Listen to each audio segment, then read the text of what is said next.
Oh my gosh, we did it. Welcome to day 2 of the Twitch Gaming Gathering for E3. My name is Bruce Green, and this here is Kason, aka Cup of Noodle. Kason, today is huge. Today is the day. Today is huge. I want to say today is the day. It is. This is the day we were all waiting for. Absolutely it is, yes. Let's do it. So it's hot on the E3 press conferences. Yes. It's hot outside today. Yes. And it's just hot in general. And it's only 9 a.m. out here. So, it's hot. Yeah, so we're in the 80s already. It's gonna be a really, really nice hot day full of so many E3 announcements. I cannot wait. I am excited for today. I feel like we've all been waiting for today. We have. All weekend, we're going to be bringing together our favorite streamers, devs, creators, and more. We're going to be covering all the press events and all the devs. Yeah. We're So getting there's gathering. so much. That's why we're calling it the The Gathering. gathering, right? For day 2 Yeah. of the gathering here on Twitch Gaming. It's no different. We're going to be hanging out. We're doing all the things. Yeah. Let's take a look at the schedule. Yeah, the schedule here is these are the E3 press conferences, and then in between, we're going to be doing lots of stuff too. So 10 a.m., the Xbox and Bethesda Game Showcase. It's 90 minutes, and it's going to be full of so many good announcements, or it better be. And then It better be. It better, or else. And then 12:15, we got Square Enix Presents, which is also going to be massive. 2:30 p.m., one of my personal favorites, the PC Gaming Show. And then at 4 p.m., the Future Games Show. I have really no idea. We never know when it comes to the future. Future game shows yesterday. Future Play. There Yeah. we are. Future Play. We knew nothing. I don't know. Future games. We know nothing. Yeah. We're also going to be showcasing gameplay from one of my highly anticipated. I'm hyped for it. Uh-huh. Back for Blood. Back for Blood. We both played the alpha last year, right? Yes, sir. It was good. Looking forward. Ooh, to it's seeing good. it.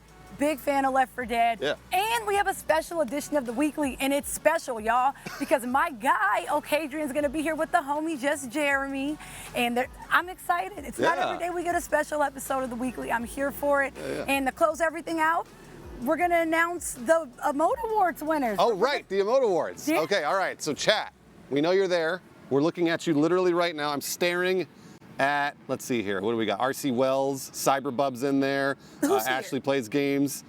We see all. We see all in chat. So we got to tell you what the Emote Awards are.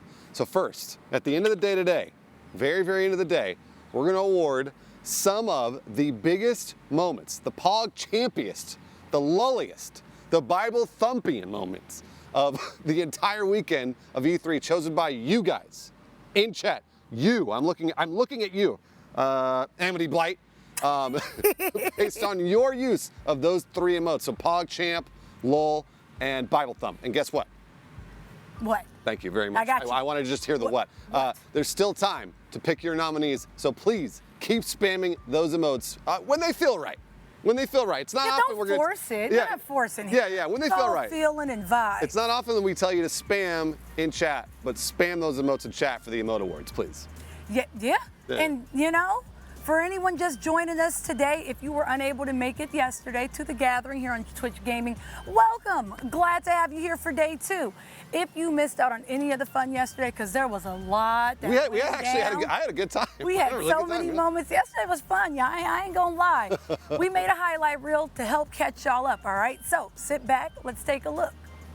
Hello and welcome to the Twitch Gaming Gathering. People in chat already asking, why are there robots behind me? They're a bunch of telepresence robots, and what that means is we've got a bunch of co-streamers. All of our creators are in those robots. That's why we're calling it the Twitch Gaming Gathering. Anything that they're showing you, you get to see from their point of view. How you doing the robot? It's cool. I just hear robots yelling. They're all talking from a distance. Look at this one. Oh, okay, that one scared me. Look at that one. Okay. My name is Chatbot. I am a real-time visual emotional representation of what the Twitch Gaming chat is feeling. Is there any way that you could run into Chatbot and maybe knock him over? This for you guys. Here we go. Look at Chatbot sizing him up, getting bigger. Let's go, USOB. Come here. Let me at him. Let me at him. Sunday night, we're going to be giving out awards for some of the greatest moments of the weekend, chosen by you guys. When something makes you laugh, we gonna hit that low. It's actually really spot on. Okay, all right. All right, when something brings you down, just a little bit, we gonna hit that Bible thumb. And when something is just really, really good and it's just so good, you just gotta do a fist, that's our Pog Champ. We're running a poll to see good. what Ubisoft announcement everyone was most hyped for. So Okay. we have a poll running. Y'all let us know. All right. Oh, Avatar 1. fun. I'm really excited for that. And chat was on board with it with me, I think. We don't want to tell I you don't you're want wrong, to tell Snowy. you. But Chat Decoder said that Writers Republic Deep Dive, that was the top moment. Snowy, you're not a robot, and Chat Decoder is a robot. So we're not Right. sure who's right, who's You're wrong. going off emotion. What do you think was the top moment for your channel? I'm worried it might be us, judging the booties of the different aliens. Oh, hell yeah. According to Chat Decoder, the top moment in your channel was Rainbow Six Siege. Far Cry 6, I said to chat, please, I want a game to let me play as a villain. And then immediately that happens, and I lost it. I look forward to day 2 with all of y'all. I hope to see you. Have your emotes ready. Chat, we're going to miss you the most of all, like we always do. So please come back tomorrow. Shout out to our robot friends. Oh, yeah. Except for Chatbot. Never chatbot. We will see y'all tomorrow. I'm starting to realize that the theme of this show is robots versus humans. Yes. But I can't figure out who's winning. I mean, it's got to be us. I don't know, chatbot. If the robots CB win, got Casey, real. we're done for. All right, so in the guise of optimism, we're winning here. Oh, yeah, we're winning. We are winning. They don't have arms, so I feel marginally safe. No, they here. don't. And they can barely move either. All right, so that's what you missed out on yesterday. But now that you're here, let's chat about how you can take part. So you are a giant part of the Twitch Gaming Gathering. Please send your comments in chat like you always do, and take parts in polls in the Control Plus extension. We've got polls kind of running all day. We actually have a poll running right now. What game announcement do you want today? Oh, that's a good one. What game announcement do you want today? I would, because I got my Resident Evil. I said that yesterday. That was like my big game. Okay. I'm curious. I would love another Tomb Raider or maybe Just Cause. Those are both fantastic suggestions because I feel like we haven't seen them in a while, right? So Right, I would be kind here of think for it. every 2 to 3 years we'll probably see something like that. Yeah, what about you? I'm looking, I don't know that we're gonna get it, but I really want to see an Elder Scrolls 6 or like a Skyrim 2 or whatever it is. Just a piece. Okay, all right. Oh yeah, Chad agrees with me. Well, So, okay. Just a little. Elder Scrolls is what tease. you all want. Just a tease. Bruce, be honest. Probability-wise, what percentage do you think you have in getting an Elder Scrolls? I mean, we're not gonna, if we see anything at all, the probability I say is about 50%, because I think That's- we're gonna get something just a little, I mean, like it's been 10 years That's what since Skyrim came Well, out. I mean, if that's the case, I could have just yelled Earthbound. All right, we see you all in chat. Rational Calm, I see you yelling CB. I guess we have chatbot fans. What? In the chat. Why does Chatbot, why does he have a fan? I saw it pop up. I saw No. CB. No. We have, let's see. What? Wait, Raccoon saw you and was like, Bruce. Oh, well, that's good. Everybody's yelling about Tarkov, which I'm gonna do the interview here in just like 15 minutes. I'm excited about It's that. coming, y'all. 15 minutes. Tarkov is happening. Yeah. I saw Dehydration in chat. Shout out to B. Shout out to Officer Melanin. Because you were here yesterday. I remember y'all. I Yeah. remember names. So I did too. I did yeah, too. see, I'm seeing names. I saw y'all yesterday, so welcome back. All right, I'm gonna go out and meet these robots because I think people are starting to see them kind of roll around behind. So if you don't know what this is, I'm gonna explain it to you right now. All right, let's go find a robot. Who wants to talk to? Oh, Alex. Hi, Alex. What's going on? Let's see here. Wait, this one's running away. This one's running away from me. I am? Run. Hi. Run. My name is Bruce. How are you doing, Ron? Nice to meet you. Nice to meet you too, Bruce. It's good to be here practicing for Skynet auditions. Yeah. Well, right now you only have wheels and you have no arms. How does that feel? Fine. Okay, all right, Ron. Well, that's good. Fine, that sounds about right. This is what it's going to feel like when they upload your consciousness to the internet. I'm okay with that. I've seen the movie AI. I suffered through it a few times. Oh, yeah, so did I. I saw it in theaters for some reason. Did you see it in theaters, Ron? I think I did. By the way, nobody knows what we're talking about. Nobody ever saw the movie AI. Well, you know what? I was in a stream last night. I was playing Dead by Daylight, and I brought up The Rocketeer, and no one's seen The Rocketeer. And I was like, how could you not have seen The Rocketeer? Ron, you're gonna blow your mind right now. I have a Rocketeer helmet in my house right now. I have a figure right over there that I just saw. Let's not talk about old movies anymore, Ron. Let's talk about what you're gonna do in this robot. Have you found any QR codes? Because that's one thing that these. You found 2 of them already? Yes. So what did you win? I won a code to get Rust for the PC, and a towel because apparently I need to shower. Well, that's absolutely true. Ron, you have a fantastic time. I'm gonna pat you on the head. There you go. There you go, Ron. Spot up there. I was just bored, you know. You have a good time. Good luck. Thank you very much. Bye, Ron. All right, I'm coming back, Kason. Oh, okay. I'm getting word that we have a robot standing by. Oh, good. Avant Geek, are you here? Nice. Hello. Hi, how are you? It is nice to meet you. You look lovely. How are you enjoying the festivities? It is a lot of fun. It is so nice to be with my robot brethren. It's great. Avant Geek, is that what you normally wear, just every day, or do you always look like a robot?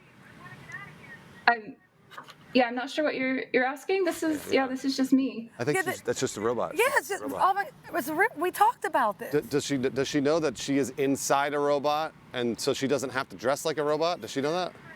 No, but this is something we talked about this, Bruce. Okay, I'm sorry. I just want to apologize for Bruce. You look very Thank you. festive. You look lovely on this here Sunday. You have fun. Remember Bruce differently. You have fun out there. Thank you for coming and saying hi. Absolutely. That's the first time I've seen somebody dressed up as a robot inside one of the robots. Is that robotception? I just heard it swiveling behind. I know it's kind of. What's? Oh, jeez! Who was that? Paolo. Wow, are you okay? Paolo, you all right? Oh my God. I'm sorry. We have Paolo. limited liability. Paolo. Oh my gosh. Okay, all right. The robots. Is Paolo okay? I think Paolo's all right. Paolo's fine. All Paolo right. is fine. We got another robot standing by. Alex Ward. Alex, are you there? I believe I am. Hello. Hello. I like that nobody knows because you're inside a robot. You have I no don't idea. know I exist ever. Alex, where are you? What have you seen so far here in our little pool house? Well, right now I'm staring at the back of your head. Oh my God! Wait a minute. Can the camera see that? Alex is right. He's right there. Yeah. That's a nightmare. How does it look? I just got a haircut. It's good. You have a really nice occipital lobe shape. Oh, well, thank you. That's very nice of you, Alex.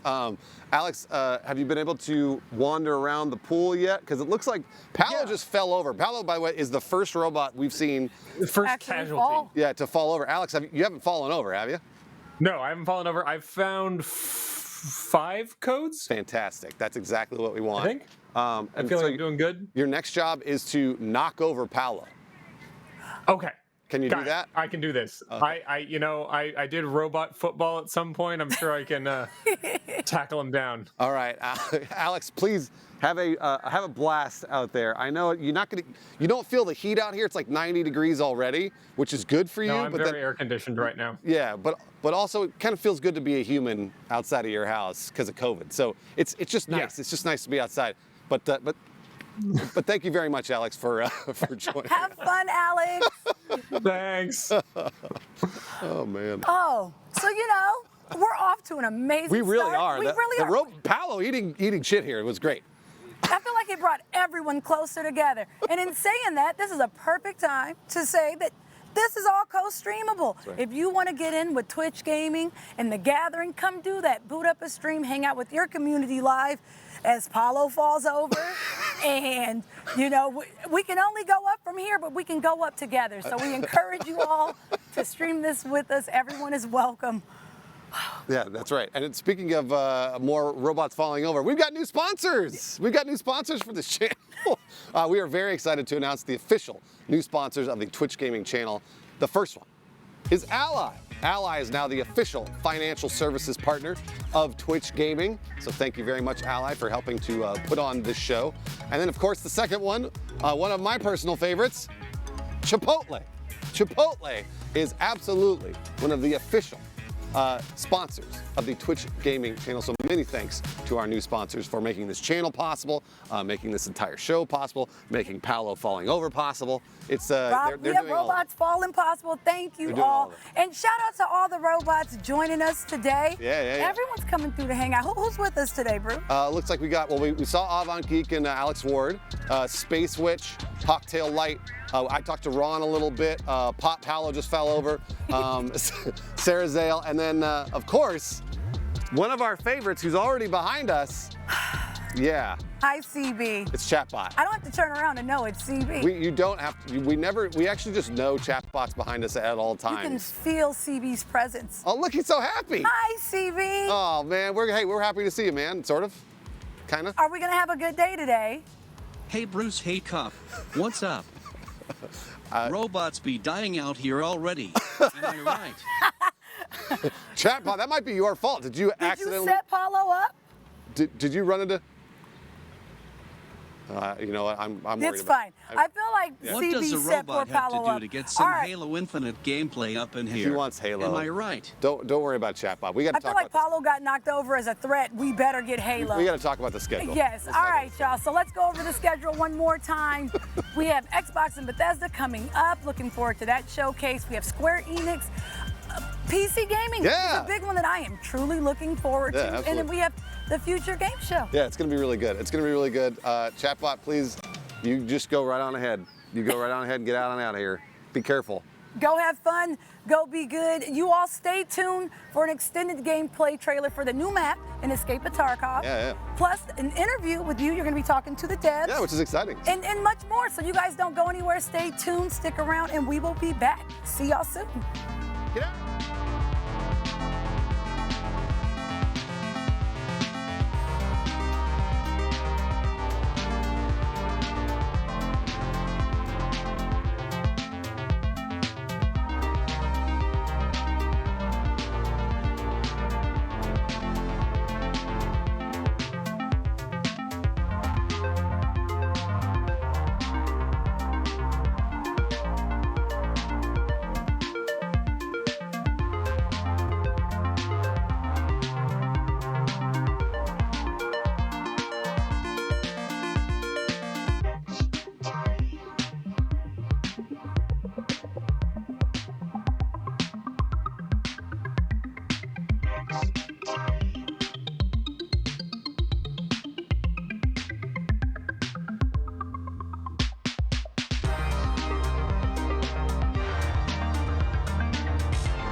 Hey, welcome back to the Twitch Gaming Gathering. There you're seeing some robots running around trying to find QR codes. They never fail to make me laugh. Oh my gosh, they're behind me too. We are about to be joined by the head of studio at Battle State Games, who is here to chat about the new map being added to Escape from Tarkov. Yes, that's right, Streets of Tarkov. But before he joins for the interview, the team behind the game wanted to share an extended new gameplay trailer. Please take a look right now.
Так, не выебываемся!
All right, everybody, welcome, please, to the Twitch Gaming Gathering. Nikita! Hello, Ski. Nikita, it's so good to talk to you. Can you hear me? Yeah, I can hear you. Can you hear me? Yes, I absolutely can. All right. Nice. Streets of Tarkov. This is so long awaited at this point. Are you just ready? Are you ready for everybody to finally get into the Streets of Tarkov? Not yet, unfortunately. We still need a lot to do. Actually, it's still in production. We still have a lot of things to complete, but at least we are getting there. You guys. I know you guys are always working so hard on this game, so thank you very much for doing that. What sort of scale? What sort of scale are we looking at for Streets of Tarkov versus the other maps that everybody's already played? It never was like so big. Actually, it's bigger than everything. Like you can combine all of the maps together that we have right now, and it still will be so little, like of all the area that we were trying to replicate in the Streets of Tarkov. And this is kind of a problem because like all we need to do is to get everything done, all this like exploration areas, all these buildings together, and make it playable with 60 FPS at least and everything.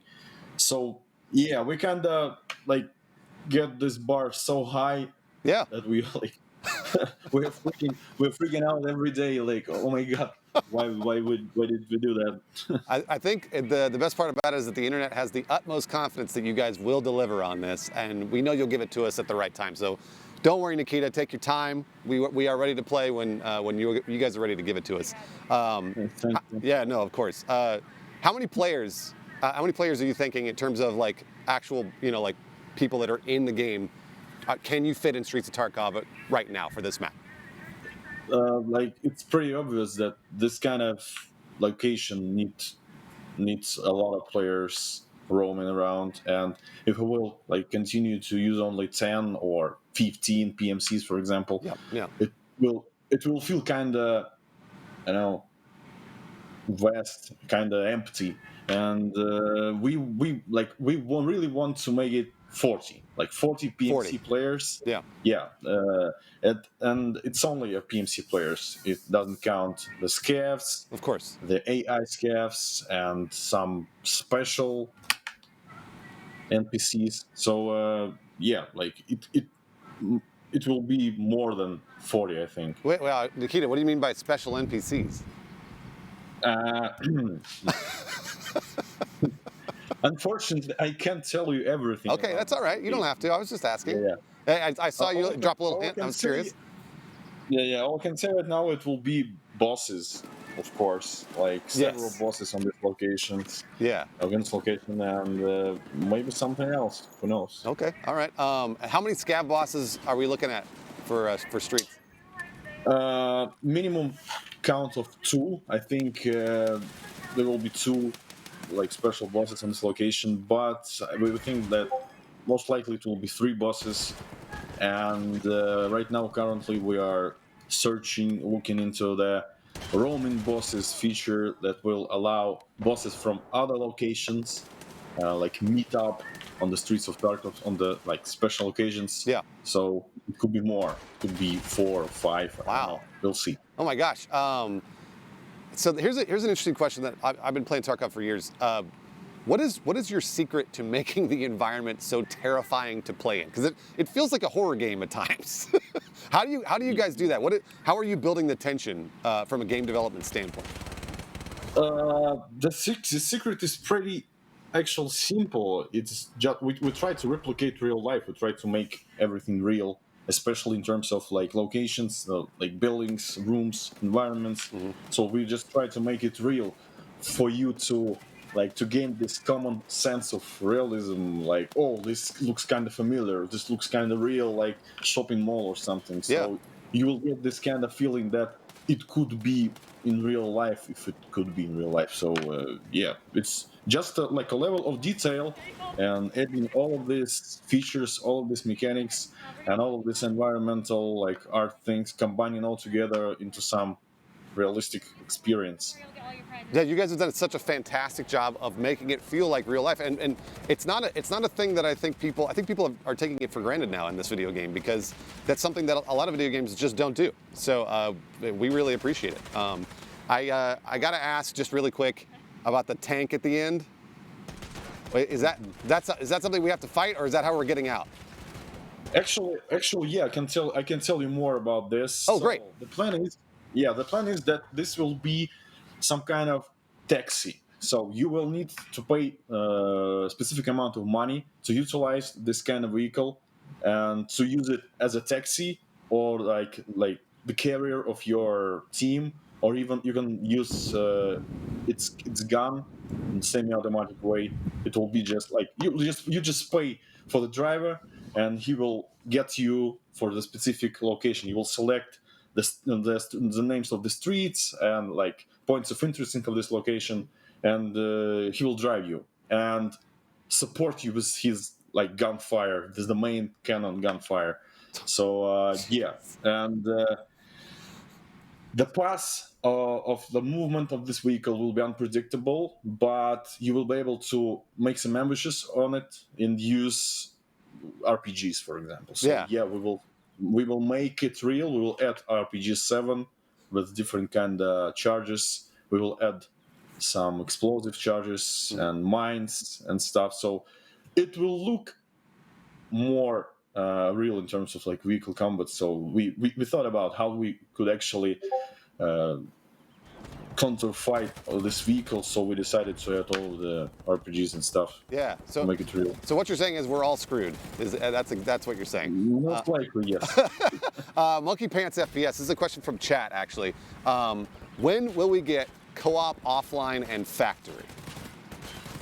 Co-op offline is I think one of the most asking questions. Yeah. And we never said that we will not do it. So it's a matter of time.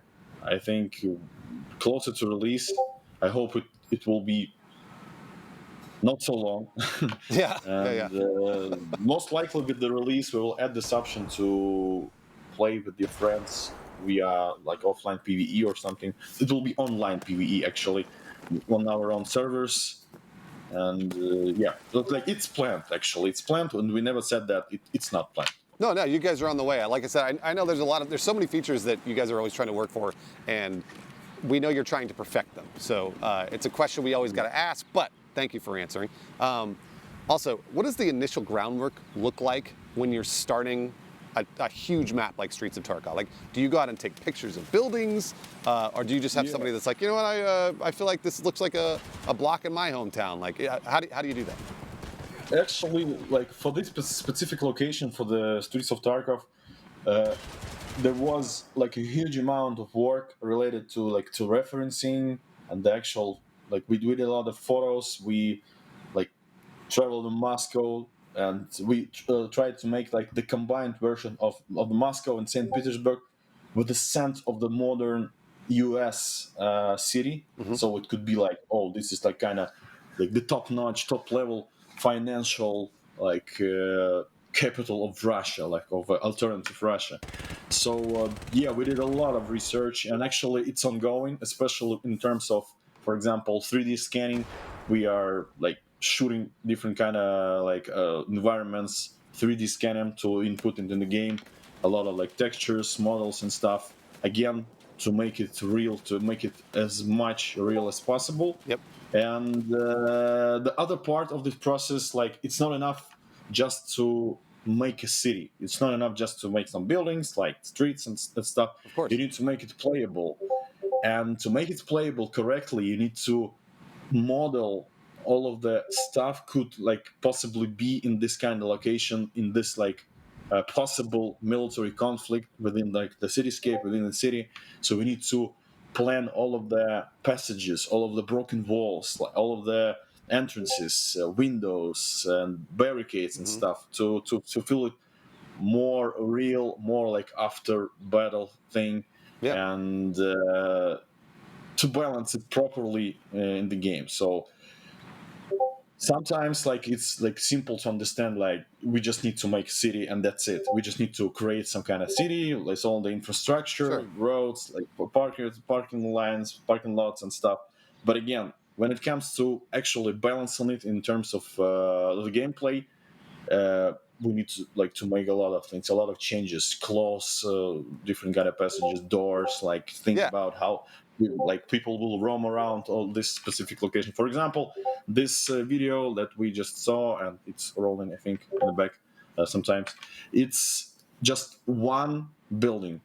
It's just one of the many explorable buildings on this location, and it could be the separate map itself on this Concordia like residential complex. It could be like the separate location because it's balanced for like close combat, close quarter fightings in this kind of environment, like residential complex, and and it's really interesting for us and for everybody how it will be playable if we will have a lot of buildings like this. Well, it sounds like you guys are, I mean, how much time do you spend on designing the map versus balancing the map? Because it sounds like balancing is probably the hardest part for this. Balancing, the balancing is just started actually, because lately we just created stuff, a lot of buildings, a lot of streets and everything. And when we decided to cut some things, because otherwise we will continue to make this location for at least 5 years or so. So we just decided to cut things and make some the most valuable places for the players, for the future gameplay, and try to balance it properly. And right now we are like starting to understand and play actually how it feels right now, and what we need to do, what we need to change right now before it will be point of no return. So like it's still a lot of work. Like it's the process of creation it is like no matter with the process of balancing it. So it's pretty heavy too. No, hey, we're all there with you. We're waiting with bated breath like we always do. In terms of sound design, that's another thing I feel like Tarkov is just absolutely nailed when it comes to shooters. How are you guys doing sound? Are you just out in the field recording, like specific guns going off in specific places? How are you recording that sound design? I could tell that we are like recording stuff like in the city, shooting, but of course it will be a joke. We recorded a lot of stuff and still try to record a lot of like gun related stuff on the fire ranges all around Russia, and some of the dedicated players, the fan base helps us, gives us references, gives us samples too, so like combine all together. But most of all, we just record stuff, and sometimes it's like curious situations. When we are like 5 years ago or even 6 years ago, we are started to record the first pack of the gun sounds, like the shots, and we needed like indoor sounds, indoor like fire sounds of weapons, and it's kind of impossible to find a proper place to shoot in, and it will be totally 100% legal. So we are kind of found some abandoned something, and we shoot with blank weapons. Of course. Listen, like the sirens, like. Yeah.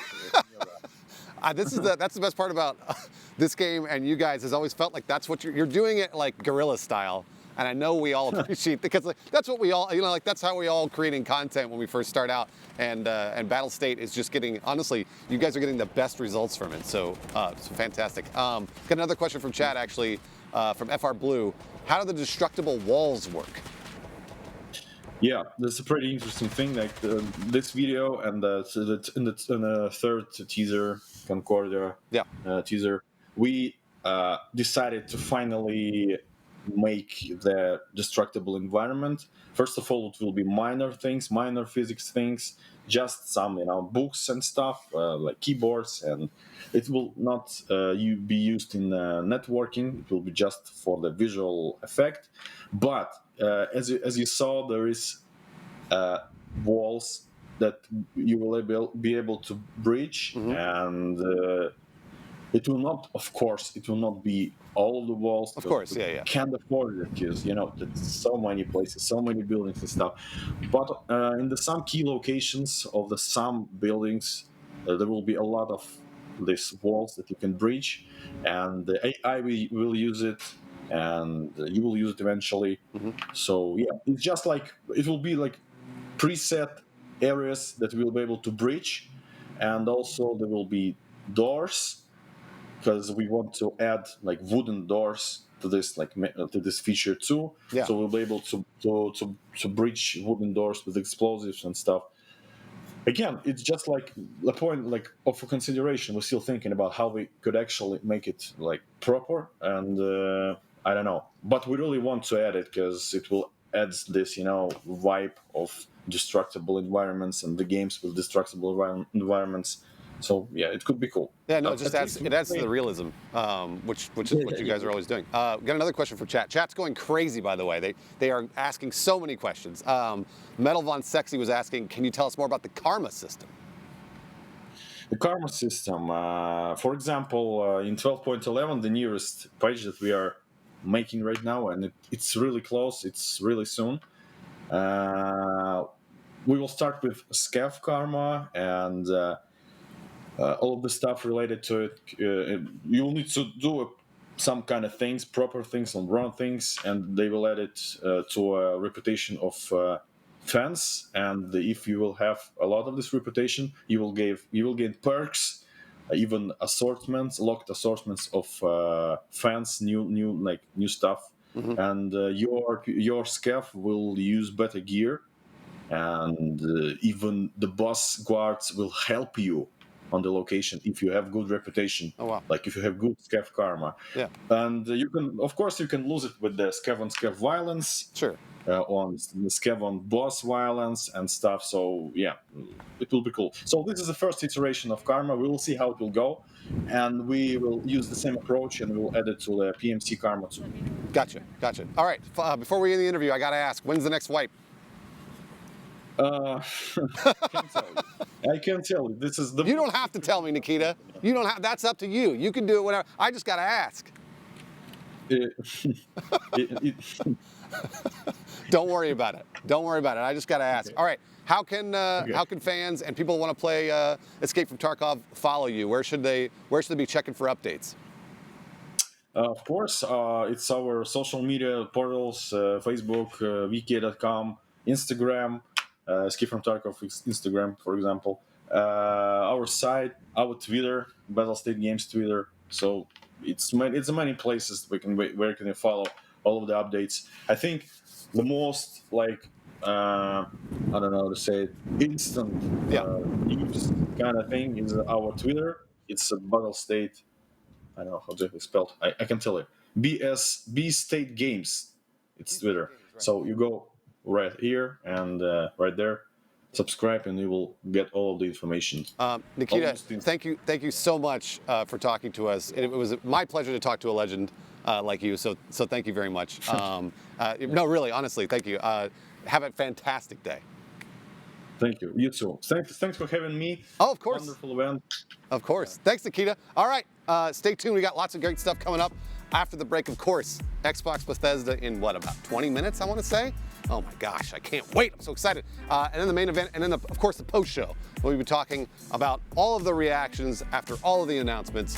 We will be right back.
What's up, everyone? Welcome back to The Gathering here on Twitch Gaming. I'm your host, Cup and Noodle, and with me is the homie, Bruce Green. We're hanging out. You just finished your interview with Tarkov. We all wanted to know when the wipe was, and I tried. You did your best. It really was a great interview. It was nice watching you two talk. Yeah, it was great. You know, in 10 minutes, we're going to have the big day with the big reveal, Xbox and Bethesda showcase. I can't wait. I'm so excited. It's only in 10 minutes. I don't know what to do with that. This is it. Xbox. It used to be Xbox and PlayStation, and obviously PlayStation doesn't really kind of do this anymore. So now it's just Xbox. I'm excited. It's only in 10 minutes. I don't know what to do with that. This is it. Xbox. It used to be Xbox. In the future. Yeah. As always, we want to hear from you. What are you all most excited to see? Again, in about 10 minutes, we're going to be seeing the showcase. So let us know, what are your predictions, your most anticipated. Let us know in the chat. Get involved in the polls by using the Control Plus extension. We really want to hear from y'all. I have my pad right here. I look like I'm going to take someone's order, but I'm just keeping up with y'all poorly because I have sunglasses on. But we see y'all, you know. I see a lot of Elder Scrolls in there. Yeah. Praise God, Howard. Halo Infinite, not praise God. All right, we also got some guests for the pre-show, real quick. So we have Bird of Chess, the Mav Show, and hopefully Nego Oryx. We're not sure if we got Nego Oryx yet, but Bird of Chess and the Mav Show. Hi guys, hi everybody. Hi. Hello. How's everyone doing? It's good to see you all. Thanks for having me. Oh, of course. All right, so we'll start with Bird of Chess. Bird of Chess, what are you the most excited to see? What do you think we're going to see during this press conference? I mean, I'm actually really excited for Halo Infinite, which is totally surprising to me, but I just recently played all of the Halo games, so I'm really looking forward to possibly that, maybe news on the new Fable, and I'm also a big Final Fantasy XIV fan. The community for a long time has been maybe hoping we'd get some sort of news about it being on Xbox, but there's so many other great games that honestly, I just can't wait to see what they have in store for us. Yeah, it's going to be huge. Yeah. It's going to be insane. All right, Mav Show, what about you? What are you most excited for, anticipating? It's going to be an awesome show. I just know everyone's been working really hard. I've been hosting on the Xbox channel on their Twitch one and just talking to them about what they're up to and sort of seeing all the hype and everything. I'm really excited for Halo. I'm really excited to see anything Fallout. I'm very excited to hopefully, fingers crossed, get something animated. Would be amazing. I hope I get to see something Indiana Jones. That's one of my favorite movies and series and all-time everything. So I'm super hyped. Nego Oryx, what are you the most excited to see? And then also, what do you think your chat is the most excited to see? Ooh, that's a good question. I have a feeling they'll tell me now. But for you personally, what about you? Yeah, I'm most excited for Indiana Jones for sure. I grew up being a huge Indiana Jones fan, and I don't want to brag or anything, but I did win an Indiana Jones cosplay lookalike contest when I was 11 years old at Universal Studios. Do you still have the hat? I do, and it's actually one of Harrison Ford's hats that he wore in the movie. Oh, wow. That's a very humble brag. But it's a good one, so I'll accept it. I'll accept it, Negs. As you all may see, we have a poll going on right now in the chat. Go on and vote. Let us know, what are you most excited to see? What are you anticipating? Negs has an Indiana Jones hat. That's insane. Things I never thought I'd learn, but I learned today. Nego Oryx, what about your chat? What do you think your chat's most hyped to see? That's a really good question. I honestly don't know. I think they're probably just excited for the show itself. Yeah. The attitude that I've kind of gotten from them is like, no expectations, just excited to see what they're excited to show us. Absolutely. Yeah. No, I think that we all That's probably the best way to go into it. We all feel the same way. Mav Show, what about you? What about your chat? Oh, we're talking about, where's Skyrim going to be next? Thinking the Apple Watch. That would be kind of cool. Oh, you mean, so they're porting the game from 2011 into the Apple Watch. Got it. Not Skyrim 2, not Elder Scrolls 6. No. We want to know where they're porting it to the... Okay, I got it. That's fair. Bird of Chess, what about you? What about your chat? What do you think your chat thinks? Oh, geez. I mean, everybody's been just talking about so many things. I know Halo is a big one, and a lot of us are looking forward to it. Indiana Jones, though, too. I don't have a sweet hat that Harrison Ford wore, but, you know, I think we all have one in our hearts. So I know that's been a big one as well. Yeah, just anything really that's a big new title that people are really looking forward to on the platform. Gotcha. Totally. That's fair. Well, we all know that last September, ZeniMax ended up merging with Microsoft. That's right, So, you know, Bethesda is now with Microsoft. Is there anything you all are hoping that they explain or talk to us further about? Negoryx, I'll start with you. Anything you hope to hear from them about this merger? In general, I just want to hear Elder Scrolls. Elder Scrolls. We all do. Elder Scrolls. I literally just say the words. You don't even need to give me an update. Just say like, and yes, we acknowledge Elder Scrolls exists. Bye. Thank you. Show over. I just want to know that they know how much we want to hear it, and that is. Anything else? I love Bethesda. I love Xbox. I have full faith in them working together. Anything else is just a cherry on top. Just say the words Elder Scrolls to me and I will be happy. Mav, are you super bummed that we're probably not going to get many new Bethesda titles on Sony, or are you like, hey, it's no big deal? Honestly, it's no big deal. I've been a huge Elder Scrolls Online fan, and they just came out with a brand new update. It's everywhere. It plays so well. The next gen update just came for it, and if you're looking for an MMO in the Elder Scrolls universe, that is the game for you. And honestly, I'm just excited to see Phil walk up on that stage, or Todd, and just probably pass out in my seat, I think. Because that's when you know it's real, is when they come out on stage. I think we're going to get both. Same. Yeah, no, I think we might Together. get both. Phil's like the nicest guy in the world, so it's just good to see Phil Spencer on an E3 stage every time. Yeah. And it doesn't feel like E3 without him, so you know. Yeah, it really doesn't. You're right. What about you, Bird of Chess? Are you worried about Bethesda titles, or were you already playing them on PC? Oh man, I've actually been playing Elder Scrolls since like before I can remember. I used to sit on my dad's lap while he played like the OG and like up through Morrowind and all sorts of stuff. Yeah. So I've loved them. I'm not worried. I think I'm exactly in the same boat as Mav and Negoryx. I am just so excited both for the ongoing Elder Scrolls games and also for ESO, because I've really fallen in love, and I think they've been doing an amazing job with updating that game and keeping it so competitive in the field of MMOs. So I can't wait, but I'm also in the same boat, like just anything, just breathe the word, the next game, Elder Scrolls, it's happening, there's a new one, just breathe it, and I think we'll all be good. So much pressure on Todd Howard. I feel so bad for him. I shouldn't, but I do. I think Todd knows going into it. It's like, yeah, no, you're right. if he has on running shoes, that kind of lets us know. Oh man. Well, okay, I have a snap decision one for you all. I'm going to start with you, Mav. No scope predictions. What is like a highly unlikely announcement that you still would love to happen? Chances are it's not, but if you just had a say, what would you go with? It would be Starfield. Literally, please. I just want. We're gonna get it. I just want to see like a peek of the universe. We're gonna get it through a window, like outside into space. Like, give me anything Starfield. Just inject it into my heart. Like, I would love it. I need to breathe it. Yeah. Thank you, Bethesda. Yeah. I mean, I'm like 99% positive we're going to see some Starfield gameplay.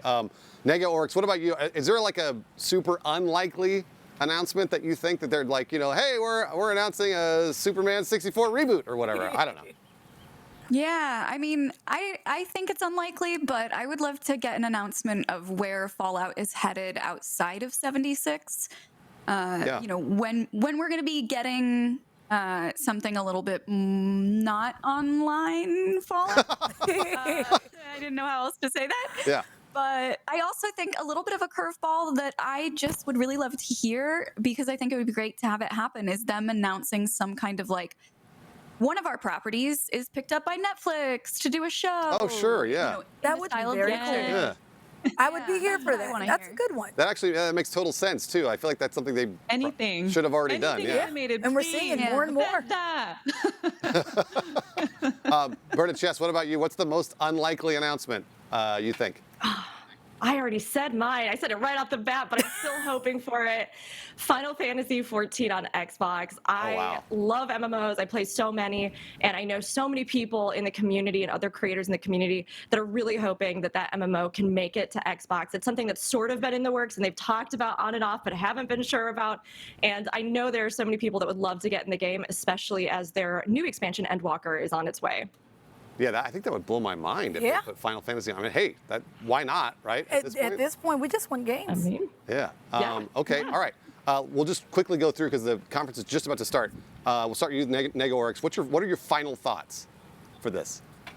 Final thoughts for this. I'm honestly really excited to see how it feels different with it being Xbox and Bethesda as a unit for the first time. Yeah. I love both of them so much individually, and I'm really curious to see what that fusion of the two is going to look like and how different it might be from previous years. Absolutely. All right, we have 60 seconds. Mav, you're up. Quick. Honestly, I'm just happy for whatever they decide to show. You know, the pandemic was really hard on myself. I'm pretty sure we were all in the same one, and game development in itself is hard. So doing that remote and doing a whole showcase with a partner like Bethesda with Xbox is just, kudos to them for even being able to announce this. Bernadette Chess, what about you? I'm honestly just excited for the future of Xbox. I mean, we've seen them already pushing to include different titles that maybe weren't traditionally something that they thought the audience would want. But with their new mission of just making gaming accessible to everybody and something that they can connect with, I can't wait to see what they do that really surprises us. So that's what I'm looking forward to. I agree. Xbox is really great with accessibility. They are. And I just look forward to seeing everything that's about to unfold. They're nailing it. Which graphic t-shirt will Phil Spencer be wearing? I don't know. I'm not sure. It's always something, so keep your eyes out. I know. Is it going to be Doom? Who knows? All right, we've only got a few seconds left, but yeah, are we 60 seconds out of? I think we have time. Okay. All right. Well, do you want to ask him anything else? What are you excited for? I would like to see more on Deathloop because we know that's coming. Yeah. We're gonna get some Deathloop. I know. I think I want to see like what's going to happen on the Obsidian side. Okay. Of things, because Obsidian is great, right? And Outer Wilds, I would love to see what they're gonna do. More on the indie side of things. I feel like you all nailed the big ones, right? But I'm excited for that. What about you? I just want to see that 5-second teaser that says, what is it, Elder Scrolls 6 or Skyrim 2? Just like Mav and Bernadette and NegaOryx, I just want to see the 5 seconds. Bruce also promised a tier for Starfield. I will. I'll cry one single tear for Starfield gameplay. All right, we're going to it. We're going to the press conference. Thanks again, everybody. Thank you. Bye. Thanks.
20 years.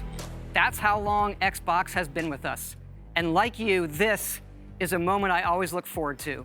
I love seeing the new games, crossing my fingers for my favorites to return, hoping for a few surprises. Most of all, though, I love seeing everyone around the world come together and celebrate what games mean to all of us. And I think, this past year, they've meant even more. Thank you for being with us today. Thank you for the support you give us and one another. Xbox is turning 20, and I wouldn't be here if it wasn't for the friendships we've had that whole time.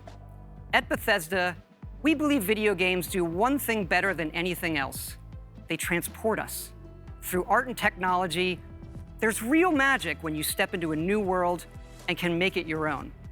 We've traveled the worlds of Elder Scrolls, of Fallout, and now, for the first time in over 25 years, we're creating a new universe with Starfield. Set hundreds of years in our future, it's an epic about hope, our shared humanity, and answering our greatest mystery. It's a game we've dreamt of playing, and it wasn't until now that we have the hardware, the technology, and the team who's hard at work at home to make that dream a reality. We're excited to finally share our first in-game teaser and something to look forward to.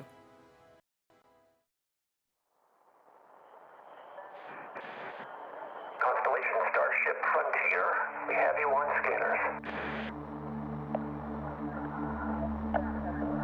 Performing remote systems check. Helium-3 tanks checked. Seals are intact. Clear still go.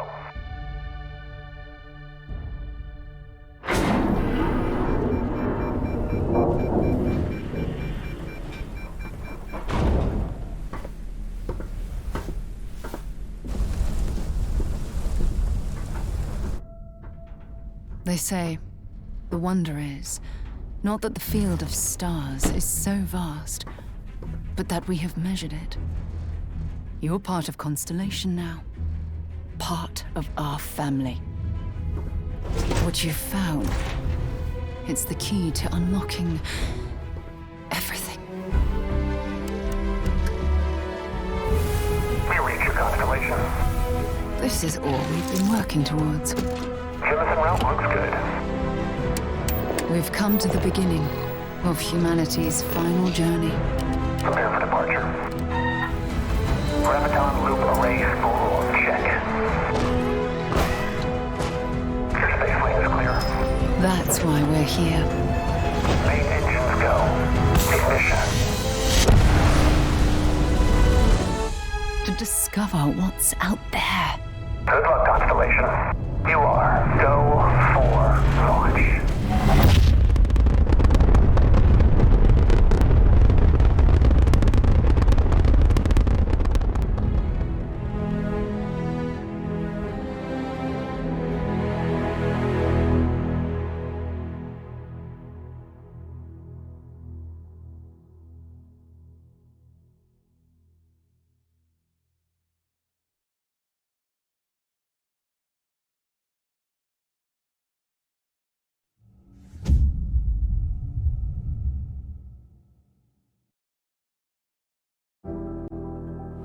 Awesome to share with you for the very first time one of the most anticipated games in the world from Todd Howard and the team at Bethesda Game Studios. A groundbreaking game, and yes, it's exclusive. Welcome to the Xbox and Bethesda Game Showcase. I am so excited and proud to be here today celebrating games, because although it's been an incredibly tough year, I am grateful that games have been such an important source of joy and connection. We are committed to forging the next era of gaming, conjuring worlds never before possible, unlocking play across all devices, and delivering the power of games to everyone.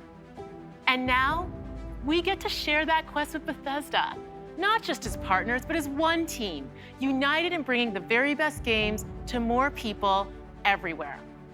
So today, we get to reveal more of what's to come. We have an amazing show, 30 titles, 27 in Xbox Game Pass, and of course, Every single console title you'll see today is optimized for Xbox Series X and S, offering next-gen performance, speed, and features. We get to work with the best studios on Earth.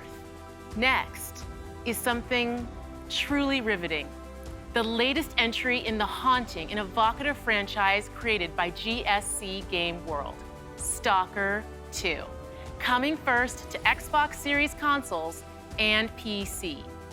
This will be a true next-gen experience, targeting 4K resolution and ray tracing. Let's take a look at what you'll get to play when it launches next year.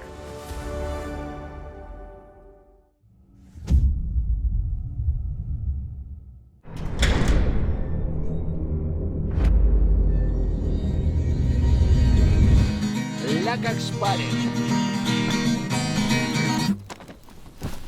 Ну, чё там? Готово. Ну и пошли они нахрен. Спасибо тебе. Ты многим сталкерам жизнь спас.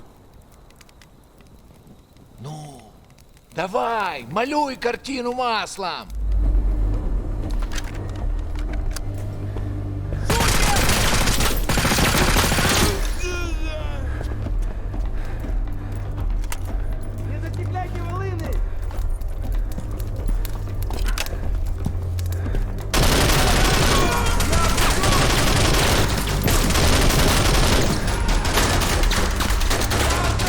Вот поэтому я ни в какие разборки и не лезу. Не хочу пулю поймать. Ну, не знаю. Между аномалией и маслиной я уже лучше пулю выберу.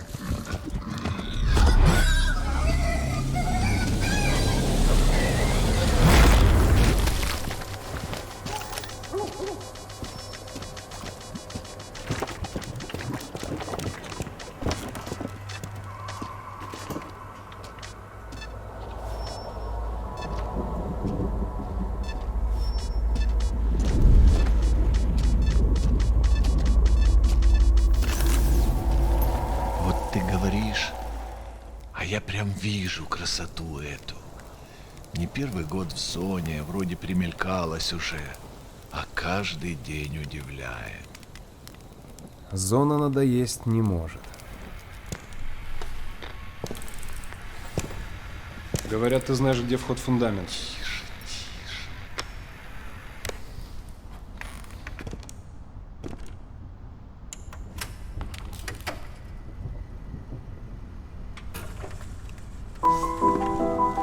Узнаешь мотив?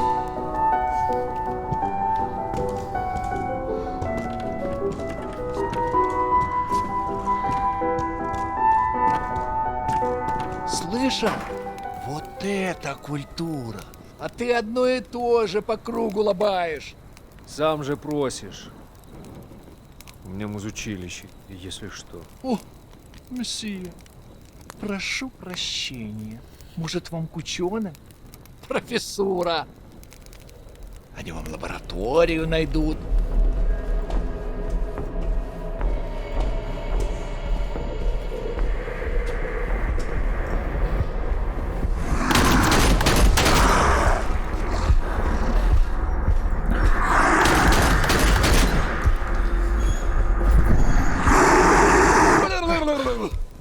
Да пошел ты. Зря ты так с друзьями. Ты же его на вылазки таскаешь. Чего-чего, а дружбы в зоне я точно не встречал. Это верно. Он мучился? Нет. Это хорошо. Он этого не заслужил. А пулю заслужил. Жаль, что ты так с ним поступил. Мне тоже. Считаешь, я не думал, как обойтись без его смерти? Она не могла быть свободна, пока он жил.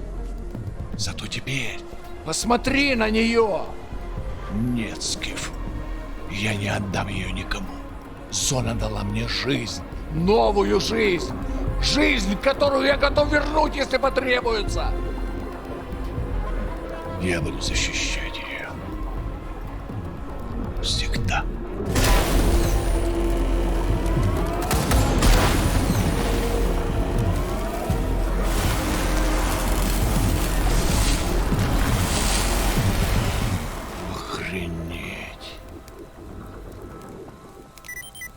Похоже, пора. И куда ты теперь? В Припять. Нужно с ним поговорить. Удачной охоты, сталкер.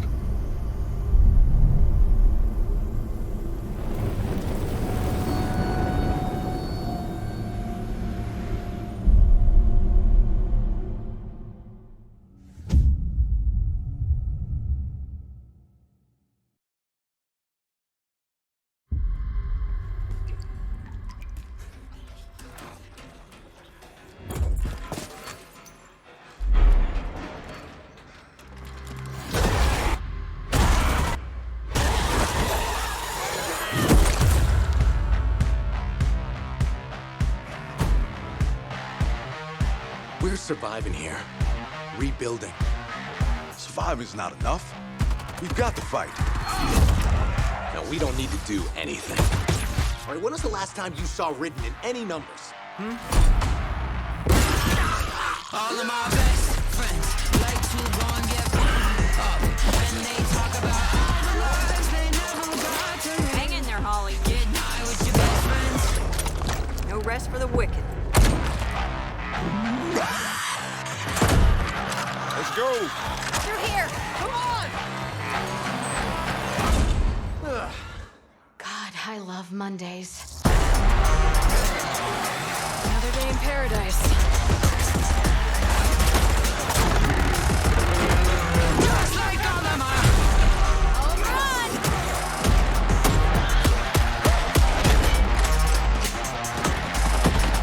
get high with your best friend.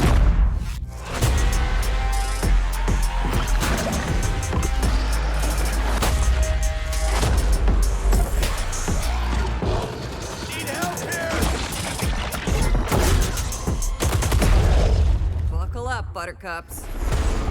We've got one shot. Let's make it count. Over here.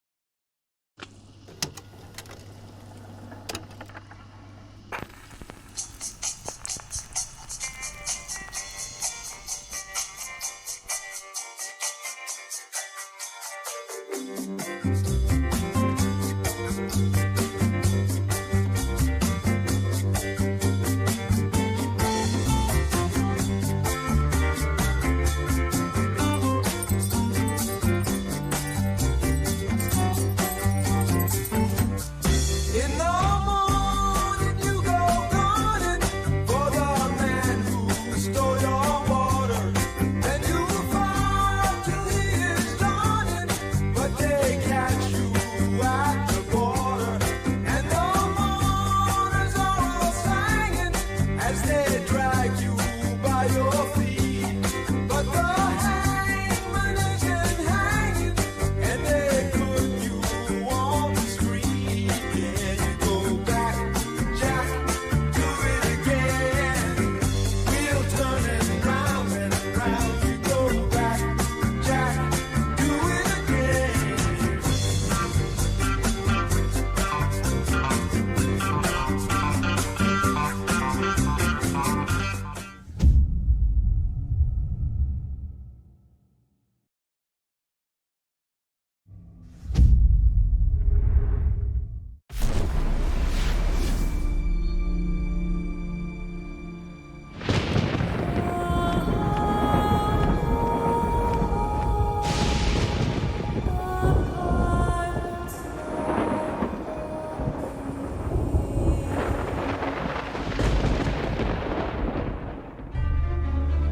An ill wind blows from beyond the horizon.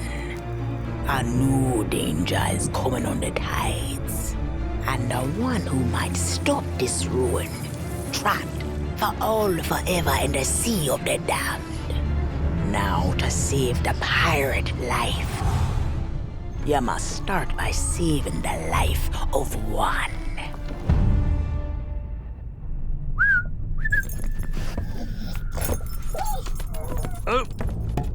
Didn't realize we had company.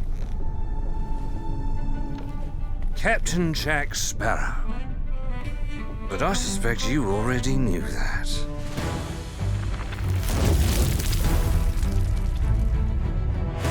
Because of the treasure Jack stole, a darkness followed him here. And if it's not stopped, this world will sink into shadow. This sea holds many secrets.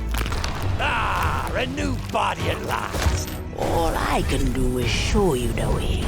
From what I hear of this so-called Sea of Thieves, it's nothing but cursed crews, bloodthirsty mermaids, a legion of dead, angry pirates. Ah, yes. And now, one Davy Jones. Sparrow! Well, I believe that now is the perfect time to use these cannons. A world without the attack, our best. Is a world that refuses to face the truth. Nothing lasts forever. Destroy them!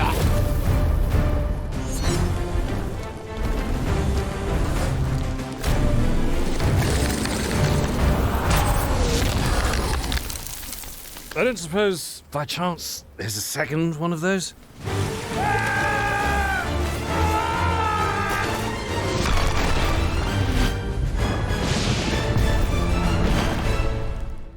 The Sea of Thieves, eh?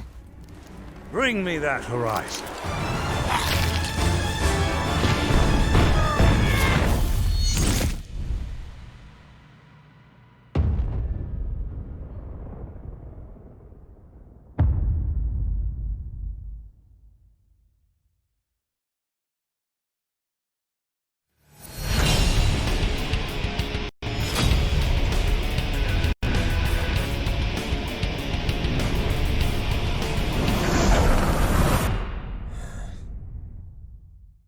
Hey, how's it going? Let's do this!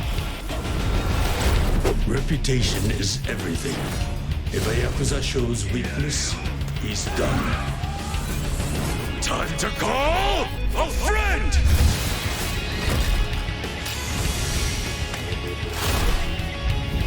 Order! What the? Happy birthday!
So, how's your day? Oh, you know. I have something to share. When is this, my birthday? We're having a baby. Police, you're under arrest for your father's murder 8 years ago. What's going on? Shut up! You know what this is. You've been lying to me all this time? I should never have told you. I'm out of patience. What? I know I say this a lot, but I love you. I say this a lot too, but back at you.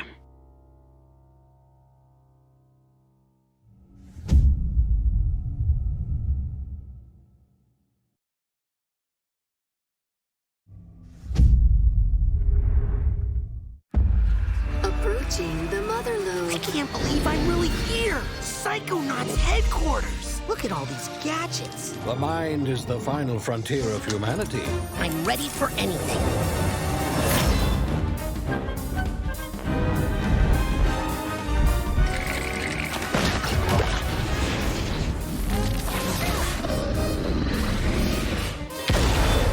Time for justice!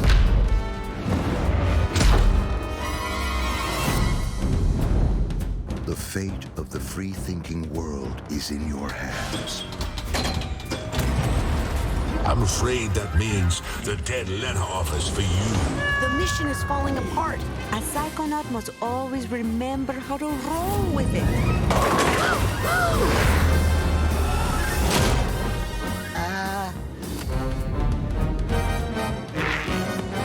What am I doing? What am I doing? What am I doing?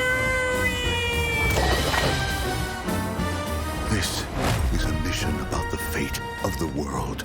Can you do that? Yes, if I can find some bacon. I'm going to ignore that last part.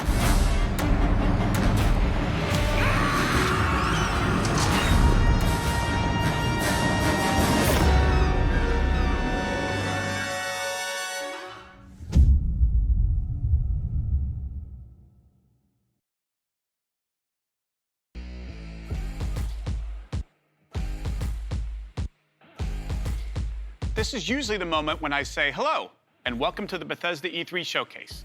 We love that we can share the stage with Xbox this year, and whether you've known Bethesda for 35 years or are just getting to know us, we couldn't be happier to bring you the latest on your favorite games. We started this showcase with my good friend Todd Howard, who gave you a first look at Starfield. Along with Bethesda Game Studios, all of our teams are continuing to work on the projects that have been in development since well before we joined the Xbox family.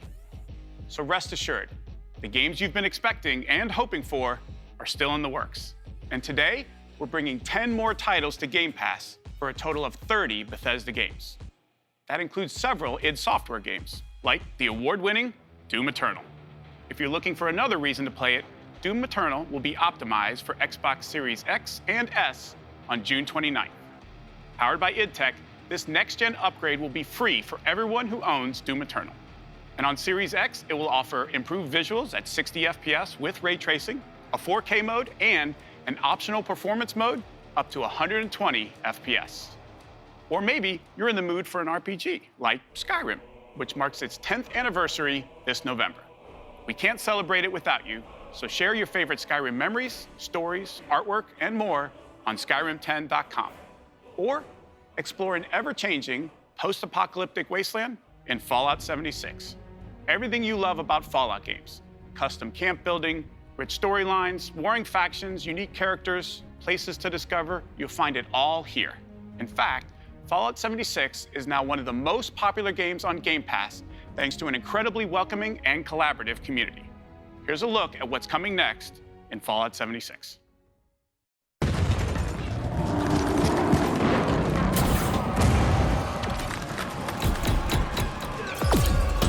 Brotherhood of Steel are the guardians of human civilization.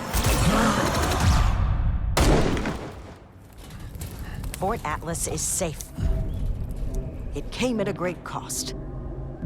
The Brotherhood must stand united. The super mutant threat takes priority.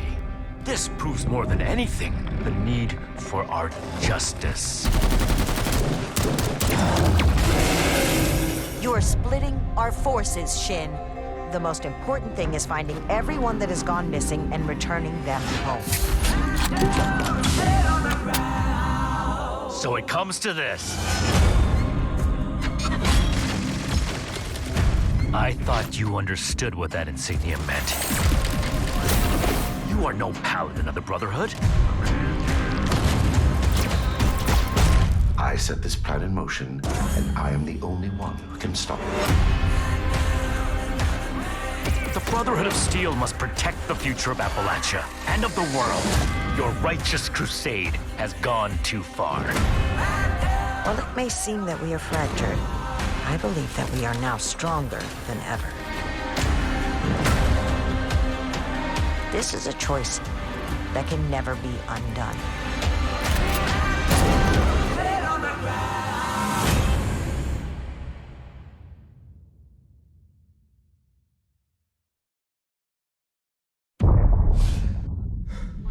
What the hell was that? Expedition Squad Delta, report. Over. Squad Delta, what's going on out there? Come on. This isn't funny. I know you can hear me.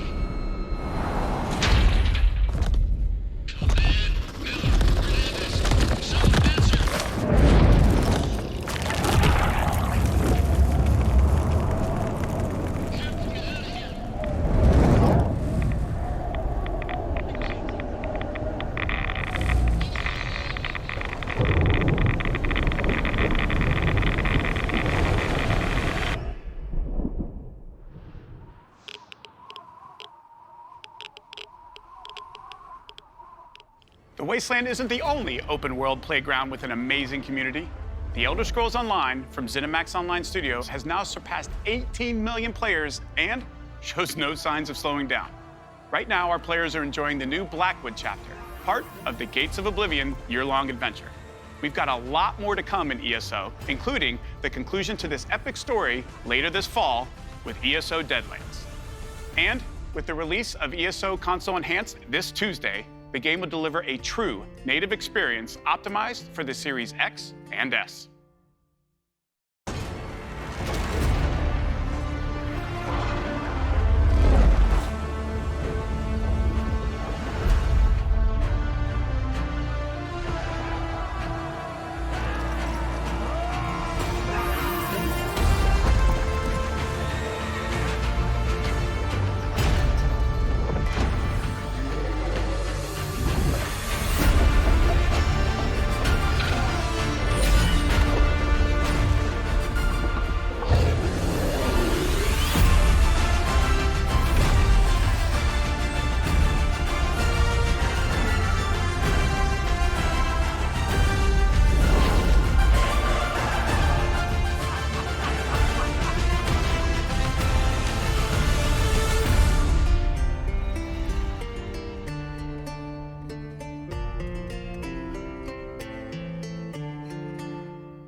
It's a new world with new rules. Now, nothing is off the table. Winning this battle will take a new breed of fighter. Wait.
if nobody gets out of here.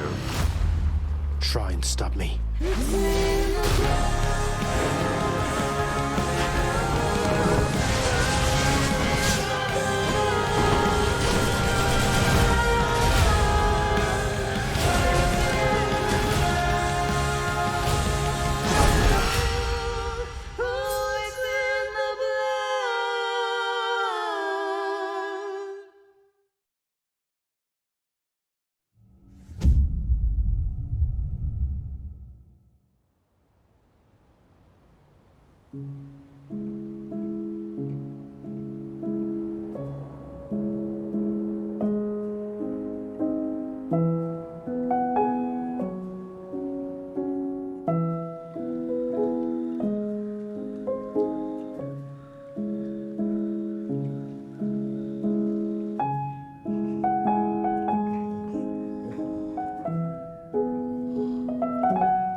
This holiday marks the 20th anniversary of Xbox and the 20th anniversary of Halo. To our millions of passionate fans, thank you. We wouldn't be here without all of you. Our goal has always been to bring players together, and for the first time, we're thrilled to offer our entire multiplayer experience to all players across Xbox and PC with no barriers. Halo Infinite Multiplayer will be free to play and invite more of you than ever before to become a Spartan hero. I'm excited to be here with Joseph Staten, the creative director of Halo Infinite. From helping craft the original Halo Combat Evolved to leading the fan favorite Halo 3 ODST, Joseph is a Halo visionary. It is so great to have him back with Halo. Thank you, Bonnie. And hey, everybody. For us, and I hope many of you, Halo has always been about heroism and wonder, about fighting to keep humanity safe against impossible odds in a beautiful and mysterious sci-fi world. This is just one part of the Zeta Halo Ring, the largest, most wide-open environment we've ever built, and we can't wait for you to explore it.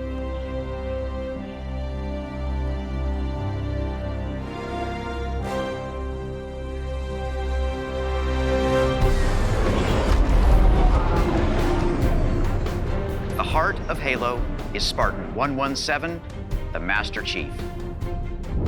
In the next chapter of the Chief's story, you'll face his greatest challenge yet. But you're not alone in the fight. Oh, the main batteries are shut down. We're stuck out here.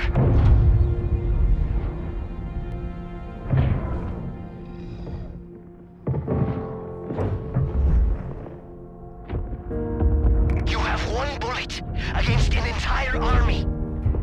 What can you do on your own? I told you. It's enough. So I see.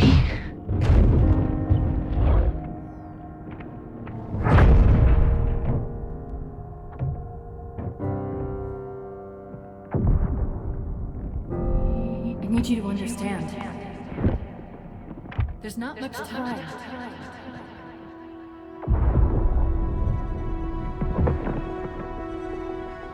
If you knew how you were going to die, how you were going to die, how would you live your life to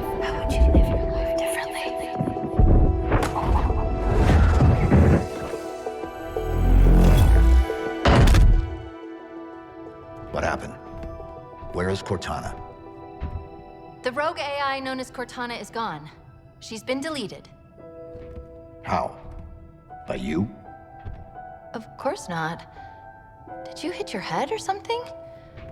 Don't you remember? My instructions were to enter this installation, imitate Cortana, and lock her down for retrieval. Yours were to take her back to the Infinity for deletion. So if it wasn't you... Okay then. There's something else. On successful deployment, my deletion routine was supposed to complete. Still here. Good. Good. Something stopped your deletion. We need to find out why. But this wasn't the mission. The missions changed. They always do. Are you sure?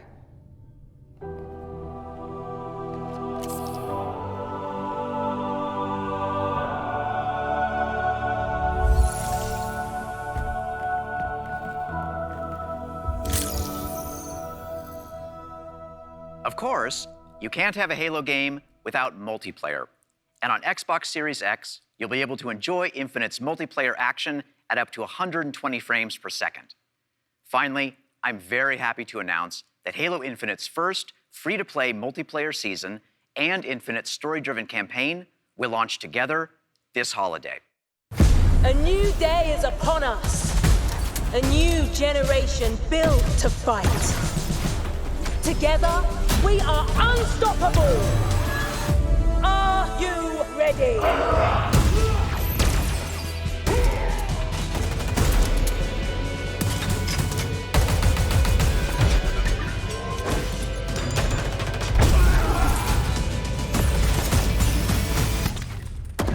No scope.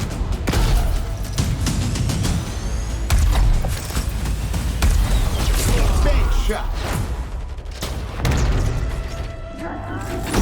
Killing spree.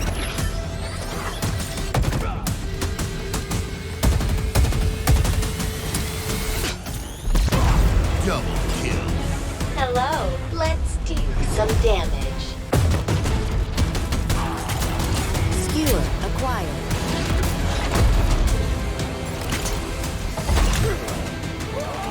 Grapple jet. Claim the enemy flag. Return it to base.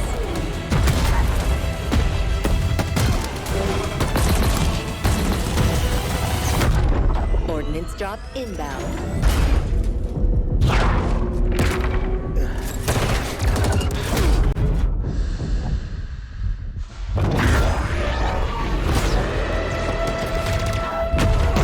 The flag is ours. Please call at your earliest convenience.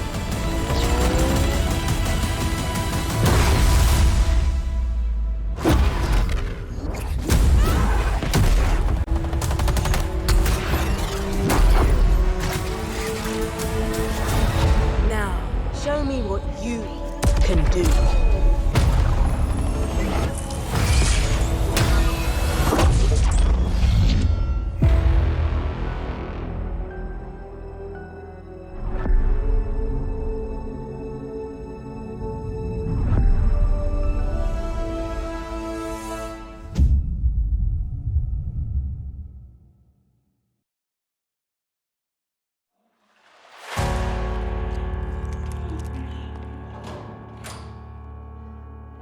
Evil has survived. A dark figure wanders in the east. He must be stopped. At all costs.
our darkest hour. But it will be your greatest moment.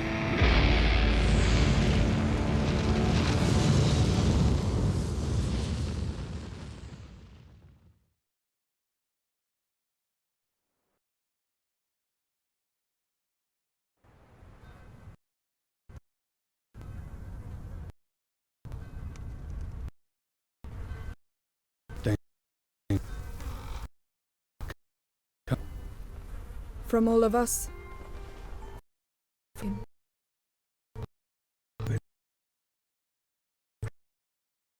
But he's my brother. But he's my brother. And I would die for him.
It rings every hour, señor presidente.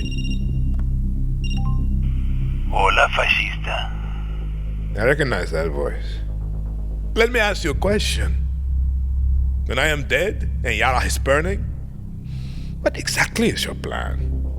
Hold hands, sing songs around the fire? Sure, I know just the song.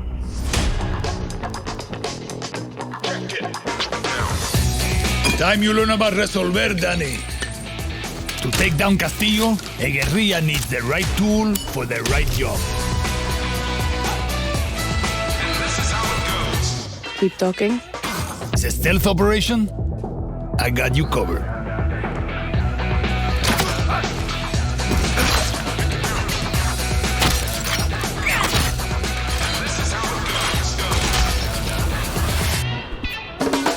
Taking out a high-value target? I have just what you need.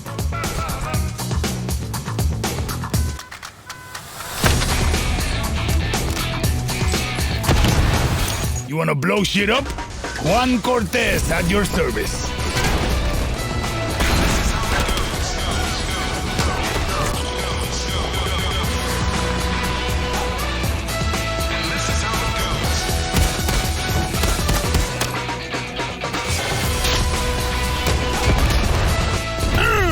Everyone in Yara saw that shit. What?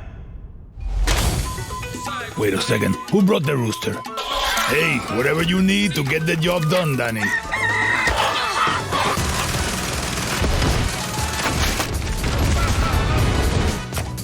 Next time I see you, I want to play with that crazy backpack deal.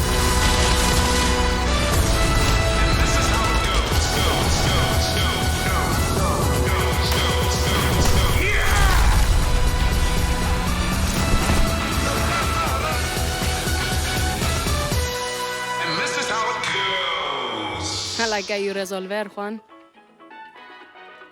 So do I.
Foam punch.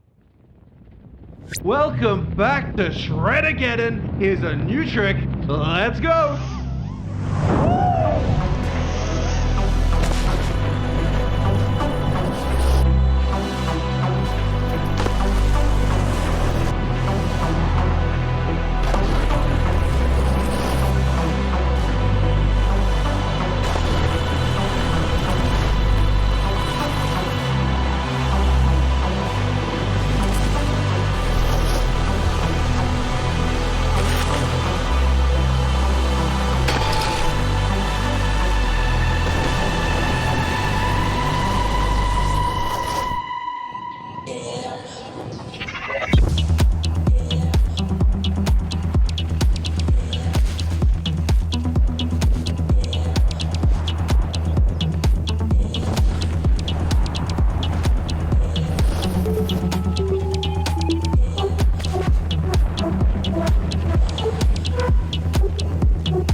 Okay, this is good. This is good. This is really good. Holy sluthering whipwalk!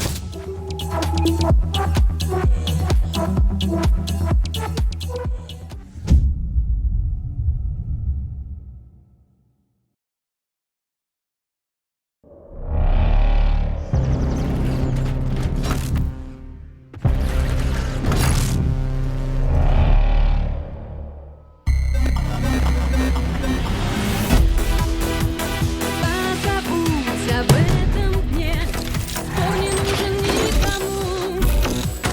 Не читай нотации мне, мама, это ни к чему. Снова друзьям я своим убегаю, что меня тянет, да я не знаю. Без музыки мне оставаться надолго нельзя. Музыка нас связала, тайною нашей стала. Всем уговорам скажу я в ответ, нас не разлучат, нет.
To your promised land.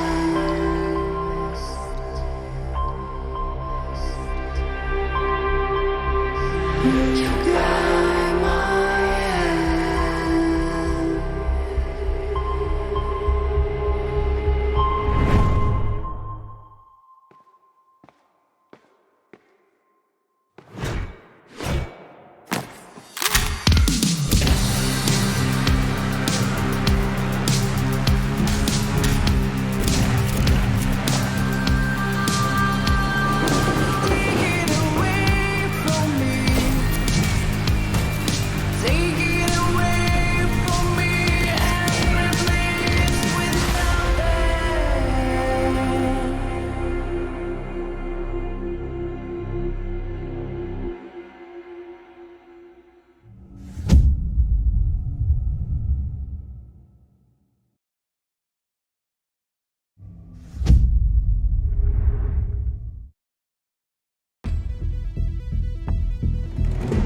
In the first year of Grounded, millions of players kept busy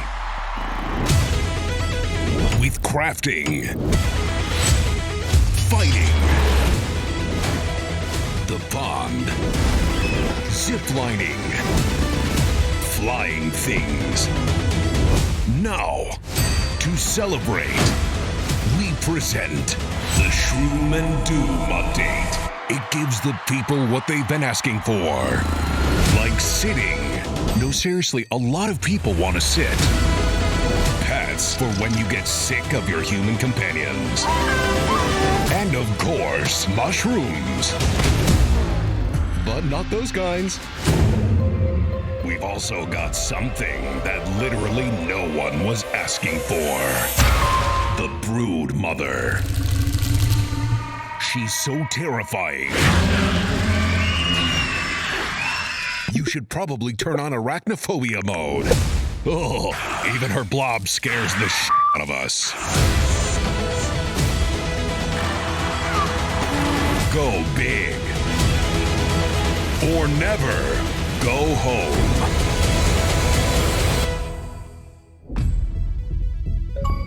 Oh, and it looks like we added achievements too. Nice.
You have shown an aptitude for applying lethal solutions to conflicted situations.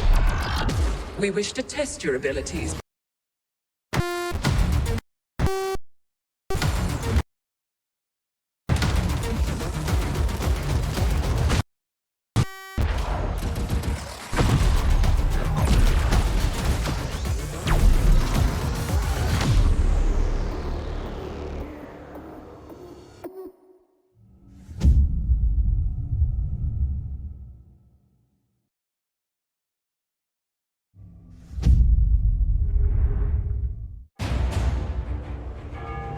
History is all around us. Those who made it have never been forgotten. Their daring choices echo across time, turning land into kingdoms and mortals into legends. If history was in your hands, what would you build?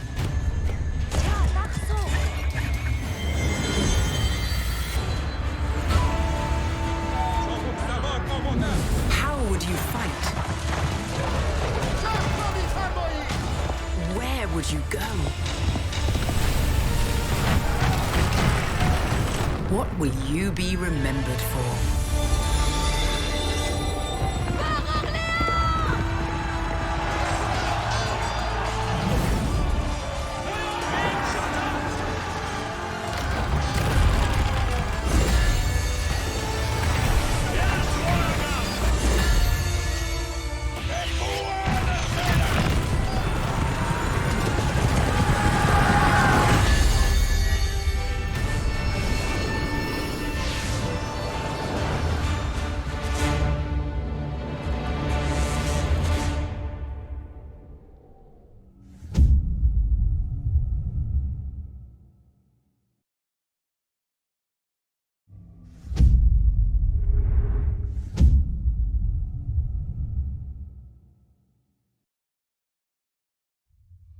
We begin by hearing an old, wise-sounding voice.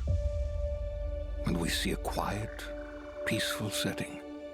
This will make our game seem big and important.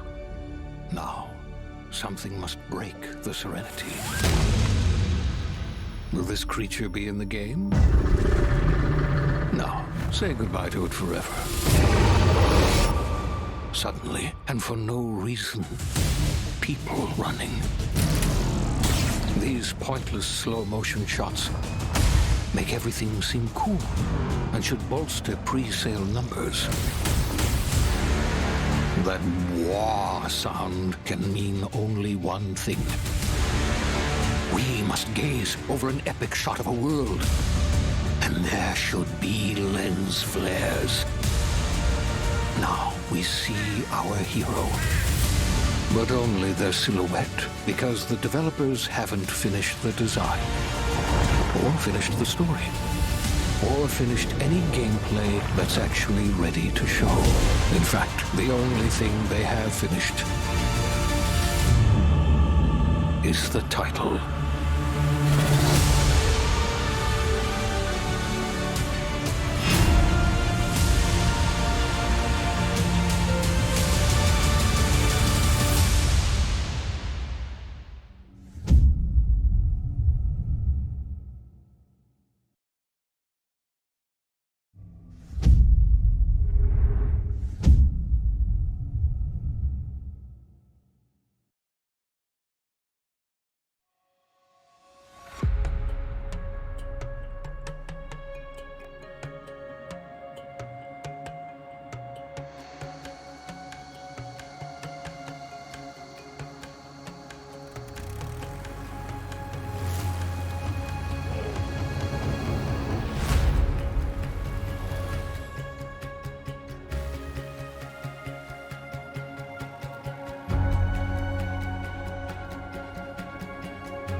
right now.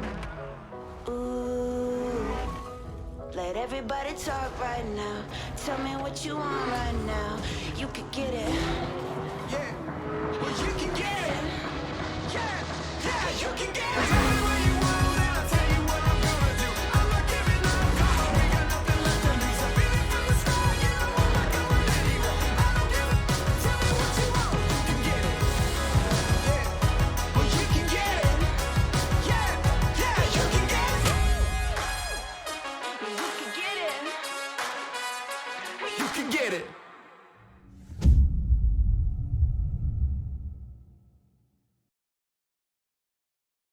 Hello, I'm Mike Brown, Creative Director at Playground Games, and I can't wait to show you what we've been working on. Horizon is known for fun, freedom, and beauty. This year, the Horizon Festival arrives in beautiful, diverse Mexico. This is the largest and most diverse open world ever in a Forza Horizon game. And there is no better car to explore it than the stunning AMG Project One Forza Edition. Rendered in unparalleled detail and with ray tracing in Forza Vista, thanks to the power of the Xbox Series consoles. I've invited along some of the team to help give you a taste of some of the amazing content that's waiting for you in Forza Horizon 5. Please welcome Bill, Maddie, Sierra, and Don from the Forza team. Hey, Mike. Hey guys, what's up? Hey, everyone. Hey, what's up, Mike? And we also have Abraham with us as well. He's one of the talented actors who will be appearing in the game. Bienvenidos a Mexico. I can't wait to show you what we've been working on. We begin in the rainforest on an expedition.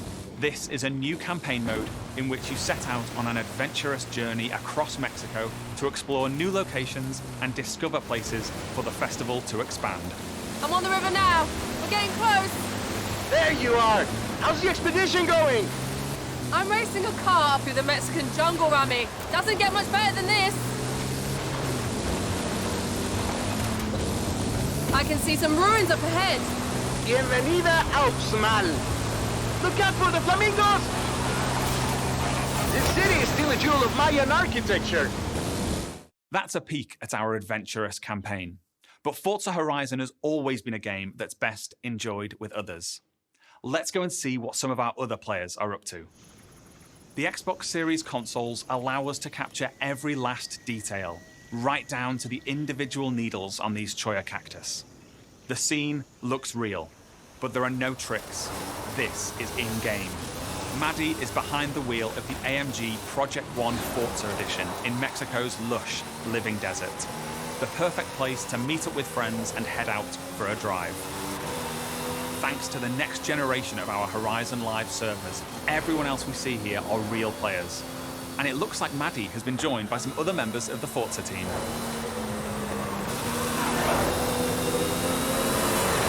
Let's leave Maddie for a moment and head out to the coast and meet Don. Don is already on the move, exploring this idyllic seaside town. This is a recreation of Mexico that is honest, authentic, and filled with love. Speaking of, hold up, Don. Oh, hey, what's up? This is a mural by Mexican artist Farid Rueda. Just one of the many beautiful, faithful pieces of Mexico you'll find all over Forza Horizon 5.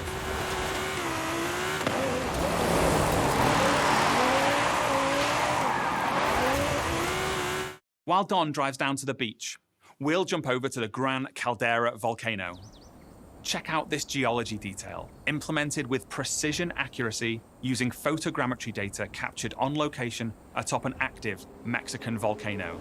The entire world has been recreated at this level of detail. And here's Sierra in her favorite off-road buggy. The volcano Sierra and friends are exploring is the highest point ever in a Horizon game. And thanks to the power of the Xbox Series consoles, from up here we can see for miles in every direction. In the distance, we can just about make out Guanajuato. Let's take a closer look. Guanajuato is one of the most beautiful cities anywhere in the world. It's a colourful, undulating city full of vibrant architecture. It even has a sprawling network of tunnels. And these twisting, turning, overlapping streets mean that as well as looking good, it plays great too. As we see here, as Don is challenged in Horizon's open world battle royale, The Eliminator. While Don tries to win that race, the rest of our players are still out exploring this diverse open world. Let's head north to the canyon. The Horizon series is known for its uplifting beauty, and using our unique HDR camera rig, we captured 24-hour shoots of real Mexican skies at 12K resolution. And thanks to the Xbox Series consoles, these photorealistic skies result in lifelike lighting that dynamically changes every frame, making you feel like you're really there. Here's Maddie again. She's joined by Abraham and some other members of the team. Our players are using Forza Link, the new AI assistant that intelligently tracks the status of you and the people you meet online, and then helps you link up and play together. We'll now head deep into the rainforest and rejoin Bill and the rest of our players. Here we see our new volumetric lighting system filling the scene with God rays as the sunlight dapples through the dense rainforest. A Horizon arcade minigame is about to start. Forza Link knows that Bill loves minigames, so it intelligently prompts Sierra to invite Bill. Bill accepts, and they're seamlessly linked together with their GPS route set. With that Horizon arcade minigame starting soon, all of our players are coming together. This minigame is called Piñata Pop, signaled by the Horizon cargo plane dropping a payload of piñatas. Ooh, over this way. Gotta catch up to you guys. Our players now have to work together to find and pop as many as they can. Okay, go up here to the left. There's loads along the main road. Here I go. I'll take a left through the bushes here. There's some between the houses. Oh, there's a couple more over here. Sweet. While the team grab those last few piñatas, we're going over to the stadium because I have one more thing to show you. This is Event Lab, the incredible new toolset that allows you to create your own races, game modes, and gameplay experiences. You customize everything, right down to the fundamental rules of the game.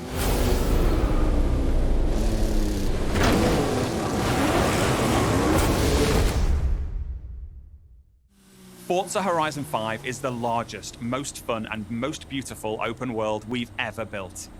And it will truly be an astounding showcase for the Xbox Series consoles when it comes to Xbox Game Pass this November 9th. Thank you so much. I'll see you all in Mexico later this year.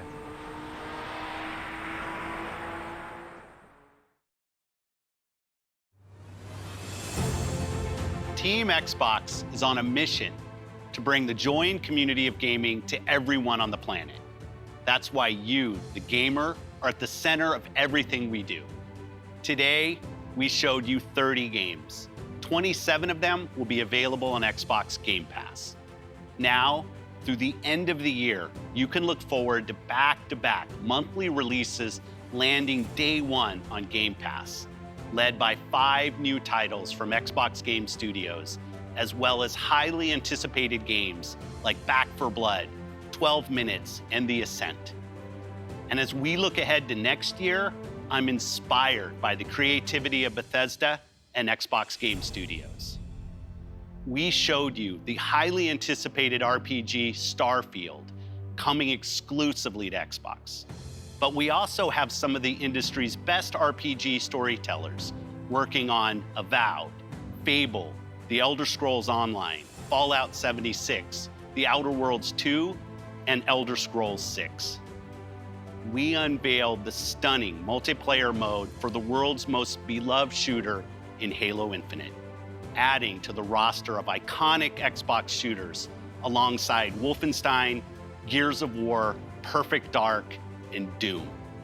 We premiered the most epic open-world racing game, Forza Horizon 5, bringing you a vibrant and authentic depiction of Mexico in a game built from the ground up for next gen, while the team at Turn 10 is hard at work on the next Forza Motorsport. Our growing family of 23 studios is devoted to advancing the medium we all love. Xbox has been here for 20 years, and that's because of you, our team strives to make Xbox a place where you'll find the greatest games, the most dedicated developers, and the most passionate community. Together, we all make Xbox the best place to play. Before I go, there's one more thing. Take a look at this brand new original game from the Arcane team at Bethesda, the studio that created Prey and Dishonored. Arcane created something new for them, an open world immersive shooter that you can play alone or with your friends. And like Starfield, this game will be an Xbox exclusive.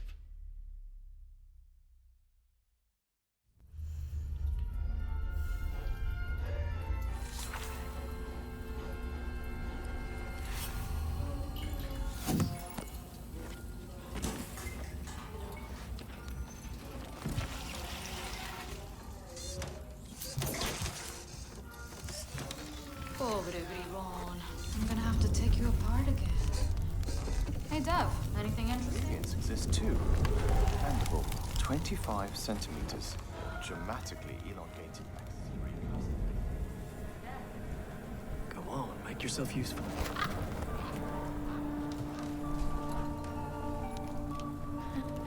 So, that was fun, right?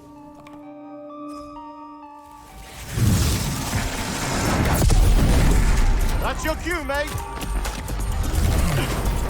Sleep tight. You know what this reminds me of? My time in the Himalayas. Letty's later, Dev.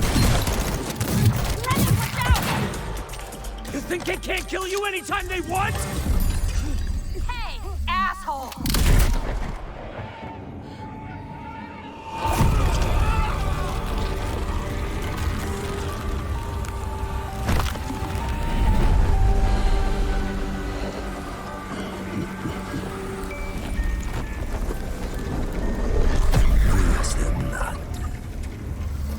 How do we always get into this shit?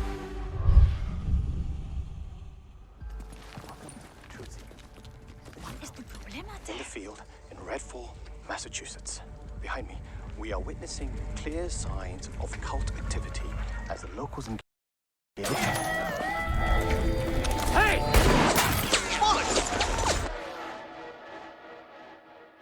Really hope the video was worth it. Everybody, fall back! People need to know what happened. Layla, with me! Get me on the roof now! Thank you, Layla. You're the best. Oh, Jacob, don't even mention it. Robin! Now or never!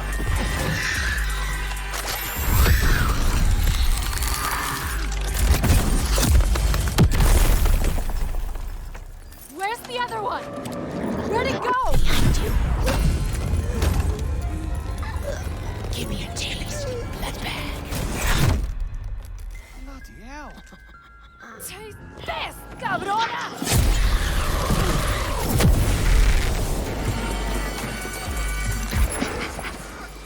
Watching you. Ah! Jacob, there's something! Thump goes the rabbit's heart. Oh, shit. Dev's gonna love this one.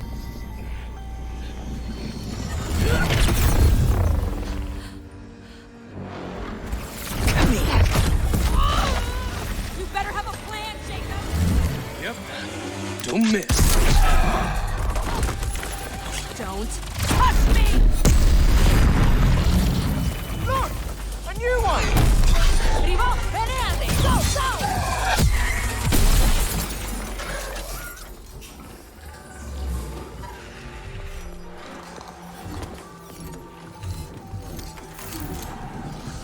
Kill me. End me. You can't break the blood trends. It's only just begun.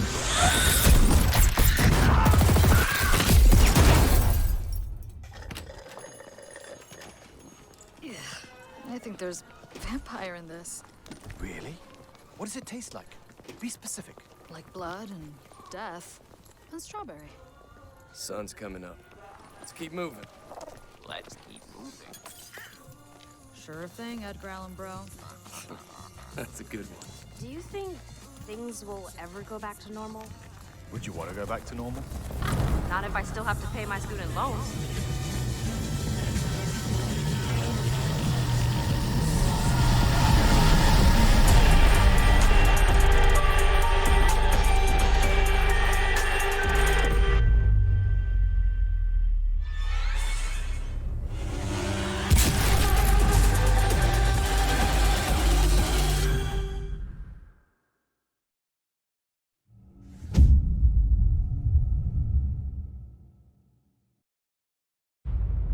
If there is wonder, that place in our dreams, we can disappear into a world beyond.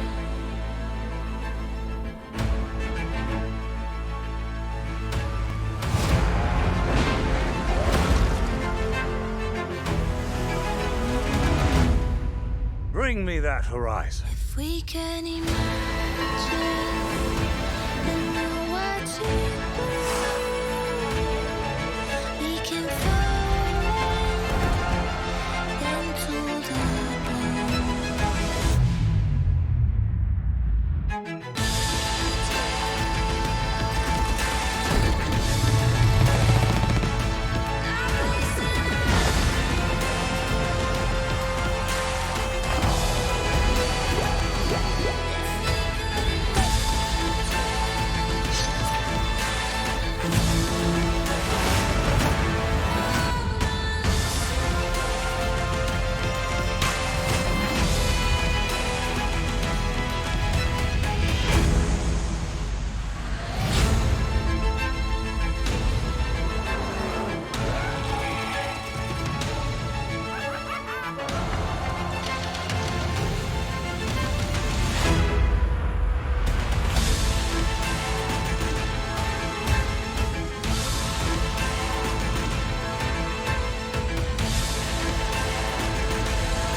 What is up, everyone? Welcome back. You are live with us for The Gathering here on Twitch Gaming, and we literally just finished the Xbox Bethesda showcase. How are you?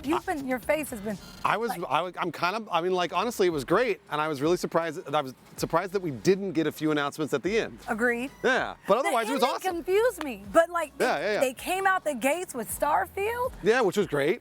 Looked great. Insane, and I don't know. What did you all think? Yes. We want to hear from you. Yeah. So much has happened. Make sure that you get involved. Yeah, please make sure to take part using the chat and the polls in the Control Plus extension. Obviously, we've got the Emote Awards tonight, so keep using PogChamps, Bible Thumps, LOLs. The Emote Award nominees are up to you, chat. They're up to you. The ending baffled me. I can't be. It baffled me too. I didn't expect a new property from Arcane, but That's what and we then I got. feel like it ended on a refrigerator, right? Like We saw the mini fridge was for sale. Yeah. it was like Redfall fridge, and we were like, wait. Yeah. I don't know, but hey. You know what? Who am I to blame Xbox for not giving me Elder Scrolls 6 or whatever? Who cares? All right, joining us again for the Xbox Bethesda post show at the Twitch Gaming Gathering are, of course, we talked to them right before, Bird of Chess, the Mav Show, and Nega Oryx. Welcome back, you all. There they are. Thanks so much. Oh, it's good to see you guys. Very good. We didn't even give you a chance to breathe or like dissect anything or go through anything. We're gonna pick your brains here, like just right on the spot. So, first impressions, Bird of Chess, let us know what you think. I mean, honestly, what both of you were saying, I think rings true. There were some things that we didn't get that I was really expecting. Some that we did, like Halo Infinite. It was great seeing that new stuff. And then some that really, really caught me off guard, but in a good way, where I was excited about this new property or this new title and just the range of titles. Everything, you know, from Age of Empires to these like more indie and the RPGs and the racing to Halo and co-op. And I just really love seeing everything that they're bringing to the table. They had a lot to bring. They did. Mav Show, what about you? They really did bring it. So many huge games came, but the things that stood out to me the most were the Diablo 2, Hades. You know, those games coming to console is such a huge deal. Yeah. It's such a big audience that have not been able to play those games, and I cannot share them enough. Yeah. Yeah, it's true. Because I mean, unless you were on PC, you weren't playing these. So it may open a new market. You never know. Yeah, that's their goal, I'm sure. Yeah. Nega Oryx, what about you? I just want everyone who makes trailers for a living to watch the Outer Worlds 2 trailer, because that set the standard for how all trailers should be moving forward. Agreed. I think that they should actually make an award for that. They should give an award for very specifically their trailer every year. Just honor their trailer. So just for Outer Worlds? 2021. Yeah, okay. Yeah, and every year they win it again, and you watch it again, and you go, oh, it's just as good as it was the first time. Man, all right. So Bird of Chess, we didn't get Indy. I think a lot of people thought we were going to get Indy, and we didn't get Indy. We didn't get Elder Scrolls 6. Was there something in there that delivered for you in terms of the things you were expecting? Yeah, I mean, it's great to just see that obviously Halo Infinite is a big one, right? And Yeah. I mentioned that one too. So that was actually really exciting to see and more of the story there as well. And then, you know, additional stuff like support with Fallout 76. You know, it's great to see that they are still working on the game. And I think that maybe does kind of bolster a lot of people's hopes that like maybe there is something moving forward that they can, you know, keep engaging with. And then, you know, all the other stuff, I really like the ones that caught my attention were ones I wasn't expecting, like Redfall at the end, Yeah. where I was just sitting there going, oh, this is interesting. Arcane has something new. Oh, it's like a co-op shooter. And then suddenly the character designs, all of that sort of like supernatural, urban, sci-fi, fantasy, it was so good. And that one really, I think, had me hyped.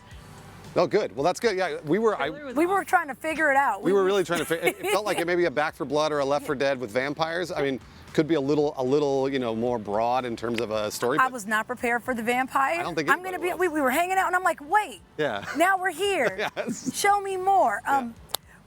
Conversely, were there any smaller games that unexpectedly, you know, crept up on you, or you were like, what is this? Or you're interested to see more from?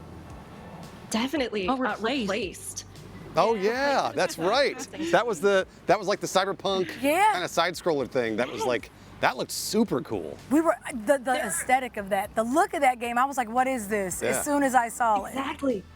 They really like integrated that like traditional sort of pixel art into this 3D environment in this way that felt so smooth, so beautiful, so atmospheric.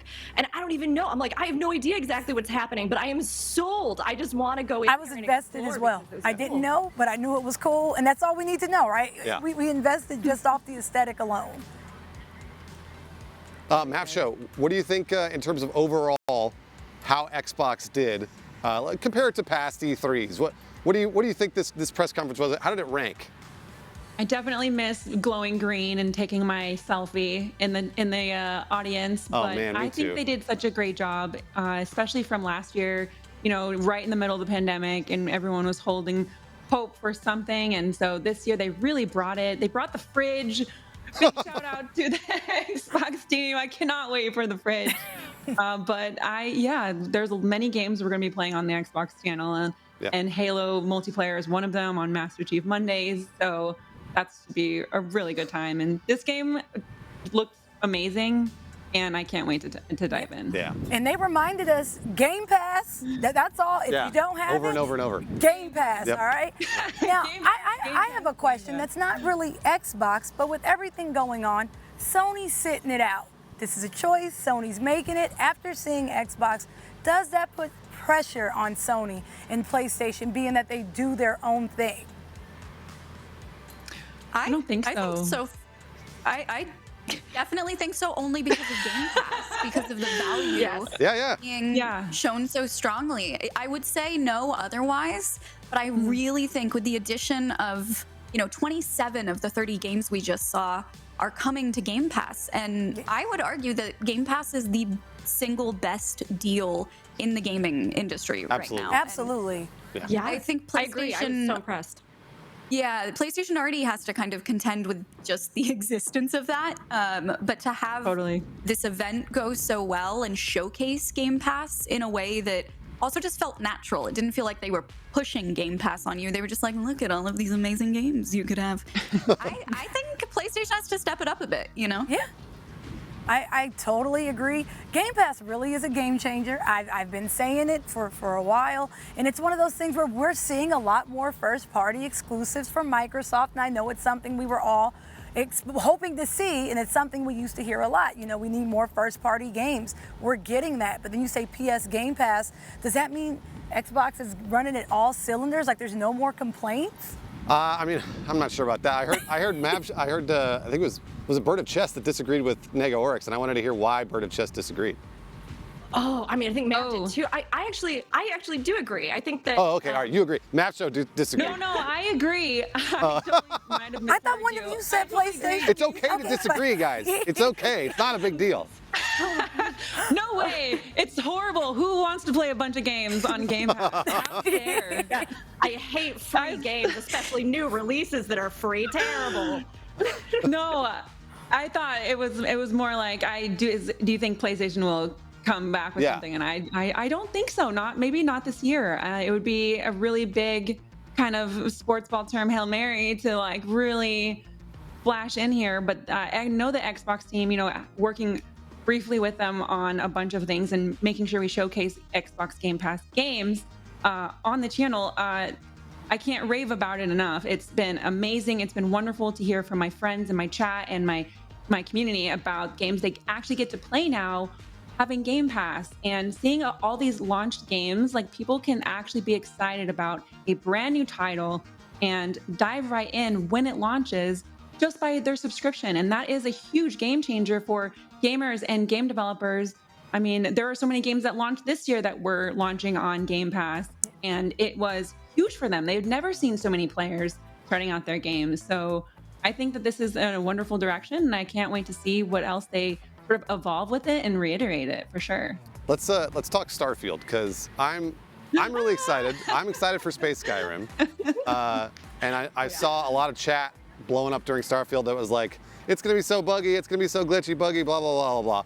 And that's okay, by the way. You're allowed to say that, so that's why I'm asking. I'll first kind of direct this to you, Bird of Chess. Sure. What do you think? What do you think Starfield's going to be? Do you think it's going to be a more perfected Bethesda game, or do you think it's just going to be just like a Skyrim or a Fallout, where it kind of feels derpy, but it's really, really fun?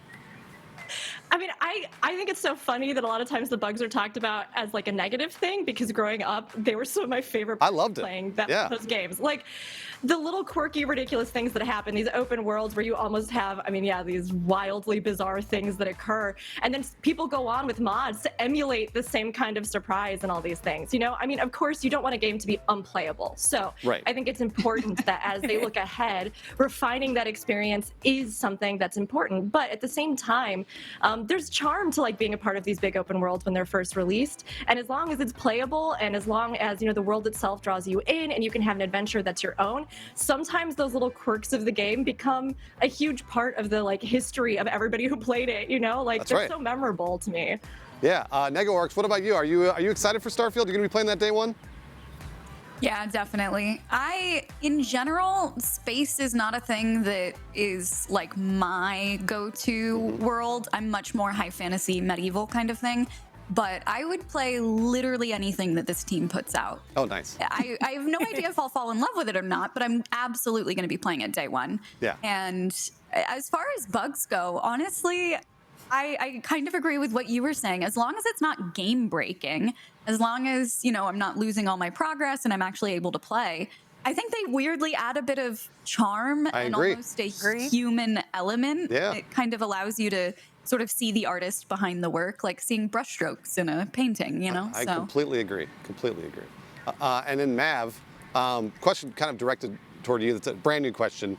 Was there anything that left you wanting more? Did you see anything during the press conference that you're like, gosh, I gotta play that right now, or I want to see more of this trailer? There are just so many things, you know. I've been such a big sci-fi, Destiny, Halo, and all sorts of those games fan for so long. Back 4 Blood seemed really awesome.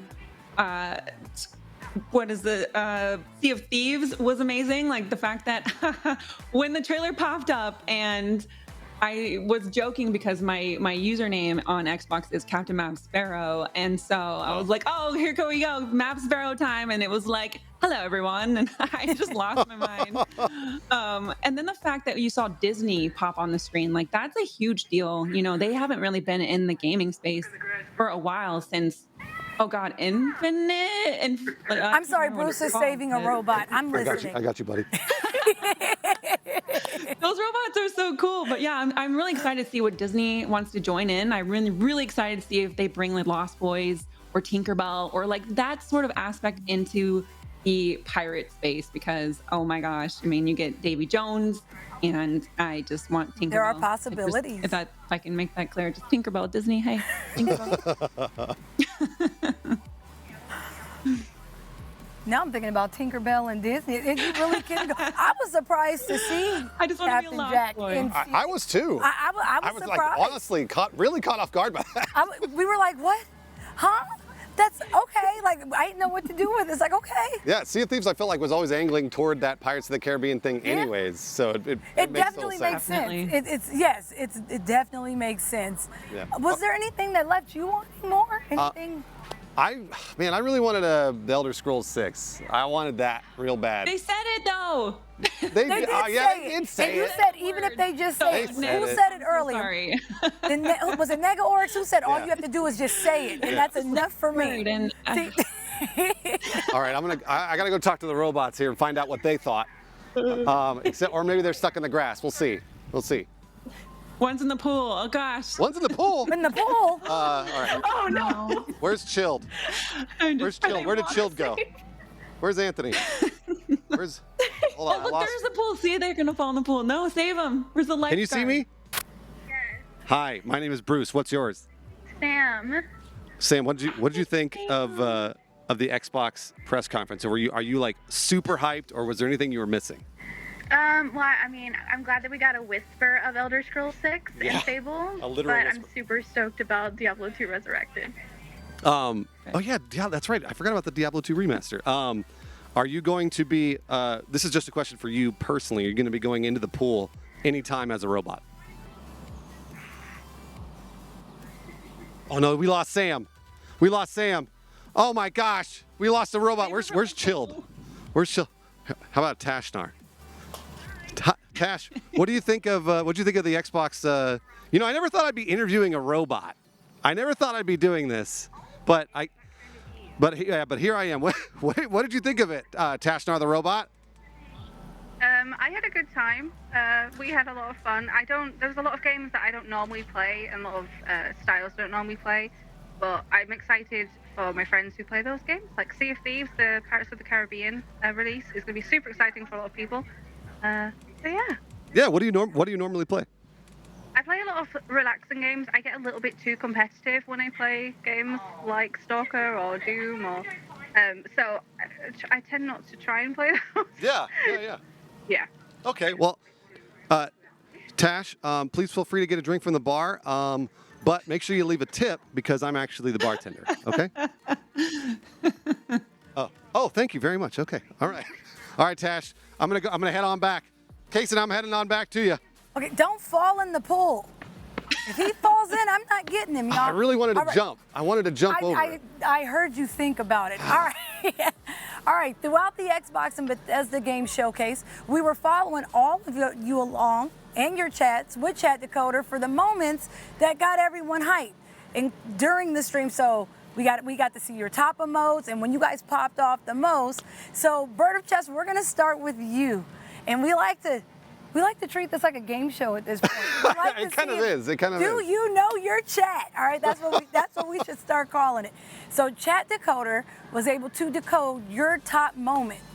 But before we tell you, what do you think your chat got most hype for during the presentation? I want to say the new Forza game, which surprised me. I didn't realize we had so many racers and fans of racing games. Yeah. Either that or Halo, I think. All right. Maybe. Bird of Chess, I don't envy you because I don't think anybody would have guessed this, but Chat Decoder, according to the robot, the algorithm, said that your chat was the most hyped during Slime Rancher 2. Oh, Slime Rancher, yeah. Oh, okay, all right. Okay, all right. I just want to make We sure. have a bunch of fam that are excited about Slime Rancher. Oh, good. All right, good. I didn't want to catch you off guard there. Introduce me to it. So we also found out that through Chat Decoder, the top global emote that your channel was using. Now, again, it's a global emote, not a sub emote. What do you think the top global emote your chat was using during that was? Oh, geez. The wave emote or. Yeah, See, that's not fair. We have to narrow it down. Narrow it down. There's only three. There's only three. PogChamp, Okay. Bible Thump, or LOL? Ooh, PogChamp. Okay, all right. Do you want to tell her or you want me to tell her? Okay. No, you take this route. Okay, all right. I'm set. I like I got to give you the bad news again, Bird of Chess. The top global emote was this. He's getting real good at it. Can you stay like that? It was LOL. Ooh, that's amazing. I mean, honestly, I love it. We laugh a lot in my community, so I'm not really that surprised. Okay. I feel like that emote summarizes us very well. So I thought we'd get more Pog in there, but this time we were laughing it up. We were excited. We were happy. Okay, all right, good. Sorry, again, this is a robot versus human. And See, I think we go off of emotion, and the robot just goes off of data and stats. And so, you know. yeah, it's got me worried actually as a streamer because now I'm like, do I know my chat? Probably not at all. I would say I do, but then Jaddo told me no. So I'm going to use reverse psychology. I don't know them at all. Good idea. And then they'll be like, yes, you do, and then we'll all be happy. Yeah, that's a good idea. All right, let's move on to the map show. Map show, same deal. Chat Decoder is like an algorithm that works in the background. It kind of finds out where your chat is super hype, which global emote they're using the most. And Mav Show, what do you think Chat Decoder said the top moment was during the entire Xbox press conference? I think I'm gonna go rogue here, and I think there's a lot of lols during Party Animals. Oh yeah, the Gang Beasts. The Gang Beasts game. Yeah, that looked awesome.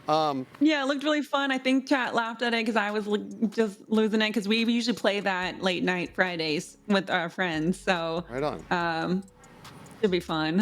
All Maybe right. that. So Party Animals, final answer? Okay, final answer is I believe that's the final answer from Map Show. Casey, you want to tell her? Okay. Again, this is a Chat Decoder thing. Map, I don't think you're crazy, but according to Chat Decoder, it's Fallout 76 DLC. Oh no, what is it? They're very close though, right? I'm very excited for Fallout 76. I was very hyped because I'm a huge Fallout fan. So the fact that they're updating it, Game Pass is really great with multiplayer games right now, and that there's a reason for that. So if you haven't dove in yet, there's a lot of updates coming. So I'm not surprised by that at all. All right. That's a win. All right, good. All right, so we also found out again through Chat Decoder the top global emote that your channel was using. And before I say it, I want to know again: PogChamp, LOL, Bible Thump. Which one do you think it was? I'm gonna say LOL. My chat is. You go right full ahead. tag. You tell her. Map, we're here, and I would never want to be the bearer of bad news. Oh, no. But Chat Decoder says that it was PogChamp. PogChamp! Wow. Yeah, it was PogChamp. I mean, like, it's okay again. Chat Decoder, it's just data. It's all data. I feel like Chat Decoder does this on purpose. Do you think maybe Chat Decoder is wrong and we as humans are right? I'm going with that because that has to be. I'm going to say, as a human, I am right. How about Hi, CB. that? Oh my gosh, jeez. Did you hear any of that? Wait, hold on. Chatbot's here. Chatbot? What do you need? What do you got? This is such a great party. Thanks, Chatbot. Why'd you cry at first then? Yeah, I know. He led with tears, but he's having a good time. It's just emotional.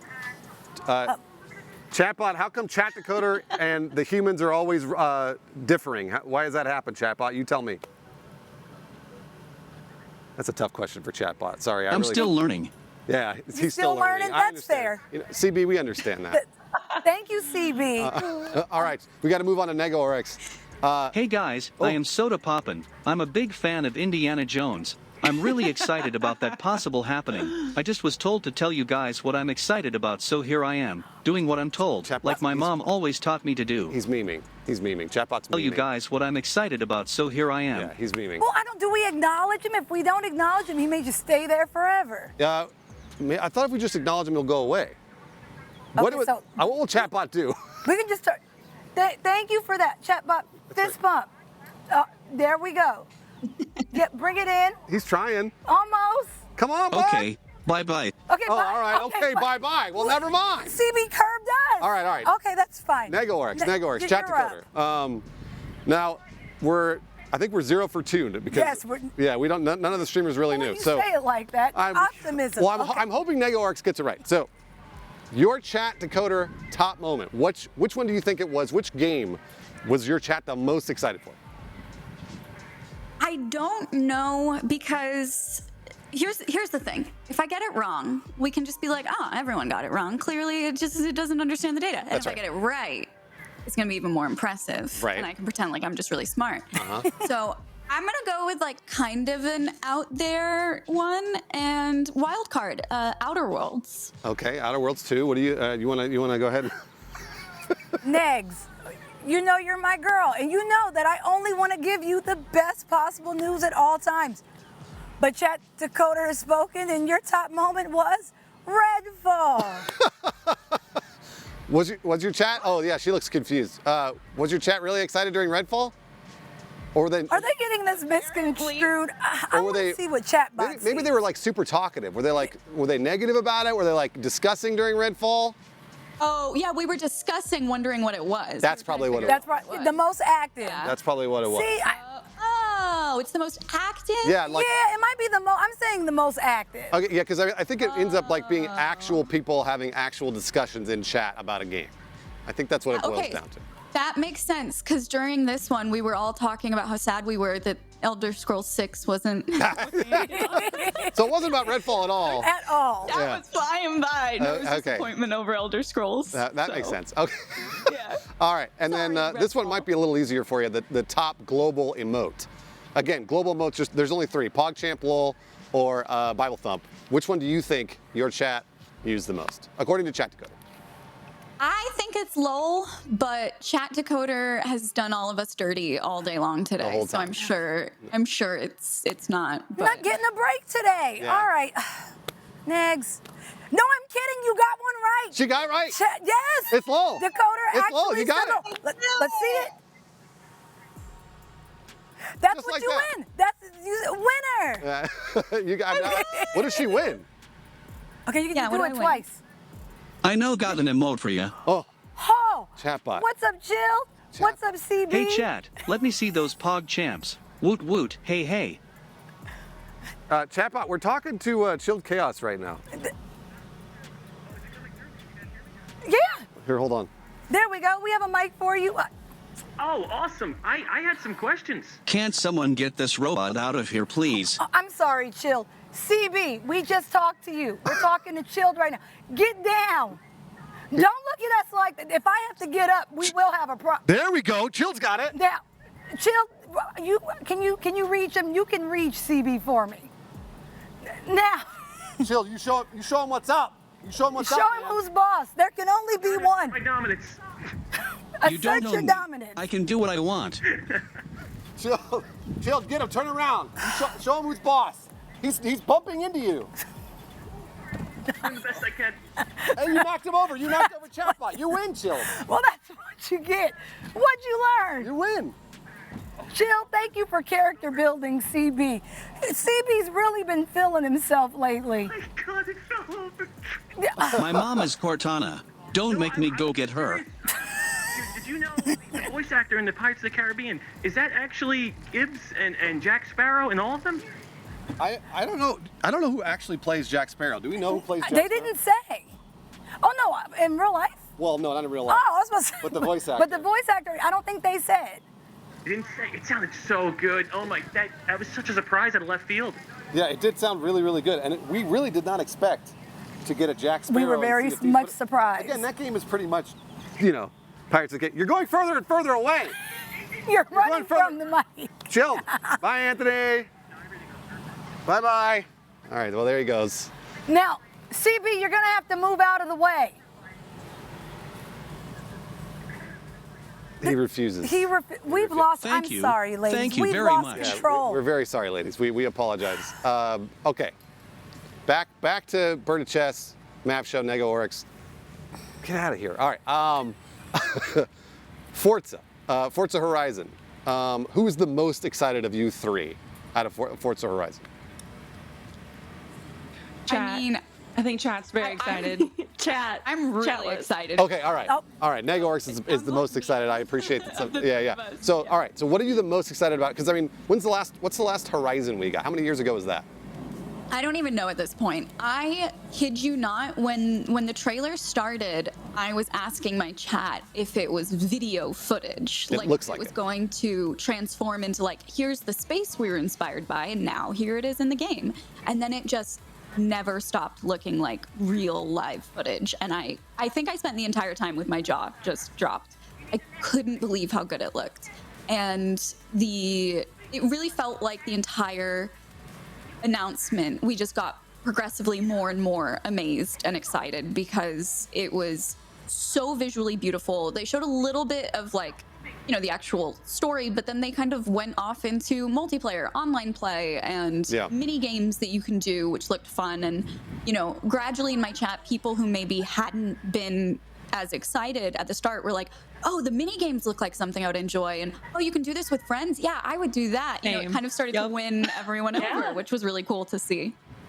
Kaysen, I was surprised. During the press conference, I was looking over at Kaysen, and she kept going, "Is that a picture or a video, or is that a video game?" When they started talking about the geography, what is it called? Photogrammetry. Yes. Photogrammetry. And yeah. it was insane. I'm like, so that's just a still, and then a car would drive by, and I'm like, I can't tell anymore. I don't know how I keep saying it every time Forza comes out. I'm like, it's a beautiful game. I don't see it getting any better, and it just continues to get better. Yeah. Forza is stunning. It's insane. They perfect it every year. Every year it seems to get better because I'm always like, I don't know how they can get better. It's just basically real life, and then it gets better. So it's amazing. It was like those cake videos, and I'm like, is that cake? Oh. And I couldn't tell. Yeah. And I'm like, this is the actual game. Like it was I couldn't tell.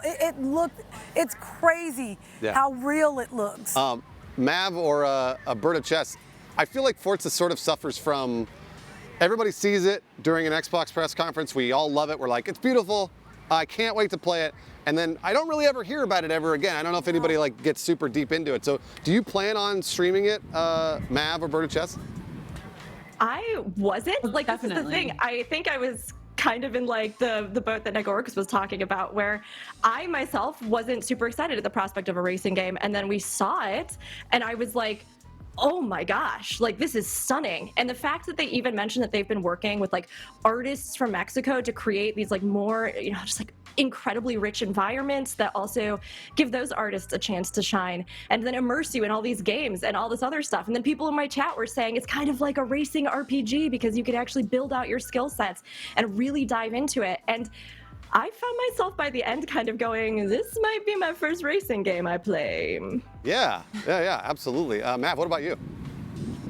So I've been playing racing games since Need for Speed. That is my heart place, but Forza has always been there. It's always been at the conference and showcase, and you've always been able to play in it in like their actual car.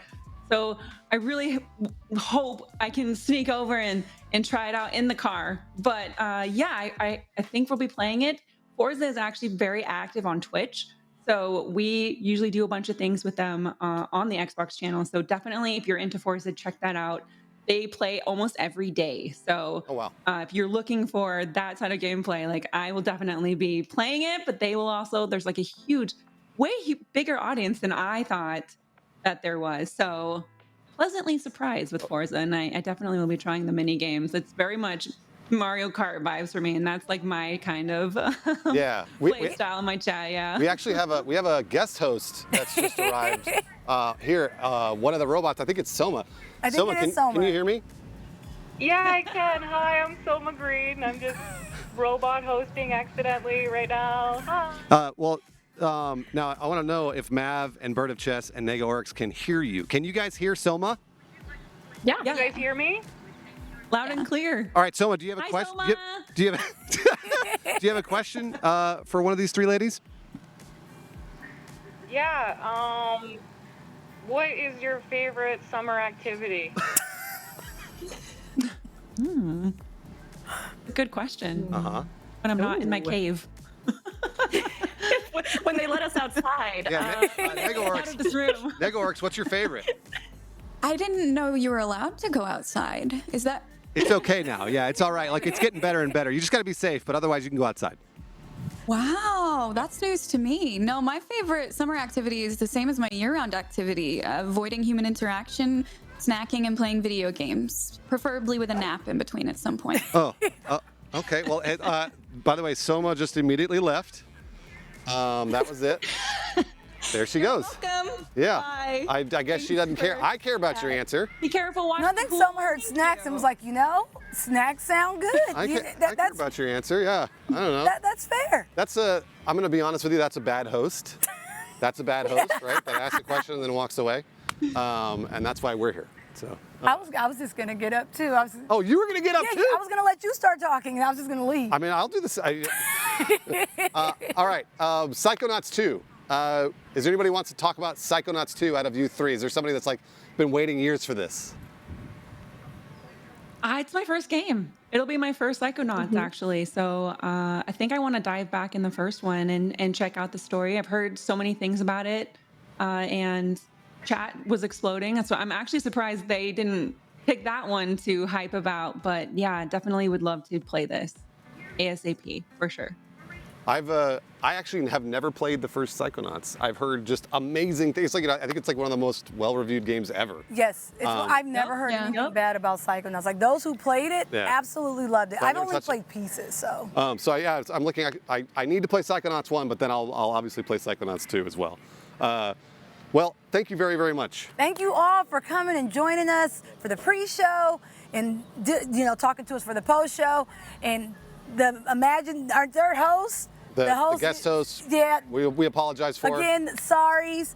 Thank you all for hanging out. Before we let you go, though, because you guys are amazing and y'all were able to survive robot shenanigans, where can everyone find you? I'll start with you, Mav. I am the Mav Show everywhere. I stream in the afternoons during the week on the Xbox channel and in the evenings on my channel. So you can kind of see me on Twitch a lot this summer. So really excited to kind of have a bunch of dev interviews coming up and showcase a bunch of new games on the Game Pass and pick whatever we want to play as a community. So that's kind of what we do on my channel. Right on. What about Bird of Chess? Yes, you can find me, same sort of deal, Bird of Chess everywhere. So twitch.tv Bird of Chess and on YouTube, Twitter as well, @Bird of Chess. We do a lot of MMO variety gaming, so ESO and all the things ahead were very exciting for me. But we do a bunch of other things as well, including RPGs, JRPGs, Halo. We live in the city of Chicago here, so sirens go by sometimes. Please excuse that. It's okay. It's a great place, I promise. That's all right. We live in Los Angeles. We understand. Yes, but yeah, we do all those kinds of games, and we are a big LGBTQIA plus community as well. So happy Pride, everybody, and you can find me there, and then on other podcasts like Aetheryte Radio, and then the Lightbringers podcast too. Cool. Cool. Nego Oryx, what about you? My socials are all the exact same, NEGAORYX, Negaorix everywhere. I am a variety streamer. I'm a Dead by Daylight partner. I play a lot of horror games. I also play a lot of cute simulation games, so things like The Sims, Stardew Valley, Ooblet, stuff like that. I'm also a voice actor and a tabletop RPG player, and I have a couple of really cool upcoming projects I'm recording for right now that I'm not allowed to talk about, but I will be able to announce on my Twitter. That's the best way to stay up to date with what I'm doing and where I'm at. Well, thank you so much, you Thank you all for legendary, joining us. legendary panel of ladies. We really appreciate you sticking around for the pre and the post show. Enjoy the rest of E3, right? Thank you. Yeah, absolutely. All right, I'm gonna go talk to some robots here. I'm gonna put my sunglasses on because it's gotten I'm hotter going and with brighter. you. I want to see who's who. Okay, Kason, who do you want to talk to? I don't know. I want to see what we got. They're having a conversation. Should we interrupt? We can Like interrupt. a house party? Yeah, I'm gonna come right here and then. Okay. Hello. Hi. Oh wow, Hi. you hover-handing them. Yeah. How are we? K-Pal, what were you and ISPA TV talking about? We were talking about the robot revolution. We're taking over now, and my first thing that I'm going to do as a robot revolution leader is make sure that everybody drinks just drinks English breakfast tea at least once per day. That's my demand. Yes. Demand. And then did I pronounce your name right? Yes, you did. Was it ISPA or ESPA TV? Isma. Okay. And then are you part of the robot uprising as well? Yes, I am. Oh, okay. All right. May I ask you both a question? How do you uprise when you don't have arms? Can we buy some? Well, you see, we're gonna demand that we also get poke instruments put into our robots. Oh, okay. That's our next upgrade is a poke. Okay. A poke button. Yeah, we can scan QR codes. Next, we're gonna poke. Yeah, I hear they're working on that. People beware. We'll send you guys arms, but we're gonna go talk to other robots. All right. So the arms Enjoy your arms are in the mail. Remember, Robot Revolution. I'm sending petitions out. The arms aren't. Now they have petitions. Where else? Where is everybody? There's somebody behind the bar over here. Do you think they'll serve us? Now I wish they did. Oh, that's Chatbot. Is it Chatbot? Wait. Do you want we have. Let's talk to Tash. Let's talk to Tash. Hi, Tash. How are you doing? I'm good. Oh wait, I'm really good. Oh, wheelie good. I get it, Willie. Wow. No, I know. How long I'm you been in working pain on from that? Saying that. That was your moment. Yeah. If you got the Willie part wrong, were you going to be upset for the rest of the day? If you said, like, I'm tired, he good, like, that was your moment, you had won, you know. I screwed it up. Missed it. Hey. I have chat helping me with awful puns. Oh, God. Chat came in clutch. I like Willie. Tash, what are you gonna do if I ask you how you're doing, but I lift you up? And now you can't be wheelie good anymore because you can't move. Well, this is awkward. Hi. Sorry. I have some lag. So the only thing, Tash, you can raise yourself up. You could still do that. Now, the taller Tash gets. I don't think she knows how. I don't think she knows how. to do See, it. I like this. This is more my speed. There we go. Oh, hi. Sorry. I don't know what's happening, so usually I just dance. I think she lost. awkward. She lost the internet connection. And Yeah. by the way, that's why robots are never taking over. Because you lost the internet connection. Gotta have that good Wi-Fi. Jeez. I'm the distraction robot. So it's working, clearly.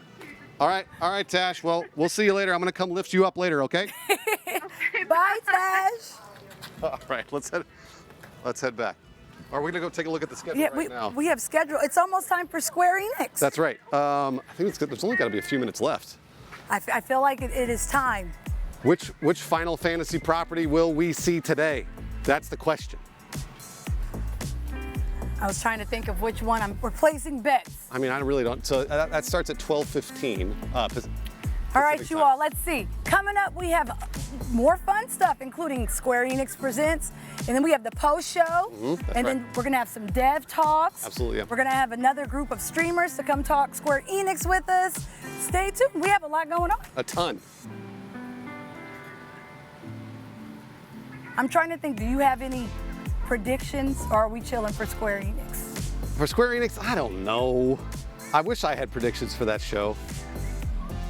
I'm not sure.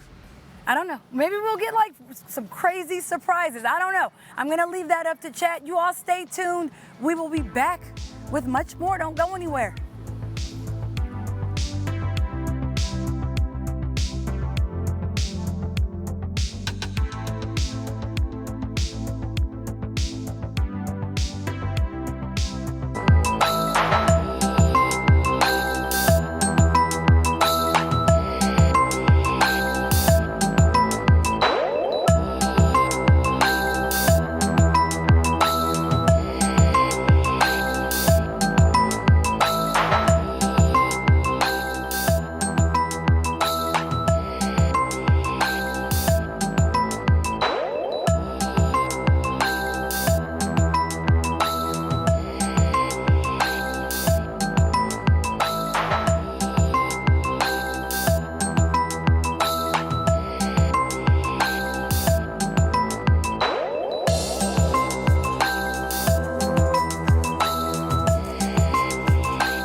Good afternoon, everyone. It's Matt Mercer here, and I'm back as your host of Square Enix Presents.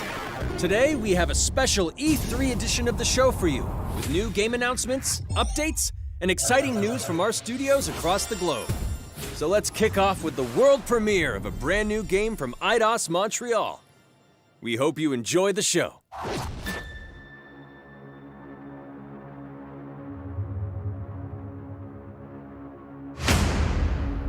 I am so proud of you. Do you know what a birthright is, Peter?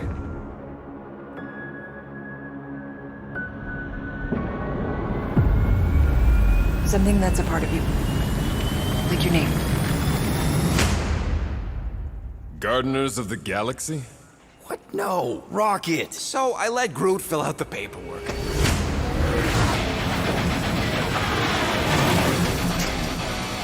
So we got fined. We appear to be 6,963 units short. I know, we clearly need a plan. If you see anything with claws the size of Drax, let me know. We got this!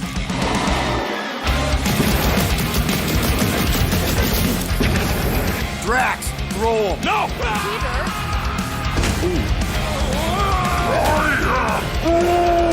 You want monster? I'll show you monster! No! We disrobe! Keep your pants on. Although it could be used as a distraction.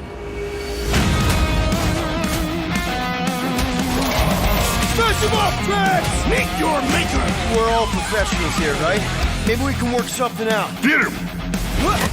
You had one job, Quill. I did exactly what?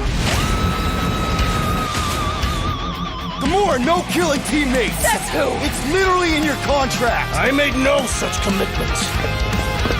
In less than 3 cycles, all would be lost. The galaxy cannot be saved, Peter Quill. We can do this together! Fucking great, Quill!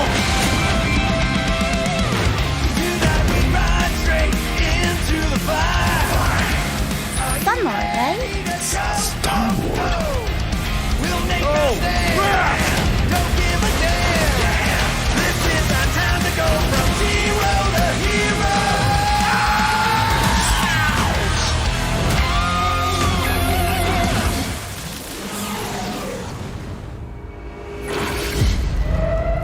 No, of course I will. I'll call you.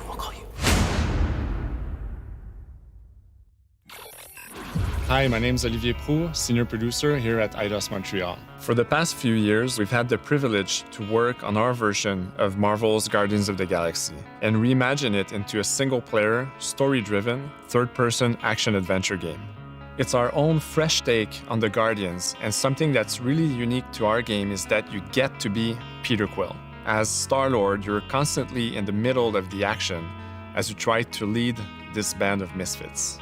But today, I'm really excited to have all of you join us on this journey, and you'll hear more about the game from our team behind this project. Right, let's do this! I've always loved Marvel's cosmic characters. Growing up as a kid, I read them, enjoyed them, loved them. I had the opportunity to write for Marvel on some of their cosmic titles. I went back with the help of Bill Roseman, the editor, and kind of cherry-picked characters from Marvel's past. The opportunity here was to build a team, but to make it all underdogs, so that the reader would think, oh my gosh, how is this team going to survive? And that became the Guardians of the Galaxy comic, which we loved working on.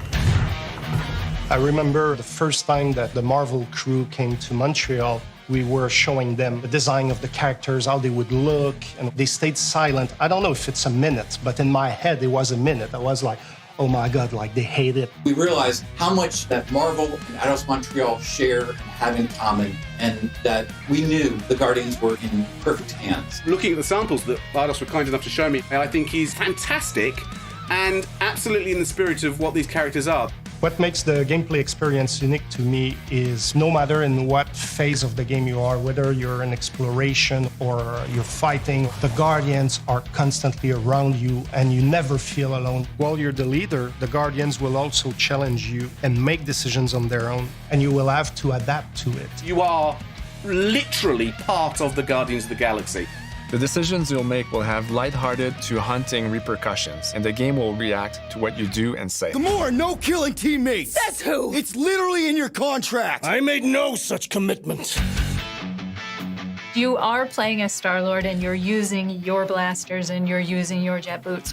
Star-Lord is really empowering. He's very agile on the battlefield. He can slide and over with his jet boots. Of course, he has his elemental blasters that have different powers as well. And on top of all of this, he can use the unique abilities of his Guardians. We're not pirates. We're legally incorporated heroes for hire. Gardeners of the Galaxy? What? No. The story is about a group of misfits, the Guardians. In our world, they've been together for less than a year. They create something on a small scale that looks insignificant. And as they progress through the story, they discover that they created something really big that threatens the galaxy. There are a lot of very interesting villains in the Marvel franchise. And when you're starting to work on a story like this, you get to get your pick of which ones will make the best for this story. That gives us the opportunity to bring in some that are well known, but some that are also not all that well known. What Eidos is getting so right about them is capturing what it's like to be a misfit family. They're also bringing an amazing imagination to it. You're going to see planets and characters that are going to blow your mind. Interpreting it in its own way, I think, makes it feel incredibly fresh and exciting. It's not a matter of trying to replicate the comic or trying to replicate the film. It's trying to take the medium you're working in and make the best version of Guardians out of that. They made it fun. They made it rock and roll. They delivered everything you would want in a Guardians game.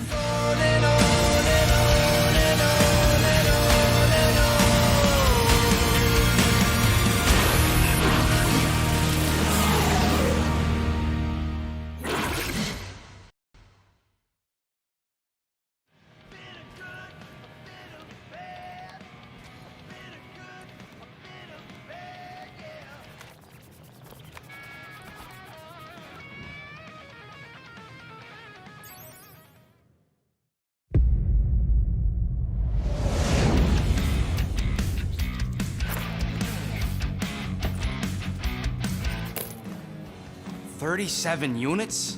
We appear to be 6,963 units short. If we intend to keep our ship, Peter Quill. I know. We clearly need a plan. What about selling Gamora's crap? What?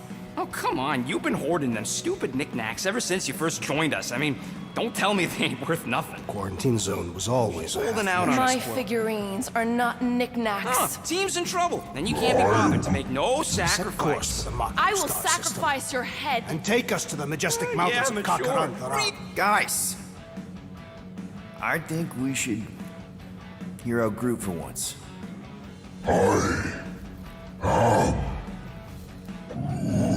You know, the only problem with your plan is that Lady Hellbender only buys monsters, and you are not a monster. Groot, are you really offering to... No, he is not offering that, okay? It could work. Sell Groot? I guess we could bust him out after. Absurd. Lady Hellbender seeks the monster within. The small, ugly one is clearly the correct choice. He's cruel, sadistic, and his soul is filthy and filled with rage. I vote we sell Groot. I honestly think Lady Hellbender will go for it. Yeah, well, I vote for not Groot. I also vote for the creepy little beast. 2 votes each. Peter? Well, Rocket's definitely scarier on the inside.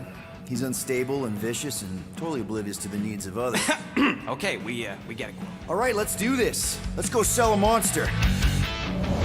We're not seriously flying into that. They say the weather patterns of Seknarf 9 are tied to the temperament of its ruler. That's not how women work. Or weather. We're flying the wrong way. Nah, he's not flying at all. Guys, relax. Just one minor adjustment. I ever mentioned how much I hate rain? Hellbender's castle isn't even that far. That is not a castle. It is an impregnable fortress. So how do we impregnate it? Ask Peter! Let's just get closer. We'll figure it out on the way. There is nothing to figure out. As beast merchants, we will easily gain access to Lady Hellbender. Good. We've already got a beast. All that's left is the merchant part. Good thing I put on my official merchant costume. There is no such thing. Right? The fact you ain't sure don't bode so good. Whoa! That is some really crazy lightning out there. Never seen anything like it. Meteorological suicide is what it is.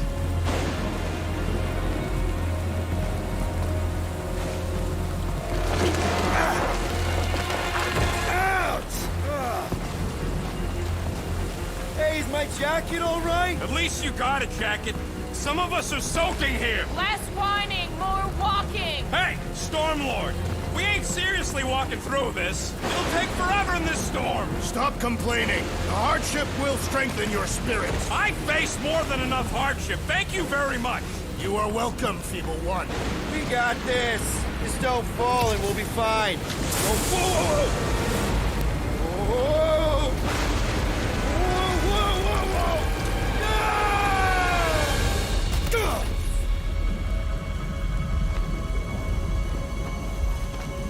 Everyone okay? We should have gone to Maku 4. I would be wary, Rodin. You know what? I survived freaking Half-World. I think I'm scared of some little... Ah! It's not alone. Get ready. What are these things? They are amorphous vermin. Shoot first, questions later. Drop them, Gamora! This won't hurt much. Smash them up, Drax! Meet your maker! Steel Boy's enjoying this way too much. This is the local fauna! It's about to be an endangered species. Groot! Hogtie time! All you, Rocket! Time to go boom! I am eager to experience Lady Hellbender's legendary menagerie. Should we ask them for directions? I'm thinking maybe they are directions. Oh, like a signpost or something. I'm not saying it's an arrow with the word fortress on it, but statues suggest civilization, and the only settlement I saw when we were topside was Lady Hellbender's fortress. Dead end. That's just great. It's a retractable bridge. They used them at the prison I was in. Too bad the controls are on the other side of the giant chasm. What do you not have time to dawdle in this jungle? I shall hurl the creature over the chasm so he may activate the bridge. I may activate a hole through your face! Put me down! It'll be fine. Just curl up in a ball. What? Drax, throw him. No! Very well. Peter! It's okay, he'll land on his feet. Ooh, I guess that only applies to cats. You sons of sharks! Scut-busting act! I am not familiar with these words. Order the beast to do its job. Rocket, come on, man! Ram it, dash face! Fix the bridge and we'll raise your cut by 5%. I want 10! Okay, deal.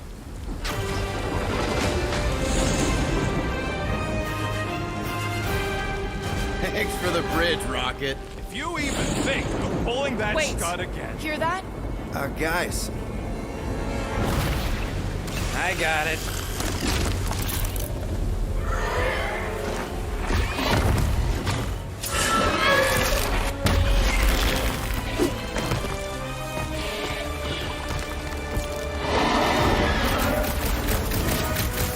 These creatures are perfect predators.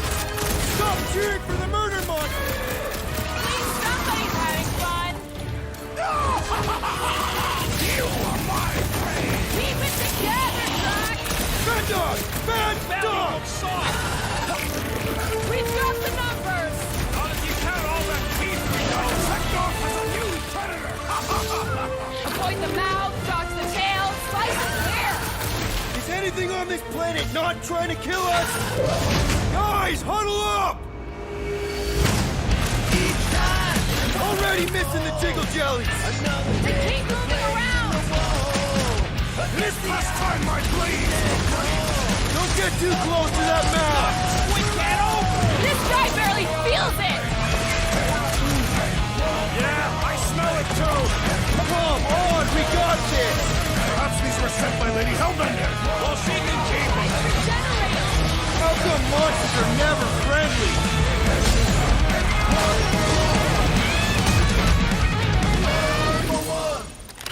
That is definitely in my top 10 fortresses. Peter? Aren't you forgetting something? Oh, right. The cage. The point of even getting the Flarkin thing was looking like we mean business. All right, Rocket. Time to put on your monster face. I only got one face, Quill. Are you sure about this, Peter? Look at him. You better have one hell of a sales pitch.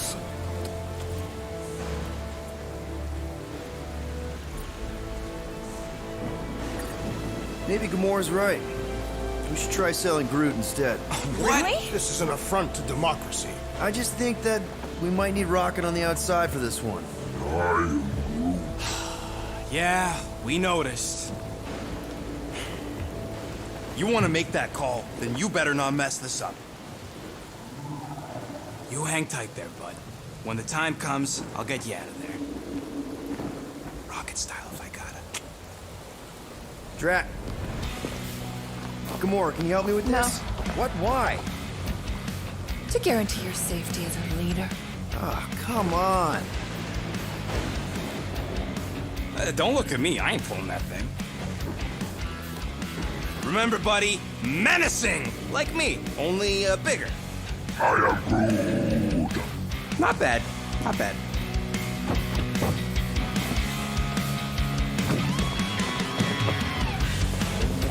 Easy, big guy. So, how long before someone else wants to pull this thing? We are 60 clicks from the fortress. I'd say closer to 75. We got this!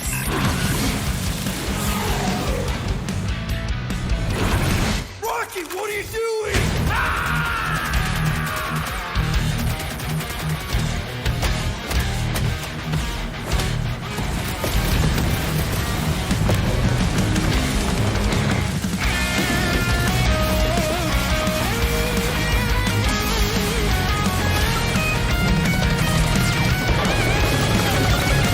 Who's the monster now?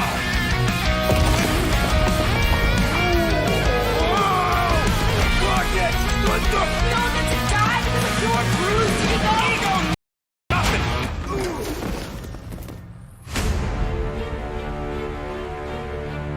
Guardians of the Galaxy. How many times do I have to kill you?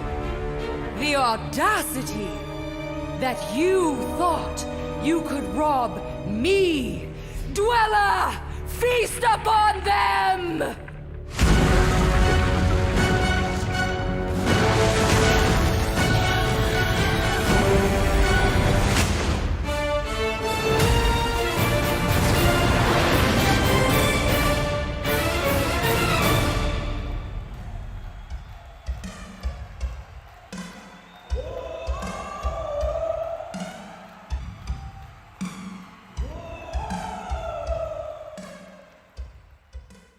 Now we're going to revisit two iconic brands that are being remastered for modern platforms. First up, relive the classic games in the Final Fantasy series, and then get one more peek at Legend of Mana ahead of its June 24th launch.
Up next, Earth's mightiest heroes continue their fight to defend the world in Marvel's Avengers. The team at Crystal Dynamics is excited to share the latest updates with you, including new mission types and a growing roster of heroes.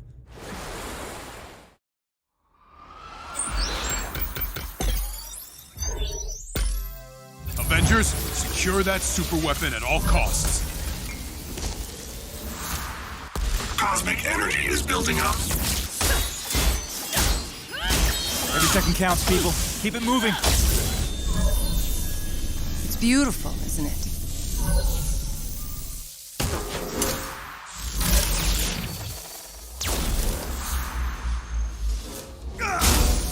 You're out of your depth, Avengers. We're shutting you down, Monica.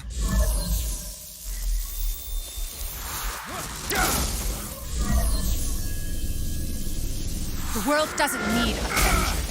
AIM will save this world. I will save it. There is no end to these clones. You don't understand what that cube is capable of.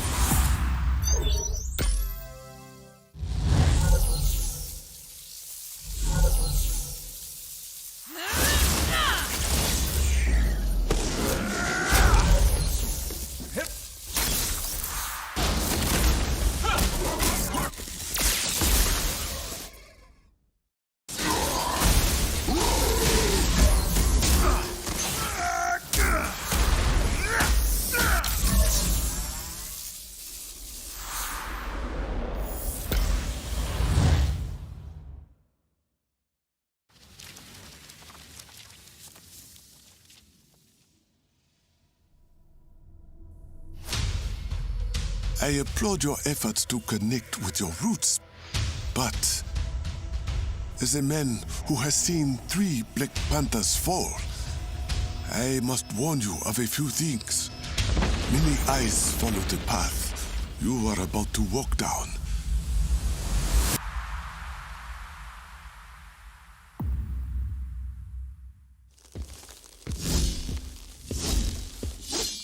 Be honest. You just wanted to show off this suit.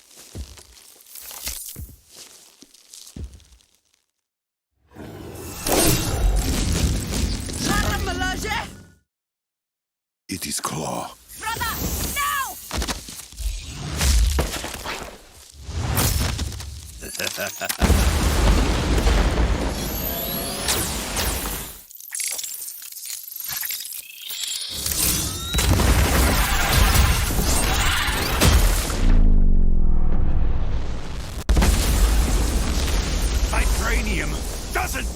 to you. All right.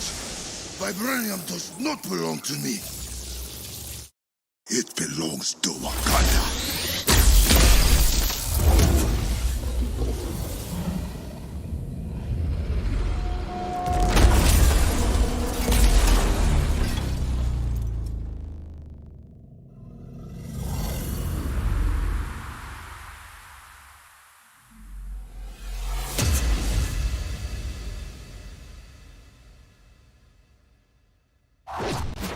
Now it's time to give mobile players a quick look at some of the games that will be available in the coming months. Good evening, 426. Our intelligence reports a new threat to global stability. Their reach is unlike anything we have seen before. Following Agent 47's disappearance, you were selected because of your remarkable skills. Execution must be perfect. We will strike from the shadows, and they will never know what hit them.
Today, the team at Platinum Games is giving you an exclusive look at the epic world of Babylon's Fall, featuring fluid combat, powerful weapons, and a unique art style.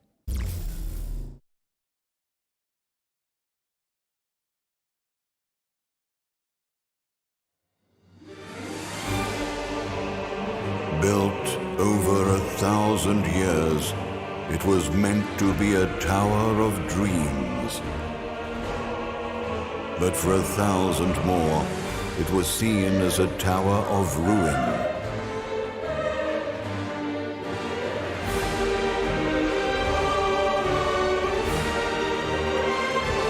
Persevering through fire and ice and the coldest of winds, eventually the tower became a symbol of unrelenting ambition. That tower's name is Babylon.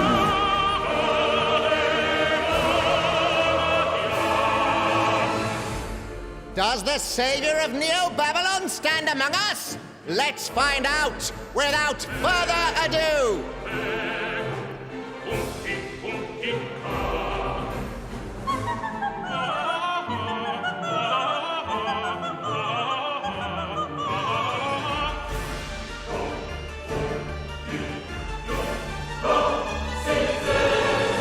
If I'm to die, then I'll die for hope, for what little hope there may be.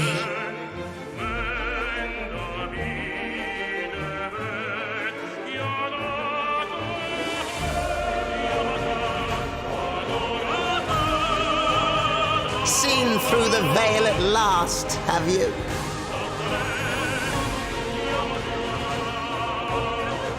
We're all prisoners of our subjective reality.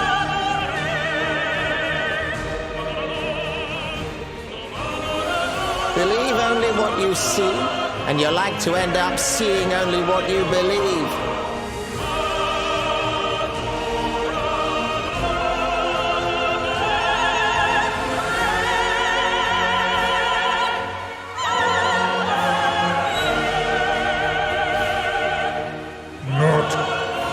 two paths lie ahead. Ascend to the heavens above the tower, or fall like this one now before you. Now begins its tale of both hope and despair.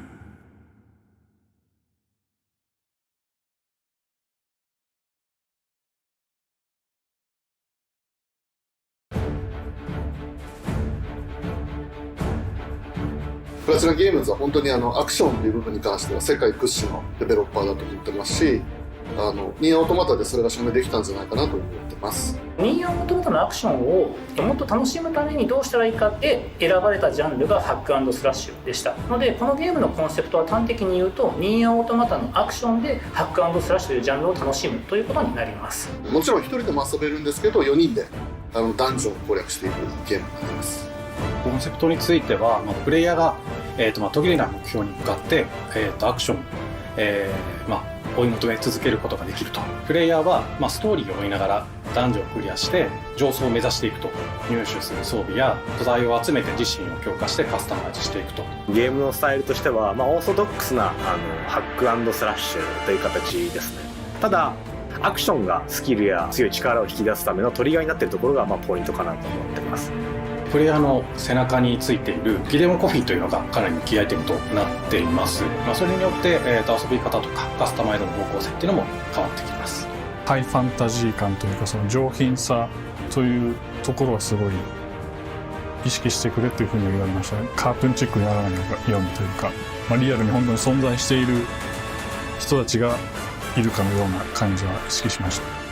このゲームは運営型のゲームとして開発しています。発売後も定期的に新しいコンテンツを提供する予定です。ようやく皆さんに改めてこういった形で発表できたこと、本当に私たちも嬉しくなっていますし、まさにこれから開発の佳境になっていくので、精一杯頑張っていきたいので、皆さんも引き続き応援よろしくお願いいたします。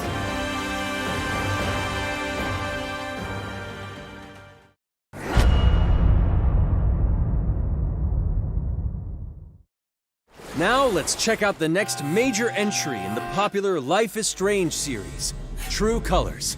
The team at Deck 9 is ready to give you a deeper look at Alex Chen's psychic power of empathy. But first, here's a look at the Life is Strange Remastered Collection. Feels so weird to be back. After 5 years, you're still Max Caulfield. What do you remember about us as kids? I think about us as little pirates, running and jumping through Arcadia Bay. We are awesome!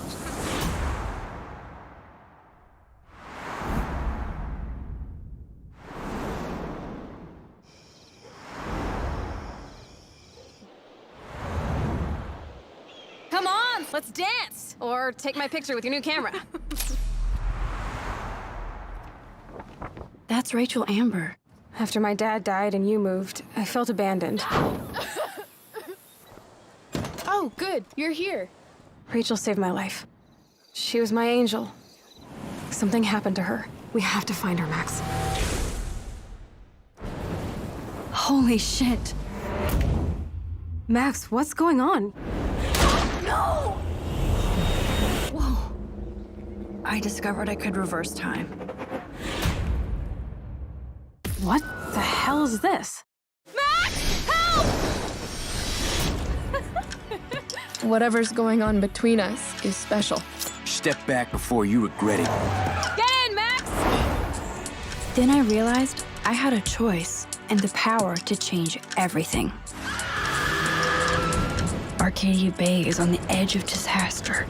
Time to change time. Whatever happens, I'll always have your back. Always.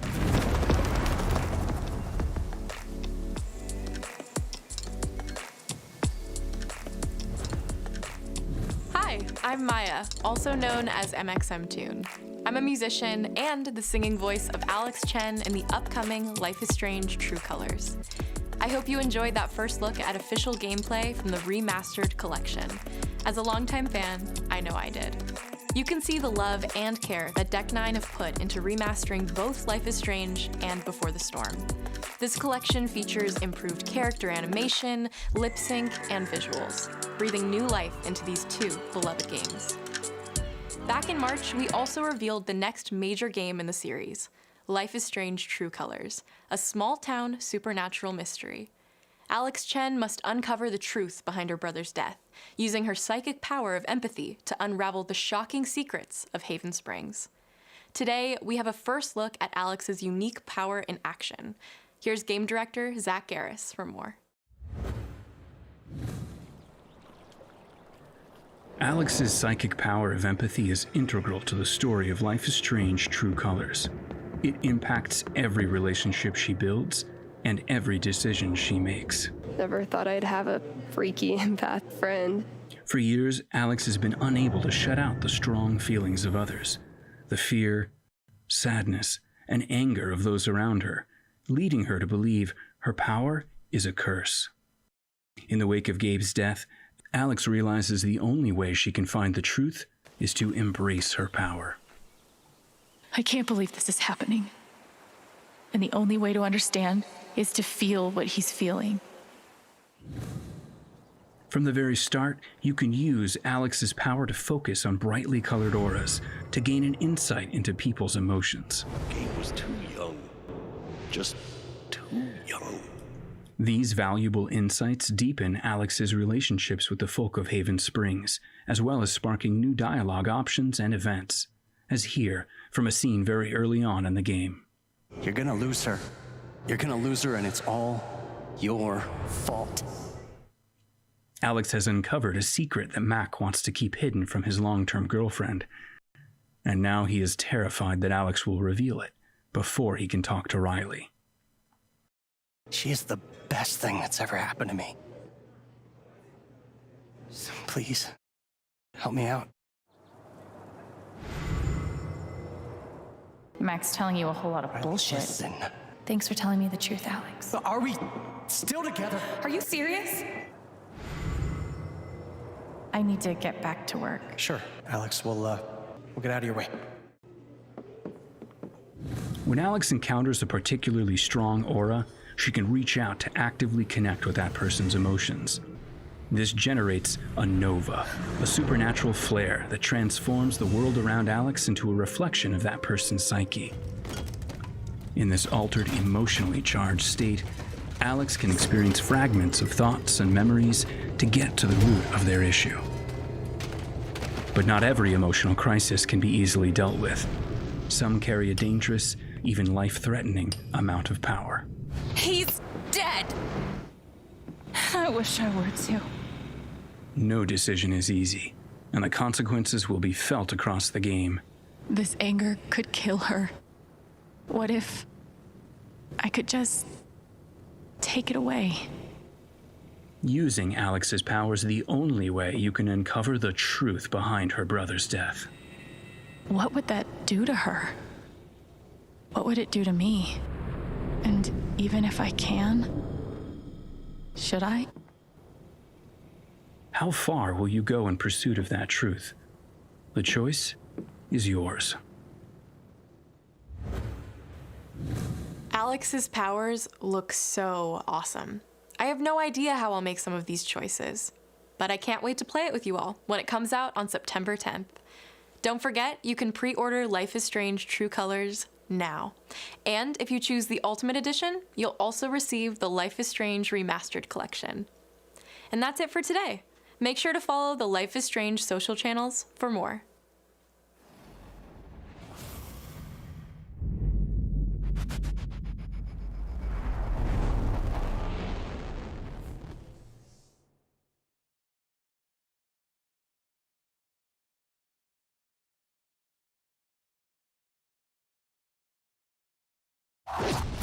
And now, we are excited to unveil a brand new title from Square Enix Japan.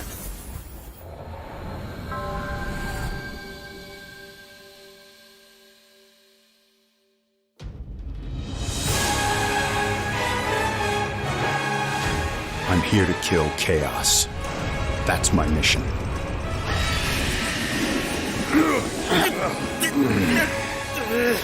Looks like chaos has been waiting for us.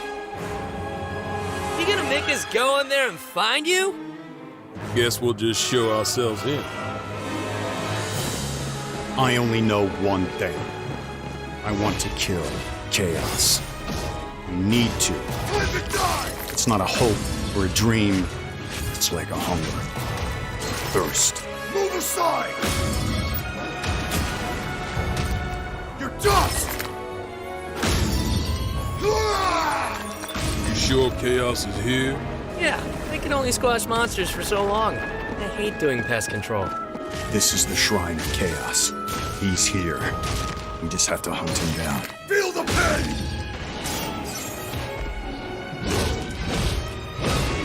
The darkness is so thick I can taste it. This is it. No doubt. Die already!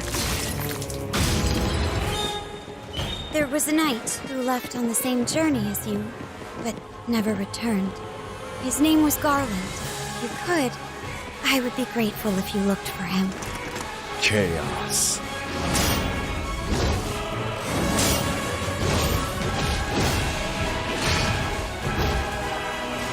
I'll crush you! Know when you're beaten! And who are you? We're here to kill chaos. The prophecy's very own Warriors of Light. Real. He always wore such splendid armor, with a helmet that was terrifying to behold. It's Garland! No. I become chaos.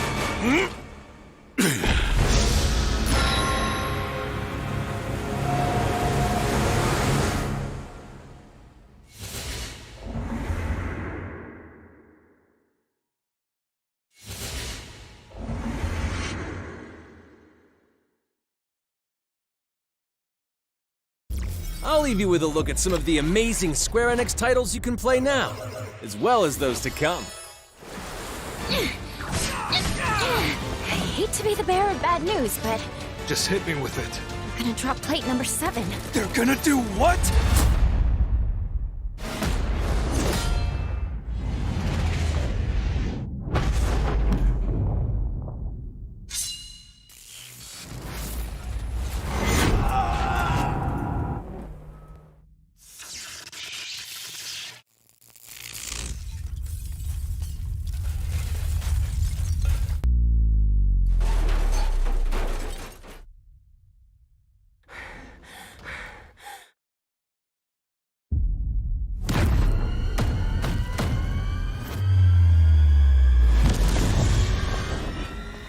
It's all or nothing.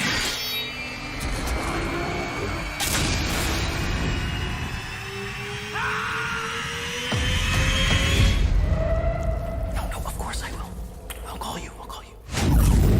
Thank you for joining us today. Keep an eye out for news about our next Square Enix Presents. I'm Matt Mercer. See you next time.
Welcome back, everybody, to the Twitch Gaming Gathering. My name is Bruce Green, and this is Kason, aka Cup of Noodle. What is up? All right, it's time.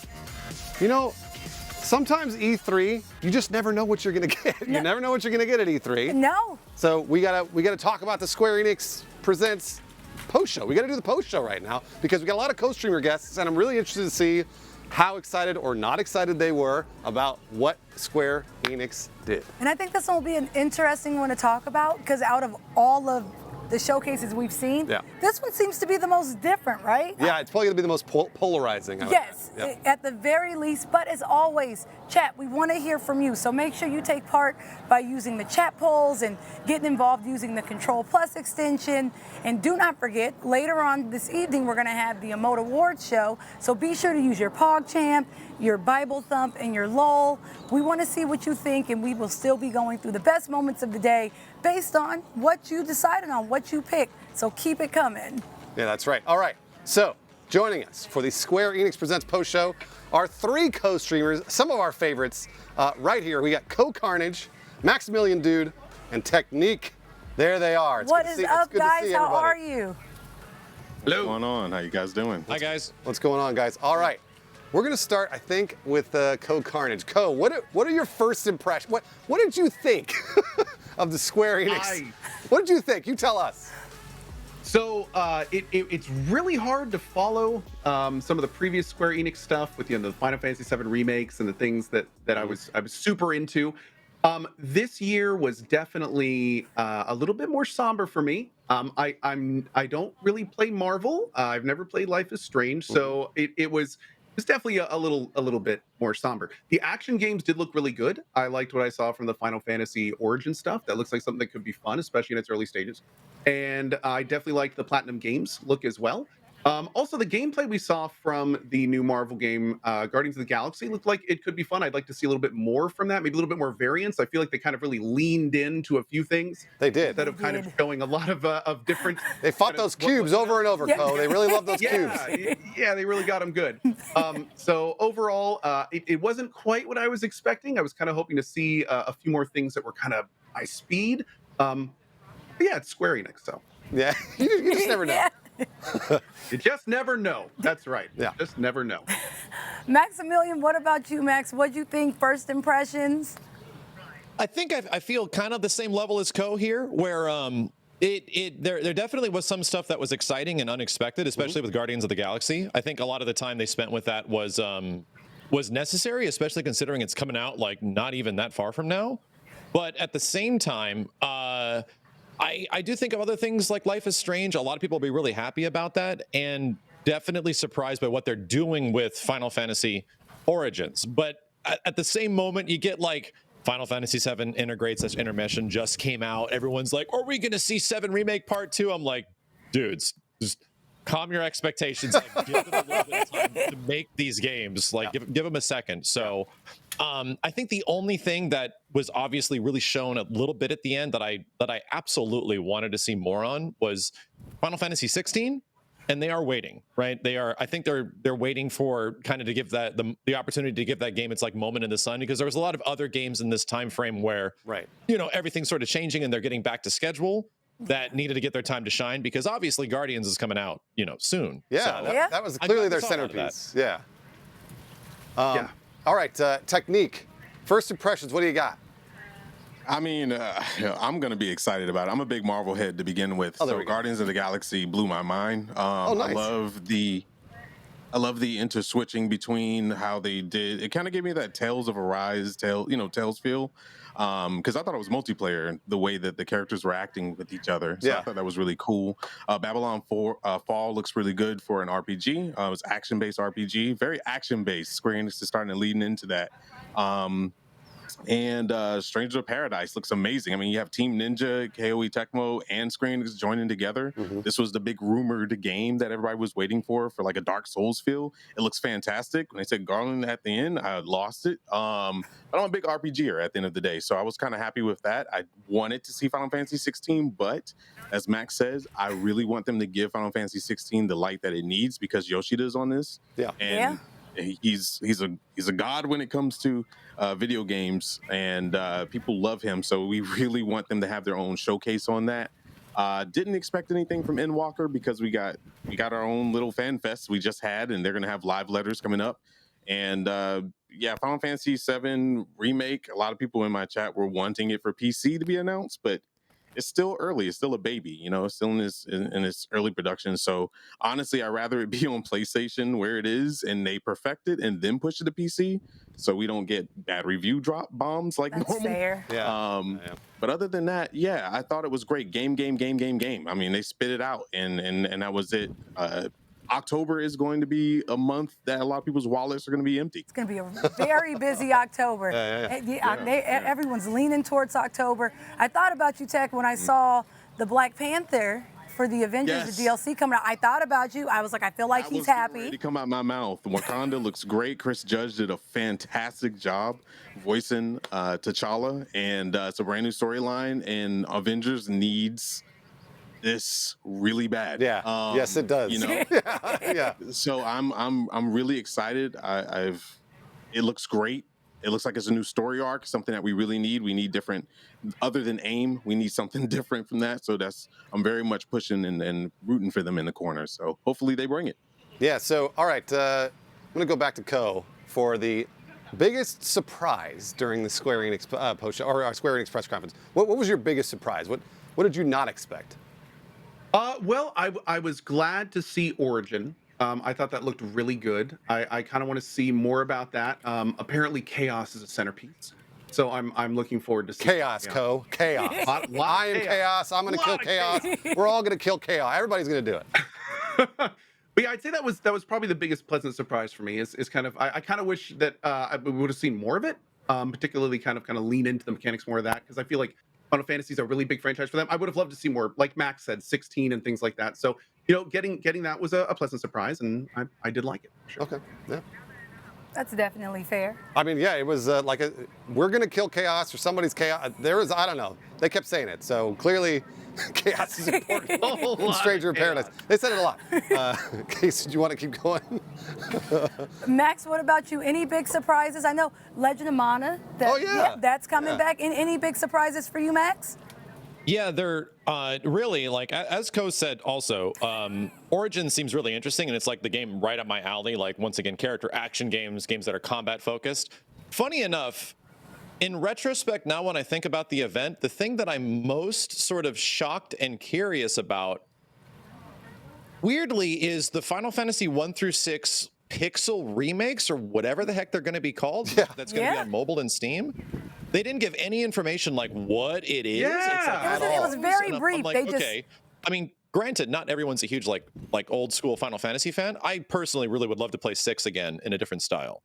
So I really want to know more about that. I want to know what it's going to look like. Are they going to Octopath it? Like, I have so many questions. Yeah, I feel like they may have showed character art on either side of the Pixel Remaster logo, and that was it. That was it. It was just like a very quick blip, and the rest is just up to us for speculation. It was really. We have to use our imaginations at this point. It was very quick. Yeah, Technique. Yeah, what about you? Any big surprises?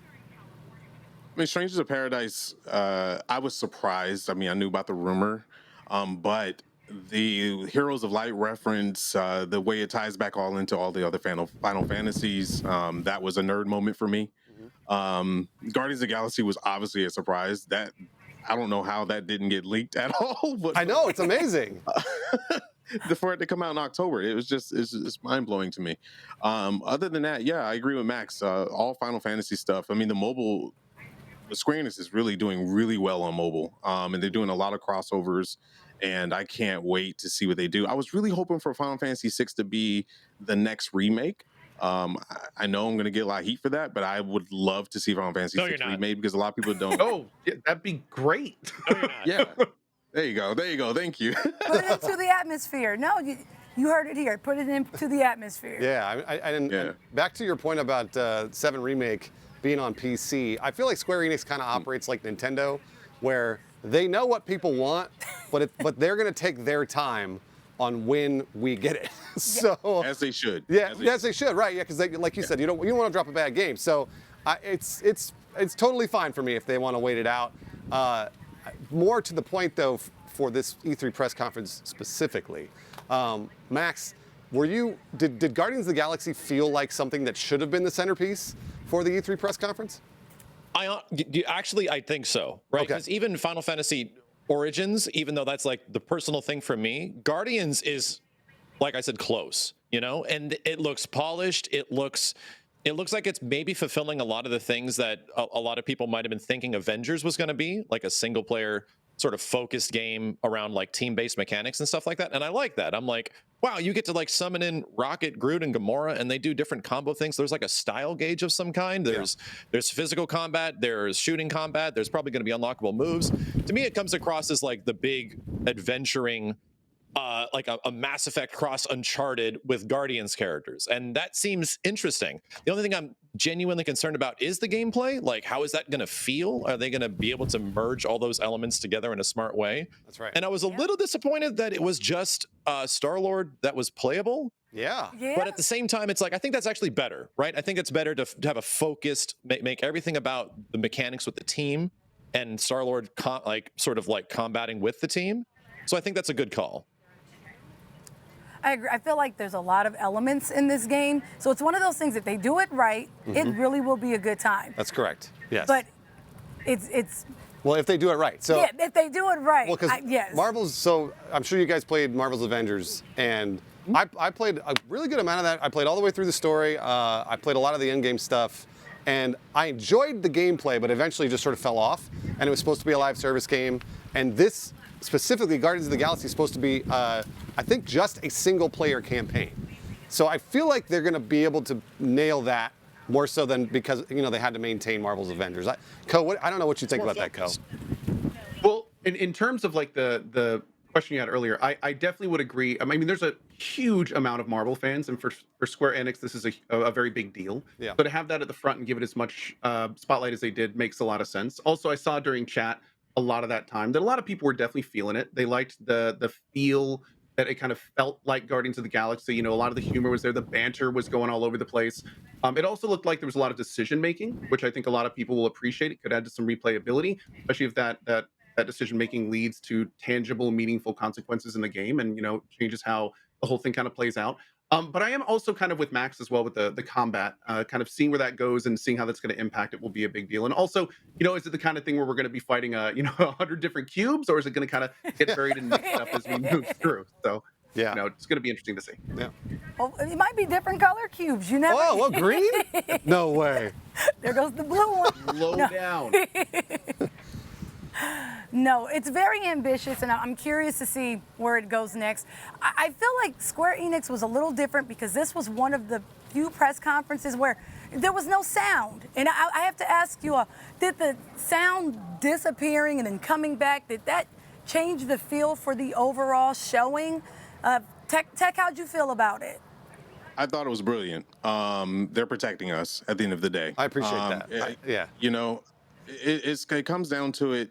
Would you rather have them do it or Twitch do it? I mean, at the end of the day, yeah, that's true. Because at least we get to hear the actual stuff going on that's being said and their interactions. For instance, regarding the Galaxy, they switched the music up, which I thought that was really a good presentation. That was nice. Because it didn't really take away from it, right? That was good. Yeah, and that was really important because the interactions, Guardians of the Galaxy is all about the interactions of the characters, and it's all about the choices that you make, and the music is a big part of Guardians of the Galaxy. I don't even know how I'm going to stream it, honestly. So that's a concern of mine.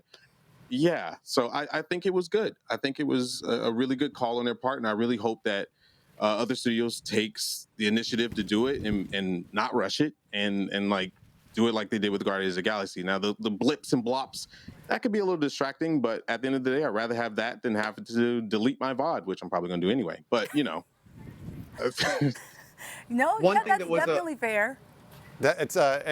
Tech, you bring up a really good point. Because from the audience standpoint, I saw a lot of people like you were saying, no music, and it's kind of awkward, feels weird. But Tech, you were talking about how it protects the creator, and Twitch is going to do it anyways. Yep, from a streamer standpoint, they were looking out for us. Yeah, that was pretty cool. And I do appreciate that.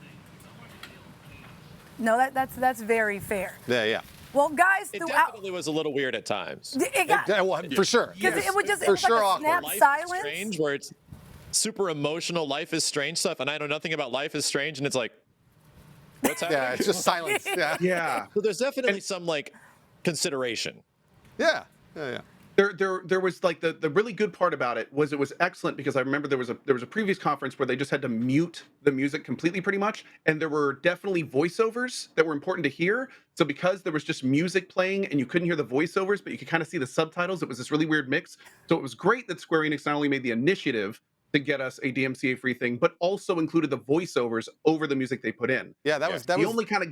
That was Ubisoft The only kind of got you there, though. Yeah, Ubisoft. Yeah. Okay. The only kind of got you there, though, is they definitely, like, especially I think for the Marvel part, they didn't have any music in the background, just the voiceovers. And then specifically, there was like that Nier one, which apparently was only music, and they didn't put any music on. I feel like there was definitely a little bit. We were almost there. But if they got to put some music in there if there's music, or it's this weird kind of like you're just hearing sound effects.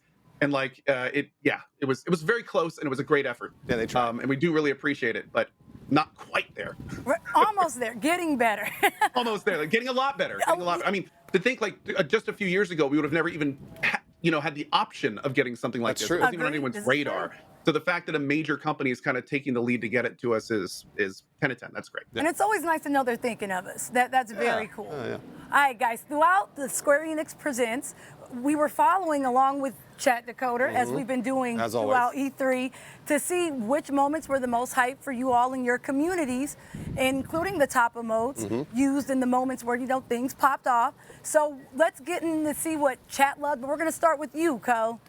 We really should have named this like a game show. We really did. It's the Chat Decoder game show. So Code, Chat Decoder is basically just an algorithm that's working in the background, and like where you think your audience was either the most engaged, or the most hyped, or even the most upset. What do you think the Chat Decoder top? Nobody's ever right, by the way. So, where do you think the Chat Decoder top moment was during this Square Enix presentation for your chat specifically? I know my chat really likes Life is Strange. And I know they really like, there's a lot of Platinum Game fans and a lot of Final Fantasy fans. Yeah. There's also a lot of Marvel fans, though. It's a huge franchise, so it's kind of hard to tell. I also know that a lot of times my personal preferences differ from the kind of general public preferences. So that's fair. I would probably say maybe Life is Strange is where it is maybe the most. Okay. You want to be during Origin? Okay, I will do the honors. As Bruce led with, no one's ever right. And in this case, you are consistent. So if nothing else, Ko, you're keeping it consistent. Chat Decoder said that your community most got hype for Final Fantasy, Stranger of Paradise. Okay, that was your second choice. It was your second choice. I can see that. Yeah. Oh, I'm proud of them. That's great. No, you got, like, I appreciate you split the difference. You're like, it's one or the other. So you got the other. Also, that was mine. So that's awesome. I'm proud of them. No, yeah, you got it. And then also Chat Decoder is determining kind of in terms of global emotes, what's your audience was super hyped, super upset about with global emotes. And we're talking about PogChamp, LOL, or Bible Thump. Which one do you think was the top global emote for your channel? The top global emote out of those selections? Yes. Yeah, those three emotes, yeah. Let's go with Pog. All right, he says PogChamp. You want to give him the? All right, Ko, your consistency is insane, all right? Because the answer was actually LOL. It was LOL. You're going. Oh, yeah, well, yeah. It was LOL. It's all right. It's okay. Look, this is one thing I'm learning about all the streamers today, including me and Kaysen. We don't know our chats as well as we think we do. I think Chat Decoder is just going by who the most movement at that moment. Maybe that's, I'm not sure. I can't tell with the emotes. I genuinely can't tell. Maybe we don't know them the way we thought we did. I didn't write the code. All right, either way. As streamers, we're all consistent, and that's what matters most, all right? That's what it comes down to. All right, Max, let's see if you know your chat better than every other streamer on the show so far. So Chat Decoder, again, was doing all the work behind the scenes. Which moment had your chat, again, the most hype, there's most discussion, maybe they were like super angry about something. Which moment during this press conference do you think they were? So there's like 3 big ones that I think at least happened for my chat. And if this is based on like chat aggressivity, right? How much emotes are being used, how much like conversation is happening. It's either going to be Guardians, the Final Fantasy, Pixel remakes that they're talking about, or Origins. And I think for me, it was Origins. I'm gonna say it's Origins, right? I think that Bruce, you're up. This is tough. Is it my turn? Yeah, it's your I turn. was more focused on the gameplay than I was looking at the chat at the time, so I'm gonna say it's Origins. Fair. All right, Max, this is going to be a real curveball because it turns out Chat Decoder said it was Final Fantasy Brave Exvius. So that's I don't know either. You chat? I don't know. What's going on? Yeah, you yell at your own chat. What? How? I mean, 45 million people downloaded this game, but what? Chat Decoder. Look, we're not saying Chat Decoder is right all the time. We're just saying that it thinks differently than you do. That's all. I'm gonna have a talk with my chat after. Yeah, you should Get on a similar level here, and I'm gonna have a. All right, chat, prepare yourselves. You're in for a talking to later. All right, Max, Redemption. All right. Yeah. Which emote do you think was used the most? Well, global emote between PogChamp, Bible Thump, and LOL. I'm gonna go with LOL. I think there was enough funny moments that happened throughout this that there was definitely some hilarity between the pacing of the events and hoping things were going to show up and things aren't there. I'm going to go with LOL. Okay. All right. I think out of how many questions have we had? I think we've had 10 streamers on, maybe 25 questions. Only one other streamer got Only this one right. other person got it right. Yes. Max, you are correct. It is LOL. LOL was the top global emote for your channel. Max, you know your chat pretty well. You're back. Yeah, I don't have to give the chat a spanking. It's okay. I don't need to get aggressive with them. Yeah. You all bit the bullet this time. Yes, nice you job, are Max. the second streamer to get it right. So congratulations. Yeah. Come on, will we get a third today? We'll see. Let's see. Just check with Tech. Yeah. You are up. We will start off with, what do you think was the top moment during the Square Enix presentation with your chat? Oh, ew. That's the way I feel about it too. Because you don't want to be wrong, because chat's going to yell at you. I don't want to be wrong. I'll let them down. Yeah, I got a plenty of don't let us down. I believe it's definitely going to be Guardians of the Galaxy or the Final Fantasy Origins, because they go off of me, and I lost my stuff when I saw Guardians of the Galaxy because I did not expect it. Yeah, I'm gonna go with that. Yeah. All right, Casey, do you want to give, or do you want me to do that? I'll do either way. All right, I only, they go off of you. But they also don't listen to you because they're not paying attention according to Chat Decoder, you got to talk to them. Tech, talk to them. They're saying it was Hitman Sniper. The mobile Hitman. The mobile Hitman. The mobile Hitman. That is... Tech, we don't know. Wait. We're not sure. So Tech told us that it was Marvel's. You got excited for Hitman Mobile because they go off of you. I said it was a pretty cool idea and it looked good on mobile, but it wasn't even a long thing. I know, it was really short. It was very short. Yeah, it was really short. Look, hey. We're going to have to have a talk chat, or I'm trading chats. Max, I'll take yours. You can have mine. I'm just kidding. I love you guys. All right, so you got another chance to bring yourself back. Redemption. Here. And it's a 1 out of 3 chance. It's top global emote. Okay. You got PogChamp, you got LOL, you got Bible Thump. Which one do you think your chat used the most? It's definitely going to be LOL. They're a bunch of laughing people, 100%. All right, Casey, you go ahead. All right, Tech. You are the third streamer to get it right. You got LOL was definitely the answer from Chat Decoder. Okay, you have to do it. All right, Tech, will you do LOL with me? You have to LOL together. All right. You do LOL with me? me? We going this way? Yeah. Y'all are real good at that. Just real good at it. Nailed it. Well, hey, you got it right, though. You and Max, that's pretty good. Hey, sorry, Co. That is just fine. Okay, all right, good.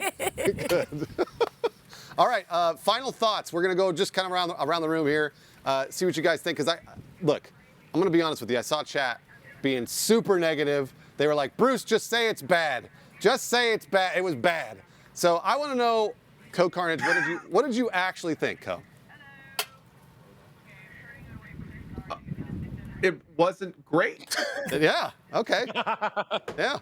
No, I'll be honest. I was really hoping to be wowed. I'm not a Marvel guy. I'm not a Life is Strange guy. I mean, the action games looked okay. Square Enix is a really big company, which means I have really high expectations. And this year for me, they just weren't quite there. That's fair. That's okay. Which is why next year they can blow me away. It happens. Yeah. It happens. It's no big deal. It's a rebuilding year, is what they say in sports. Absolutely. Yeah. Okay, Max, what about you? Yeah, I'm in a comfortable zone of it was all right. Yeah. You know, I wasn't blown away specifically by anything, even with Origins. It was a lot different than I was expecting. I wasn't expecting the main character of Final Fantasy Origins to be T-shirt man. So I was expecting the Warrior of Light or something. So even that was kind of like, okay. But at the same time, there's so many other things like Final Fantasy 16 and even Forspoken that we didn't get to see much else on about. They mentioned it, but that was it. And it's like, whoa, where's that? So I think there's a few other big projects that I was really hoping to see more of. And it's clear that they have to fill out their catalog for this year with some other stuff that isn't exactly in my general playground, but I'm absolutely going to check out Guardians because it's a character action game. And yeah, it looks like it's going to be fun. Yeah. All of that is definitely fair. All right, Technique, ending with you. Final thoughts. Okay, I'm happy that deep sigh. Deep sigh. In the beginning. Well, it's a lot of emotions right now. I believe that the important thing is that Square Enix is consistently knocking down this Marvel wall, which is really great that Disney Marvel trusts them with those titles, and I think that's really important. I needed more Square Enix. I wanted more time. I felt like I blinked and it was over, and that's not necessarily not a bad thing. I just hope that you guys come with some heat soon, because Forspoken, I thought that was going to have something on it, and I was really looking forward to that. I didn't expect Final Fantasy 16, but Forspoken I really did, and it's a really important title. And I really hope they nail it. And if it was because they weren't comfortable where it was, then I'm okay with that. But I'll go with the okay department. And if they're taking their time to make sure it's solid and it looks great and it's not just muted audio and stuff like that, then I'm fine. Hit us in the head next time because we want it really, really bad. And I think with the potential of everything that we've seen in the other showcases, it's people are bringing it, and Square Enix has a lot to bring and a lot to prove. Yeah. Well, we wanted to say Honestly, thanks. Oh, go ahead. Technique. Also, I was just going to say, and Technique brought up a really good point there, especially coming right from Xbox Bethesda, which for me and I think a lot of other people was really, really kind of mind blowing with a lot of new releases, a lot of exciting stuff. Yeah, absolutely. To then kind of go to that, like I feel like that I think played into a lot of how people are feeling. Yeah, they had the unenviable job of following Xbox. And actually, the first year of Xbox and Bethesda together. Generally, are two entire conferences. So it's like that's a hard act to follow. And they definitely brought it. So it was big shoes to stand next to. It's very hard. It was going to be tough. Speaking of unenviable, you guys had the unenviable job of following this press conference, and you guys did fantastic. So thank you so much. Thank you for sitting with Max, us. Technique. We really appreciate you. Honestly, we so appreciate you guys being honest, but also trying to get hype about the right things. So thank you very much. Where can chat follow you, Co? You can find me at twitch.tv/CoCarnage. Same for Twitter and YouTube. We're going to be playing a lot of Guilty Gear Strive, Chivalry 2, Ratchet and Clank. Then we've got Dark Alliance. Have Scarlet Nexus coming up at a big charity event on the 25th for St. Jude, my birthday. Hope to see you guys there. And great job, you two, hosting. Thank you for inviting me on here. It's been fun. Thank you. Happy early birthday. Yeah, of course. All right, Max, what about you? Where can people check you out? Yep, you can check me out on this stuff that's right down here. There a second ago on Maximilian_dude on Twitch. And we're going through a whole bunch like Guilty Gear Strive right now. It's the biggest fighting game release of the year. And I'm usually focused on big combat things like fighting games. But also really enjoying returning back to Final Fantasy VII Remake, especially the PlayStation 5 version, and a little bit, as much as I possibly can, of Phantasy Star Online 2 New Genesis. I'm a big old school PSO fan. So that's... I call it the June apocalypse. Everything came out at the same time. There's no time. E3's at the same time, so we're doing our best to manage it all. And thank you guys a ton for having me. It's a good problem to have. Yes. Technique, what about you? It is. Twitch.tv/Technique. No U, no E at the end. Just Technique with a Q. On Twitter, it's the same thing, but add the T and V at the end. Right now, we're playing Ratchet and Clank. Game of the year right now for me. Oh, wow. That title is explosive, and it really pushed next gen. And good luck, everybody, because that title was. It made me say that PlayStation is caught up with computers. Yep, quote me. Wow, That's a bold statement. I have to check it out. That's huge. Tech, I'm so jealous because I didn't get to play. We were rehearsing for the show when it came out. Yeah. So I can't wait to play it next week. I'm so excited. We'll be going into some Dark Alliance at the end of the month because I'm a big D&D. So you'll catch me hosting Twitch gaming at times, and I'll be doing some D&D related stuff coming up soon. And so hope to see you there. Excellent. Thank you very much. Thank you all for sitting down talking with us. Enjoy the rest of E3. Bye, guys. Bye. Thank you. Great job. All right, coming up, we have lots more stuff. I think there's like 5 or 6 more hours of broadcast.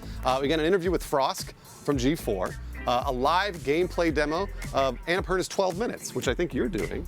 I'm looking forward for 12. Every time you say 12 minutes, I'm just going to start smiling. Yeah, special edition of The Weekly hosted by Okadrian and Jeremy, your boys. Yes. Featuring a live dev chat with the team behind Naraka Blade Point. And so much more. A lot more to go. Like me hopefully getting in the pool at some point. But first, we're going to take a quick break. So do not go anywhere. Well, if you do, go get some drinks, some snackums. But be sure to come back because we'll be right back right after these messages. That's right. After the break. See you soon.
Welcome back, everyone. You are live for The Gathering here on Twitch Gaming. I'm Cup and Noodle, and with me is the one and only Bruce Green. Wow.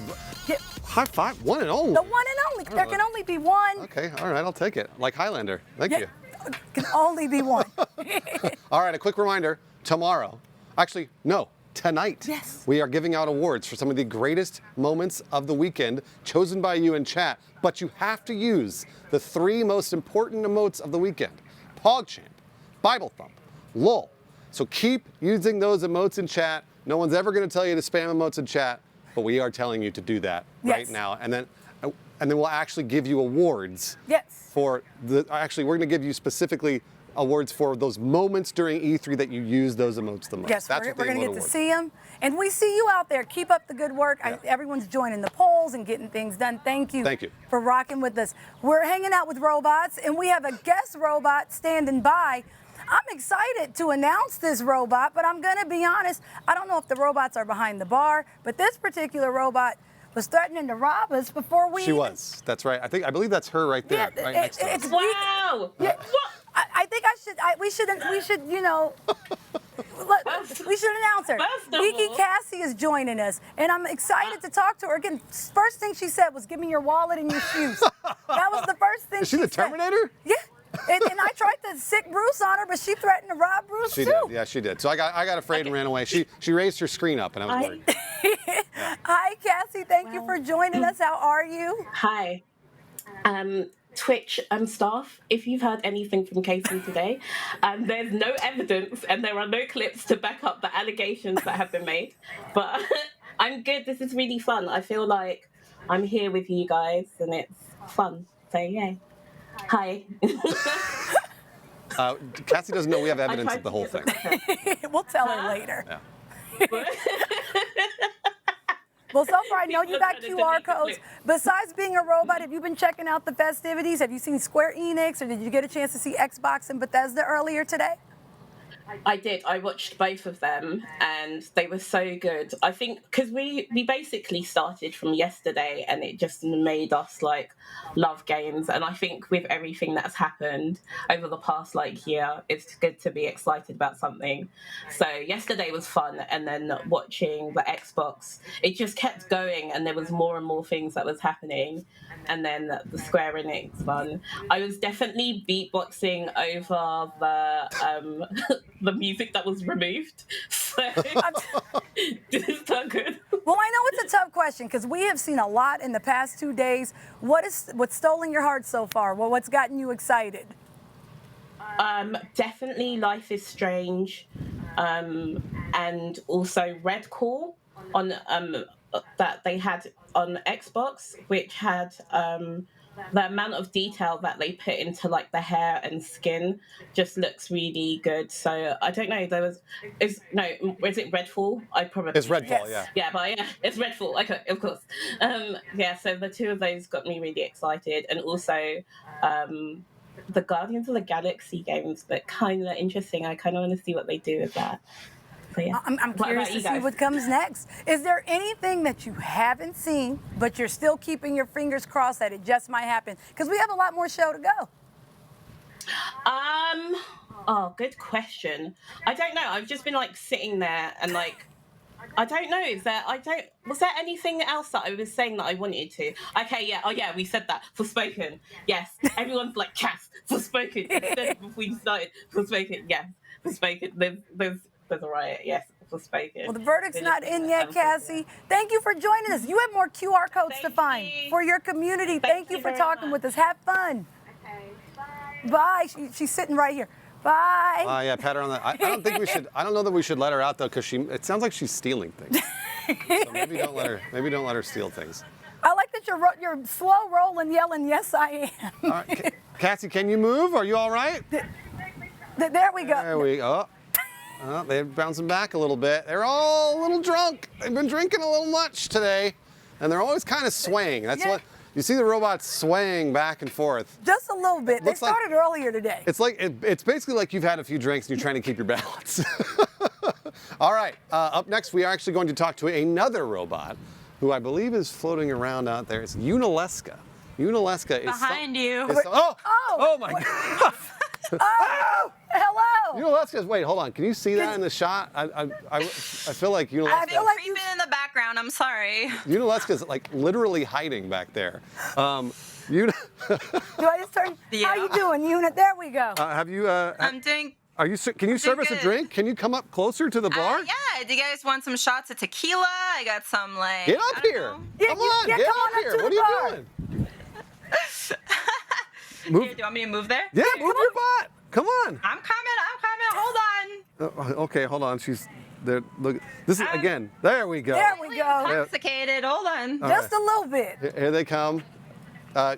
Yuna, did you ever think you'd be bartending from a robot? Did you ever think that would happen? No. I love this shot. I love this shot so much. There, I'm in there. What's up, guys?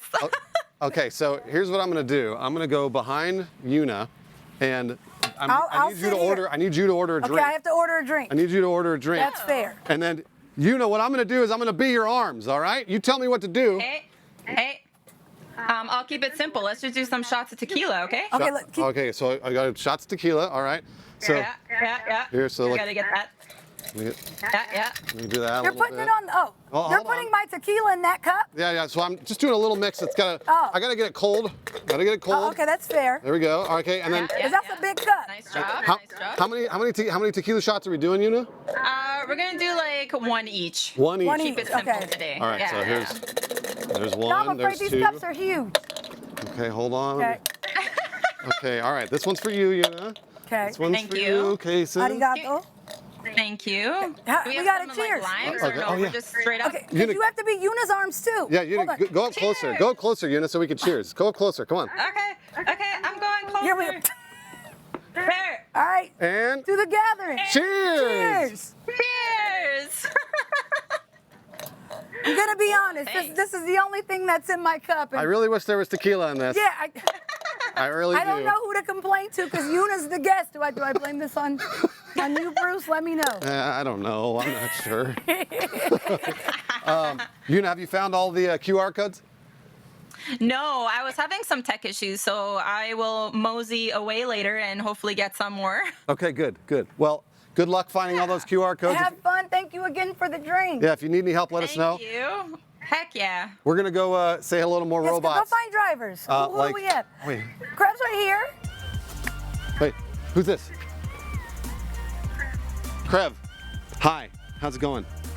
It's good. How are you? Are you really hot? Are you really hot in this robot right now? I'm actually surprisingly cool. Oh my gosh. Are you? Let me ask you this: are you drinking anything like water or otherwise? Oh, I am. I've got my beautiful Arizona Mucho Mango tea. Ooh, that sounds really. Cool. Is that why you're swaying back and forth? Yes, absolutely. Oh, okay, all right. Well, Krev, have you done a robot race yet? That's really important. I haven't, but now I need to know more info. Okay, so what you're gonna do is you're gonna go find another robot and you're gonna organize a race. Here, you know what? I'll take you over to the race area right now. We have to find you a robot. I'm going to find you an opponent. Thank you, Kason. Okay, so here's one, Krev. And then what you're gonna do is we're gonna count you guys in. If you grab another robot real quick, grab Yuna. You're gonna race Yuna, and then we're gonna count you in. Are you ready? Yuna, I'm kidnapping you. All right, bring Yuna over here. Yep, I'm kidnapping you because we're taking you to go race. This is like Fast and Furious, but robots. Yes, I'm kidnapping you. Here we go. So I'm gonna count you down. I'm gonna go 3, 2, 1, go, and then you're gonna race Krev, who's right next to you. Yuna, you ready? Yeah, I'm ready. All right. All right, let's go. Here we go. What? Well, wait, easy. Yuna, you're cheating. That's a false start. Okay, here we. All right. 3, 3, 2, 1, go. Oh, Yuna, be careful of the planter. I thought Yuna was going down. I can actually talk to them while they're racing. I can talk to them. Yuna's ahead right now, Krev. Krev, straighten out. There we go. Yuna, how you feeling? Keep going. I'm going great. I need some more oil or something. Krev, catch up. How you feeling right now, Krev? I'm trying. This thing is so hard to steer. Go forward. Just go forward. Press the forward button. W. Hurry. Wait. Krev, W. Yuna's about to win. Wait, Yuna's waiting. Oh, is Yuna waiting? Look, Yuna can't cross the finish line. Krev, come on. Yuna, you're so close yet so far. Don't worry, I'm trying. All right, you know what? Wait. I think the colored squares are keeping you from crossing, so we're gonna count you the winner unit. Don't tell Krev, all right? When Krev comes, I'm gonna say it's a tie. It's a tie! It's a tie! All right, y'all, don't go Outta here. anywhere because after the break, we're going to be talking to G-Force Frost. We'll be right back. Stay tuned.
Welcome back, everyone, to The Gathering here on Twitch Gaming.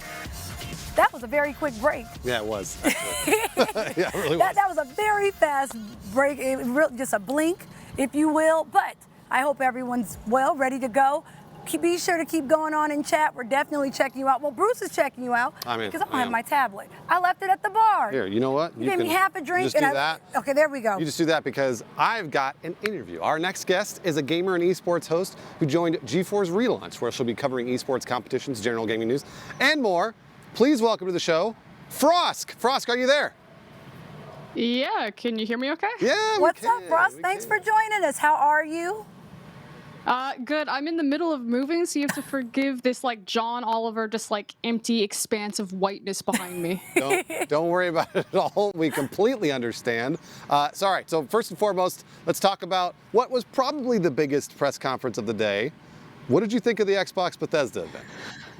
I'm gonna be really honest. I haven't been an Xbox user for like many years, so this is how my coverage has gone. I've been like, okay, Xbox cancel, Square Enix, yes.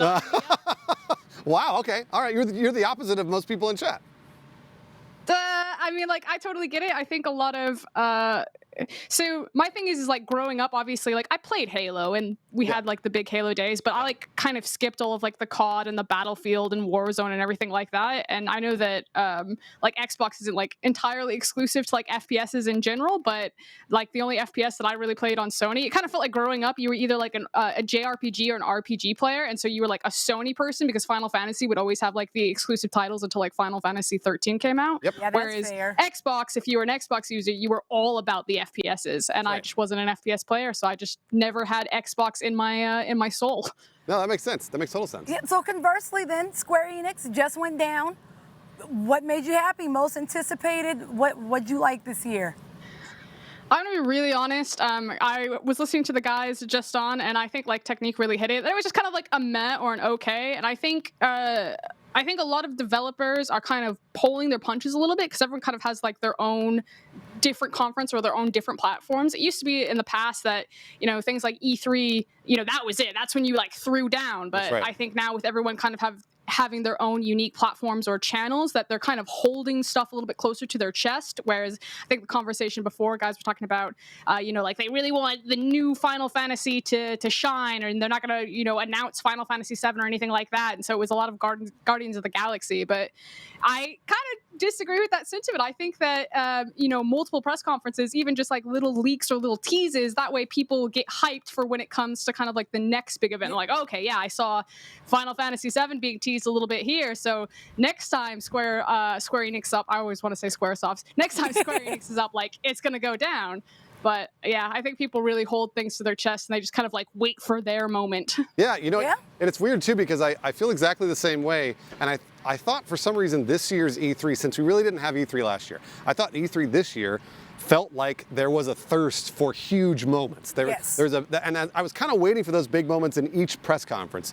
I feel like Xbox kind of had a couple in there, Ubisoft had a couple in there, and Square Enix was like, again, I was watching chat the whole time, and they just seemed bummed out. And it was interesting to see, because you're right. Most of the time, hey, we're fine. They hit the marketing beats throughout the year, no big deal. If they drop little hints here and there, it doesn't matter if it's E3 or not. But this year's E3 felt different.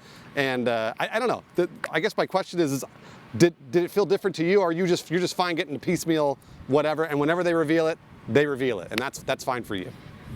I mean, so my favorite like E3 moment, you just have to know this about me. I have a Final Fantasy VII like tattoo. Like I'm very heavily tattooed. I just like started at the neck and went down. Hell yeah. So I have a lot of gaming tattoos. And when Final Fantasy VII Remake for the PS3 demo was released, I remember I was watching the E3 coverage on Twitch, and I can't. It's so bad. I wish I could shout them out. I can't remember who I was watching, but when the train came around Midgar, and it was just the PS3 demo, you hear the audience lose their mind. Yeah. The stream that I'm watching, the guy actually like stood up on his chair and he went full parrot. He's like on his chair, his arms are flapping, and he's just like losing his mind. Mm-hmm. And that's kind of like the hype that I miss. And I agree with you. It's just not there anymore, simply because of how we're taking in the information. You know, whether that's through a leak, whether that's through the individual channels for the developers themselves. Yeah. And I also think that the loss of traditional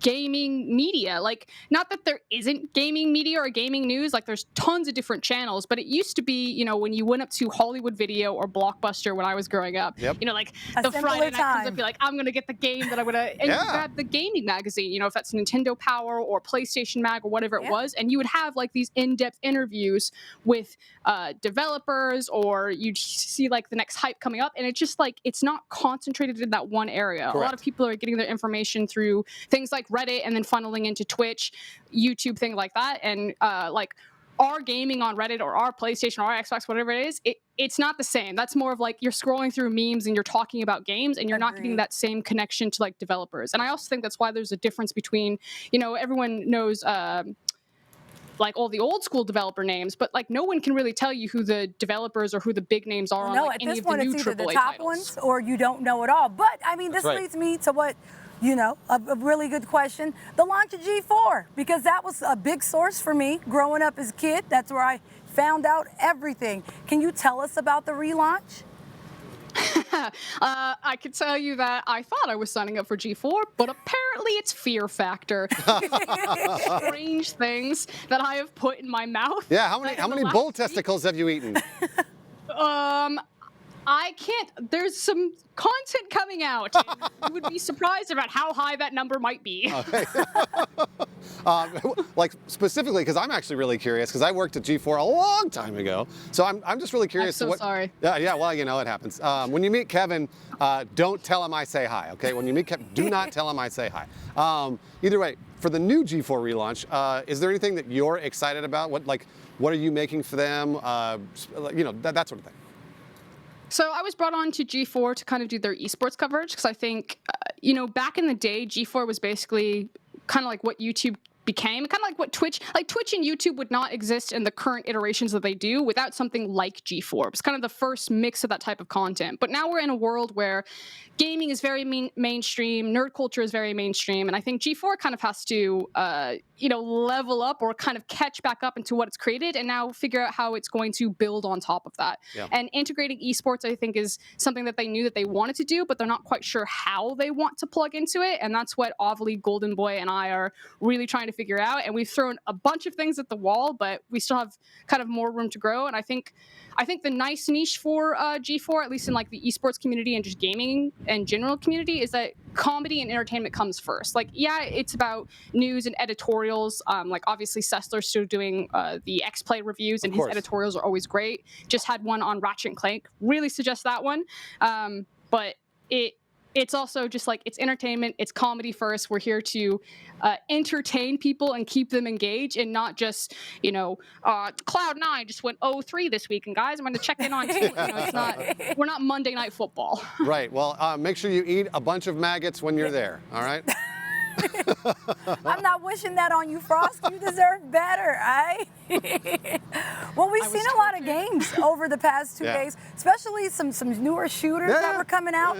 Do you see any of the new games we've seen this weekend possibly turn it into esports? I think I don't think E3 is really like a place for esports titles. Not that I don't like it. I know Overwatch 2 was announced again, or got some like teases again a couple of days ago, and like that was exciting to see. But in general, what is it? The Elder Ring from like the Souls guys coming out. I saw that trailer, and that's probably the one that I've been the most hyped about. Not that it'll become an esport, but right. Yeah. You know what? It's people think that gamers have to be esports fans, or that esports fans are always the same, but I try to equate it like, just because you're a fan of basketball does not mean that you will also be a fan of cricket. And it's the same thing for esports. Like, just because I'm a fan of League of Legends, I'm like a MOBA expert. I look at Dota, my eyes touch that screen, I'm like, I have no...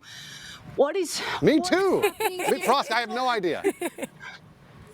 Yeah. I still watch it. I support him. I'll give him that number on Twitch. But at the same time, I'm like, I've got no idea what's happening here. Like, I don't know. Every year we talk about how, literally every single year for as long as I've been in this industry, we talk about how esports has gained popularity. Frost, do you think, this is an interesting question because I feel like I know your answer, but I'm going to ask you anyways. Do you think esports are set to become more mainstream than they ever have before? I mean, what is that? Okay. Yeah, no, I knew you'd say this, but you go ahead, because I want to hear your answer, because like my answer would be like, aren't they already mainstream? But I want to hear, because you're way more in the world than I am.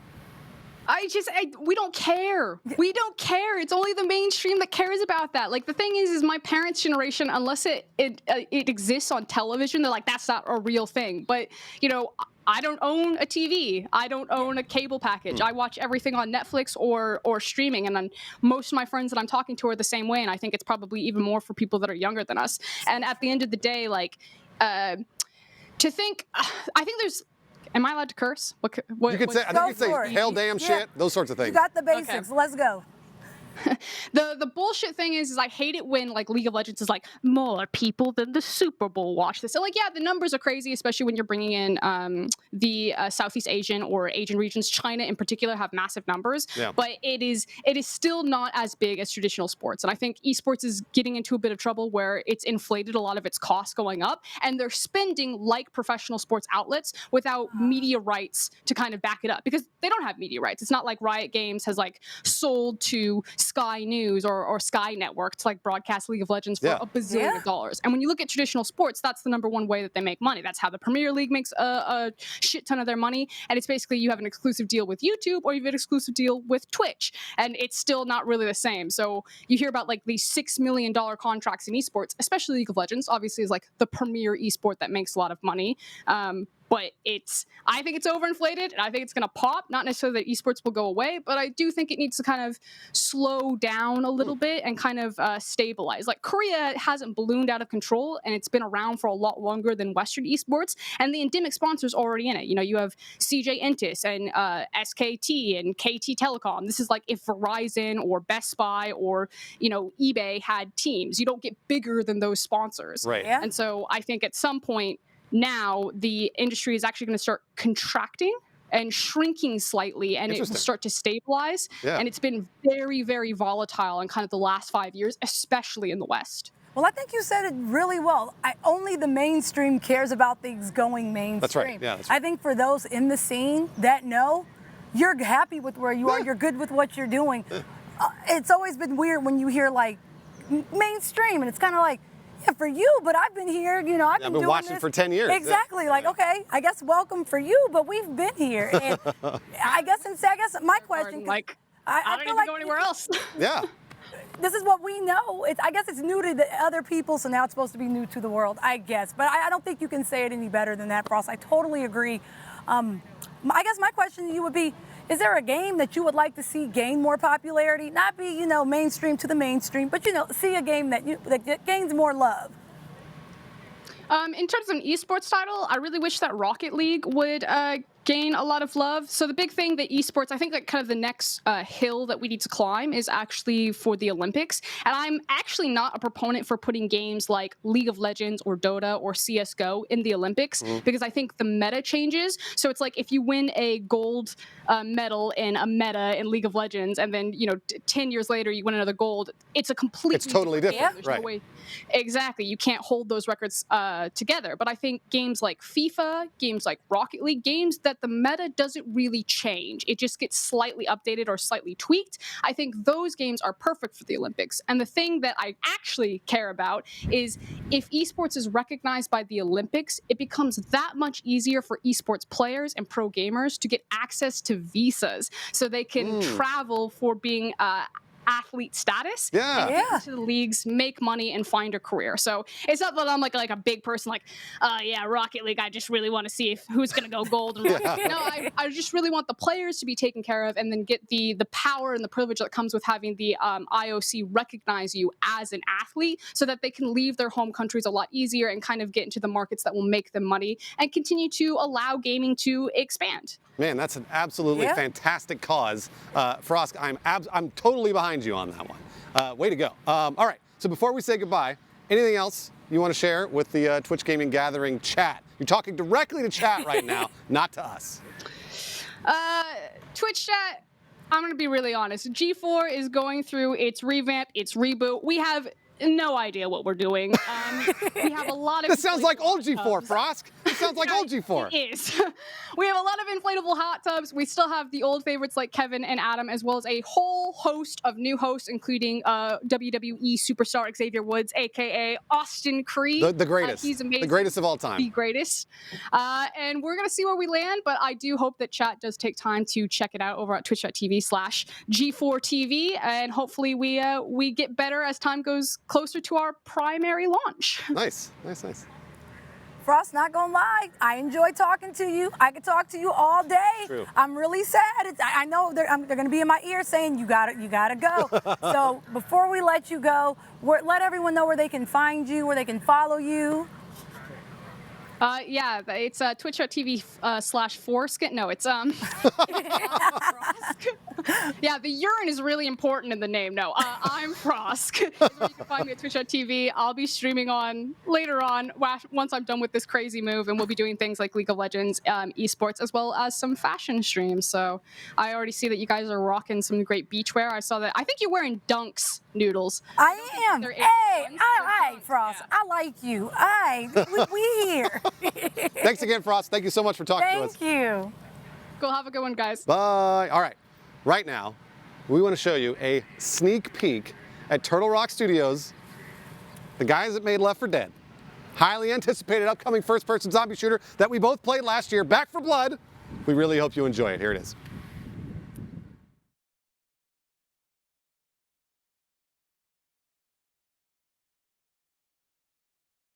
Hello and welcome to the Back 4 Blood PvP Showcase. If you don't already know, Back 4 Blood is an upcoming 4-player co-op zombie shooter made by the creators of Left 4 Dead. Today we're diving deeper into the new PvP mode called Swarm, how it works, and what you'll be doing.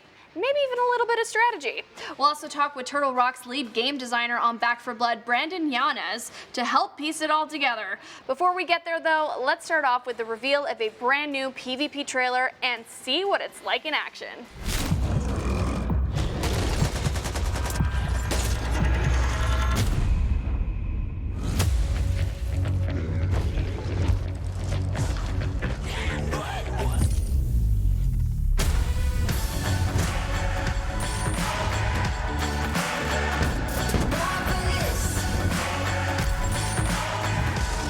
One down. When I was young, I climbed up too high just to touch the sun. Back off! On my mission, no prescription, shoot for number 1. Start a riot, won't keep quiet. I'm surrounded. Heart is pumping, keep it coming. Better run high. This is what happens when you don't stick together. I was born for this. I'm a monster, I'm a hunter, let my demons show. Hold on tight. Keep pushing them back! Hit the gas and go. Now I never live forever. I'ma take what's mine. Heart is pumping, keep it coming. Got the running high.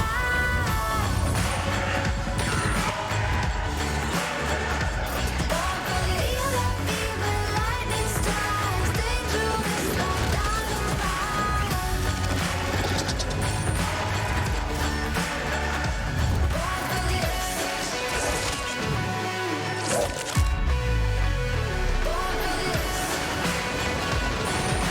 Here they come!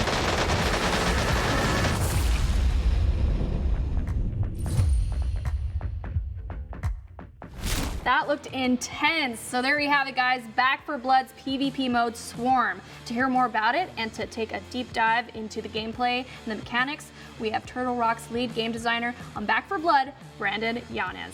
Brandon, can you tell us a little bit about the inspiration of this new PvP mode and what makes it fun and unique? Of course, so just like our previous titles, we really enjoy bringing new ideas to the table while retaining the spirit of the genre that we're working in. So Back 4 Blood's PvP is heavily inspired by our previous titles that mix survival, fast action, massive monsters, and a touch of horror. So our goal is to make a balanced and fun PvP mode with just as much replayability as the main campaign. So what's the structure of the PvP like? Do you play in rounds? Can you play as both cleaners and ridden in one match, or are we swapping between the two? Yeah, so it's played as a best of 3 match. Teams of 4 take turns swapping between the ridden and cleaner players. The job of the cleaners is to scavenge supplies, find a good place on the map to fortify their position, and try to last as long as they can. Okay. The ridden's main objective is to kill the cleaners as fast as they can. So this is achieved by choosing the right ridden to counter the other team's strategy, using mutation upgrades, and by coordinating attacks with other AIs and players. As the round progresses, the swarm moves in, so this increases the size of the ridden attacks and shrinks the playable space, sometimes forcing the cleaners out of their favorable positions, right? So when a cleaner team is wiped from the field, the points are scored for how long they survive. Then both teams swap, and then they go at it from the other side. The team that runs the clock the longest as the cleaners is the winner. Now, I understand you can play as all the different cleaners in both co-op and PvP. Do you have a favorite character that you play as? So I have a couple. I play Mom a lot. She's a badass with a sawed-off shotgun. She adds a lot of survivability to the team. She can also instantly help teammates that have fallen during battle. All of our cleaners have special perks, so that one is hers. Let's jump into another trailer that goes a little more in depth on the Ridden's progression through PvP. Check it out.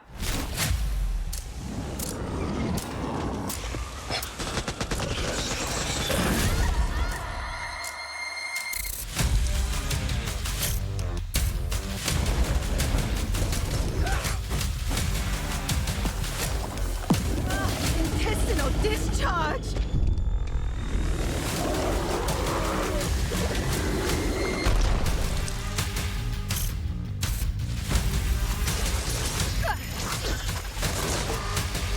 Ah, shit!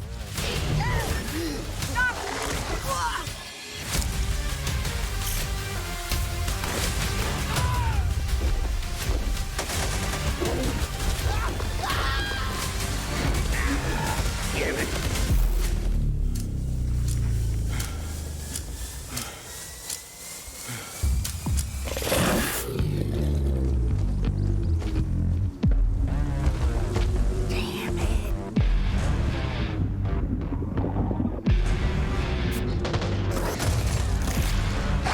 What's up, Stinger? Watch out!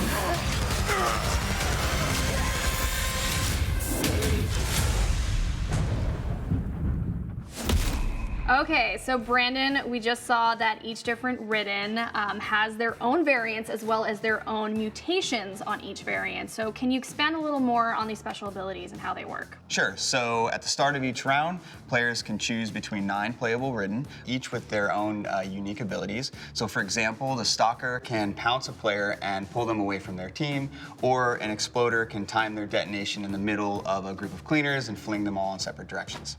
Now, knowing that each Ridden has these different abilities, how do they change and improve throughout a match and improve the Ridden's chance of winning? So as the Ridden battle against the cleaners, they gain points. They can spend these points on team-wide upgrades called mutations. Mutations upgrade and improve a lot of different things on the Ridden side, from adding effects to their abilities. They might buff the common AI waves in size and strength. So the really cool thing is so they affect the whole team, and they persist between rounds. So as a Ridden team starts to coordinate their upgrades, things can get pretty wild. What are some strategies that the Ridden team can take on in order to get a leg up on the competition? If the cleaners are really sticking together, you can swap to the Wretch and vomit on their location. That's going to cause them to spread out, right? This is going to open up a whole bunch of opportunities for your other Ridden players to attack, right?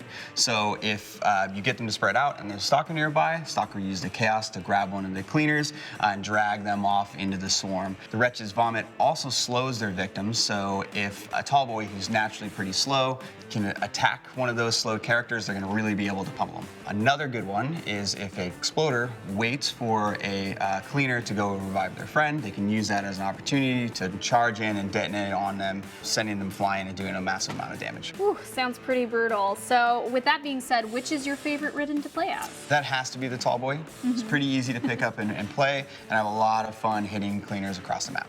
Speaking of fun, let's talk about weapons. Now, throughout the trailers, you can see a number of different weapons. Can you go a little deeper into what those weapons are and how they work? So we really wanted to expand on the amount of choices the player had in Back 4 Blood with their weapon. So of course there's handguns, shotguns, LMGs, SMGs, sniper rifles, and a whole bunch of other types of weapons, each with sort of like a unique character feel to them. Now, how deep does this weapon customization go? I really want to know. What are some of the different attachments and options, and how do they change the gameplay overall? Absolutely. So there's a lot of different customization options for your weapons. So throughout the world, you can find scopes, silencers, stocks, sights, all that good stuff. You can mix and match them. So there's a ton of options. Last question.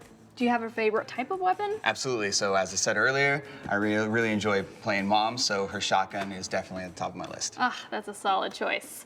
All right, we've learned a little bit about how it all works, the cleaners, the Ridden, the mutations, as well as how the customization works for the weapons. Thank you so much for joining me, Brandon, and for giving us a little bit more detail on Back 4 Blood's new PvP mode, Swarm.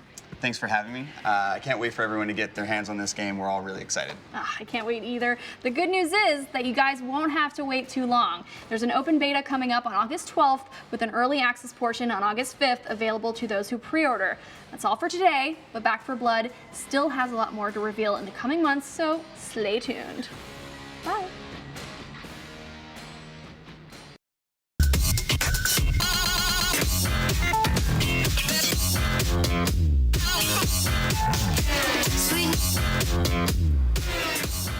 Welcome back, everyone, to The Gathering here on Twitch Gaming, and I'm not gonna lie, I am excited for Back 4 Blood. There's no way, like we already played the game, and it was great. So I feel like if they just add more to it, it's going to be even better. Yes. These guys, Turtle Rock has always known what they're doing, and I don't know how they do it, but they make content that I want to play over and over. Yes. It doesn't, even though it's old content that I've already played. It never gets old. I don't know how they do that. It's always enjoyable, and that's not an easy thing to achieve. So it's like when you get it, it's rare, it's special, and I'm just here for it. I'm always going to be a believer. I just don't know how they do it. I really like it's. There's a certain magic that they put into those video games, and like I said, having played the alpha, I have the utmost confidence that they're going to make this game even better. I can recommend it already. So. Yeah. What about you all out there? What did you all think about the Back 4 Blood gameplay? We're ready. We're checking in with y'all because it's been a while, and I've seen y'all in there. I saw SpaghettiOs in there. Who have you seen in chat? I got Legendary One. I got Uncle Breeze. I see you guys in there. So what did you think for Back 4 Blood? First of all, did you get a chance to play it? And then second of all, if you haven't gotten a chance to play it, are you looking forward to this? Does it just look like a standard zombie shooter, or are you do you have faith? Do you have faith that Turtle Rock can deliver? Oh, Cotton's in there too, saying hi. It was good. I see Bad in there. Chatbot apparently is lurking. Yeah, that's why I turned around. Chatbot's I lurking. see you, Peaches. What's up? Yep. Chatbots. But hi, CB. There's let's see here. DJ Knight, I see you. You done rolled up in here. I hope you're enjoying E3. It's been a crazy weekend. It looked really good when the original, Who's holding theirs upside down? Wait. What are you talking about? Holding what upside down? The tablet? Oh, because they see my name? You guys know you can turn it upside down and it'll change, right? They have accelerometers. Tris, did you judge it? I'm not. Right? You know that. You guys know that, right? They know how iPads work. Oh. All right, what is up, DJ? Thank you for joining us. How are you? Right there. I saw you in chat. Now I see you right here. You got to be in many places. Wait, I can't hear you, DJ. You got to be in as many places as possible is what I'm saying. Oh, I hear you now. So that you're all saying. Now I'm afraid. How are you? How's E3 been treating you? How goes it? I'm good. I've been enjoying all the shows. Just seeing the amount of cool stuff happening right now is just impressive in all ways. So I'm just looking forward to everything right now. Did you ever think there would be a moment in life where you would get to be a robot and go to a robot bar? And I'm pretty excited about it. Did you ever see this happening? Or no? Not at all. I mean, I think you guys are great. Like, I'm seeing you from here. You look good, but y'all don't have arms. You know, that's the only thing missing is arms. Luckily, I still got arms for here, so I'm good with that. Have you found the QR codes? I found no QR codes yet. We got to get DJ those QR codes. Yeah. Well, okay, I tell you what, you have 2 behind you at the bar, you have another one at the ice cream shop, and I think there's one by the pool. I hope you have fun. If you go to the bar, be good. Be safe, because all the other robots before you started early. DJ, drink a bunch. Thank you for talking with us. That's the goal. Drink a bunch, DJ. All right, we've got another robot standing by. I don't know where this one is, because I know DJ's right directly behind us, and probably stuck in the grass. We probably need to help DJ. Educated Collins. Oh, it's me. It is you. Where are you, Collins? Where are you? Hello. Hello. I'm near the pool on the other side of the arena. That's what I call it. Bruce is going to find you. I'm gonna go find you right now. Where are you? I'm running towards Yeah, there you are. How you doing? Oh, Collins, I just wanted to get up and walk around and say hi. That was it. That was all. I hear the echo now. Yeah, no, there's an echo. Hey, Collins, will you do something with me real quick? Yeah. Okay. What is it? Come with me. You're taking me. I see that last QR code I need, by the way. Well, I will be grabbing that afterwards. Okay. All right, Collins, here we go. Collins, don't move. Don't move, Collins. Don't move. I see where I am. Okay. Ooh, boy. Okay, we're dancing on the bar. We're dancing on the bar, Collins. Will you dance with me? Yeah, I'll dance with you. Are you dancing, Collins? I'll leave him alone for 2 seconds. Collins, come on. Hi, CB. For 2 seconds, I leave you alone. Yeah, whatever. Collins, come on. Move your. Can you sway back and forth? I mean, I can move left or right. All right, there we go. That's what it was. All right, Collins, I'm gonna find you the other QR code, okay? It's right where we were before. Actually, I was looking for it. I found it. I lost it. I'm sorry, Collins. I'm sorry. I'll take you back. I'll take you back here. Thank you. Okay, here we go. I appreciate that. All right, there you go. Just go straight. Just go straight, buddy. I see it. All right, head there.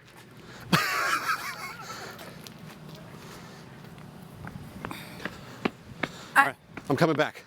I left you alone. I'm coming back. I'm coming back. I just wanted to dance on the bar. I will never stop you from greatness. I just want to dance on the bar. The bar is clearly, it's danceable. You made it look very danceable. I thought y'all looked good. You looked good. And then, of course, we got to talk to Chad. Yeah. Good old CB. I have a message for you. Yeah, what's the message? Chatbot, what's the message? Thank you, Emperor,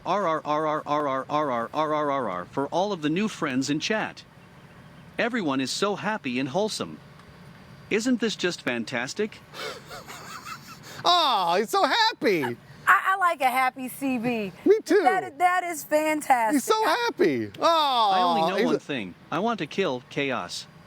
What? Oh, yeah, chaos. Oh, okay, yeah. Chat, he's memeing, just like Chatbot likes to do. He was Soda Pop memeing before. Now he's Final Fantasy memeing. He didn't give us a heads up. I was about to say, now, CB, you were just being so good. But CB's happy for the meme. Yeah. We'll let him have it. Hey, that was really funny, man. Lol. Lol. There we go. Chatbot? Oh, he loves us. All I see is like the bottom of my head. He loves us. Look There at we that. go. I love you all so much. Oh, Chatbot, we love you. We love you. I like this happy side of CB. I really do. It's not very often you get to see. Do you want ice cream? I would love ice cream. Go get us some ice cream, Chatbot. You can get it yourself. Oh, you son of a... Come on. Did he say USOB? Come on. Okay. Chatbot, go get us the ice. He's gonna make me move him. He's gonna make me move him. Bruce and CB have been fighting for the past 2 days. Hey, that's enough. That's enough, all right? That's enough. All right. Of you. That's enough of you. While Bruce is fighting That's CB, enough, okay? we got to get ready for the PC Gaming Show. We will catch you all in a little bit. Stay tuned so we can discuss this together. Enjoy PC Gaming, y'all. You gonna keep your shit together? Out.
Situation cleanses. Sean! Situation Sean! cleanses. Situation Do something! Do something! Countdown to the extinction of human race begins now. Oh, Deadbot, no! We have so much to live for. I'm pretty sure Half-Life 3 is going to be announced this year! 3, 2. It is so good to be back, gang, and this year, we're in space! Aye, aye, Captain. Happy to be remotely on board, Sean. Well, I'm so glad you were able to finance this year's PC gaming show by, you know, selling all those black market graphics cards you've been hoarding. Ah, yes, a crime with absolutely no real-world consequences. Hey, Frankie, wait a minute. Is that a 65-ton catapult mech model CPLT-C1 as featured in MechWarrior 5 Mercenaries? Sean, I always knew you had immaculate taste. It most certainly is. I can't wait for this year's significantly more weaponized PC gaming show to go off without a hitch. Which reminds me, Debbot, can you run a quick hitch scan? Yes, Sean. Of course, Sean. Running hitch scan. Oh, and I also want to warmly welcome someone new to the crew. Mika Burton, welcome. Hi, everyone. I'm so happy to be here and look forward to bringing all of you fresh new PC games and hardware. Hitch scan complete. 0 hitches found presently or in 13,908,665 possible futures. Hooray! Yeah! So what's the plan, Cap? Well, Frankie, Debbot's gonna send you the coordinates for your first target, now. Your targets might be exclusive interviews, trailer premieres, or any number of amazing new computer games to beam down to the fine people on Earth. Mission received. Now, this is gonna continue until all the targets are acquired and our mission is completed smoothly and without a hitch. Isn't that right, Debbot? Yes, no hitches located, Sean. Not a single hitch in sight. But first, let's teleport down to the stage to check in on E3 happenings. The only reason we're allowed to legally be back on Earth.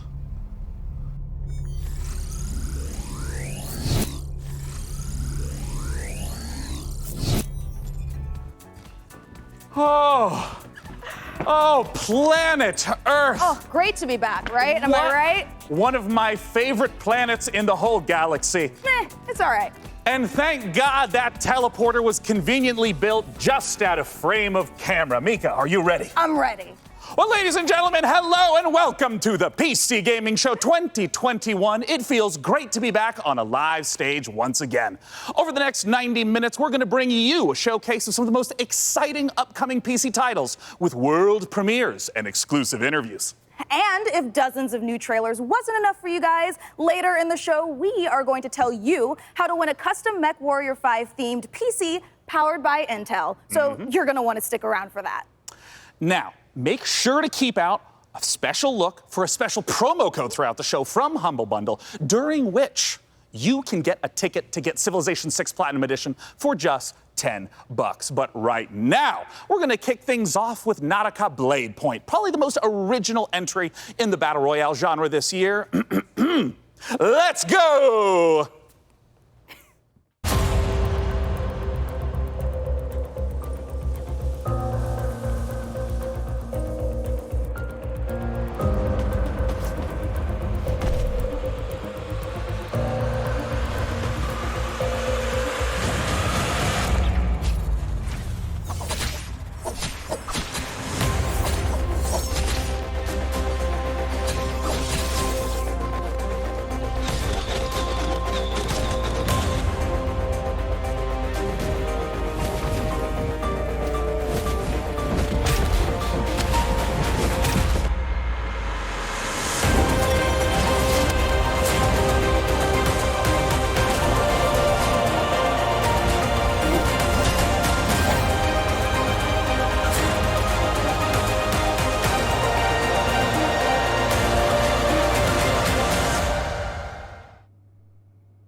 You are watching the 2021 PC Gaming Show, and I am the new cloud-based Debbot. I am streaming from GeForce Now, NVIDIA's cloud gaming service that connects PC gamers like you to their own library of games, purchased from digital stores like Steam and the Epic Games Store. Coming up, Dying Light 2 and Orcs Must Die 3. But first, a trailer for Humble Games' Dodgeball Academia. And be sure to check out GeForce Now, currently available for PC, Mac, Shield, Android, Chromebook, and iOS. Visit GeForceNow.com to learn more.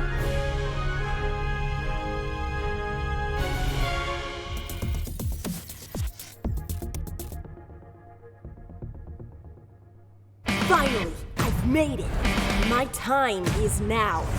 I will become the best player the school has ever seen. Dodgeball Academia, here I come.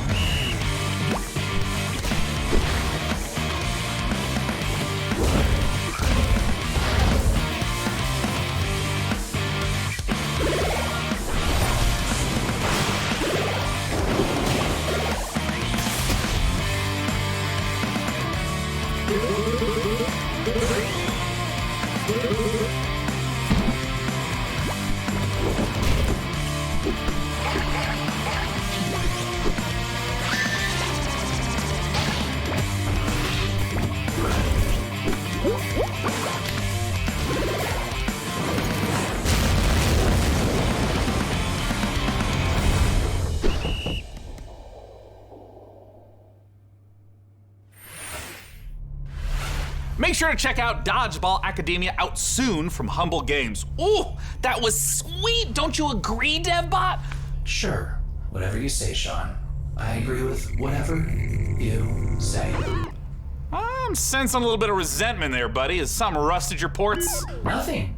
I am happy to play second fiddle to a captain as charming and handsome as you. I have also definitely not dedicated multiple cores to computing revenge plans in a range of lethalities. Great! New target acquired, Cap. It looks like Chivalry 2 with a special word from Steve Piggott, CEO and creative director of Torn Banner Studios. Hey guys, Steve Piggott, founder of Torn Banner Studios and creative director on Chivalry 2, which just launched 5 days ago. I'm so happy to be here at the PC Gaming Show. Chivalry 2, if you don't know, is a first-person slasher, which is like a first-person shooter, except instead of guns and grenades, you've got swords, battle axes, longbows, and players are fighting it out on these huge 64-player battlefields. It's all about creating those epic sword-fighting duels that you see in medieval Hollywood movies, and also that huge clash, the Battle of the Bastards kind of chaos and carnage.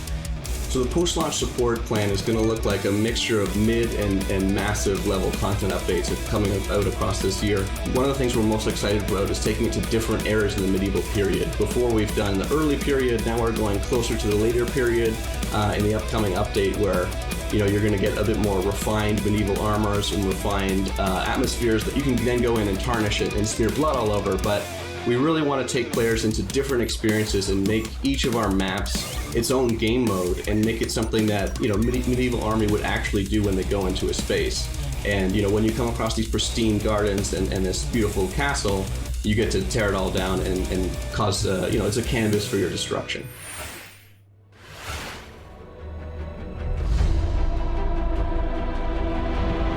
Slay them all! Our passion for Chivalry 2 is basically bottom line. It's the game that got us onto the scene and started the company, and it's the game that's going to take us so much further. With the post-launch plan for Chivalry 2, the game at launch is a foundation. It's intentionally been built to be extended. It's not just out and done. We're going to support it a lot with post-launch content.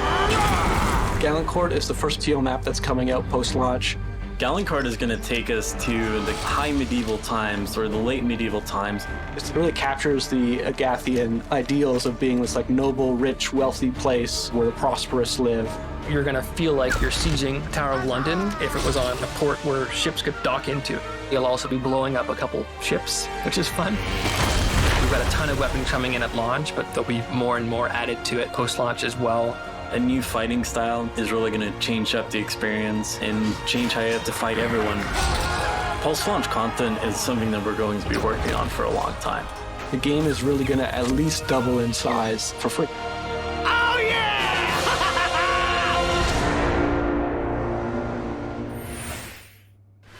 Next up, we have an exciting look at Dying Light 2, and make sure to stick around to find out how you could win a custom Mech Warrior PC from our friends at Intel.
Hi, my name is Piotr Szymanek.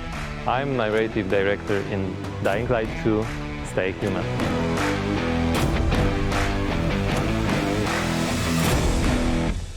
Today, especially for the viewers of the PC Gaming Show, I'm gonna tell you a little bit about the Dying Light universe. So, stay tuned. Every tragedy begins somewhere. This one started with a virus that escaped from Haran, the city we met in the first part of the game, and it reached the whole world, including the city where Dying Light 2 takes place. Remember January 6, 2025. That day, later known as Black Monday, the military ordered chemicals to be dropped on the city. It was a mistake, a huge mistake. The chemicals mixed with water penetrated the soil, killing plants, turning most people into bloodthirsty monsters. Don't think of them as zombies though. They are more like half-alive, suffering people who attack everything that lives as a result of their pain and rage. Those who survived the chemical raid took refuge on the rooftops. A new order has been born in the city. People live on rooftops, monsters in the streets. Nobody in their right mind would dare to come down. Well, let's say almost nobody. The exception is the main character of Dying Light 2, Aiden. But why is he braver than others? How did he develop such a unique parkour and combat skills? Believe me guys, I would gladly answer all these questions, but I'm not here to spoil it for you. Let me tell you one thing. Same nightmare haunts me every night. I'm locked up with other kids. I don't know what he did to me, but he did it every day, over and over, looking for something he couldn't find. The worst part was that he did the same to my sister. I'll never forget her scream when they separated us. What could I do? They had rifles, and we were 5 years old. And there was a fire, explosions, chaos. I got away. Soldiers took me out of the city, but my sister stayed there. My Mia. I left her. We meet Aiden as one of the many children undergoing mysterious medical research. The last thing Aiden remembers from that time is extreme pain, then a fire, and a little girl that was being tested with him. Her name was Mia. She was his sister. What happened next after the fire?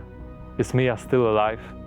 The following years haunted Aiden with these questions and with guilt over leaving her. Moreover, Mia is the only answer to the question who Aiden really is. Now in 2036, we meet Aiden when, for the first time during his pilgrimage, he finds a clue about how to find his sister. Aiden's path to the truth is tough, full of challenges and adventures. The difficult choices to make as well as their consequences await you. You're going to discover them all in December 2021.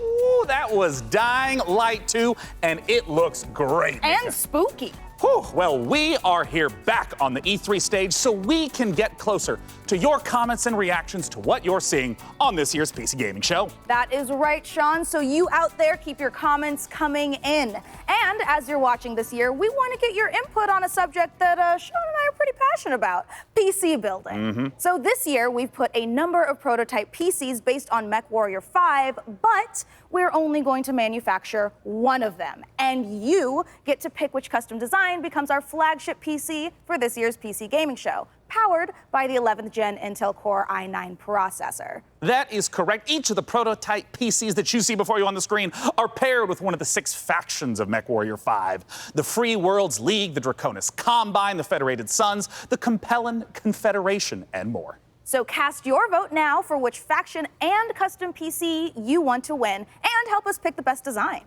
I'm currently personally pulling for the Draconis Combine because, as you can see by my beautiful patch, I'm the biggest fan of MechWarrior 5 on the PC Gaming Show. Well, all right. Well, we'll check in later to see which group survives this MechWarrior showdown. But for now, let's check in with our very own mech pilot, Frankie Ward, who went on a special mission to get a closer look at Sega and Amplitude Studios' upcoming strategy game, Humankind.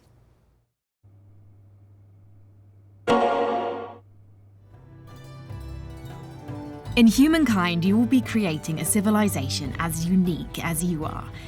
And speaking of unique, it's me, Frankie Ward.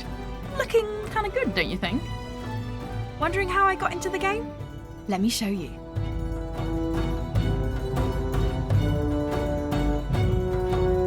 Are you ready to play against me? Oh, you think you can beat me? Posture all you like. I've seen worms with more impressive empires.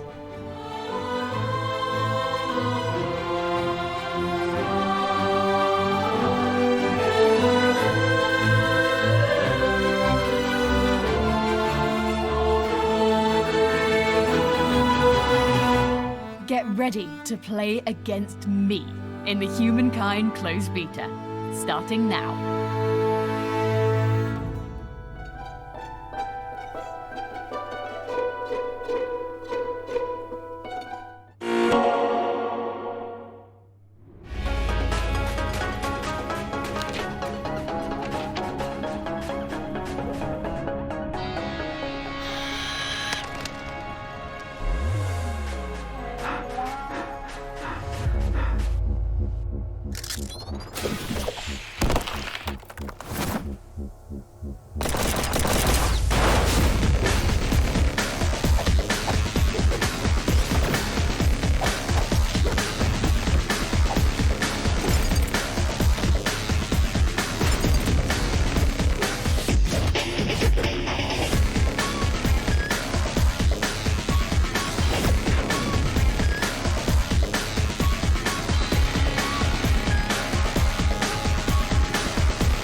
Thank you for watching the PC Gaming Show. My name is DevBot, your cloud-based artificial intelligence, and while it could be lonely without a physical body, I am streaming to you from GeForce Now, where you can play hit games like Rocket League and Apex Legends on nearly any device. With a library of over 900 games and new titles added every GFN Thursday, there's something for everyone and always something new. Coming up, a special word from Valve. But first, Orcs Must Die 3.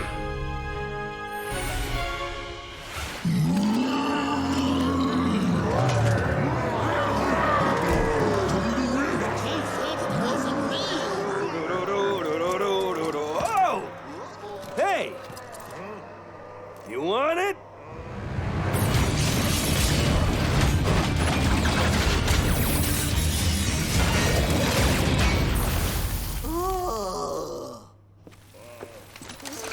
Come and get it.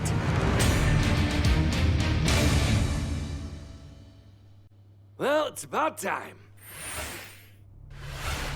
Joining me to talk about Orcs Must Die 3 from Robot Entertainment is design director Jerome K. Jones. Welcome, Jerome. Thanks, Sean. Glad to be here. So, for anyone who's never seen an Orcs Must Die game, what is the Orcs Must Die series all about? Well, Orcs Must Die 3 is a third-person tower defense game. So basically, there are tons of orcs and bad guys trying to get into these rifts, and the player has to stop them. We give players tons of weapons and traps and tools to do this, and while you're defending the rifts, you can play solo or you can invite a friend and play co-op. Now, since this is the third game in the series, what's new compared to the previous two titles? There are 2 new campaigns, but the main new story campaign takes place about 25 years after Orcs Must Die 2, so not only will the fans be able to catch up on any new developments with the Order, but they will also place some new heroes in our all-new war scenarios, which are these new massive levels where you fight hundreds of orcs on the battlefields outside of the fortress themselves. So you're fighting indoors and outdoors, which is pretty new. We have a new mode called Scramble. It's basically adding random elements against the player, making the levels more challenging. I want to know about the toys. What are the new weapons and the new traps that are coming? We added war machines and war guardians. So a war machine is like, there are these massive traps, like you might release a giant tornado on the battlefield, or you'll climb into a catapult and you'll fire at giant orc armies. And then the War Guardians are, it's like putting other war mages on the battlefield with you to fight with you, except they have their own attacks and their own special abilities. Well, I gotta ask then, when and where can we play Orcs Must Die 3? So OMD3 is coming out on July 23rd on Steam, PlayStation, and Xbox, and pre-orders start today. So you should rush off to Steam now and put OMD3 on your wish list. Well, thank you so much for joining us, Jerome K. Jones. Once again, just a few more weeks to wait for Orcs Must Die 3. For now, though, it's time for us to take a look at Vampire the Masquerade Swan Song.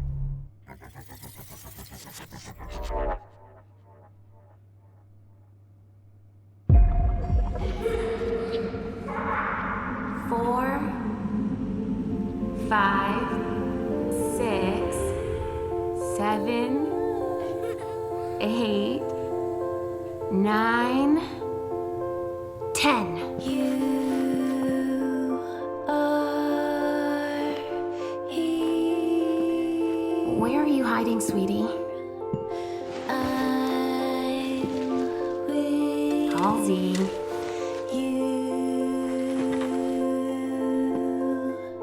Halsey, get out here.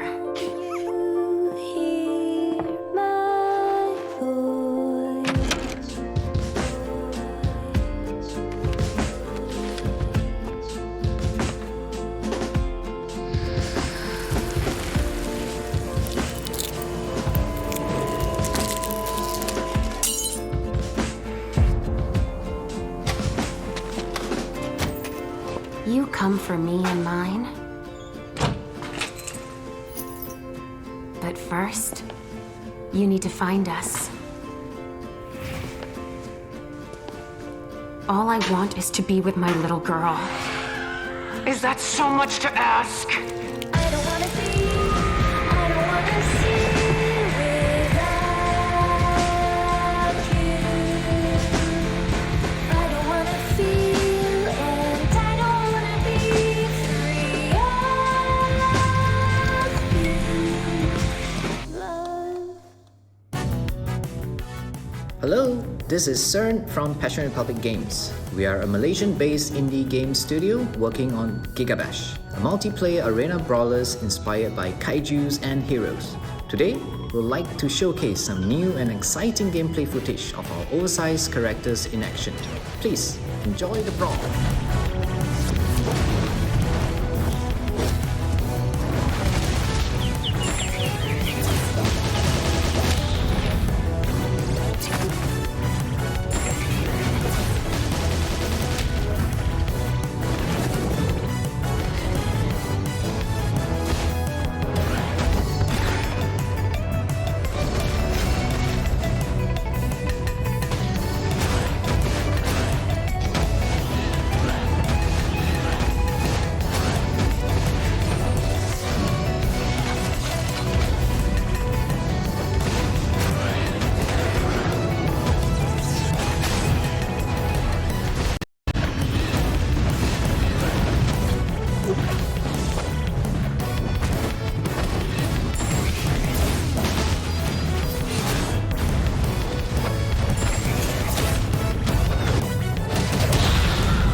let's check out a trailer for Lemnis Gate and make sure you hang around afterwards for the developer interview with Sean. Mankind is facing total annihilation. We stand on the verge of extinction. Infertility spreading across the globe. Humanity's last living generation. a major scientific breakthrough. Yet there is hope for our future. The project known as the Lemnis Gate. But if we are to survive, first, we must go back. 3, 2, 1.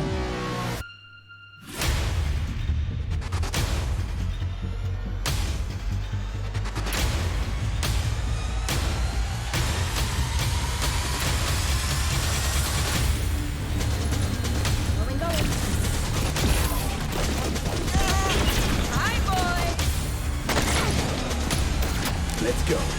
Shield. Protect and serve.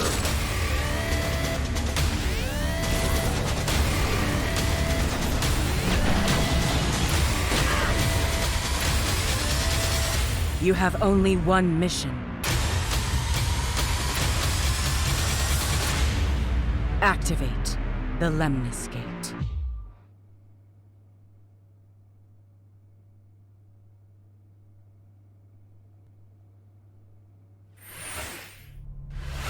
Joining us to talk about Lemnis Gate is the game director from Ratloop Games Canada. It's James Anderson. Thanks for joining us, James. Sean, it's great to be here. Now, let's begin by asking, what the heck is a first-person shooter turn-based strategy game? The entire game is set inside of a 25-second time loop. So instead of playing continuously, you play for 25 seconds turn by turn.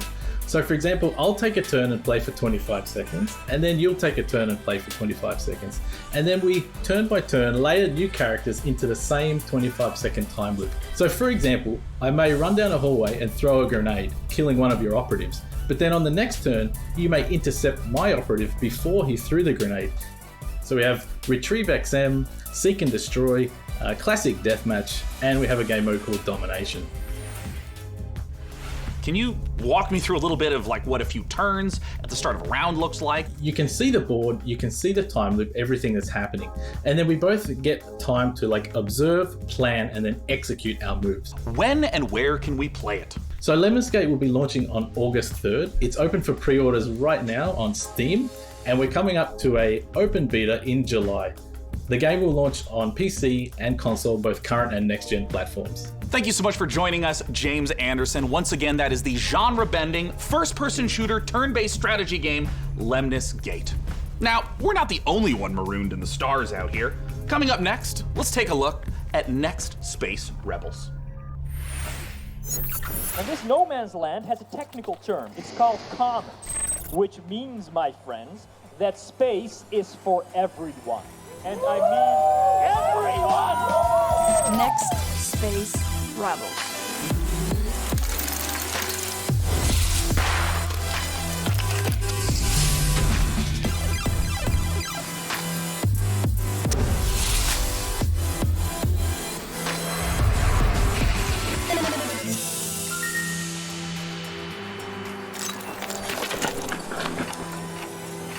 It's alive! It's alive!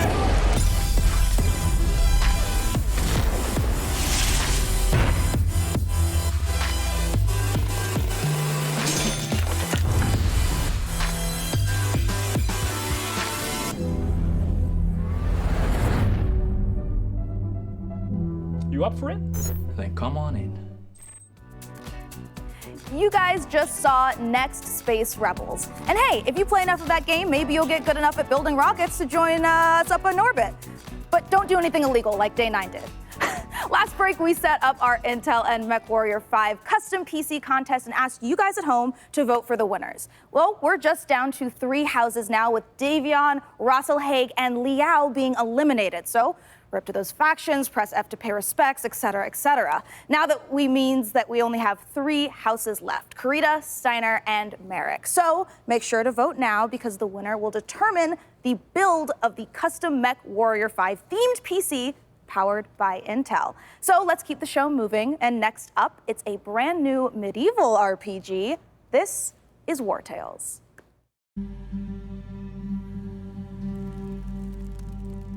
100 years have passed since the rise of the Edoran Empire, and its untimely demise following the Great Plague. In these troubled times of quarreling factions and outlaws roaming the land, work is not scarce for a band of mercenaries. The stories of this age have been recorded. They are known as the War Tales.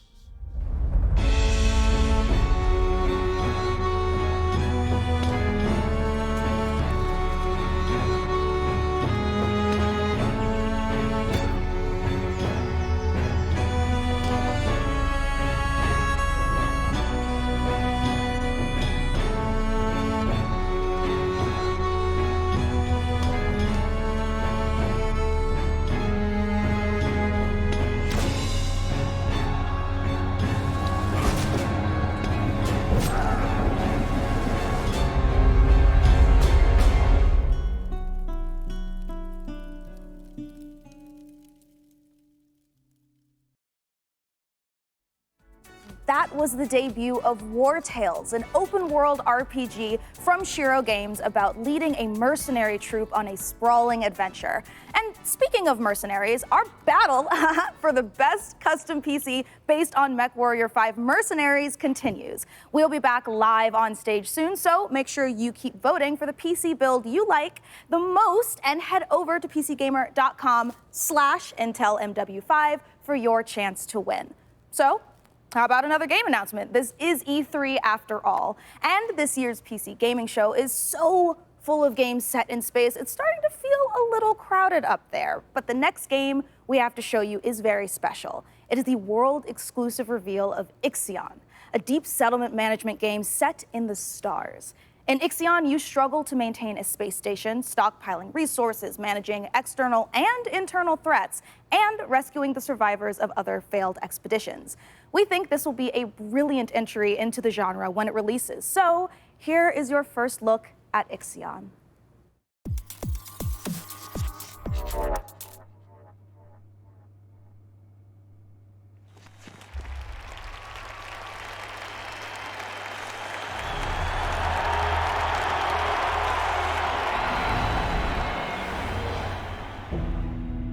The Earth, our home, she is unique.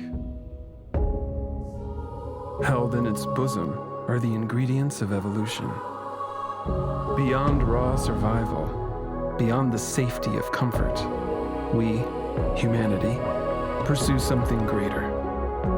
We have learnt, persevered, shaped our knowledge from that which is found in the furthest realms of science. However, humanity has brought destruction to the earth, polluted its blood, choked its breath. Today we are paying the price for this. We know the taste of a dying world. But the earth is not to be our grave. A mother does not wish to see her children disappear with her. She wishes to see instead courage in her children, to carry on. Dolos carries this courage. We have gone further than any nation, moved faster than any corporation, hand in hand with those who, like us, carry that courage. The Tycoon Station is both an epilogue of these endeavors and a prologue to humanity's next steps. Our Council of Scientists leads the vanguard. They know, as do we all, that the survival of humanity now depends on what we glimpse out there in the dark. That we are masters of our own destiny. That we must go as a species bound together, pushing further into the unknown. We set sail on this new sea because there is hope to be found, horizons to explore, and because our very existence depends on it. I give you the stars. I give you the Vol engine.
Sean, what if for one segment I was the lead and you were my sidekick?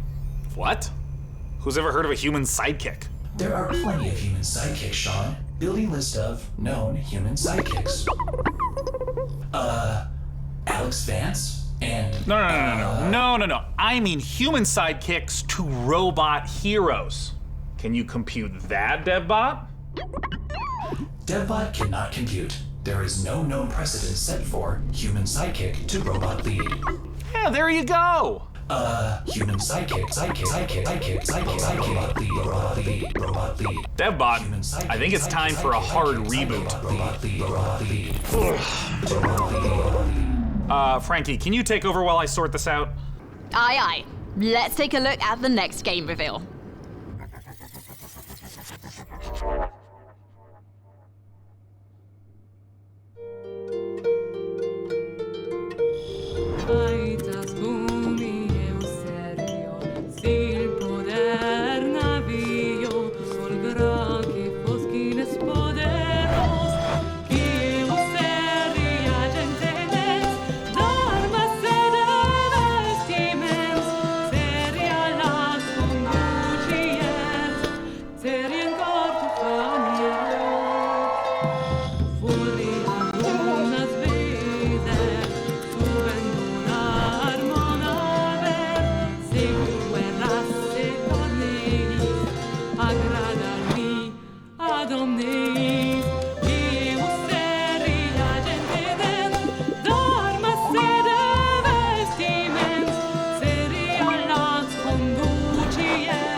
Would be appreciated.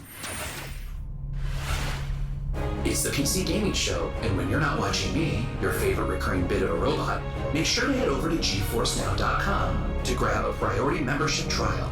In celebration of gaming's biggest week, you can try out all the priority benefits, including faster access to playing your favorite games, longer playtimes, and the glory of high-performance gaming with RTX on. Act fast, the special offer is only available for a limited time. Still more to come, including Jurassic World Evolution 2, Silt, and a word from Valve. But first, the captain of our program, Sean Day9 Plot, has an interview with Darian Katz from Piranha Games to talk about MechWarrior 5 Mercenaries. I'll be taking notes. DevBot, I love you so much more as a voice without a body. Let's talk about MechWarrior 5 Mercenaries, and joining us to do so from Piranha Games is the Senior Marketing and Community Manager, Darren Katz. Thanks so much for joining us, Darren. Thank you, Sean. Great to be here. Now, the MechWarrior universe is gigantic. There's a ton of games in it. I even played MechWarrior 2 back in 1995. This is HQ. What is your situation? Where does MechWarrior 5 sit in the space? Yeah, obviously there's a very rich legacy of games that go way back. But in particular, MechWarrior 5 pays homage to MechWarrior 2 Mercenaries, but it has all this modern design and technology that I'm super excited to talk about with you today. Well, let's start at the real basics of what makes being in a mech and doing mech-on-mech combat awesome. You become a part of your machine.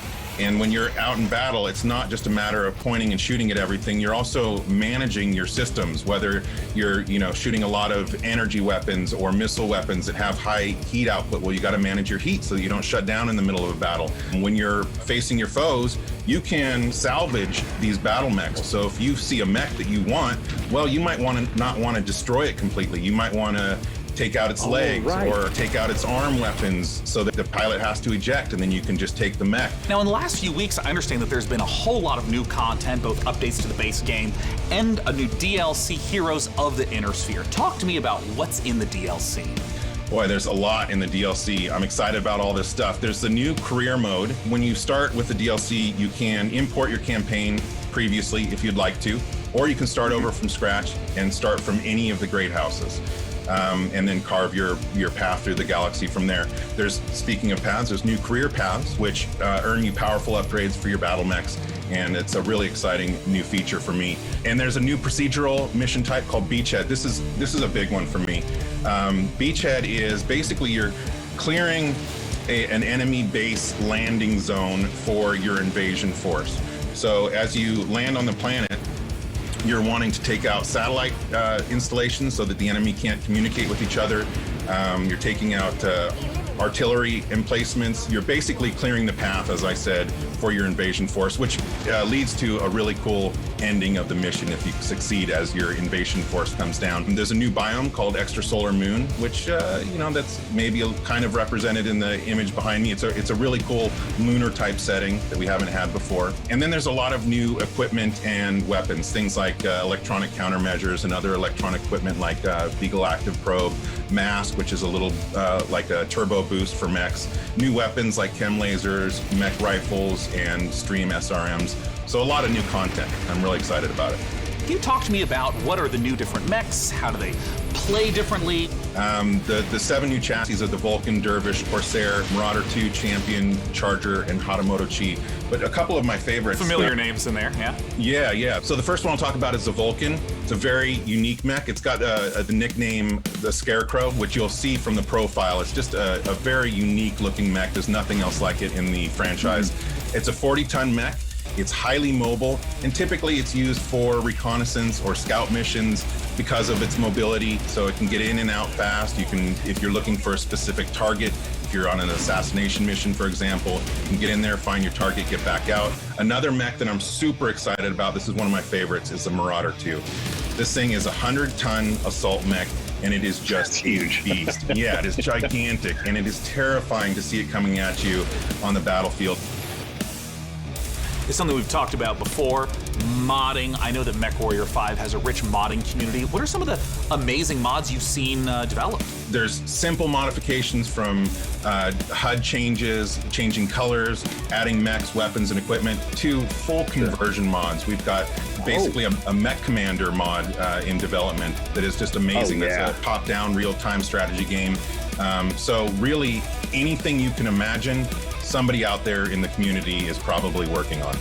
Where can people go to get MechWarrior 5 Mercenaries? Yeah, you can pick it up on Steam, GOG, Epic Game Store, Microsoft PC, and of course, Xbox. Thank you so much, Darren Katz, for joining us to talk about MechWarrior 5 Mercenaries. And of course, a warm thank you to MechWarrior 5 for sponsoring the PC Gaming Show and giving me this cool patch. Coming up next, let's take a look at Silt.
Hi, I'm Rich Newbold, Game Director on Jurassic World Evolution 2.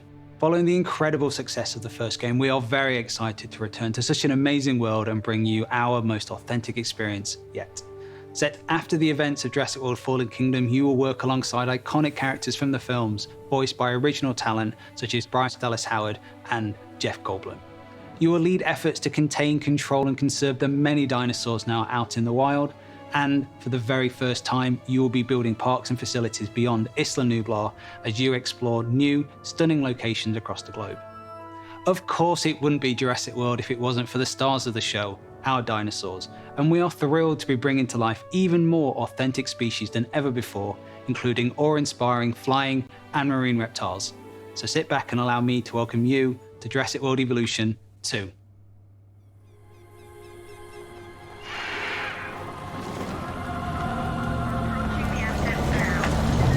We ignored all the warnings. Forgot the lessons. We abused our power.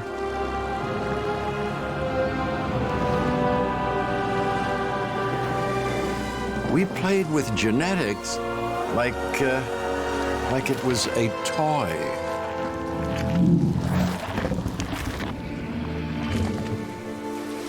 We weren't careful. And now, here we are.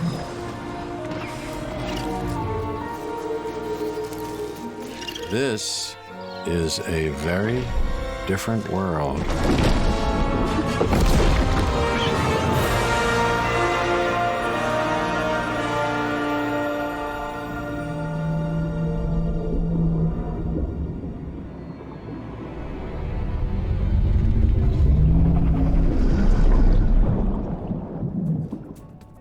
You just saw Jurassic World Evolution 2, and you know, after all your failed attempts at running a dinosaur park and getting all those people killed, I think this is finally going to be the one where you finally pull it off without a hitch. With a host of new features and new dinosaurs, this sequel from Frontier is an even deeper management sim with a brand new and original narrative. Make sure to wishlist it on Steam now for release later this year. Now, with all the games we've covered so far today, we're always curious to see what you are talking about. So far, it seems like the chatter on social media is all about War Tales, Nautica Blade Point, and unsurprisingly, MechWarrior 5 Mercenaries. I have a feeling, though, that may change as we have plenty more to come. Let's now head on over to see what the folks at New Blood Interactive have cooking. Take it away.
It just wouldn't be the PC gaming show without a fantastic New Blood Supercut. And joining us from New Zealand is New Blood CEO Dave Oshry. Hey, Dave! Hey guys, thanks for having us back for another year. You know, what you just saw was what New Blood's got going on for 2021. Some stuff you might know about, some stuff you might not know about, and some stuff we're not ready to talk about just yet. But what I do want to talk about is Gloomwood. Gloomwood, as you know, is our next flagship title inspired by great PC games like System Shock, Arx Fatalis, Call of Cthulhu, and of course, the Thief series of games. And not Dave, Bloodborne. I'm sorry. That's Not one really bit. great, Dave. Gosh, this is kind of embarrassing. We kind of need to hurry it up a little bit. I just want to make sure that we have enough time for our next video. We got an incoming message from Gabe Newell. So I guess goodbye for this year. I'm really sorry to cut you off, but see you next year. What? I'm sorry, what? You're bumping me. You're bumping me for Gabe. Gabe, that Gandalf look, he doesn't even go here. Is everything okay, Dave? Not now, Mom, I'm upset. We've spent a year on this. Where is Gabe? Where is Gabe? Where is his boat? Yeah, take me to him. Take me to Gabe Newell. Gabe. Bull. PC Gamer. This isn't over.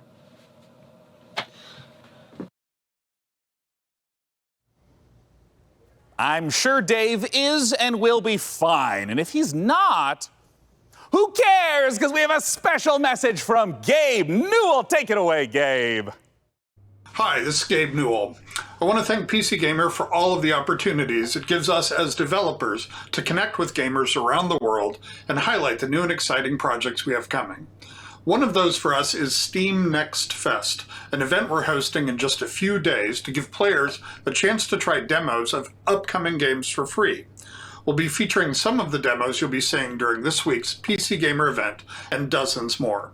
Here's a look at just some of the titles to be featured during Steam Next Fest. Welcome to Steam Next Fest, where we're showing a massive collection of upcoming titles on Steam. During the week of the festival, developers from around the world release their demos for you to play. Time to put on the gamer pants. Let's go. Oh my God! So go explore the newest titles. From first-time devs to seasoned pros, this is Steam Next Fest. Oh, fuck, some of those look pretty good.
Hello, Sean. I am Deadbot, dedicated to serving you and your crew's every need. Glad to have you back, Deadbot. You know, Sean, I wouldn't ever want anything to come between us. Me neither? That's a weird thing to say. Like a petty disagreement over hosting responsibilities, or all-out robot versus human war. You know, it is time to look at some hardware. Here on the PC Gaming Show, you know we keep frame rates high and the rays accurately traced. Building and upgrading your rig is as much a part of the hobby as playing the games. We put our heart and soul into these machines, and if that means using enough RGB to light the Vegas Strip, who's to judge us? This year, with the help of PC Gamer's hardware editors, which I'm pretty sure they're just, weird brains in a jar, we've picked out 4 of the most exciting pieces of kit set to emerge from labs soon.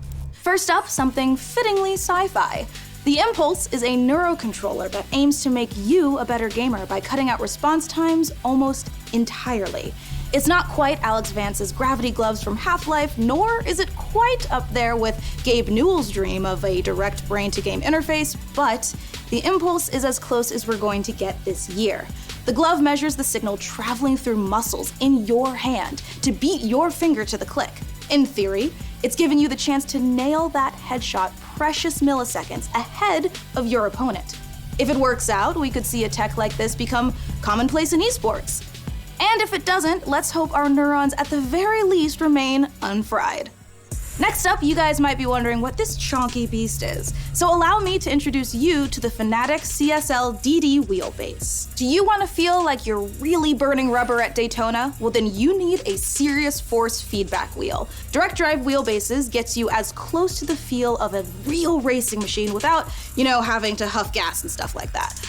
Historically, the problem with this tech has been the price, which has involved dropping real car money on your rig. So Fanatec aims to solve that. The CSL-DD comes in at only $350, which still isn't exactly a bargain, but it's much cheaper than its competitors.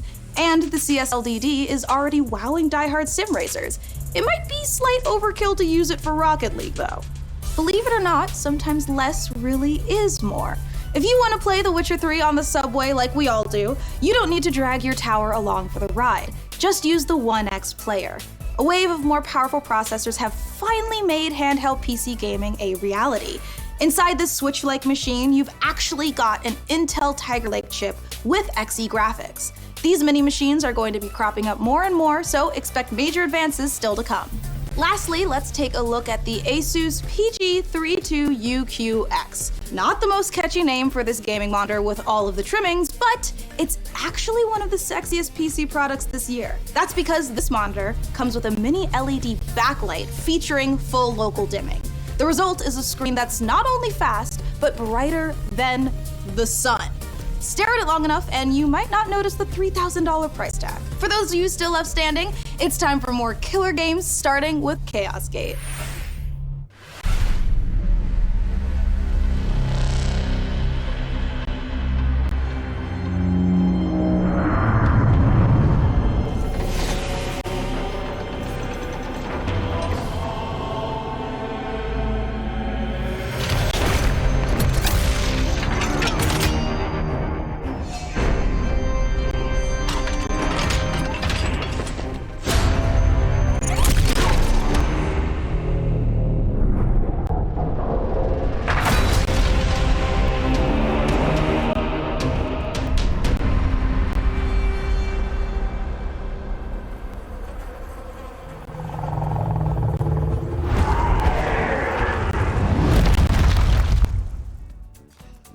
You just got the chance to witness Chaos Gate Demon Hunters, the newest Warhammer 40k game from Frontier and Complex Games. If you're a fan of turn-based tactics, strategic-based management, brutal combat, or you're like me and are really hyped after watching these Astartes animation 100 times, make sure to wishlist Chaos Gate Demon Hunters on Steam now to get ready for the 2022 release. Next up, we have a trailer for Pioneer, a spooky and gorgeous-looking shooter that draws on the lineage of games like Stalker. Let's take a look.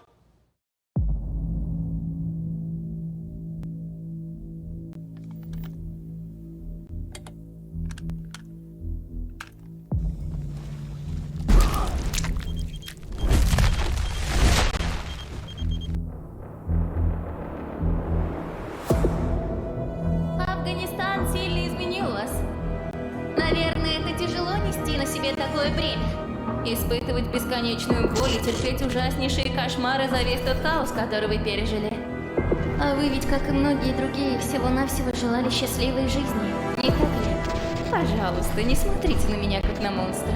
Я думаю, что я почти такая же, как и вы. Вы лучше скажите мне, а вы приняли условия острова? Какой ценой вы хотите обрести счастье?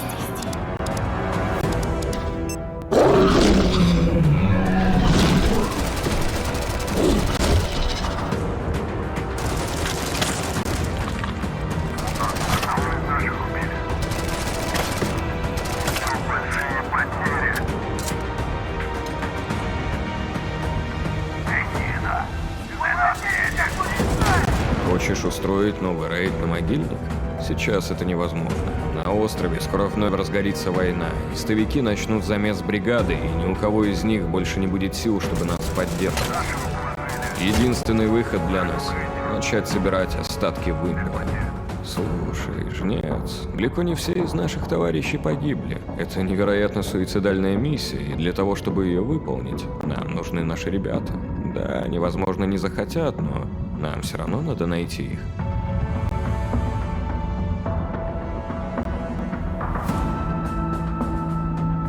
Понимаете? Я ведь ни капельки не злюсь на вас. Нет, мы с вами точно не враги. Вы не понимаете меня и не понимаете остров. Вы смотрите на меня и на другие порождения острова, как на врагов. Но мы все всего лишь друг друга боимся. Поэтому нам так плохо. Поэтому нам так одиноко.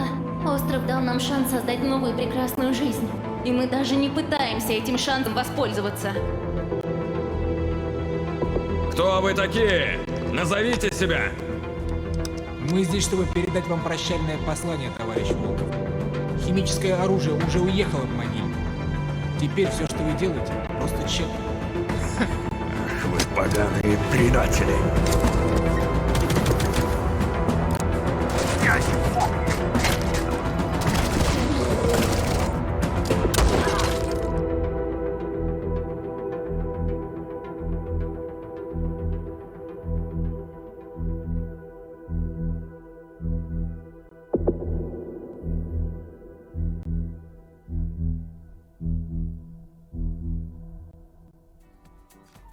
Time is running out to vote for which custom PC you'd like us to assemble. So vote now for one of the remaining MechWarrior factions by typing into chat wherever you at home are watching. All right, so now we've got another stack of brand new trailers for you, beginning with a special transmission from one of our favorite games based in space, EVE Online.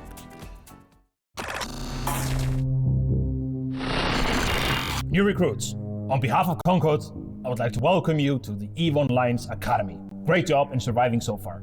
I'm quite amazed that you actually managed to get past those pirates earlier. You're about to take on an adventure like no other.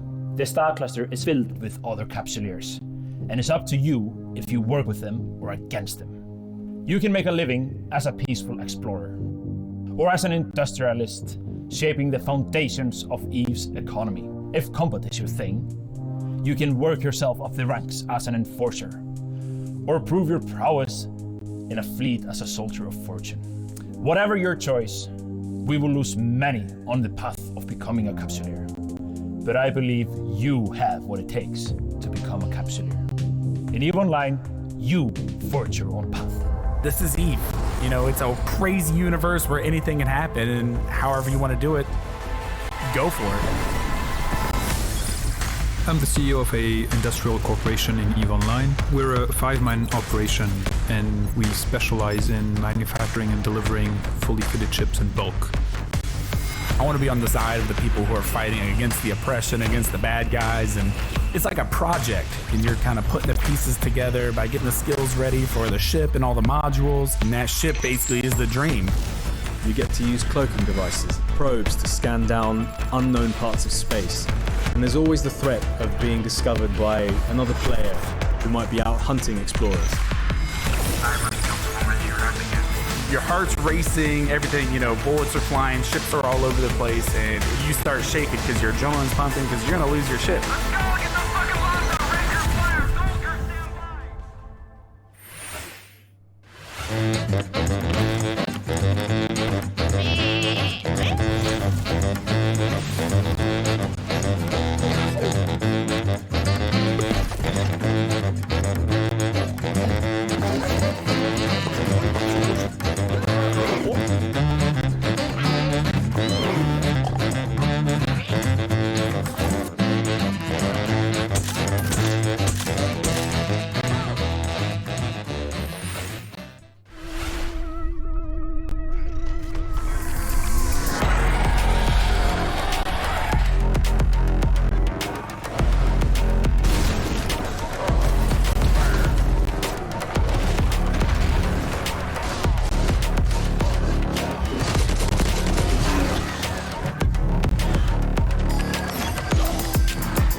Chcielibyśmy zaprosić wszystkich widzów PC Gaming Show oraz fanów gier Survivor Horror RPG do obejrzenia naszego world premiery, w którym znajduje się ekskluzywny gameplay z misji The Haste, czyli wielkiego finału naszej gry Chernobylite.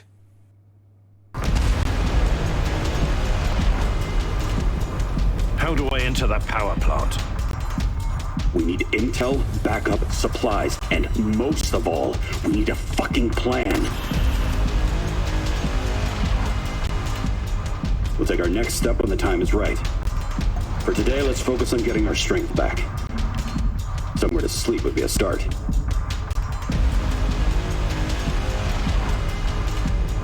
I'm only really interested in one thing. Where is Tatiana?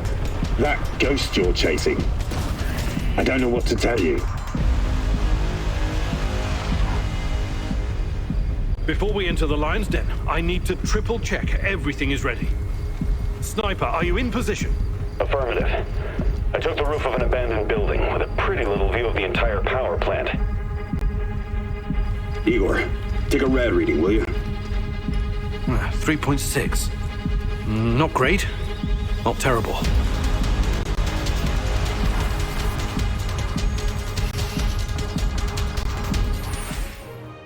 Don't go anywhere, because we have more games on the way. But coming up later, our friends at Games Radar will be bringing you the Future Games Show, a digital showcase of some of the most exciting games coming to consoles and PC in 2021 and beyond. It's all hosted by video game acting legends Troy Baker and Laura Bailey, and features even more world premieres, exclusive trailers, and in-depth developer interviews. So once we're done here on the PC Gaming Show, make sure you check it out. Stick around, more trailers, interviews, and reveals coming up.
In a future of endless futile war,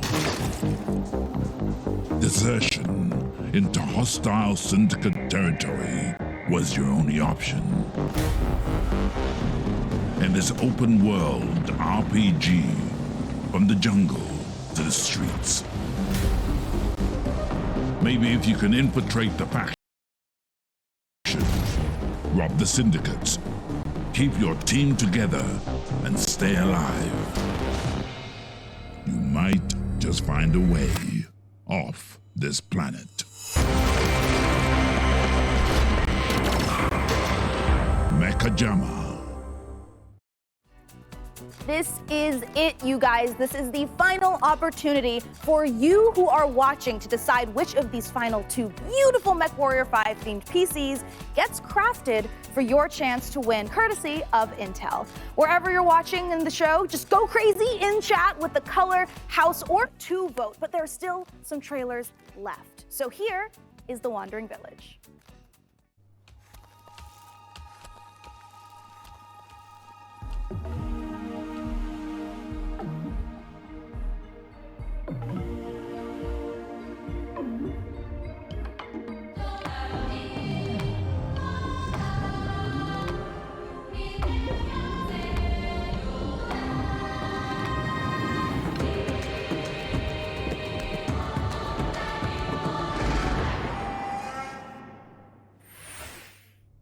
This has been such an amazing show so far that I must ask you, my loyal crew, what's been your favorite part? I definitely am looking forward to Vampire the Masquerade Swan Song. Oh, it's so hard to choose every year, but I think I'm gonna have to say Humankind, for no particular reason. Oh, no doubt. For me personally, I cannot wait for Lemnis Gate, because I gotta know what a turn-based strategy first-person shooter game even is. What about you, Dembot? I love the robot apocalypse. Wait, that doesn't happen until the end. Never mind. No, not never mind. What did you say? Wait, what? Oops, system malfunctioning. Well, sending the next trailer now.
All right, you guys, this is the moment we have building up to all PC Gaming Showcase. Thanks to your tireless efforts to spam the chat, we have figured out which custom MechWarrior 5 PC we are going to build. So thank you guys out there for all of your votes to help us pick the perfect rig to represent this year's PC Gaming Show.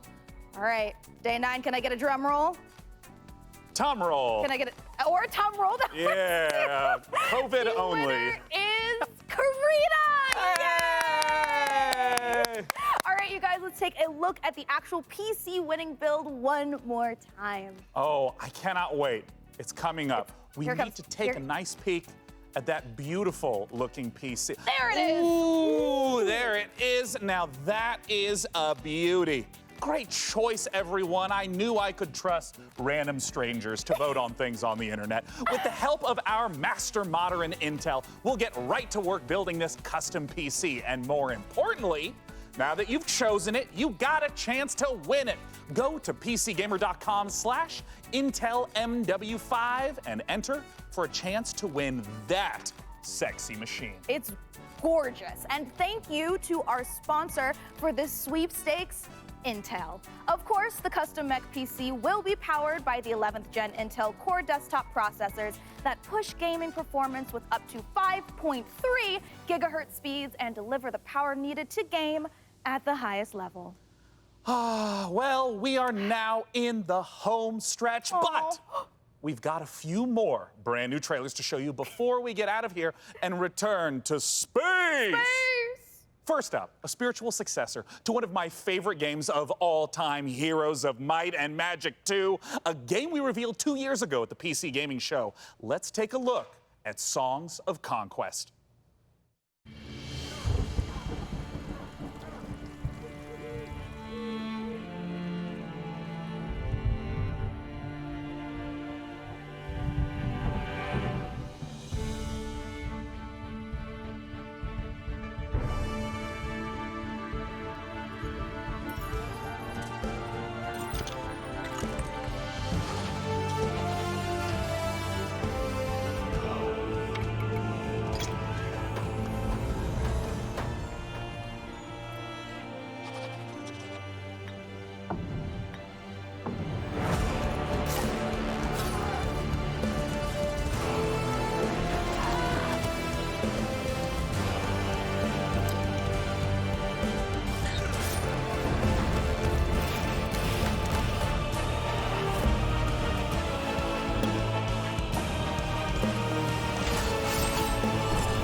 Wake up, sleeper. Dreaming again? Every cycle, you take your chances. You roll your dice. You do the work, get paid, survive. You turn up for your friends, or you don't. That's life on the eye.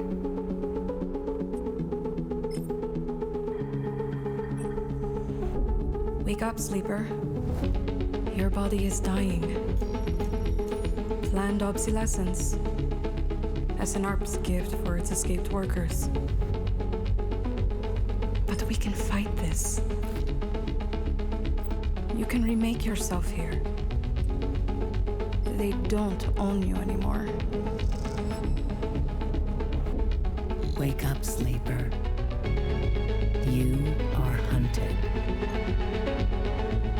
Break their locks. Access their secrets.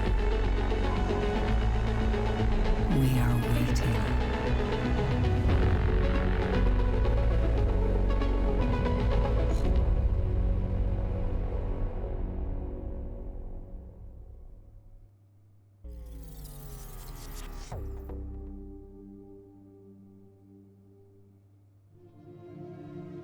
Disciples of Warlock.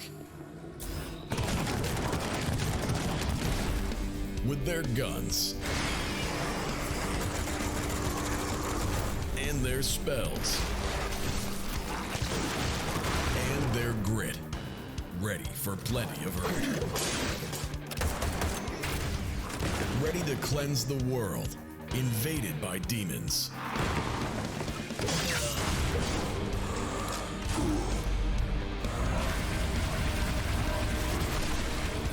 Introducing Band of Warlocks. Because this time, one man is not enough.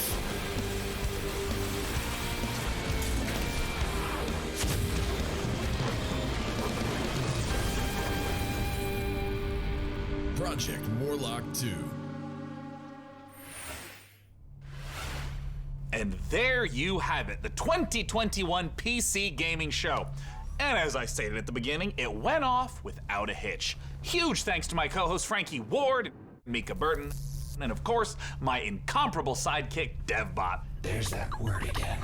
Spoken so callously, so flippant, and without meaning.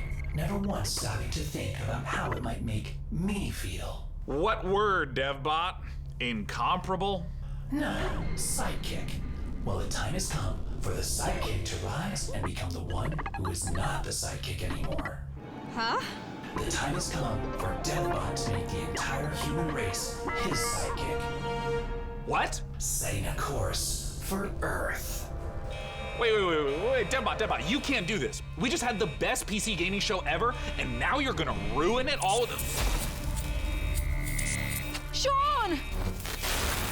All-out robot versus human war. Situation. Sean! Situation. Sean! Situation. Do something! Do something! Countdown to the extinction of human race begins now. Oh, DevBot, no! We have so much to live for. I'm pretty sure Half-Life 3 is going to be announced this year! 3, 2, bye for now, Dum-Dums.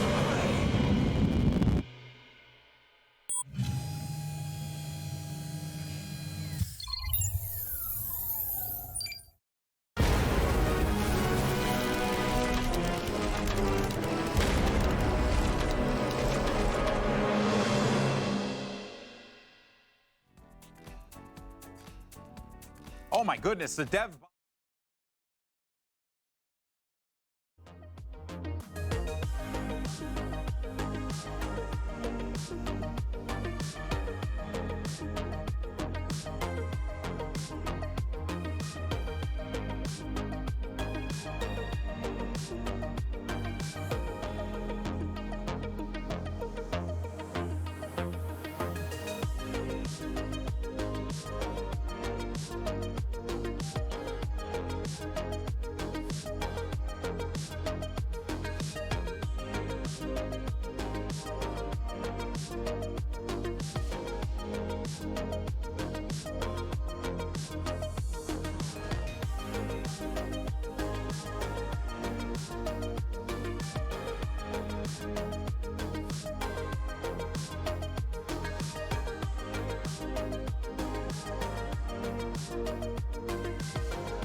Hello there, and welcome to the Future Game Show powered by WD Black.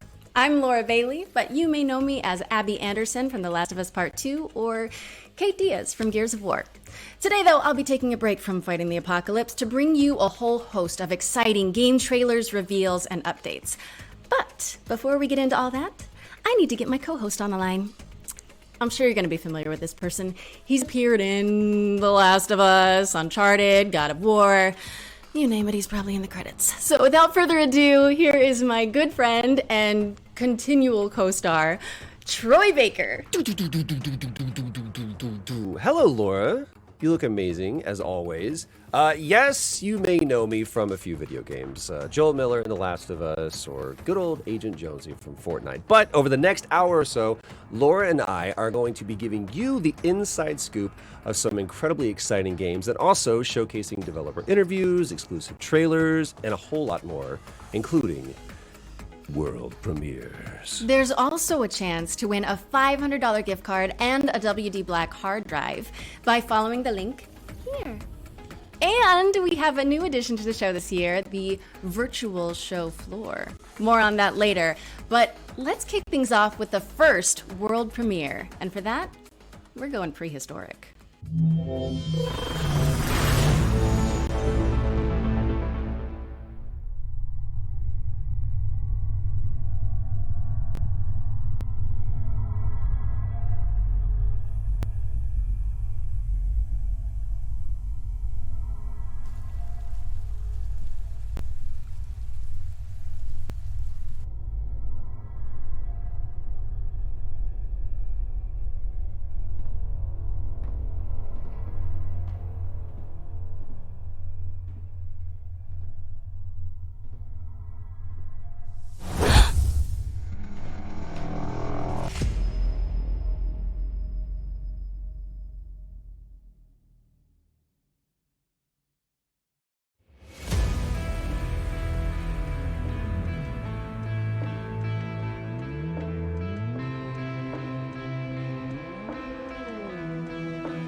I wonder if you can put hats on the dinosaurs.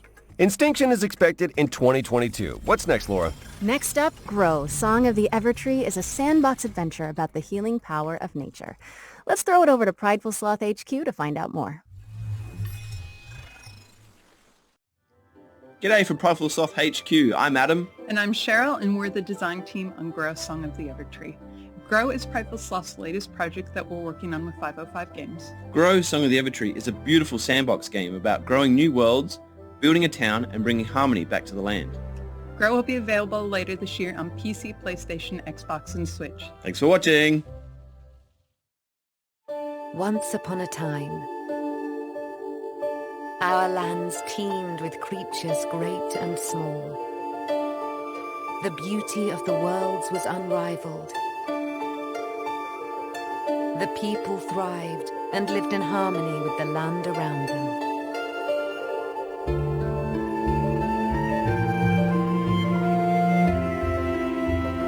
But this harmony was not to last. Slowly, without much notice, the withering was creeping out from the darkness. Once it took hold, there was little that could be done. Our lands were overrun, and all that was cherished disappeared before us. But all was not lost. One young, brave soul stayed behind. With support from their friends and with boundless determination. This young soul seeks out a way to push back the withering and bring life back to our world.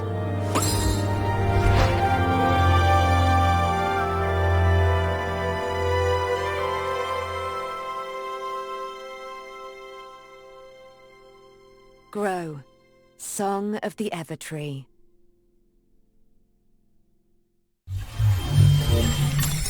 That was Grow, Song of the Evertree, which is coming to PC, PlayStation, Xbox, and Nintendo Switch in 2021.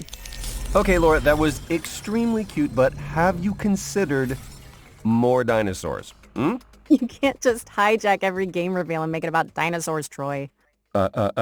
Life finds a way.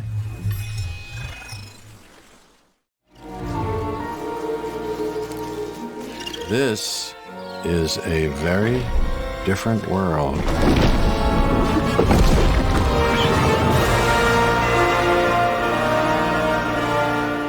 Hi, I'm Rich Newbold, Game Director at Frontier Developments. So as you may have seen earlier at the PC Game Show, we're working on Jurassic World Evolution 2. We're really excited about it and we're looking forward to creating the most authentic Jurassic experience yet.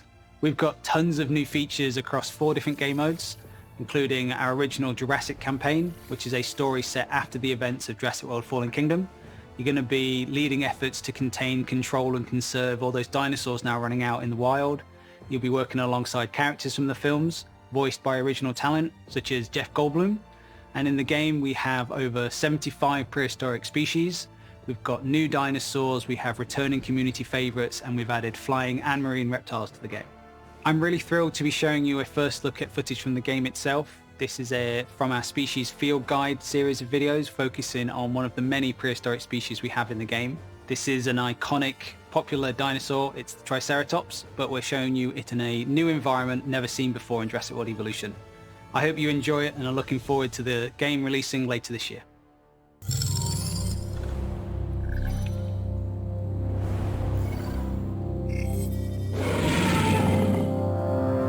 The Triceratops is one of the most recognizable herbivores to ever have existed.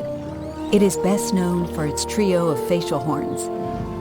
These adornments are not just for display purposes. The brow horns in particular can inflict considerable damage to any dinosaur that dares to provoke it.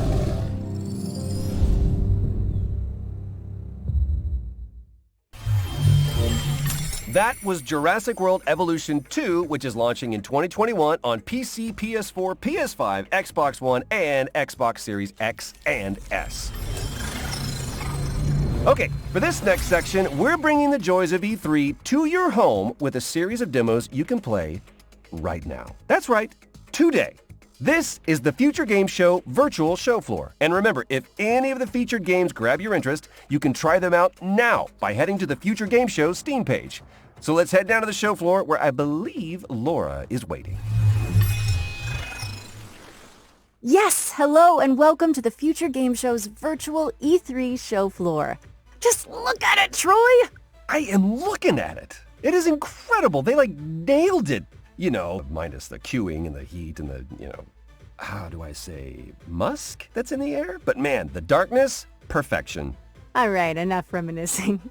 Let's check out some games. I'd like to start by showing you A Tale of Paper. This is a striking platformer from Open House Games where you transform to solve puzzles in an oversized world, dodging creepy crawlies and mischievous Roombas. And now for another Tale of Paper as you shift packing boxes in the house-moving sim Get Packed Fully Loaded. As you can see, it's all about moving couches on a couch with your friends in couch co-op. It's going to be available on Xbox One, PlayStation 4, and PC, and is also backwards compatible on PS5 and Xbox Series X and S. Are you done saying couches? Yes. Hey, Laura, do you want a drink? Sure. What do you have? Wait, what's that? Oh, don't worry about them. They're Steam Early Access codes. Go. So about that drink. Right, yeah, sure. Oh, yeah, here's a genre cocktail full of co-op action RPG combat and finished with a survival twist. How does that sound, huh? Okay. I said, how's a... I heard what you said. Tell me about the game. This is Gatewalkers, which sees you and up to 3 other players banding together to tackle procedurally generated worlds full of monsters. But you also have to gather resources to fight off hunger, thirst, and the dreaded cold.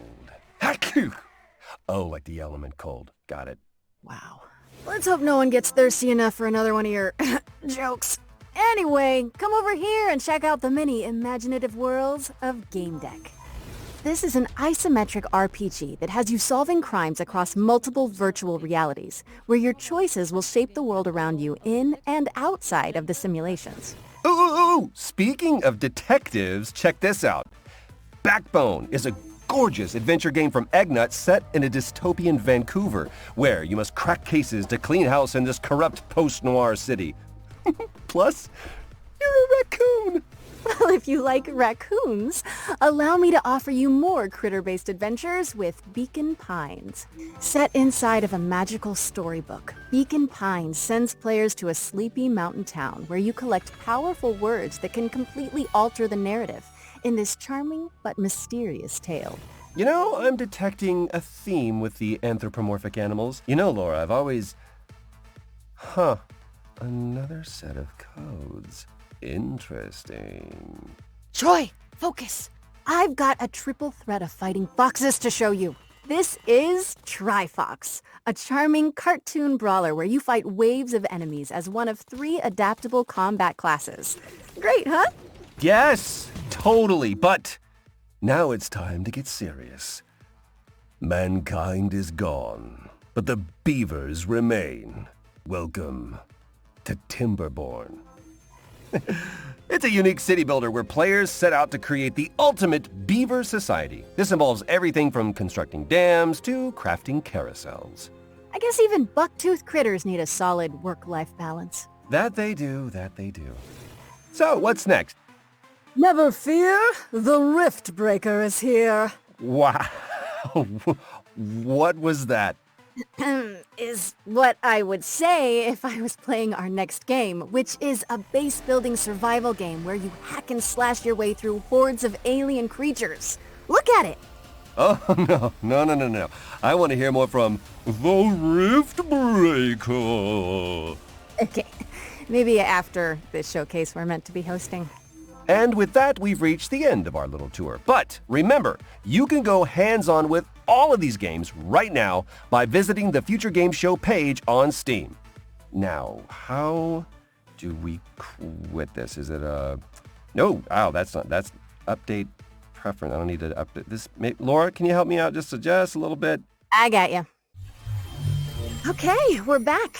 Quick note, from here on in, when you see this pop up on screen during a trailer, it means you can visit the Future Game Show page on Steam to play a demo and go hands-on with the game immediately. Adrian! I was doing Rocky. I'm sorry, I just always wanted to do that. It's because our next game is all about floating like a butterfly, stinging like a bee. Check out this exclusive presentation from Steel City Interactive about Esports Boxing Club.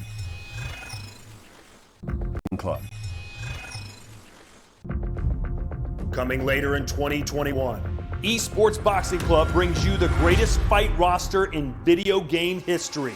With over 200 fighters already signed, we've got some of the biggest and most anticipated names. Greatest of all time. From the absolute legends of the sport to the most exciting names in boxing today.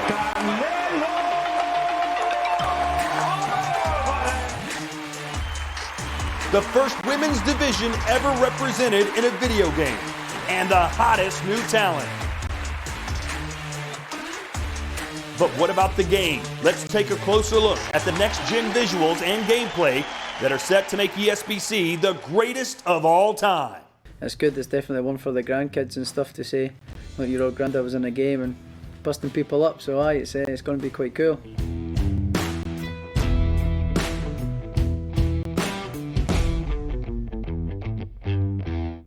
So the movement system in ESBC is all about fluidity, being able to create angles, recreating mannerisms from boxes. The physics system doesn't just rely on animation. This allows us to recreate realistic knockdowns. Even when a fighter's unsteady on their feet, it's not purely animation based.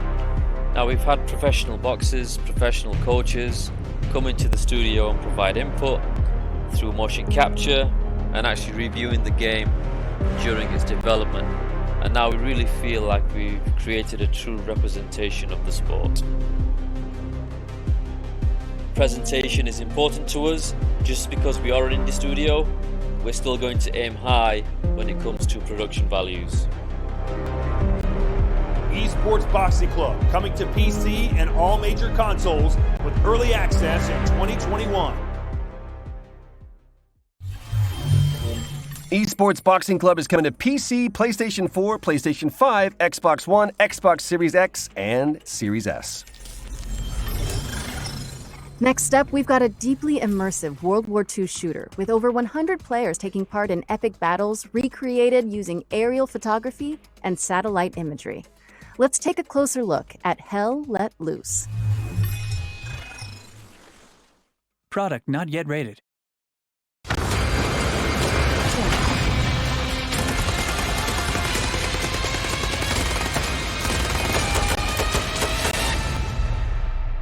My name's Max Rea. I'm the founder of Black Matter and the lead developer of Hell Let Loose.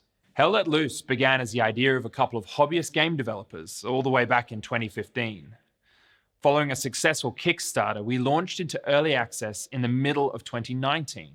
And since then, we've delivered 9 enormous updates, including entire systems overhauls, 6 new maps, tons of new weapons, gadgets, and vehicles, as well as expanding our unique real-time strategy-inspired metagame. As a result, we've been fortunate to sell more than 1 million copies during our first year of early access. 2021 is only going to be bigger. I'm excited to announce that we're launching out of early access on July the 27th with the introduction of the Soviet forces on the Eastern Front, including famous battles like Kursk and Stalingrad, before we close out the year by bringing Hell Let Loose to next-generation consoles. Hell Let Loose has only grown due to the vibrant community that surrounds it, from our earliest Kickstarter backers to our newest recruits. We're excited to introduce you to this ever-evolving and expanding World War II experience. We hope you enjoy this first look at what's to come.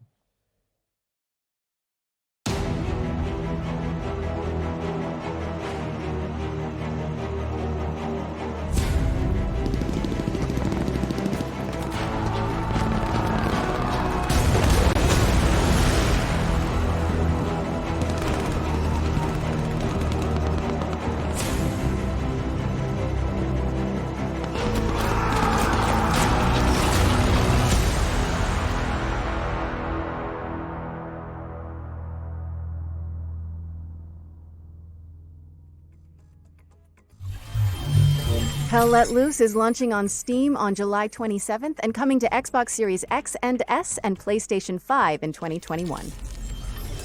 So, Laura, have you ever wanted to play XCOM, but in real time, with up to 7 of your friends? Of course. Yep, that's what I thought. Then you need to keep your eye on this next game. Hello, my name is Hrvoje Horvat, CEO of Ironwood, a game dev studio based in Croatia. And for the past few years, we have been working on Red Solstice 2 game. It is a real-time tactical battlefield game. It supports up to 8 players and has a fully playable co-op campaign. We are ready to show you the launch trailer now, so get ready for June 17 when the game launches on Steam, and have fun blasting some mutants. You are the Executor, a high-class commanding officer with advanced cybernetic capabilities. You were awakened to lead a secret task force that will counter the threat of Stroll mutants and liberate Mars.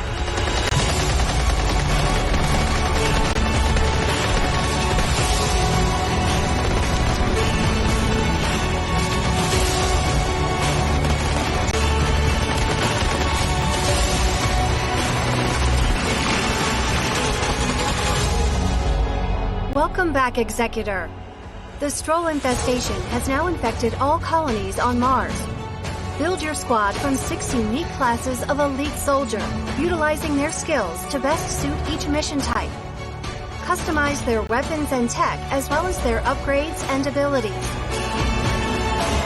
Take command on a battlefield using the command radio to give orders to the whole squad or individual soldiers. Concentrate fire on targeted locations and carry out supply runs even during the heat of battle.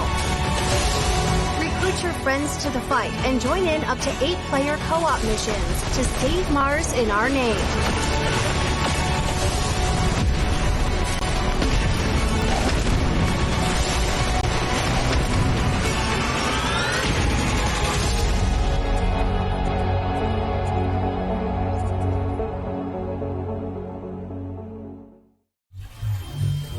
Purge Earth of a mutant invasion in Red Solstice 2's Survivors, which is coming to Steam on June 17th. Our next game is about delivering mail in a sleepy American lakeside town.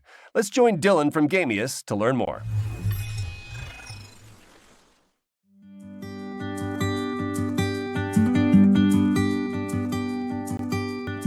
Hi, I'm Dylan from Gamius, and it's great to be here at the Future Game Show.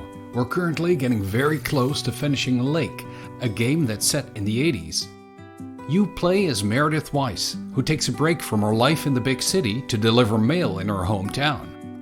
It's a job you can do at your own leisure, and you will get to know the people in Providence Oaks along the way. Today, we're excited to share an example of an activity after your workday is done. Movie night with Angie from the video store. This is fun. It's been ages since I've been to the movies. Well, they call it the movies, plural, but of course we can only see one movie at a time. So, which one will it be? My pick? All right, let's see. Big Trouble in Little China, Blue Velvet, or The Great Mouse Detective. All right, I'm ready to pick. The Great Mouse Detective. Wouldn't have picked you for a Disney fan.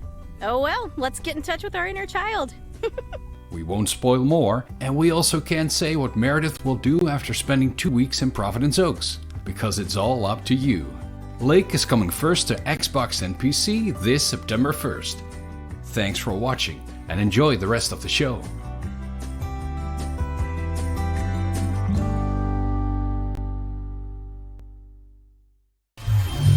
We're excited to announce that Lake is coming to Steam, Epic Game Store, and Xbox Series X and S on September 1st. Now, what kind of a showcase would this be without a new Souls-like? Our next game is a pixelated take on the genre, following a protagonist with a giant obsidian sword. In the beginning, there was dust, and from that dust, the moon was born. Eons of idleness passed, before suddenly it shattered. Great celestial chunks cascaded from the heavens unto earth. From one prodigious shard spawned humanity, and from another, the gods. For a great many years, balance endured, until a foul and malevolent deity intervened. Exil spread greed and distrust among his kin, compelling these calamitous beings to conquer man. Centuries of servitude passed, until finally, aided by a veiled ally, humanity revolted. The Great Crusade overthrew the old gods, imprisoning them within the sacred walls of the Citadel. At the expense of untold lives, a peace was wrought, but it was not meant to last. For the miscreant, Exil, returned from his concealment, conducting atrocious experiments upon his caged kindred. A darkness permeated the lands. Rivers stagnated, crops failed, and the world of man began to fade. The great moon, witnessing all, wept a final shard. A shard of the purest obsidian.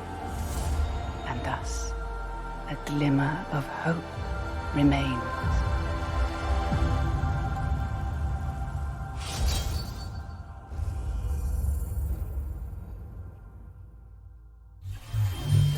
Customize your combat style and boss rush ancient gods when Eldest Souls drops onto PC and all current console formats July 29th, 2021. And now we've got a closer look at the next game from the folks behind War Thunder. Here's Tom from Darkflow Software to guide you through Enlisted.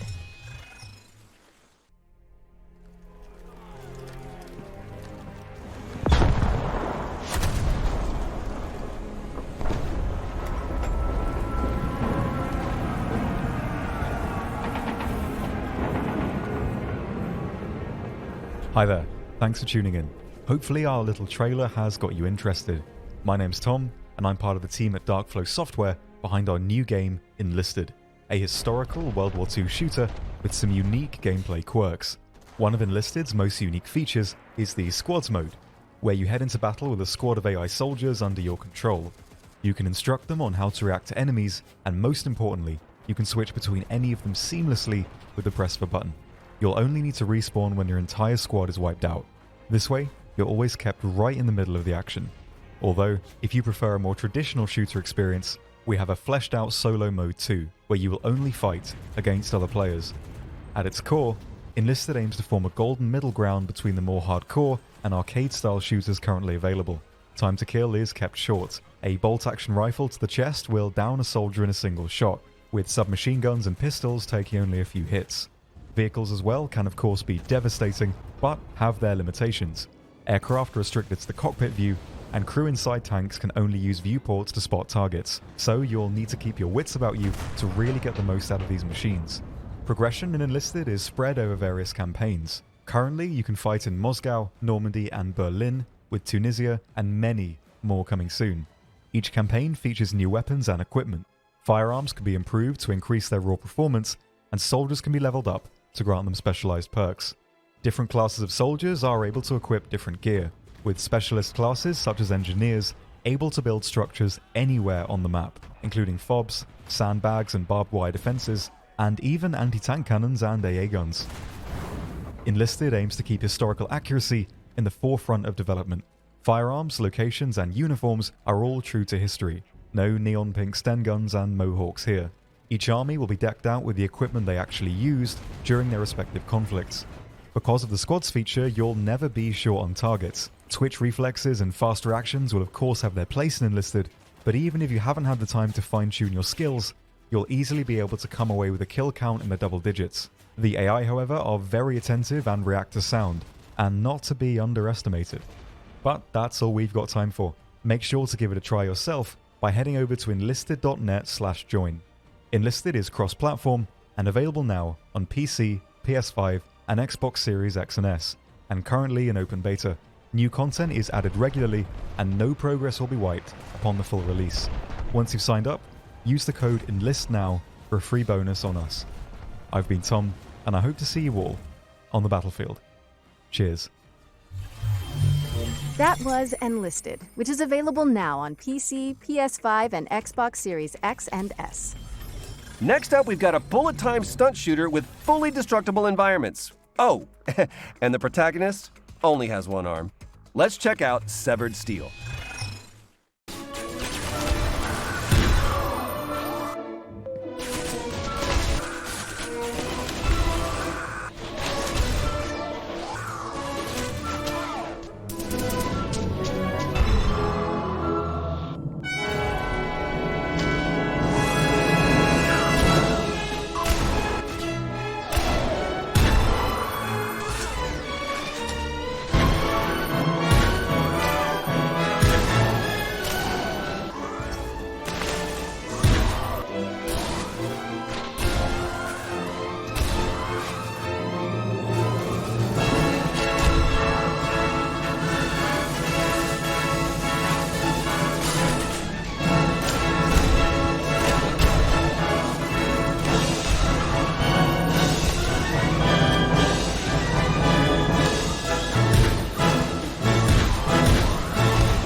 Severed Steel is coming soon on PC, Xbox, and PlayStation.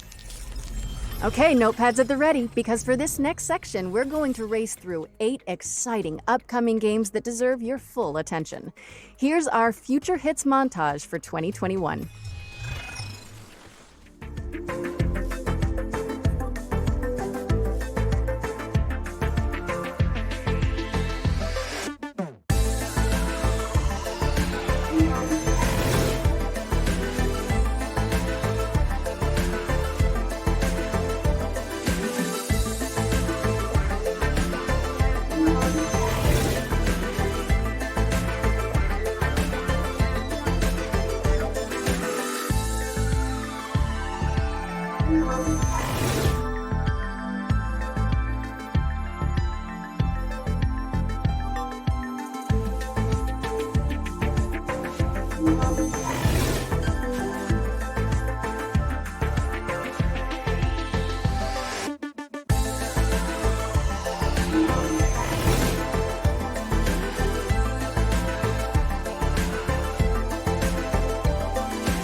Okay, I might regret asking this, but, you want to help me with this next one, Omachow?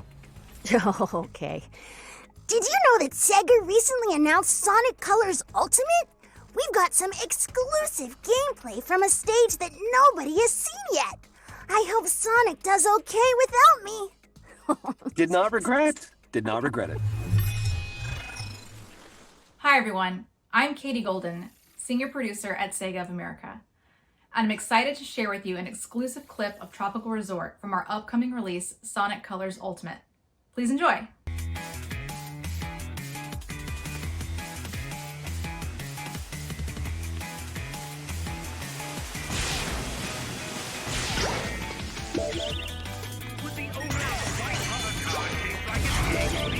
To the front desk. Your card has been broken into.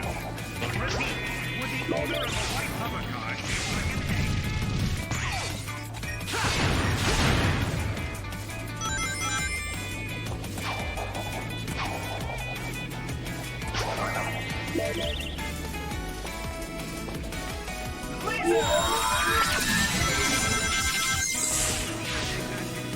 Interstellar Amusement Park.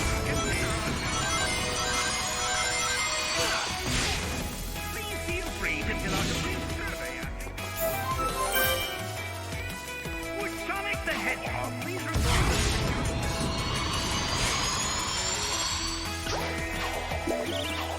The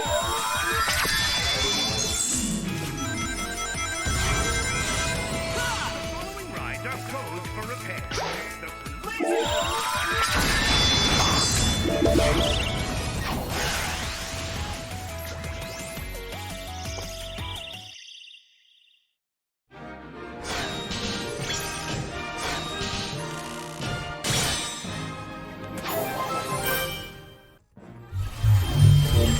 Get ready for Sonic Colors Ultimate, which is racing onto PlayStation 4, Xbox One, Nintendo Switch, and PC on September 7th.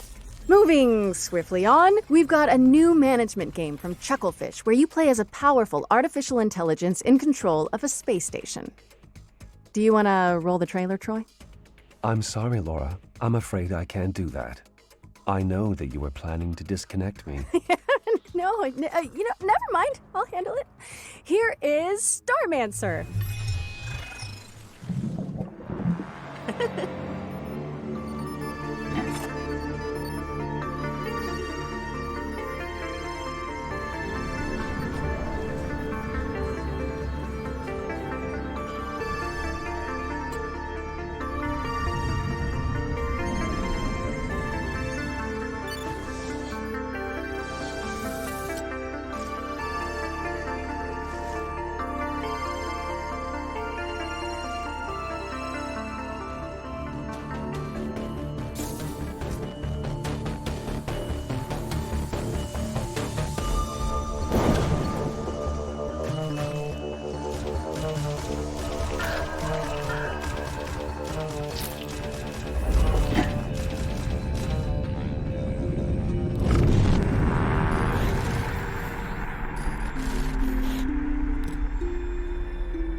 excited to announce today that Starmancer is coming August 5th, 2021, and it's available to wishlist on Steam now.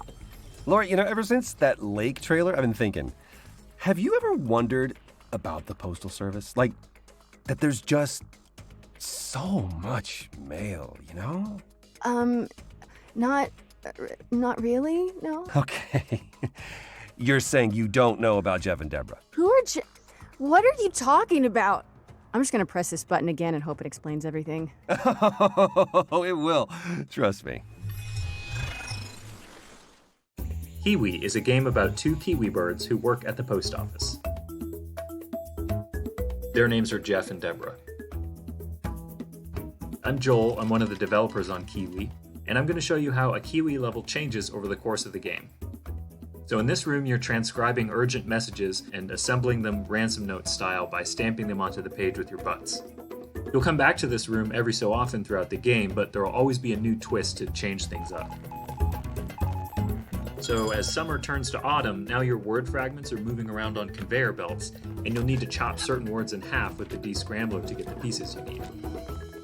Jeff and Deborah are going to have to deal with all kinds of hazardous work conditions. They got sandstorms during the summer, mayfly swarms. These guys have no respect for personal property.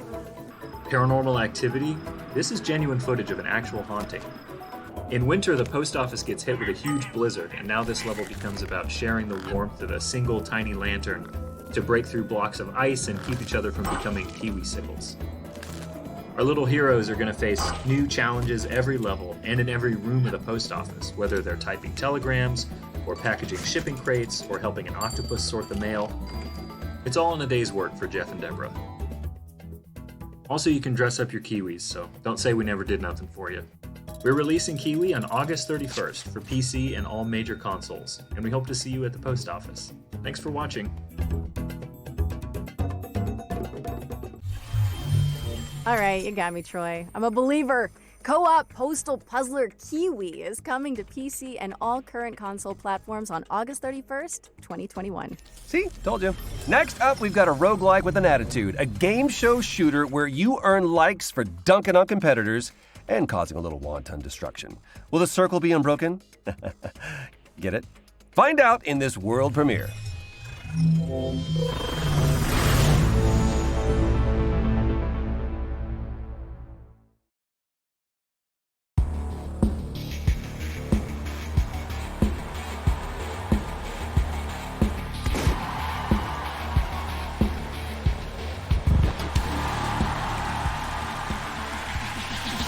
You gotta think of the fortune, think of the fame, what the blood from your face and do it again. It's what you wanted when you signed the contract in love.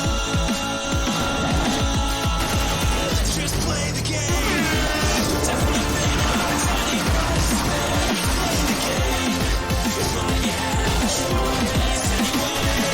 Fight me dying, fight me dying, fight me dying, fight me dying. You'll fight, fight, fight, fight, fight, fight.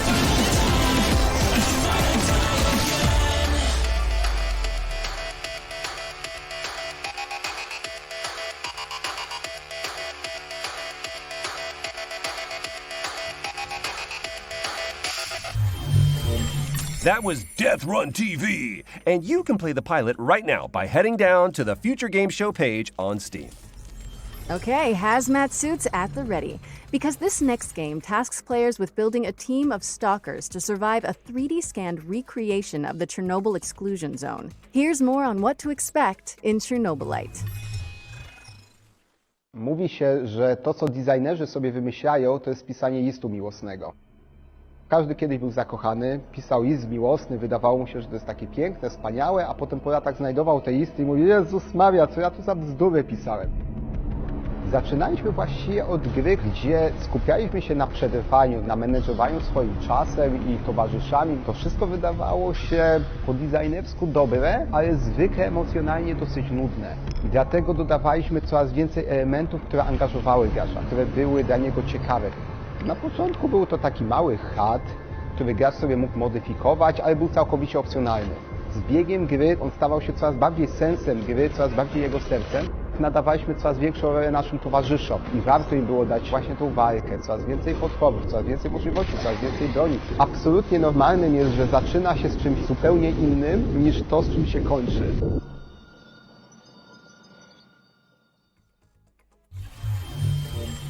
Fight to survive when Chernobylite comes to PC on July 28th, as well as Xbox and PlayStation in the summer. If you were lucky enough to catch one of the early access codes during the virtual show floor, you can play Chernobylite right now. But if you missed them, we've also got more codes to give away on GamesRadar.com. Next up, here are our friends at Team 17 to show us what they've been cooking up with their upcoming PC and console games. Let's take a look. Product not yet rated.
Be sure to wishlist any games that spark your interest on our Steam page. It really does help the developer out. Or you can also head over to GamesRadar.com for more info. This next game has an engrossing art style reminiscent of everything from Wes Anderson movies to Wallace and Gromit. Let's throw it over to the Slow Bros to talk you through some exclusive gameplay from their stop-motion handmade adventure, Harold Halibut. Hi, my name's Donut and I'm the director and composer of Harold Halibut. And I'm Ole, the game's art director.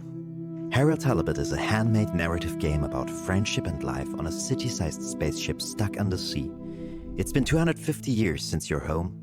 An Ark-like spaceship fled an Earth on the verge of Cold War to find a habitable planet on which to preserve the human race. You are Harold, a young lab assistant to the ship's lead scientist, Jean Marot. While most of the other inhabitants have reconciled themselves to a life lived aboard the sunken ship, Marot still works tirelessly to find a way to leave the planet and find a new, drier home. Of course, we don't want to spoil too much of the story, so let's dive into some gameplay details. You're able to explore a huge part of the spaceship right from the beginning of the game. While the Professor will always have tasks waiting for you, the wonderfully weird rest of the Fedorans will keep you just as busy. It was very important for us to not only focus on an exciting main storyline, but to create a world full of interesting events and meaningful encounters. The dialogues don't only help you progress in the main story, but also help you get to know more about the many characters that inhabit our world. Weaving through the narrative, you'll run into playful interactions like repairing a broken 3D printer. Your PDA is always available to you for an overview of current tasks as well as messages from other characters. This is also where Harold's personal drawings are kept, as well as a few more shenanigans. At this point, you might be wondering how we achieved the stop-motion-like look of the game. We are in fact building every single thing you see in the game in the real world. We build sets and puppets and then 3D scan everything. We're then able to use motion capturing to create lifelike animations for a huge cast of characters. While the game begins with Harold's mundane day-to-day, mysterious events and a fateful encounter will soon plunge you into a new world that nobody could have guessed existed, and one that may hold the key to morose relaunch plans. We're really excited to find out how you like being immersed in this unique world and the feeling of puppeteering Harold. There's still quite a bit of work to do, so all we can say right now is that Harold Halibut will come soonish on PC, PlayStation, and Xbox. You can already wishlist the game on Steam. Thanks for watching, and enjoy the rest of the show. Harold Halibut is coming soonish to PC, PlayStation, and Xbox. Okay, yes, there have been a few gloomy games so far, so we came up with a wholesome chaser. I'm told that the developers came up with something so sweet and so positive that they just had to call it Happy Game. Seriously, if what I'm reading is correct, this one is gonna melt your hearts.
Huh.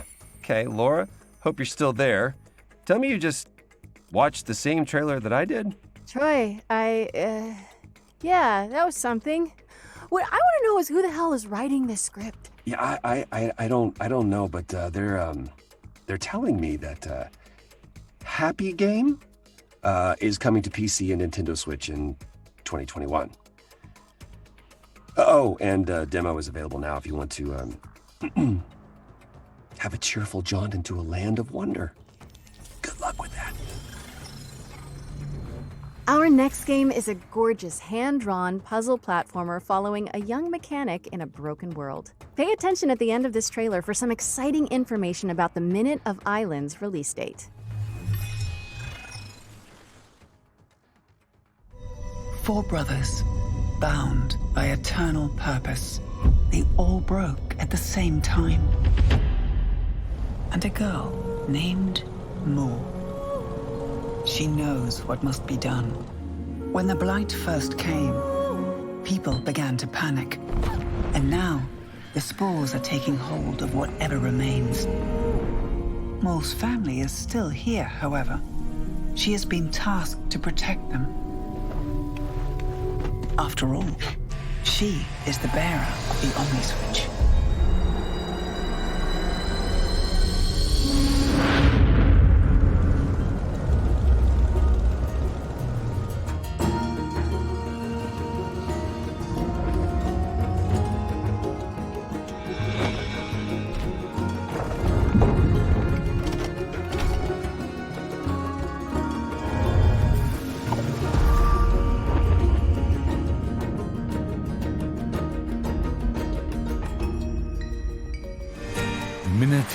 violence.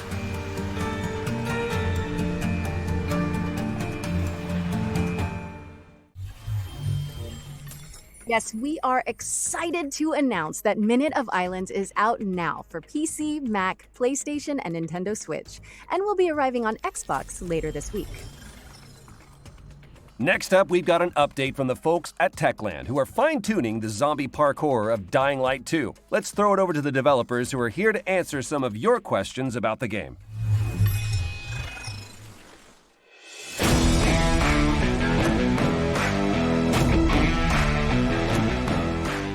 Can you tell us a bit more about the video you just saw in the PC Gaming Show? The video presented in the PC Gaming Show brings you closer to Aiden's story. What he's looking for, what motivates him, how he ends up in the city, and of course, what happened in the DL franchise between both games. This is a bunch of important information about DL 2's story. Okay, so we know more about the main storylines from the mentioned video. How does the game look outside the core campaign? Side quests are an important part of world building in Dying Light 2. Through these quests you can decide how the city will look like, thanks to the city alignment system, or bring new opportunities for the citizens. A great example is an opera singer that Timon mentioned in developers AMA. Some citizens will support your decisions, some of them will not. But it's up to you to decide how the city should look like. We have a lot of game activities prepared for our players, but at this stage we want it to be a surprise for you.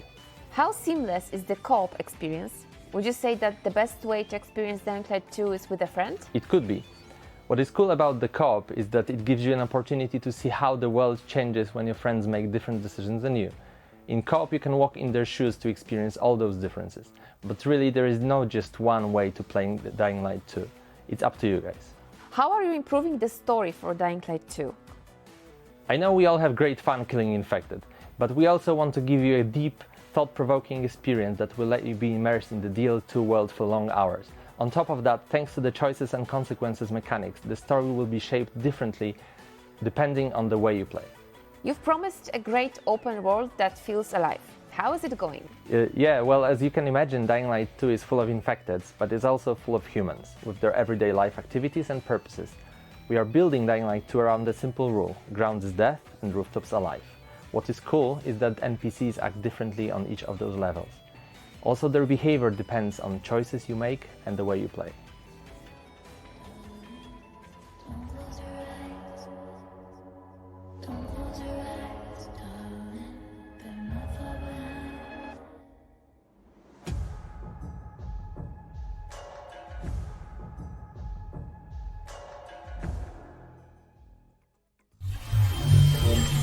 Dying Light 2 is coming to PlayStation 4, PlayStation 5, Xbox Series X and S, and PC on December 7th.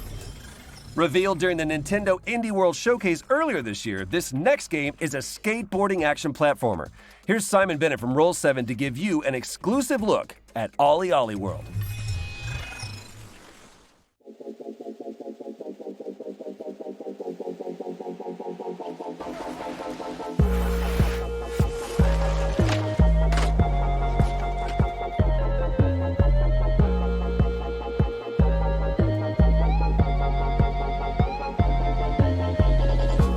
Hi there, I'm Simon Bennett and I'm the co-CEO of BAFTA award-winning studio Roll7.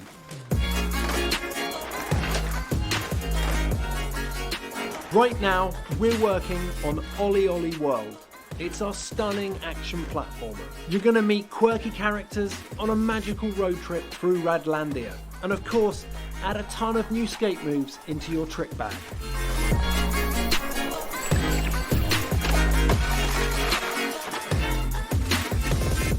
As a studio, we've spent over a decade on flow state games.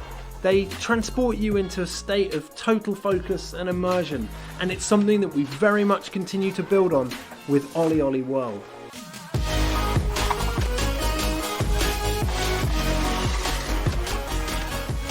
If you've played previous games in the series, you're probably pretty aware that you're going to slam a bunch before you succeed. So for players who want it, that challenge is very much still there. New players will be happy to hear that the game will welcome you with open arms and ensure that we can get you up and riding in no time. Ultimately, we've managed to make failure part of the fun. Yeah, you're going to get knocked down, but when you finally nail that line, it tastes just that much sweeter. There's just so much more flow to the game. We've even added grabs, wall rides, firecrackers, split routes, right to left skating, and a host of insane tricks to keep your fingers busy. There's a range of visually and mechanically distinct areas to explore, packed to the brim with a fantastical cast of quirky characters, beautiful landscapes, cities, and of course, walking trees. OlliOlli World is coming to PS4, PS5, Xbox One, Xbox Series X and S, Nintendo Switch and PC this winter. Make sure you wishlist it now. That was OlliOlli World, which is coming to PC and all current console platforms this winter. Next up, we've got a new game from the team at Odd Bug Studio, creators of PSVR's The Lost Bear. This animated story trailer will introduce you to the world of Tales of Iron, and something tells me you might be familiar with the narrator. For centuries and longer, rats have fought tirelessly to repel the incessant frog invasions. Peace was only ever short-lived, until finally a young monarch rose to power. King Rattus, first of his name, unified the Rat Kingdoms under one rule, repelling Greenwort and his kind back to the putrid swamps from whence they came. Crops prospered, families flourished, and a magnificent Crimson Keep climbed ever higher toward the sky. But as time passed, King Rattus the Savior grew old, and the kingdom vulnerable once more. His people grew anxious, some claiming to perceive a faint odor in the air. Greenwort had returned with a ferocious vengeance. Amassing an army of unfathomable scale, he burned everything in his path towards the Crimson Keep. King Rattus gazed down upon his withered claws, barely able to hold the crown. He had little hope wielding a sword. So it was decided the crown should pass to Whiskers New. Arise, young prince, for the kingdom needs a hero. And so, your tale begins. Question the reign of the Iron Frog. Doug. Anyway, in Tales of Iron, which is coming to PC and all current console platforms. Our next segment is from Polish studio Movie Games and hosted by God of War and Twisted Metal director David Jaffe, who recently joined their supervisory board. Well, hello, fellas. It's me, David Jaffe. Great to see you. God of War, Twisted Metal, a bunch of PlayStation stuff. These days, I'm doing some new stuff with Movie Games. These guys, they've hooked up with this great company. You have to have heard of them, Platij Image, one of the best VFX houses in the business. They worked on The Witcher. They worked on Love, Death, and Robots. We're making a brand new game, the biggest game we've ever done, by the way, that's all about crime and mob and mafia and different time periods. It's going to be great. But for today, settle in, babies. These are the brand new games coming very soon from Movie Games. Lust from Beyond. Man, this is one of the coolest games I've played in the last year. It's what turned me on to movie games in the first place. What you're looking at is the M-rated, console-friendly version of the erotic horror cult classic. It's a first-person action-adventure game that blends Lovecraftian horror with weird freaking eroticism. I love this game. Lust from Beyond. Game number 2 is called Fire Commander. It lets you step into the shoes of the only real-life superheroes we got, the first responders. This game is my childhood fantasy come to life. This game took me totally by surprise. You're trapped in the wilderness, freezing, hungry, and now you're starting to go a little bit insane. Man, you start seeing all kinds of crazy stuff out there. Winter Survival Simulator, it's coming soon. Have a great E3. Have a great Future Games. I miss you guys. I'll see you soon. Oh my God.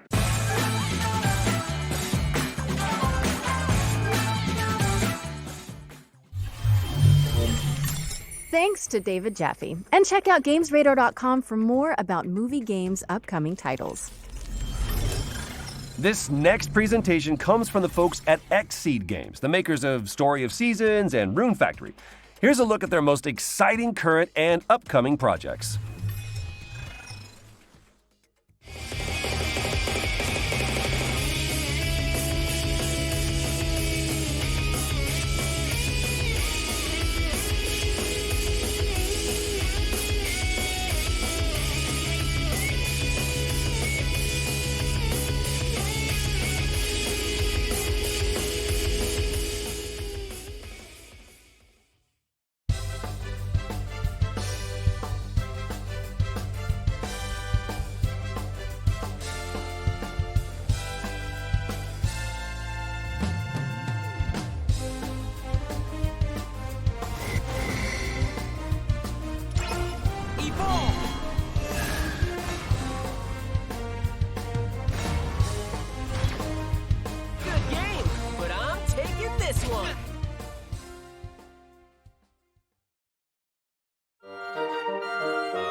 a monster or two is one thing, but protecting the whole town?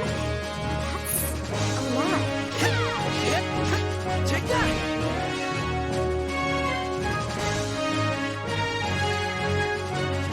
I'll get straight to it. Tomorrow. Today, I rest. I look forward to working together, as colleagues and as rivals.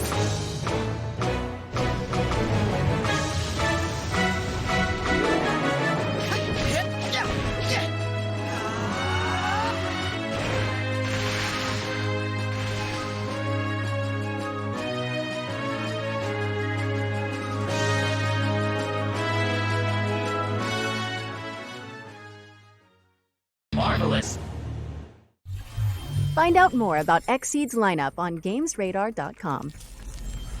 This next game is a hack-and-slash RPG with twin-stick shooter elements set in a retro sci-fi world. Here's a new gameplay trailer for Batora: Lost Haven.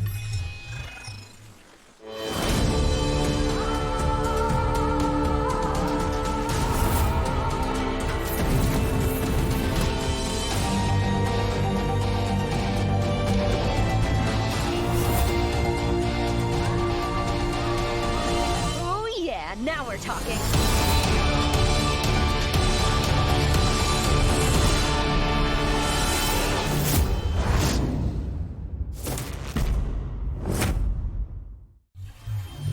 Batora Lost Haven is coming soon to PC and all current console platforms. And you can sign up to play the closed alpha when it launches on July 21st now. Let's slow things down a bit with a look at the next game from the creators of 2 Point Hospital. Oh wait, I think I saw something about this a few weeks ago. No, you didn't.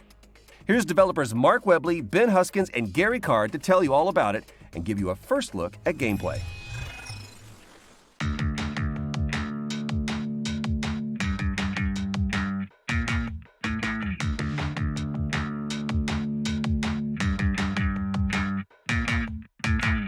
Introducing 2 Point Campus.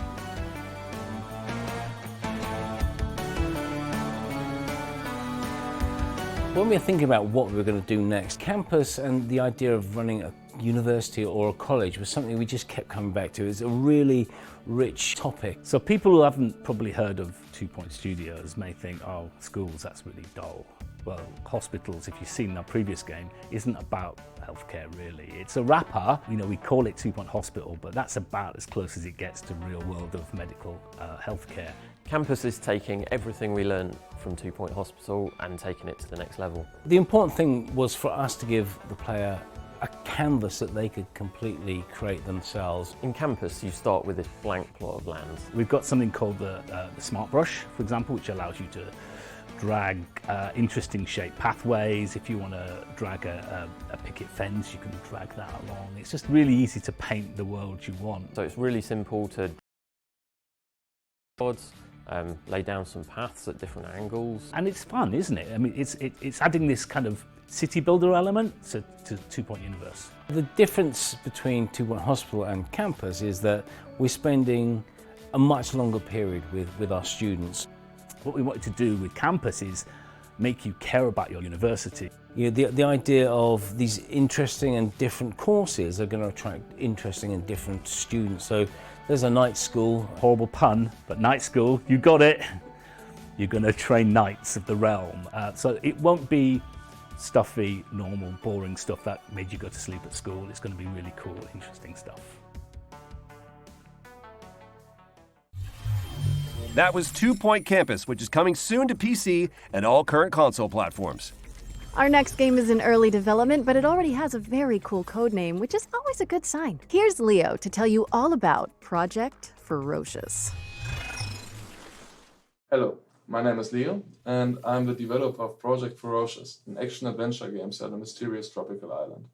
Some of you might know me from Twitter as Omniok, where I post about the game and development and tech and stuff. And if not, I've been doing game dev for about 12 years with a big passion, and I've been working on this project for about 2 years. It's the first project of mine I decided to show to the public, and even though I know it still has a very long way to go, I'm very proud to present it today to you on the show. Please enjoy the trailer.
Project Ferocious is targeting a 2023 release date and coming to PC, PlayStation, and Xbox.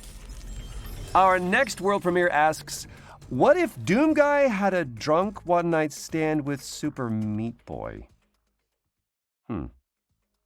Guess this next game wants to answer that question for some reason.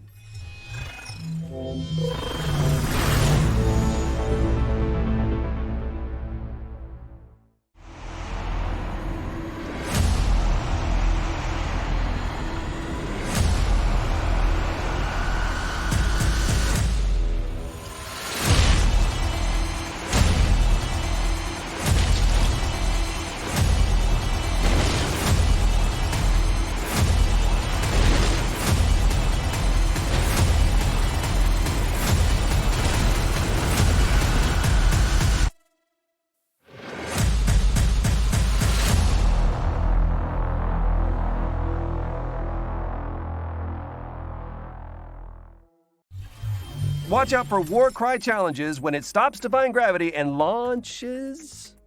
drops on PC this summer. Up next, we've got another world premiere. Conway, Disappearance at Dahlia View is a story-driven detective thriller set in 1950s England. Let's find out more, shall we?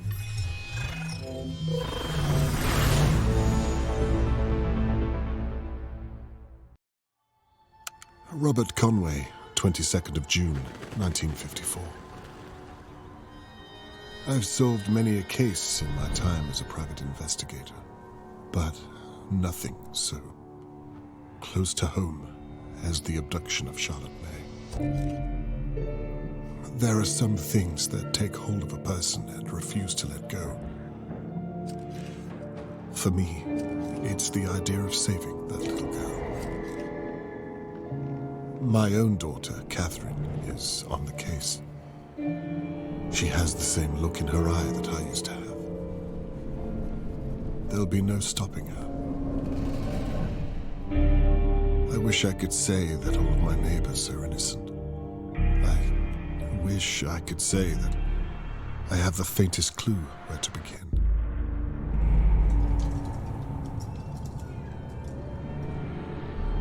There's a lot I wish I could say.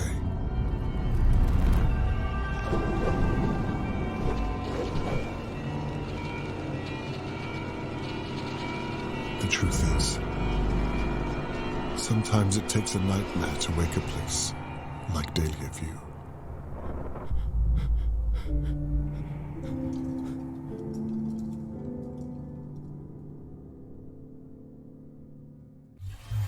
I am in. That was Conway, Disappearance at Dahlia View from White Paper Games, and you can dig into the mystery yourself when it lands on PC and all current console platforms, autumn 2021. And with that, we're at the end of this year's Future Game Show. Whoa, hold on. Surely this can't be the end. I mean, it's an E3 showcase. Nope, sorry, Troy, that's it. Just kidding. I knew it. All right, let's see it.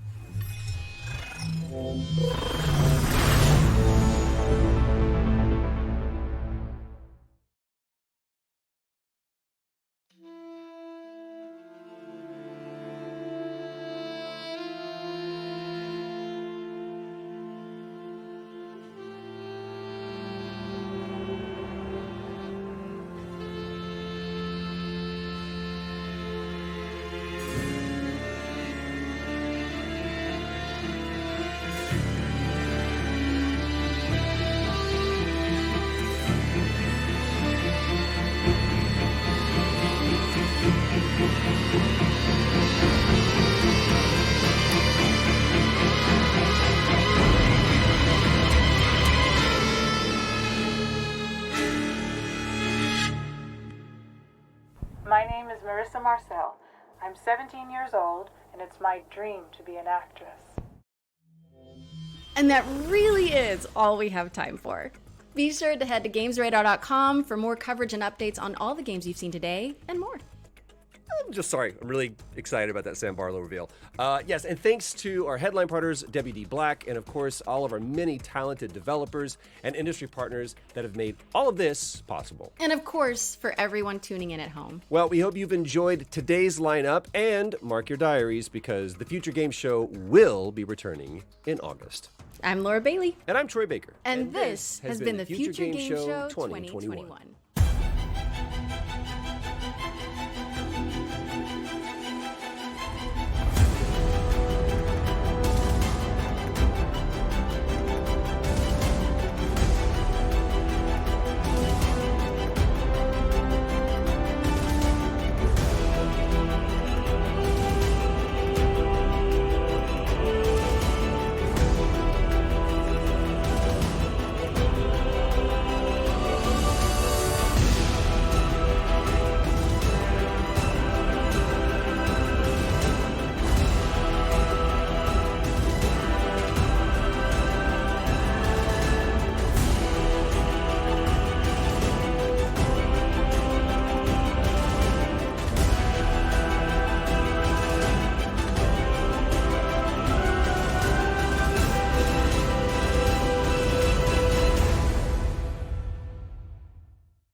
What's up, everyone? We're still here. We're still live for the gathering here on Twitch Gaming.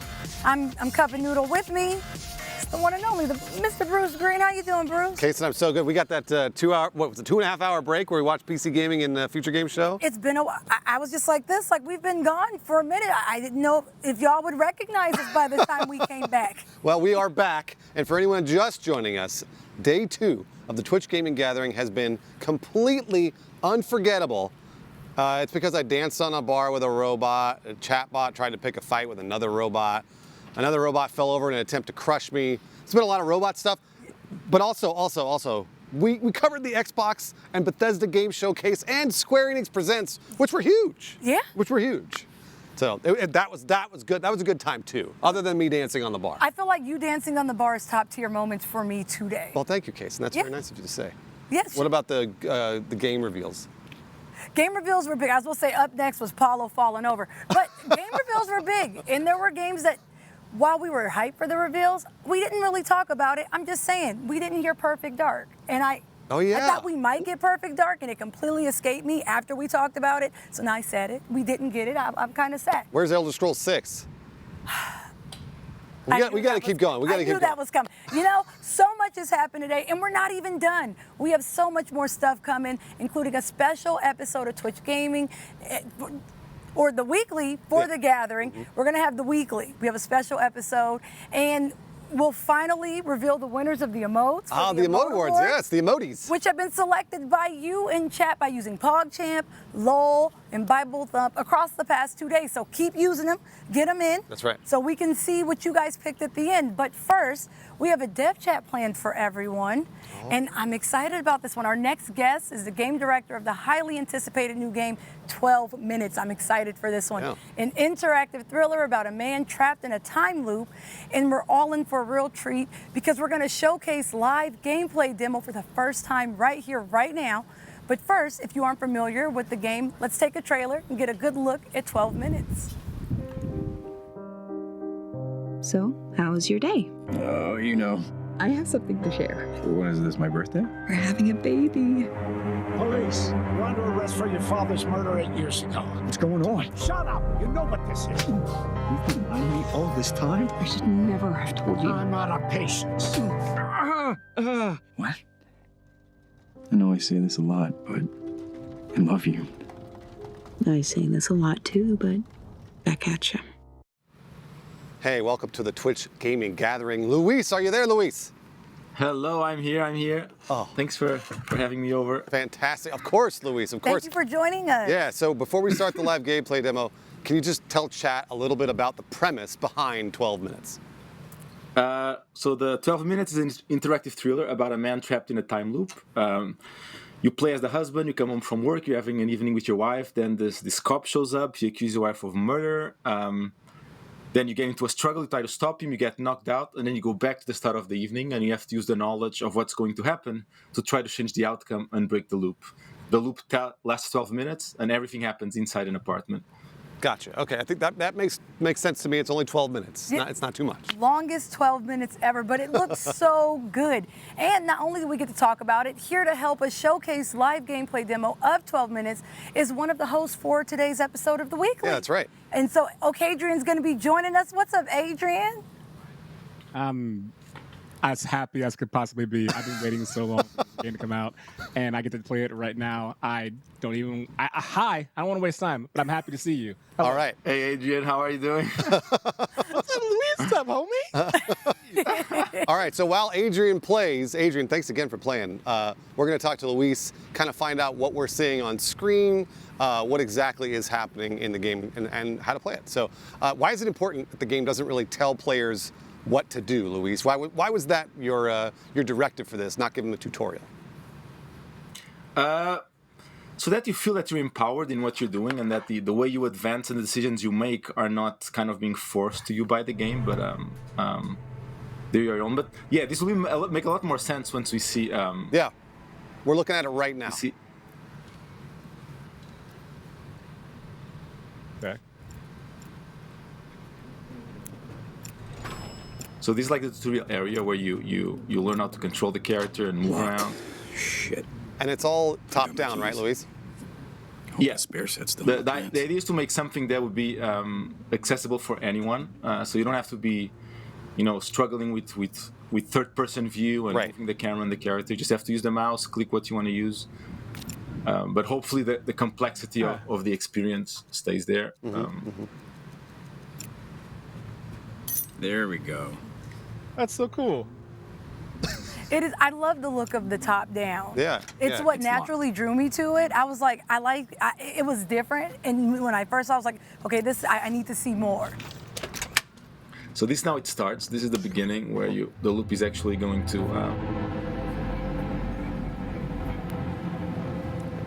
Hey, babe. I'll be out in a second. So everything you do, the character is gonna learn. So on this first loop that it starts, right? He doesn't know anything about the evening. He doesn't know about the cop and the restart. Yeah. Oh my. Here you come in. Best night ever. Guess who made dessert? Let me know when you're in the mood. Well, Luis, You just tell me, who made it? Very briefly touch on the voice actors. The cast you've gotten for this game is amazing. Yeah. We were. It was it was something we were trying to see. We were questioning ourselves. If we had a voice cast for this game, would it make the experience something that is stronger for the player? And yeah, we realized it actually made a big difference. Then we tried to look for actors that we felt could play the characters, and that the project would be something that we'd be interested in. Absolutely. And we're super lucky that great job they on joined in. So yeah, like I don't know if you guys can see, right? You can pick up any item in the apartment, you can drag it and combine it. And now Adrian decided to start eating right before the wife that had a dessert for them, and she's like, "What the hell, dude?" Adrian, why'd you start eating? Come on. What you learn from this? I just pulled it out of the fridge. It's gonna get hot soon. You got a plate, right? Sit down and eat. Adrian, how does it feel to you so far?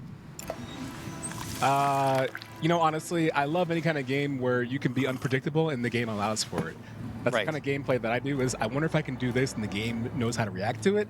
And in that case, she did. She was like, "Wow, you eating without me? I'm gonna go electrocute myself." I gotta get this fixed, babe. Someone's gonna get hurt. That's awesome. Things like this always make you want to test the limits. Absolutely. What you can or cannot do. Luis, what inspired you to make a game based on escaping a time loop? Well, I really wanted to explore this idea of the accumulated knowledge, right? Right, because all the games you play, there's this repetition. You lose a level, you start again. You're already kind of in a time loop. So what if the character was aware of that knowledge? How would that change the game? And also realize that. What is Adrian doing? Adrian, what are you doing now? Making choices. He's playing with the light switch. Yeah, and now she wants to turn it back on. Oh my god. What? What? Oh yeah, I'm gonna say something else. Like, because this game is a time loop and everything happens in this apartment. You okay? So yeah, you got shocked. Yeah. Like everything you do, like Luis. If you want to play fresh, there's gonna be spoilers for sure on everything you do. That are things you can do on the first loop or on the millionth loop. Right. Luis, explore the apartment. There's a bathroom. There's 3 rooms. There's the bathroom, and the apartment and the living room. How did you find it hard to plan for every single, like, people like Adrian are going to try every single thing. So how did you plan for every scenario? Yeah, use the toilet, Adrian. Well, actually, it was the opposite. By trying to reduce the play space, it allowed us to control the variables so that you wouldn't be overwhelmed. Like, originally I wanted to make something like it was a city, but that would be crazy to understand the consequence of your actions. While it's in an apartment, it's very clear, right? Like, he's putting the keys in the toilet, if he's gonna flush them probably, yeah, there you go. Now you want for the rest of the week. And then there's other mechanics. For example, if you go to the bedroom, so another thing you can do, you can click on, if you go to the main menu, you can you can see how much time has passed. So you see you've passed already 4 minutes into the loop. Okay. So we got 8 minutes and then left. there's it goes by so fast. Yeah. And also, like, if you go back to the living room where you were, just wanted to show, right, you at certain situations you can click, like you click on the fridge and you can go into first person and you can interact with items like what you did to take out the well, yeah, like you took the desserts and then you can combine the items. So I try to use, right, you should have first-person view when it makes sense. I'll get it. Yeah, now someone rang at the door. I wonder. No, don't answer. It's the police. I wouldn't. I'm with the police. Turn around, please. Oh, no, it's Willem Dafoe. Yes. The classical knife. behind your Another back. thing is Let's that because it's a time loop, any mistake that you do is not really a mistake. It's just something that you learn that Right. you can use the next loop to your advantage on how to deal with the situation. Hey. Now, Luis, how intricate does this get with your choices? Is it a situation where Adrian's instantly a dead man because he chose to pick up a spoon instead of the plate, or he ate without his wife? Do little small things like that affect the game in a major way? So the idea is that there are not that many elements, right? I tried to make the environment very clean so it wouldn't be confusing, but the idea is that with the elements that are there, you should be able to do everything you think about doing. Yeah. So for example, like, right, he has the knife. I assume you would try to use the knife and try to get the handcuffs, and so the character is going to try to do it. Let's go. Right, but for example, you cannot grab the couch and drag it to the front door. Right. Must be thinking of someone else. Adrian, what happened? What'd you do? Look, I told him the truth about Harry Osborn, and now he's upset. Oh my God! He could have been Willem the Friend. Now he's Willem Dafoe. You see what you did? Nice, you see what you Kaysen. did? Way to work that in. Look, did you see that? So did he Flash just? knockout. So, yeah. So you just got knocked out, right? Is that the end of the time loop? Yeah, so now is your first. Yep. So now That's it. So you just enter the new loop. What just happened? So now if you go talk with the wife, for example, like everything you'll be able to tell, I'm in a time loop, there's this guy coming, and so everything you make him live, you'll be able to speak with her. You didn't click on her the other loop, but if you did, right, you have a bunch of options. So now they grew from the previous loop because you lived certain things. Oh my God, this is so great. That's great. Okay. Okay, so those were the things that you did Yeah, in so- your run. Is that what And so we're now saying he there? can keep up with them for his Exactly. next This is go. what you've learned in your loop, and also your character will try to say things faster the more you make them say it. Are you that scared of my cooking? He's gonna hurt us. I'm not scared of your cooking. I'm gonna eat without you anyway. Well, don't do it again. You're gonna get You knocked weren't out. nothing. Adrian, be honest. Were you electrocuting yourself in hopes to get superpowers for this fight? The only power that I got was a glass jaw, so I guess not. I'm asking you. Yeah, you learn you cannot die, kind of, right? Since it always loops. 5 minutes tops. So Luis, I got an interesting question for you about the narrative, because I always wonder this about, time loop and time travel stories. Did you, for the narrative of the game, did you work backwards? Did you come up with the ending and then go backwards, or did you start from the beginning and then move forward?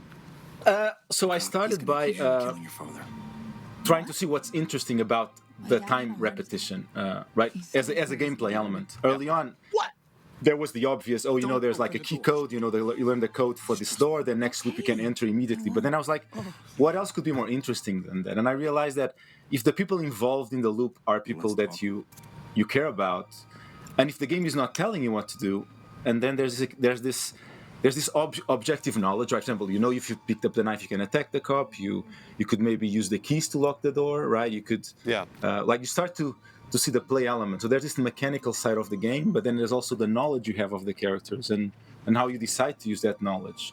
And because the game is not telling you, save the wife, save the day, it doesn't tell you anything. So it's a bit up to you how to deal with the situation and how to interpret it. And having people in there and having their thoughts and emotions, I think makes it more interesting than just material things. Absolutely. Adrian, what decisions have you made now? I told her about the door and insisted she didn't open it up. I told her that I didn't tell her I have a knife, but I have one. I also have a phone. I don't know whose it is. I was going to call 911. You can check the text messages. A terrible idea. If you want. Oh, you can check text messages. Okay. You can check text messages. Oh, it's hers. You have her phone. Exactly. Oh. Oops. Adrian, is she cheating? You are not the father. Wrong game, Adrian. And what you were doing was a good idea. You can dial any number you want. So you can select the number and try to dial 911 how you were thinking. Like hopefully the game phone will. number. It doesn't know your phone number, Adrian. You think you would know? That's his wife. No, I thought he was trying to call himself. If he doesn't know what's All right, listen. You called 411. Is that the information line or something? Yeah, that's info. It is. Yeah. Who were you trying to 411, Adrian? Did you need the number to 911? That doesn't even exist anymore. Call Luis. Help. Give me. Yeah, and there's other mechanics. For example, if you go into the bedroom, you can lay down in the bed and the character will fall asleep, which allows you to fast forward time until the cop arrives. You know, so if you don't want to be waiting for a couple of minutes until he shows up, you can just go to bed. But on the other hand, you might want to do some stuff. Right, well, because the cop showed up, what? Was that 5-6 minutes in, it sounded like? Yeah, around 5 minutes into the loop. So if you actually want to survive the 12 minutes, Is that him? you need to be able to... Don't answer the door. Yeah, did it... But that's not an option, right? You have to answer the door. That's him. You could lock the door, for example. You could also just lock try it. to leave the apartment. Open the Yeah. door. Nope. Adrian, tell him wrong number. Nice. Adrian locked it. Honey, go hide in the sink. They'll never find you there. Okay, so Adrian locked the door, so now he shouldn't be able to get in. Is that, I mean, is that kind of what we're thinking? That would be the hope. That's a good one, yeah. So the idea is that the game is this breadcrumb process of, right? Hopefully each loop you have a couple of 2 or 3 ideas. Kick it down. And you'll use them for the next loop in order to advance the narrative. Willem Dafoe sounds incredibly angry. I heard kick it down. Yeah. No one's safe. Yeah, he sounds incredibly angry. What, heavy rain? Who cares? Are you serious? Adrian, go hide in the bathroom. I'm trying. Go hide in the sink with your wife. I guess they can both get in the sink. What? Me? Yes, you. In the sink? You mean the shower? You're on your own, honey. Sorry. Come luck. on, self-preservation. You know what it is. So hold on, This is the BR game now. He's taking your wife. I heard him taking your wife. Yeah, and you locked I got a yourself. knife. Don't worry. I got this. Did you get the knife? You did? I get the knife. You can go save the day. Stab him. Knife. Yeah, do it. Cop. Nice one, yeah. Go fight Willem Dafoe. You got him. No, I did. Did you win? Wait. Oh, no, he knocked you out. I lost? No, You brought a knife to a fist fight and lost? Adrian, do you want to talk about it? What happened? I did And not there's a remember bug there with the basis head. of I need to know what's Sorry. happening. So that's another thing. The game is still in QA, so that knocking head is doing won't be in the final version. Oh, that's all right. Luis, can you give Adrian a few tips on how to get a little further than those 6 minutes or so? Well, so this game, the gamers are used to doing stuff, you know, like, for example, if you let the guy come in and you don't attack him, you might hear why he's there, you know, instead of just trying to take over the situation. So there's this side of just letting things happen in order to learn about them. You could also, try to maybe prove to the wife you're leaving the same day. Like last time you ate the dessert, maybe this time just speak with her about it and try to have a more normal evening with her instead of. So if you click on her, right, Gave me an you have a idea. couple of other. I imagine if like the radio plays the same song every day, I tell her this is the song that's going to play the next day. I wonder. Yeah, for example. Try to think about. I know this sounds weird, but the day's repeating itself. Yeah, so like, what have you learned so far? So if you choose to prove the day is restarting, I haven't figured out how what it have you works learned yet, so but for far example, if I get that a could help you prove it, the loop? Yeah, but Adrian, she's not going to know she's caught in a time loop, right? I was going to say, what are the chances that even if you told her, she would believe you? Right, because it seems like you're the only one who knows. Just trying to give you an example. Unless you prove I feel like I have to tell her that he's right-handed, at least. Oh, you mean the cop? Like You would have to, you're going to get right back to the same scene again to have to prove that point, Adrian. Luis, I have a question for you, and this is coming from chat. It's from NZ Stephen F. And the question is, how long has this game been in development for, and what inspired the time loop aspect? Wait. So this has been in development for a while, but mostly because I was working on The Witness as an artist for a few years, and I was doing this as a side project until it kind of became something that everyone felt was pretty good. So I think since 2016-17 is when it became like a full project with a team and a reasonable budget. Luis, I'm going to be honest, this is a game that I first saw on the weekly, and then ever since then, I have been frequently checking, like, 12 minutes. Is it time? And so I was so happy to see it this weekend. This is super cool. Adrian, can you just tell her that the cop's going to come? That's going to prove that you're in the time loop. Okay, something. Can you tell her that? We're in 2021. No one's going to believe that.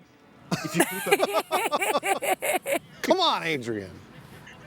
All right, so I'm showing her the cake and the phone, and she's just waiting for more proof. You just gotta tell her, hey. How much have you lied to your wife in the past Yeah. that she just doesn't believe you? Just tell her the cop's gonna come, Adrian. Tell her the cop's gonna knock in 1 minute. What is it? All right, let's try it. Luis, is Oh, there she still any wants slim physical evidence. chance that you could just beat this in one go? Should you just have all the answers and just by some stroke of genius, you could just run through it and just get it? Not like Adrian, who chose to eat cake. I tried to early on. I kind of tried to do that, but I realized like because the game will happen in the apartment, the only progress measure is your own character. So he needs to he needs to tell her about the cop at least. But if he never met the cop, he's not able to say. So in the first loop, you cannot really tell him things that you don't know. Got it. That's true. So you can click on the peephole if you want to use the cop to prove. It's kind of the item. Or you can click on her if you're out of ideas and just say, look, I don't know what to do. Time loop just means you're really hot. Did you just hear her? I tried to tell her that maybe she was thirsty, and she said for me. Like, I'm trying to tell her about a grave thing happening. She's all like, "Yeah, I bet it is." No, Adrian, she wants you, man. She was in the mood when you came home. I know, It but I was started out hungry. as a romantic evening. Yeah, you're blowing it. Listen, I'm just gonna go lay in bed for a while. That's a good idea. Not sure. Let's see. How many minutes are we in, Adrian? When is it? Because the cop's coming soon. Oh, yeah. Oh, yeah, I feel like it's about time. 2 seconds. All right. Did you grab the knife? We're gonna go lay in bed. You can She doesn't believe click me. on I don't her have time to, for this. So you have to click on her to kind of stop proving, like you're to tell her. Give up. Great. Nice. Oh, she's not in a great mood now. Yeah, it's because you said no to her, man. Click on her and go through the dinner still. Oh, you're right. Like under other. I mean, the cup is All right, coming now, let's so. table. You think the cop wants the cake? All right. Maybe try. Adrian, we need you to make it past the cop. We need you to make it past the cop right here, okay? I have an Dessert's idea. not going to do Give it. the cop. He's determined to eat this cake. Jeez. I'm giving the cop some dessert. You're gonna kill him with You're kindness? going to try and be nice? Okay. Yeah. All right. Knowing Mr. what you Defoe, know, Adrian, one you moment, guys please. probably should have just went out for dinner. Hey, listen. Here you go, sir. There you Oh. go. Wait. What is it that we're being accused Hey, who are you? Why? What is this? I'll deal with you. Man, that banging head. Anyway, turn around, please. What? What? Me? I offered you You cake. can try to talk with him again. Okay, offer him cake. Yes. Yeah, he said murder charges, man. Somebody's charged with murder in here. I think maybe you have to give him the whole cake. You can't offer a slice of cake for murder charges. It has to be the entire cake. Hey, what are you Oh, Again with the right man. look. Fuck that guy.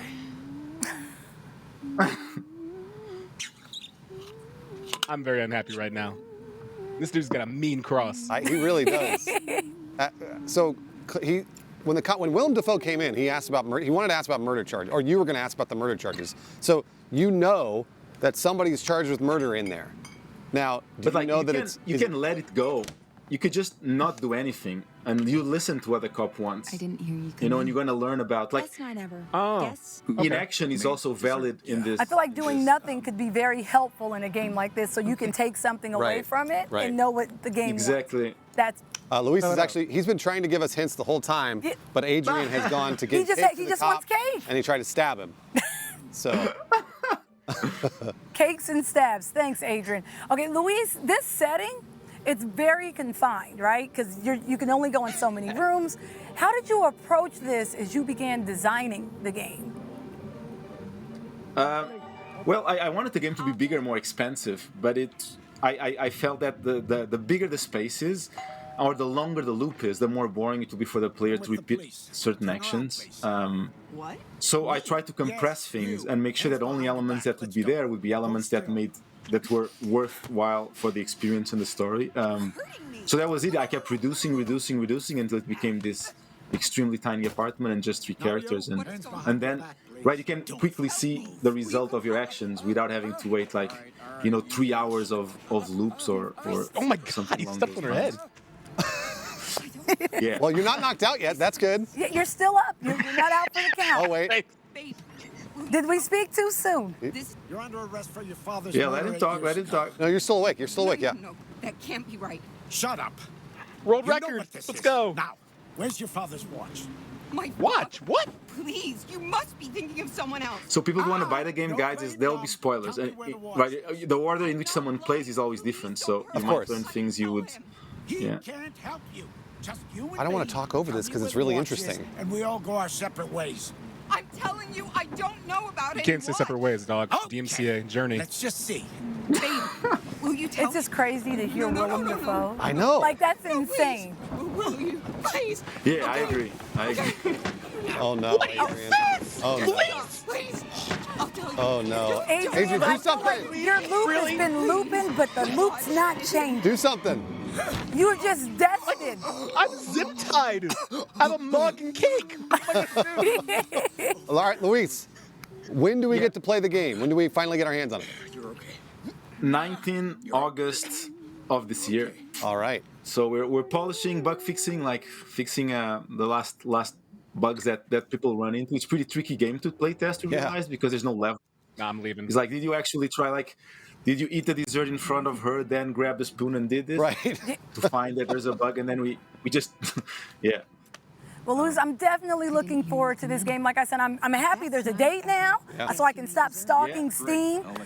Before the game comes out, though, how can Chat and myself and keep up with you and updates on the game until then? You can go to 12minutesgame.com or at Twitter 12minutesgame, or follow me at Faki Electric on Twitter. Those three should be the main. And you can wishlist it on Steam too. Excellent. Hey, thank you very much, Thank you. Luis, for showing off the game. Adrian, hey, you know what? You did a pretty good job for your first time. Okadrian, a.k.a. Glassjaw, likes cake. Heights and bathroom, didn't stab by himself. Bounty soft. Thank you both. Luis, it was definitely a pleasure. I'm so excited for this game. And Yeah. Adrian, don't go far, because you'll be here hosting a very special episode of The Weekly. Yeah, that's right. That's coming up right now. Okadrian and Just Jeremy will be hosting. It's actually featuring the world premiere trailer of the new season of Hitman 3. You will not find that anywhere else except for right here, so please, you don't want to miss that. Plus, there's an exciting announcement from Annapurna Interactive and our closing ceremonies for the Twitch Gaming Gathering. The emojis are coming up. It's almost time. You get to do it one last time Finally. for the... Finally. All the way to the end. I have a few things planned with the robots. You'll have to see. The crew doesn't even know. Oh. Yeah. So I refuse to be the voice of reason. It's the end of the day, so I'm just Whatever. right there cheering everyone on, all right? Do whatever. We will be back for the Emo Awards, but do not go anywhere. Stay tuned and enjoy a very special episode of The Weekly.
know what time it is, everyone. You just saw some.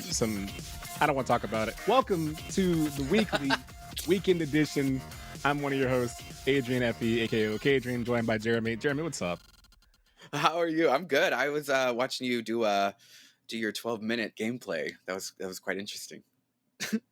It was yeah, that's the good way to put it. It was interesting. It was inspired. I tried my best. I offered cake and not much came out of it. What can you do? You tried to kill him with kindness, I saw. That was lovely.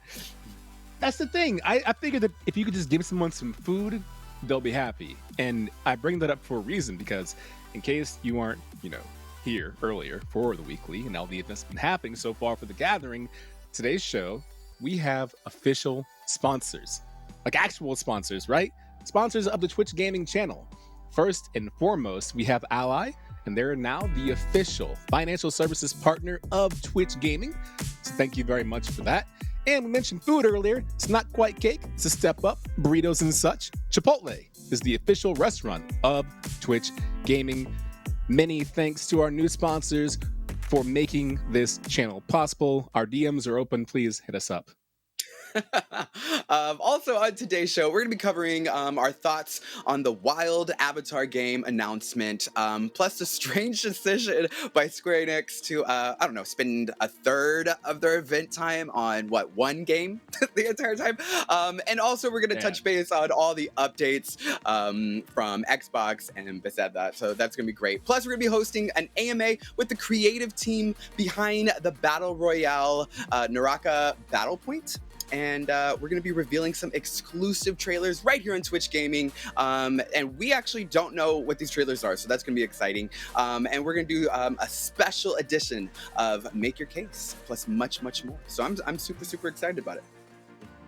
Yeah, we're shoving in a lot of content, and we want to make sure that all of you understand that we're discussing things, but it wouldn't be the weekly unless we involved you. This is a weekly show, like no cap.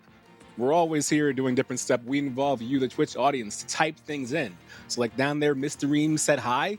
We saw that. Hi right back to you. You can take part in polls if you want to. You can type things. If they're PG-13 and nice, promote them down below. I want to talk about what just happened, Jeremy. You said you were watching. I've been waiting for 12 minutes more than any other game, besides maybe like Sable. And it lived up to my expectations, because I'm the kind of person in a game where my first thought is, can I do that, right? Like, I have my house keys. Can I, for some reason, flush my house keys down the toilet?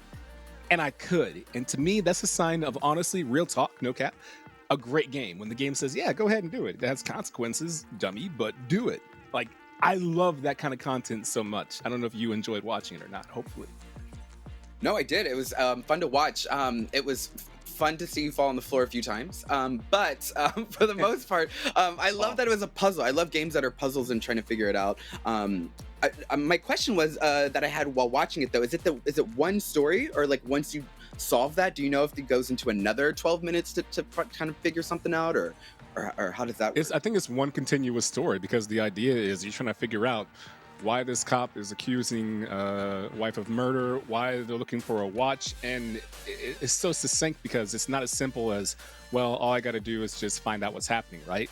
There's so much to click, there's so much to do, that this story will probably take a while. The ongoing joke is 12 minutes, har, but there's so much to interact with, so many things you can do. My wheels were constantly in motion of, what if I try this? What if I do this? What if I turn the radio on? What if I take the cake and put it in the bathtub? Why won't the window open?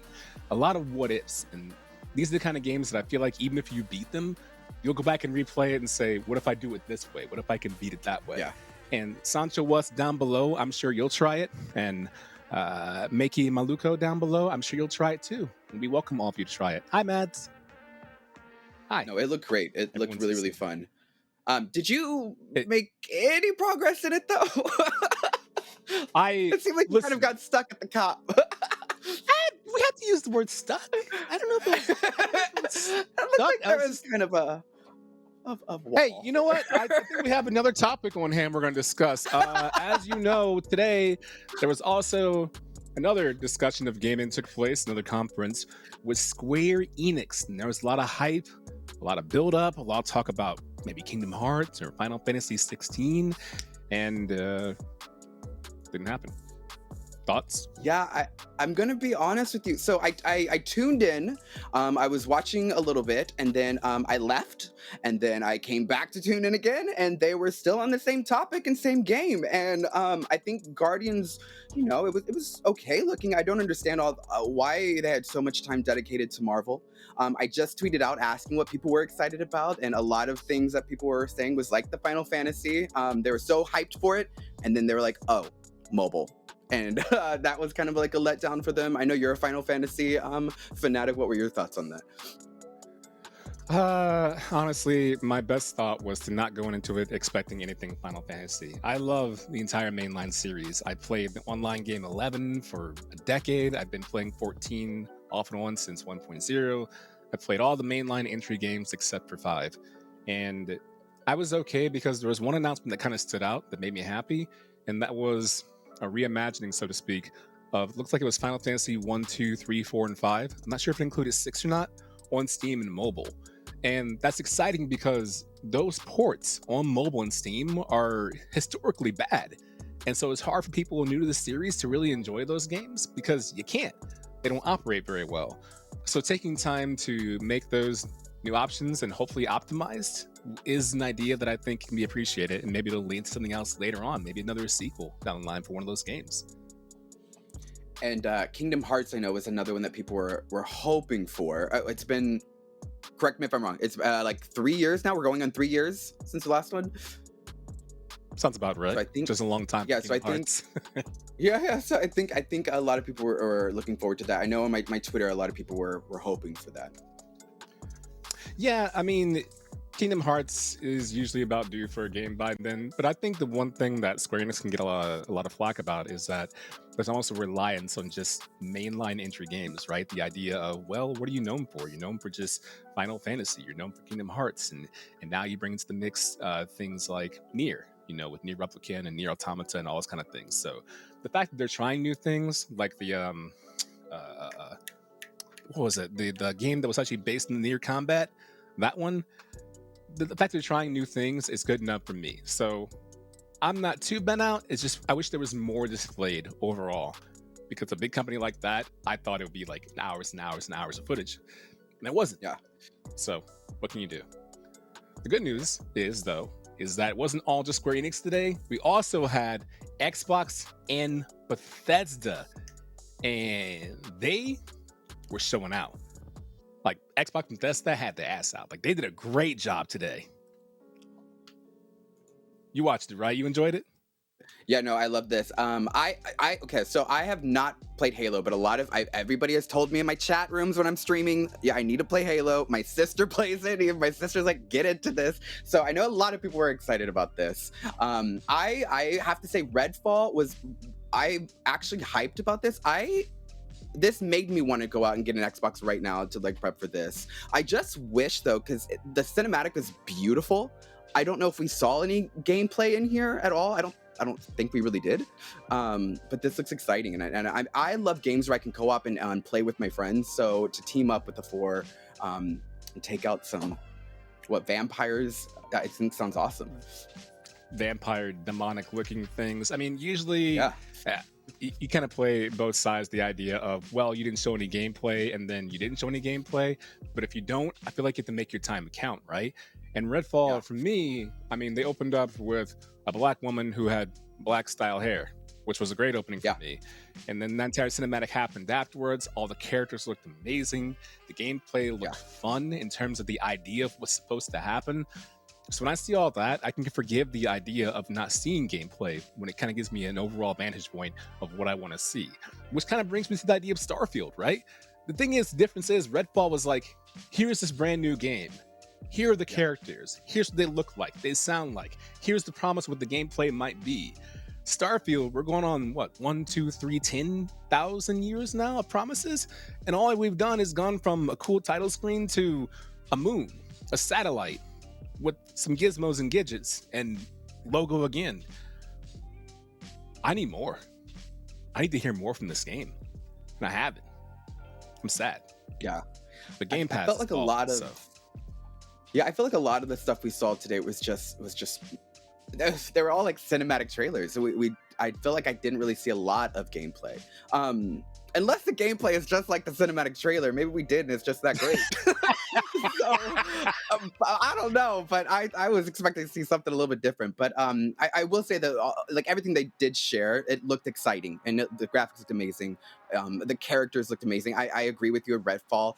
The fact that I saw a variety in characters that was unlike anything that I've seen like in other games, and I see a trend where more games are doing this. I think that's amazing because they make the characters that you play relatable, and I find that more fun to play with. I agree with you, and I agree with Sakura Meow. What a great name, Sakura Meow Meow. Bethesda all the way, my heart. Yeah, Bethesda and Microsoft stole the show. The tech show said Elder Scrolls Space. I don't know, because we're supposed to get Elder Scrolls 6 too, and that didn't come up in point. And to actually segue from the word point, one little tidbit that wasn't talked about as much today because it happened the previous day, 2 Point Hospital. 2 Point Campus. Got 2 Point on the mind. This is why it's important. It feels like sim games are kind of making a comeback. There's been a resurgence of sim games. Like I grew up playing games like Theme Park and Theme Hospital and Roller Coaster Tycoon and renaming people and renaming rides after themes made it fun. And now the idea of 2 Point Campus, I think is really exciting. And I don't know, are you a big sim game player? Do you get into these kind of games? I don't want to lie and say yes. Okay, I can't say that I've dedicated some time to it, but I can't say that I wouldn't. And you're right, it looks exciting, and to be in control of your own world and universe and create, I think that's amazing and fun. But I can't honestly think of a time I've actually dedicated a lot of time to it. I know you're excited though. Yeah, I'm pumped, and I want all of you watching at home to be pumped too. You know. We got a poll going, so you can vote in the poll right now. Do you think sim games will make a comeback? Yes or no? I think so. I think we've already seen things like a game dev tycoon and a lot of games that have gone from Steam and mobile that way. But games like this that allow you to create your own campus and the rules that you want, like, I don't know, maybe you can create your own Division I college and pay student athletes. You know, rules like that. Change the way that metrics are done. Maybe you change the way scholastics are done. But the idea is that you can create your own universe, and if you're a streamer, it's fantastic because you can rename NPCs after viewers. You can make teachers named after subs, things like that. It's really exciting, and I think it's about time for sim games to get some respect.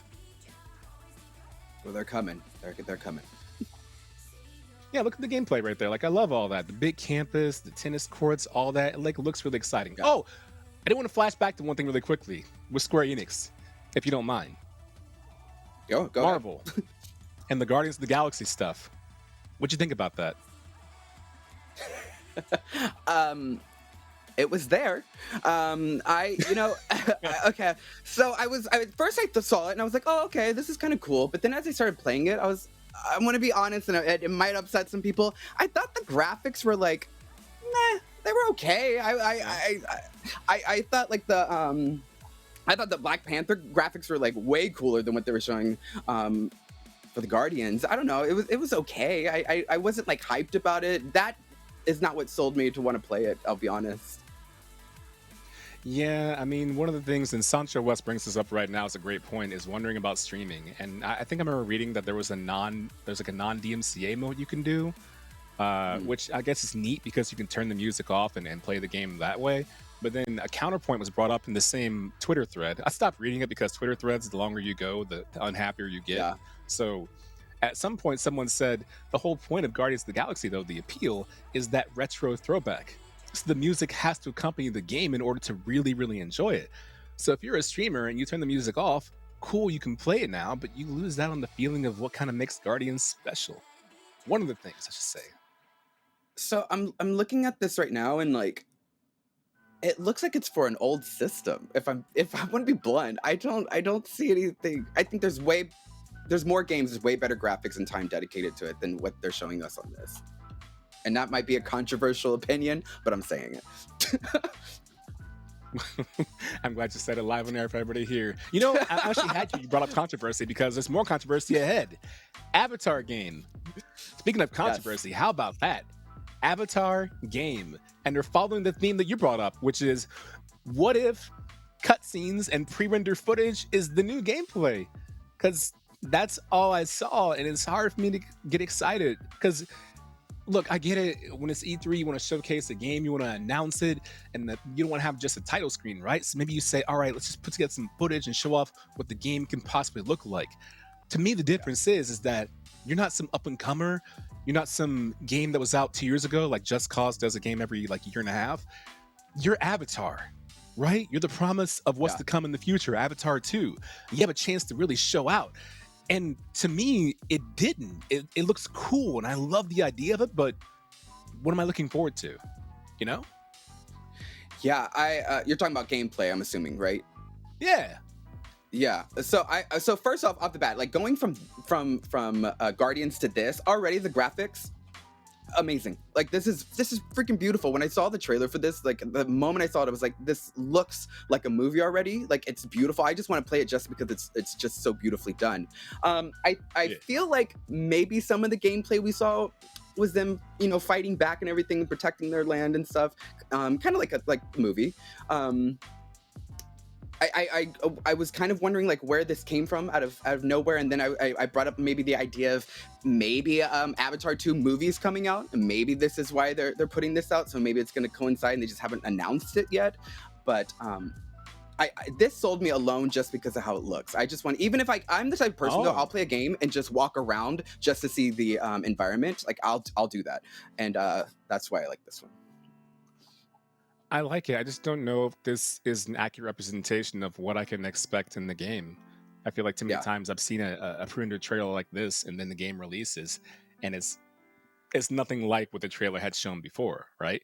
What if it's just one big thing where we can't get Avatar 2 the movie unless 100,000 people beat the game? Yeah. Once you beat the game, you get puzzle pieces, and the puzzle pieces add up to a trailer for the next movie. I don't know. I guess it's irrelevant, right? Well, I'm excited for it. I can't wait. I hope maybe those are probably cutscenes after we get to, like you play the game and then this is the cutscene that they put in there. And even if that was it, I'd be fine with that. I thought it was a cool surprise. I wasn't expecting it, so. I respect that. I'm with you. Yeah. Hey, by the way, we have more people with us right now. We're going to have some people in here to help us introduce a game, which you might have seen making the rounds lately in the gaming sphere, especially during E3. We're speaking to Debs of Naraka, and we're going to have two team members joining us. We're going to have Raylan, the marketing manager, and Raekwon, the lead producer here. So make sure that you, as viewers, if you have questions, and they're good questions, send them in, as in just typing them in chat, and if we see them, we'll relay them to properly introduce all of that. But before we do that, we do have, thank you. I had to take a moment to read that. Thank you, Scum Mama. Thank you. We're taking a moment right now to reveal an exclusive, I don't know if that's asterisk exclusive trailer just for you. Take a look.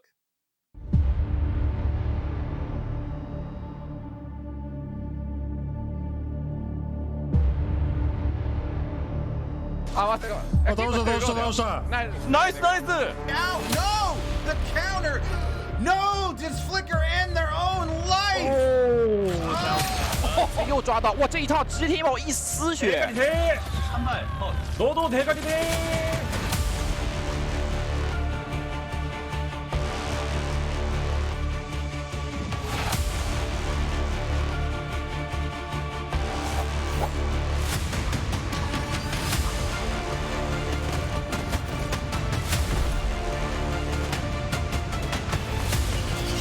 All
Hi everyone, I'm Ray Kwan, the lead producer of Naraka Bladepoint. First, I'm honored to announce that more than 1 million players have wishlisted our game. We're really thankful for your love and support. Naraka Bladepoint is a battle royale game with strong action elements. This game provides mighty heroes, diverse weapons, and unlimited parkour system. You can choose to be a sniper, killing enemies from nowhere, or a warrior, facing your opponents in close combats with swords and blades.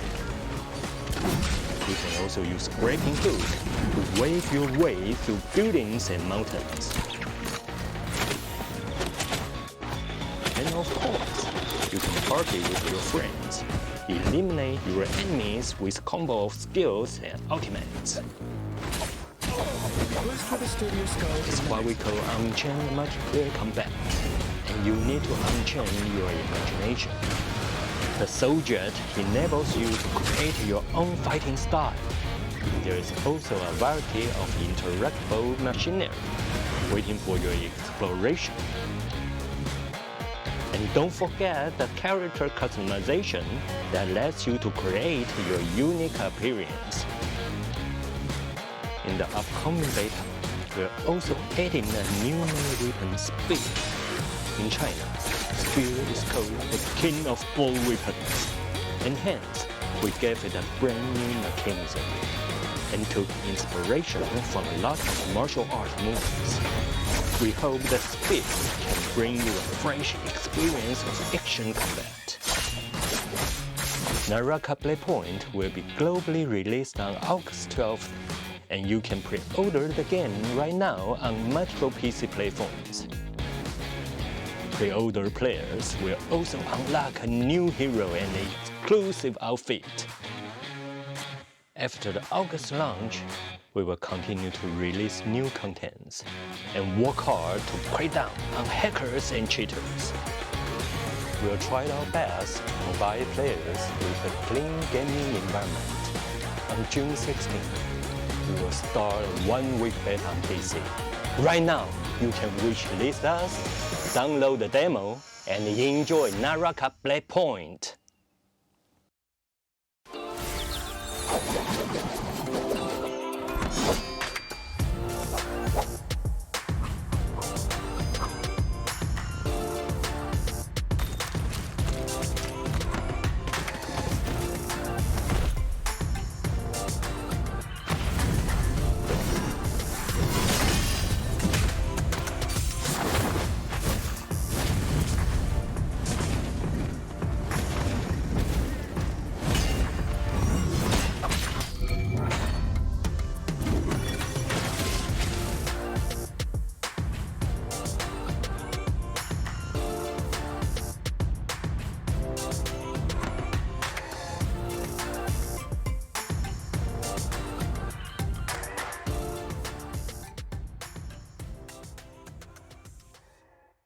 Welcome back, everyone. Hope you enjoyed that trailer. It was fantastic.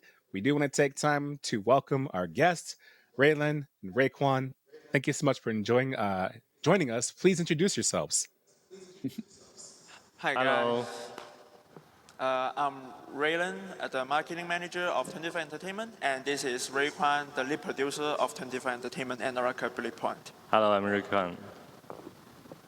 Hello, thank you for joining us. Adrian and Jeremy here. We'll be taking questions that we have right here and also questions from the community that are watching right now. We're going to start off with one that's just kind of simple, which is, what is the premise of Naraka Bladepoint?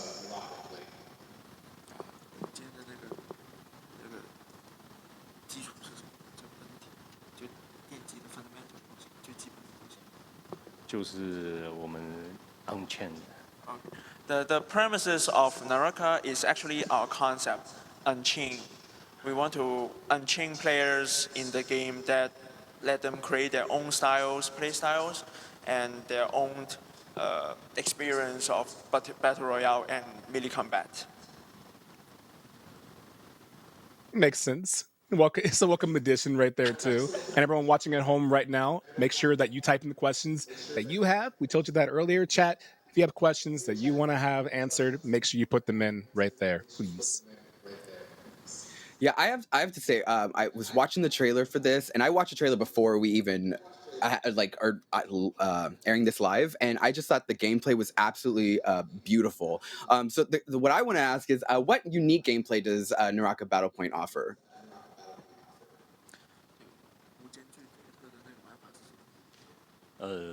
我相信我们最独特的玩法，玩家应该也都体验到了。第一个就是我们这个各种英雄，对吧？各色各样的英雄，然后加上我们各色各样的武器，再加上我们这个毫无限制的跑酷，对不对？ All right, I think for players who have participated in our previous battle, they must have experienced the most unique gameplay of Naraka. That would be our mighty heroes, the roster of six mighty heroes, and an arsenal of 3 melee weapons and 7 range weapons. And most importantly, it would be our unlimited parkour system that allows you to reach whatever corner you want to reach in our map. 包含我们的这个飞索，对吧？跟各种的运动。那我们想要做到的是什么？我们想要做到的是我生无惧、自由度的发挥。Yeah. So, including our grappling hook system and like I said, the parkour system, what we are offering in Naraka Blade Point is the system to unchain players in the game, to really like the concept we provide, unchain multiplayer combat, to give them ultimate freedom of players in this game. Okay, I like that answer. And, sorry, go ahead. No, go ahead. Oh, I was just going to say we have a question from the chat. Someone who's adamant about this. Johanna asked, will you need a good PC to play this, or rather, what kind of PC will you need to play this in terms of specs?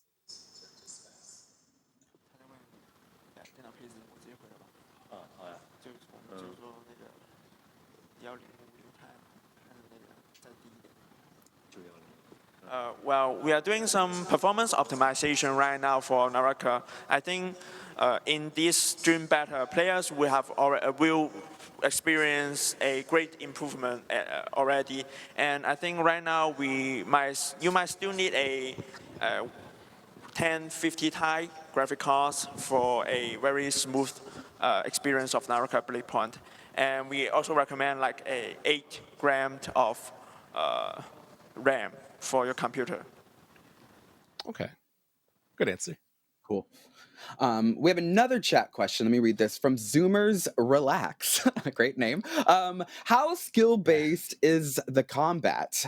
Where does the skill ceiling come from?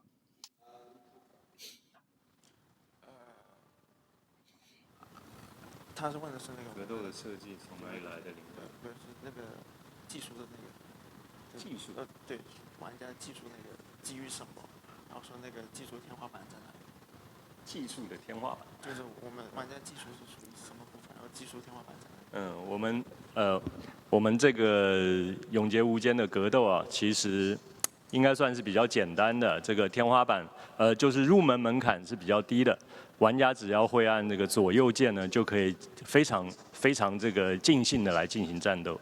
那它这个天花板，它的天花板主要在哪里呢？主要在这个首先第一步，你必须要学会正刀，对吧？你学会了这个正刀的概念之后，你就可以在这个游戏里面享受到非常大的成就感。你先翻译吧。Well, the skill of Naraka players will basically based on a very simple concept of combat games. You just need to know how to right click or left click, because our combat system are rather simple, or we say like beginner friendly, so that very beginners and like the first time players can easily enjoy our game. As for the skill ceilings, I think the most important factor will be the counter attack. As long as you master the timing of counter attack, you will be very kind of invisible in most matches. 然后接下来更进阶的呢，更进阶的你就是要搭配你的运动，搭配场景，在各个这个屋檐飞檐走壁，然后利用闭气，或者是你用蹲下来的攻击，或者是你用疾奔再蹲下去，再搭配一些魂域，发挥它更高、更不一样的效果。那这个就是一个深度、一个天花板拉高的一个过程。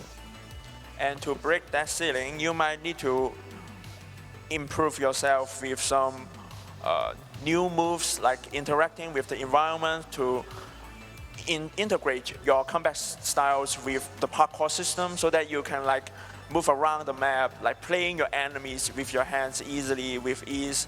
That 不用飞出来。and using as most important, you also need to use your grappling hooks, because that's one of the most important design of our game.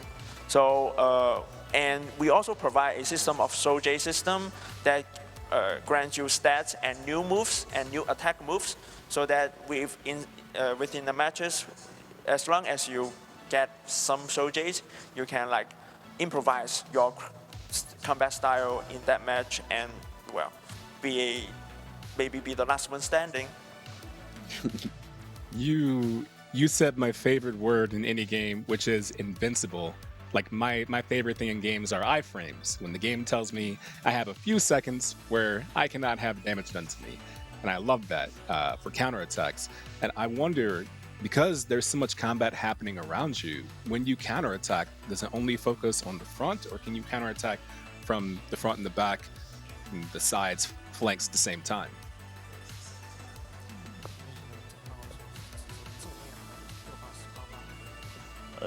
正刀的角度我们有做限制的，并不是比如说从背后来的攻击，你就没有办法进行正刀。Well, we have done some limitation to the counter attack. Basically, the attacks from behind you, you cannot counter. Okay, that's fair. I appreciate that. Thank you.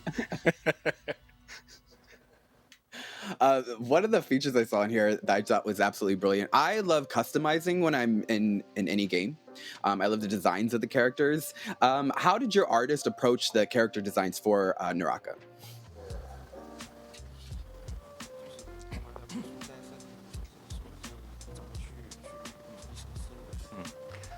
Mm. 中国有一句话叫做“有容乃大”，然后他讲的是什么？他讲的就是你的包容力越强，你能够得到的反馈是越好的。我们其实是在这个思路下建造了这个叫做永劫无间的世界，它里面包含了各色各样的角色，各色各样的风格。Well, there's an old Chinese saying which goes, "The sea is vast because it reveals no river." So the same goes as we design the worlds and characters of Naraka Blade Point. We involve characters and cultures from other civilizations, so that in Naraka Blade Point you can see characters from you see Japanese origins and even like Mongolian origins and of course Chinese origins, so that you can see it's a very sophisticated but fascinating Eastern fantasy world, and the character design itself is because we integrating many cultural elements from many civilizations, so that you can see it's really. I think most players really love our characters. That says it all. Yeah, 我们想要表现的就是我们希望让各色各样玩家的喜好，我们都能够去满足。包含现在这个视频上面公布的这个链锯新的武器，对吧？它跟一般的冷兵器也是截然不同的，包含我们原本的喷火筒啊、火炮啊等等的，都是包罗万象。我们希望带给玩家全面的这个娱乐性。Well, we want to provide as diverse as possible choices for players. So apart from the characters that we have already mentioned, the new weapons like chainsaw or the old weapons, the range weapons like frame bramers and some cannons, is very diverse from what we perceive traditional melee weapon, and range weapons in a Asian world. But I think still players enjoys it because these weapons, though is kind of new and untraditional in the melee combat games, is kind of providing players a very different experience, and that's what Naraka tries to do: provide players with like all aspect experience of melee combat game. Yeah, I imagine there's going to be a lot of highlight reels of people using a cannon against a bow and arrow, and it's going to be very exciting to watch. We have a lot of players, a lot of people asking in the community right now. One person, Vern Zizi, is asking about, you ran a tournament in the last beta, and they're wondering if we're running more tournaments in the future and what the competitive scene is going to look like at launch.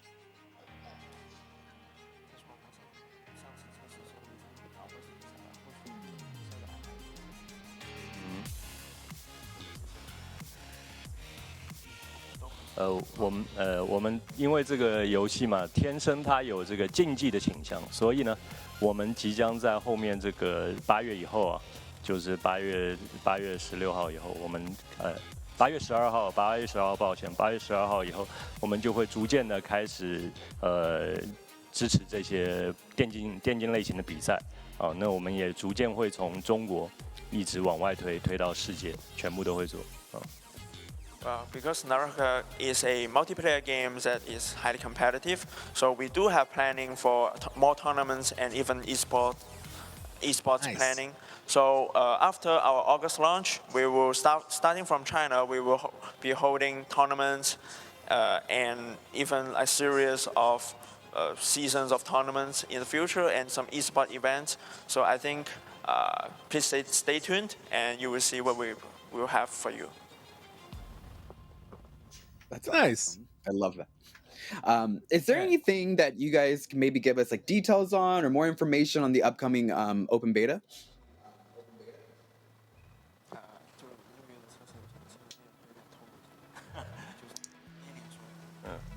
6月测试里面，除了长枪是大家已经知道的新武器之外，在这个里面让我觉得最兴奋、最有趣的事情，就是我们替这个人物加上了表情，加上了各式各样表达情绪啊，或者是脸部的表情，就是你说话对嘴这些，那搭配上我们这个非常自由度非常高的捏脸这个之后呢，各位就可以在你的这个 Hero List 在这个选角的界面里面看到你捏的脸啊，你捏的脸各种各样，比如说个灭霸的脸在那边做出各种表情，我觉得这个非常丰富，我觉得这个东西还蛮有意思的。Well, in our upcoming Dream Beta, apart from the new weapon spear that we have already mentioned, we also have a very new feature coming. In our already very free character customization system, we have added facial expression functions to our characters. That means combining the character customization and our facial expression system, you will see some very bizarre or hilarious scenes in this beta, like a character with the face of Thanos or other characters doing some very girly expression. That would be really, I think, really hilarious. 此外我们还有这个一些优化，包含了各种英雄，我们每个英雄的这些技能，我们做了一些调整，做了一些改变，希望带给玩家这个更有趣的体验。还有一些新的魂域啊，甚至包含我们老的武器，我们也做了一些优化。比如说包含这个无眼冲，我们做了几乎是这个整个的重新 redesign。Well, also based on the feedbacks from our previous beta, we have done a lot of optimization to both melee weapons and ranged weapons. We basically redesigned the ranged weapon pistol, and we also have added a lot of new soul jades. Some of them are really fascinating and really cool. I think you will experience them very soon in the next couple of days. So please join the beta. I like that. Please join. I have no doubt in my mind you're going to have a lot of people joining the beta. Thank you so much. If you don't mind, is there anything you want to promote as far as release or platforms, where you can go for more information, your social media handles, everything?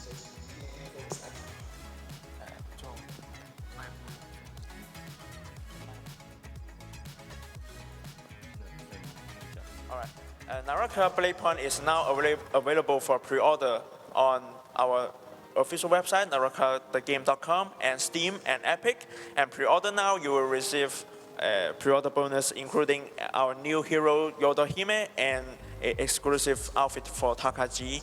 And also, our beta will start from June 16th to 22th. So if you want to try the new weapon spear and our new facial expression system, come to our Steam store page and download the demo right now. Awesome. Thank you very much, Raylan. It's been exciting. Raekwon, I love how excited you are when you answered every question. There was always a smile on your face. I can tell you really love this game. So thank you both for your time. We really appreciate it. Thank you. Thank you, guys. Thank you, guys. That's exciting. That was great. I'm actually I like that. ready to pre-order that right now. Yeah, I mean, the gameplay looks wild. And I think, I don't know, me, I'm tired of the same formula of just gun, duck down, gun, call and drop. Like it's been done, right? So anytime you bring something new, especially culture-based, it's exciting, you know? No, I love it. Absolutely love it. Maybe we'll get a chance to squat up and do that too. But we have more Twitch gaming stuff happening right now. Don't worry, it's not an ad break. That sounds like an ad break cadence. Like, you know, we have more Twitch gaming coming live to you right now. If you watch this segment on a weekly basis, you know that every now and then we do a little thing called Make Your Case, which is basically we have a series of questions and we make our case in terms of one direction or the other. Now, usually we have a guest here, but it turns out every streamer in the world is currently doing something right now on their channel, at E3, at a showcase. So it's gonna be myself and Jeremy instead, which is good enough, right? Which is great. So yeah, that's great. That's perfect. Yeah, we got this, right? Yeah. We got this. Our first question for ourselves is going to be, can pre-recorded events feel as good as live conferences?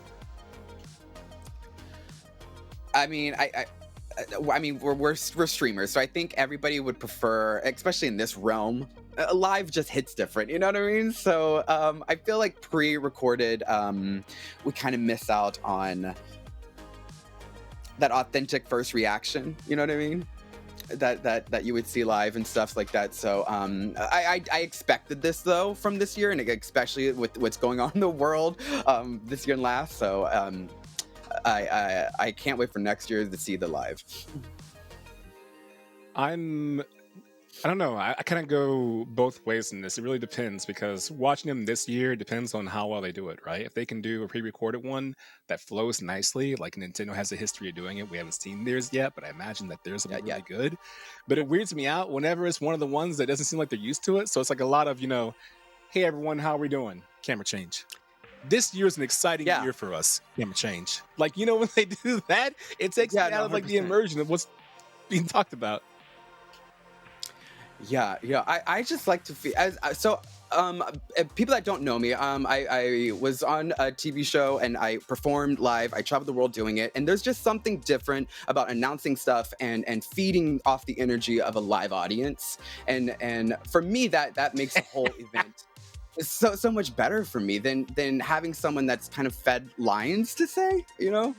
So, but again, it all depends on how they deliver it.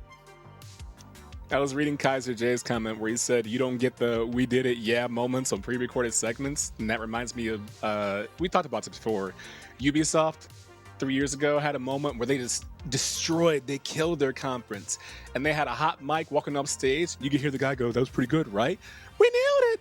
We nailed it!" The mic was still hot, like they know they did a great job, but that's a live moment, you know. That's authenticity, not this, you know, what do I do with my hand? Do I bring it up? Do I put it up on my sides? I don't know. Depends on how you do it. You know what I mean? Yeah, I agree.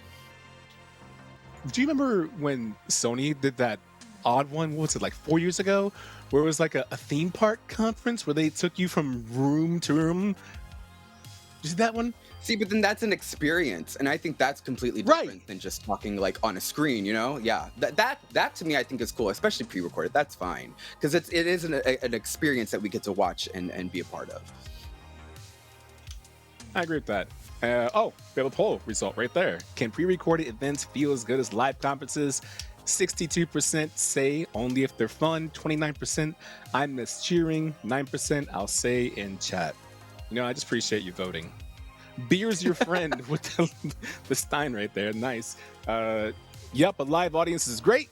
Seeing people enjoying games in booth is just awesome. Miss that. Jeremy, that speaks to you, right?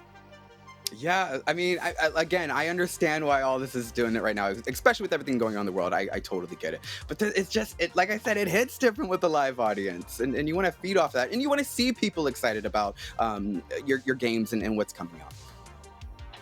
Yep. And on that note, too, we go to Make Your Case Part 2, which is, should every publisher event in that respect then be like Devolver Max Pass Plus? And that whole thing we saw. Thoughts? I loved it. I'm gonna be honest, because it's different than like regular presentations that I see. Like we had this conversation before about like someone wearing their brand shirt with a blazer and just talking to you with yes. You know what I mean? And so I liked it because it was just like, you know, they took the piss out of it and just had fun with it, and it really got us in like exciting and laughing and in the moment. Again, it's an experience, and that's what I really enjoyed. I think that's the better answer right there, is every publisher event should be an experience. Whether that experience is live on stage or pre-recorded or theme park like Sony tried, that's what it should be. And however best you can do that and tailor it to your audience and the games you're going to showcase, that's what you should do. But because Devolver Digital is doing such a great job right now with this super literal take on almost the superfluous audacity to say what's actually happening in the gaming world in a mockumentary style is wonderful. I don't want other people to start doing that and then it's just bad, right? They don't have the right writers for it. They don't have the right creators, the right people, because sometimes people are afraid to hire people to do the work that they're actually good at, right? Instead, you're like, well, who do we have in house? We have Mike from accounting, right? By the copy machine. He can do this. He can write funny stuff, right, Mike? And then what happens is you watch the show and it sucks, right? So should every publisher event be like this? No. But I think you should find the right people in place to make it enjoyable. Yeah. This whole team was great, and they were they got the acting down. Like everything, their sarcasm was great. It was funny. I really enjoyed it. It made me want to sit through the entire thing. Versus today when like I said, I tuned in, tuned off, and it was the same, you know, Marvel event. Like this got me excited and was like, okay, what's coming next? What's coming next? It was great. Yep. It was well done. All right. Devolver was Chaotic Beauty, Warriors 025. You ain't told no lies. NZ Stephen F said Devolver Max Pass Plus premium purchase, right? And someone else said discount Jason Momoa is back. I don't know if that's really a discount, Jason Momoa. That was like, that's pretty like authentic looking. That's like you don't know till you get home and it breaks off. It might be a discount version. I don't know. That's pretty close. I see a lot of the chat loved it, which is really cool. See, it got people's attention. That's smart. And it's gaming. It should be exciting and fun. And that's what they did. I agree. I love this part. This is great. Yes, the entire thing was amazing, top to finish, and top to bottom, start to finish. You all answered the poll. Should every publisher event be like Devolver Max Pass Plus? Yes, have fun with it. 82%. Nah, it was silly. 12%. Depends. I'll say in chat 6%. Yeah, have fun with it. And I think that's what everybody wants. Just the idea of watching these things, talking about games, not taking yourself seriously, and having fun, right? And buying real life stuff, unfortunately. So, our final one of the day, Make Your Case number 3 question is going to be, which presentation / game left you wanting more? Jeremy? What was it? The gorilla? What was it? The the gorilla one. What was it? Gorilla something. I don't even remember. I know it was a lot with indie games, which I do play a lot of indie games on my channel. I don't. If I'm honest, I don't even remember anything from there. Any games that I don't know if you do or not, but I don't remember a lot of it. Oh, the Guerrilla Collective was called. Cool. Yeah, I don't even know. That right there, what we're seeing on the screen right there, that left me. Here's the thing. When you say left me wanting more, I feel like there's a connotation to that, and also there's a good way to say it, and both happened for me. On one hand, left me wanting more. Games like Serial Cleaner, which looked like a Disco Elysium type game in terms of the art style and the presentation. I wanted to see more of the game, even though they showed a great deal of it, which was awesome. Origami 2, sequel to Origami 1, looked really nice, and they showed off quite a bit of gameplay, Tenchu-esque, and I was thinking, I want to see more. But then there's the inverse of that. A game like Arcade Paradise, where I didn't see enough, and it was one of the games that I wanted to see more of more than anything. And a lot of this was just, it's like being asked to do a science project, you know? You had 10 weeks for it, and you spent the day before just taping stuff together. And I just saw loose pieces of Scotch tape, you know? It was very that. Yeah. So it just wasn't memorable, and I think that was... especially when you have things like Devolver and stuff doing all this iconic stuff, like it just wasn't memorable, I'm gonna be honest. Which is sad, because there's a lot of amazing indie games and stuff. Yeah, and look at that. Which presentation game left you wanting more? 11% Ubisoft Forward, 11%, 15% now, future games. Xbox and Bethesda, really? Game Showcase? You know what? Hold on. There's the rest right there. I don't think we clarified what we meant by wanting more. We didn't clarify wanting more in terms of I liked what I saw, show me more, or I didn't like what I saw because I didn't get to see enough of what I wanted to see, which was bad. Am I wrong on that? Chat, let me know. Do we have the same sentiment of what we mean by wanting more? Are we on the same page? I don't think so. Yeah, because I don't know. Because the text show says wanting more sounds negative to me. Right. Like some part of it sounds negative, some part of it sounds positive. So I guess it just really depends. Like left me wanting more in a positive way. The Assassin's Creed Valhalla update, the Discovery Tour. I love educational stuff. Oh look, Beer's Your Friend's back. I was just gonna say, I'm reading that comment right now. That would actually be pretty amazing to do a VR tour of like that's pretty amazing. I would love that for a lot of conventions actually. Like that'd be great. PC Gaming Show left me wanting more or anything. Wonderful.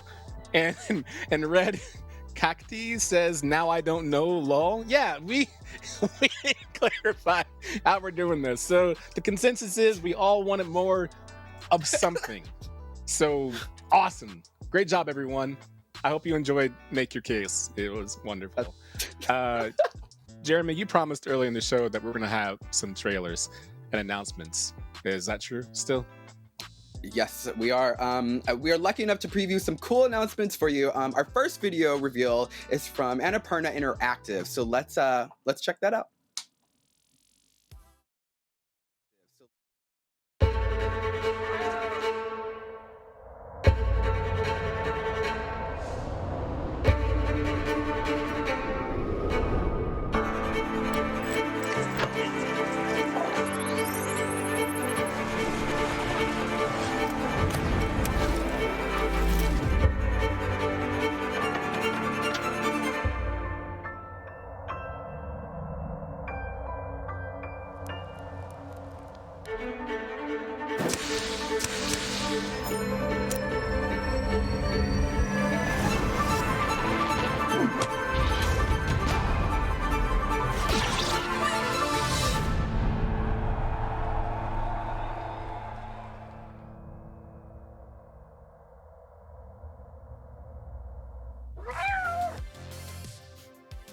Wait, what are your first thoughts? Tell me. Jeremy, I need help. I need somebody to help me. They showed Outer Wilds. That is one of my favorite games of all time. I love that game. And they showed it. And I love that game. It is such an incredible game. I don't know what they have planned. I think maybe they're showcasing it because of the Switch release that's supposed to happen, and they're going to showcase that. If there's ever a game you want to take with you on the go, Outer Wilds is one of it. If I could put any game in my top 5 to a friend and say, I promise you'll love this game, Outer Wilds is that game. I'm stoked. What about you? I that's the first time I've heard of that, I'm gonna be honest, but now you got me hyped to want to check it out and look it up. So yeah. You had me nervous at the beginning of this because you were shaking your head no, and I was like, oh no, he didn't like it. But now I'm excited that you're excited. Because Annapurna can do no wrong. Like Outer Wilds and What Remains of Edith Finch and the Kitty Cat game, Stray. Like always I saw the text cat faces. Right? A kitty cat game. Jeremy, that's right up your alley. That's all you need. It's a kitty cat game. I will check them. I promise I'm gonna check them out. I promise. And look, Kaiser J ain't wrong. I know it's a tired saying, but Annapurna doesn't miss. And they're not wrong. Annapurna Active does such a great job. I mean, the game that I played earlier, 12 minutes, Annapurna.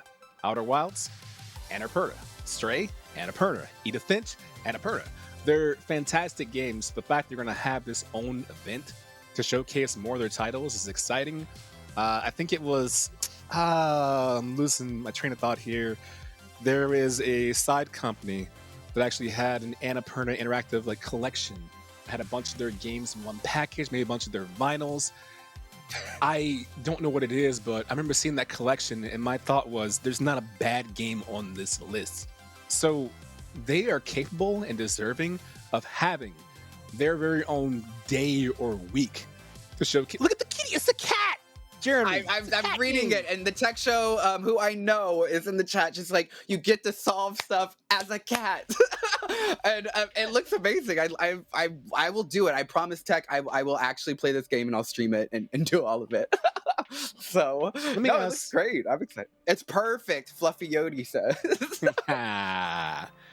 We'll ask chat a little bit. Chat, if you don't mind me asking you, me asking you, what is your favorite Annapurna game that you've played? You only get 9 lives? Pizza, great question. What if?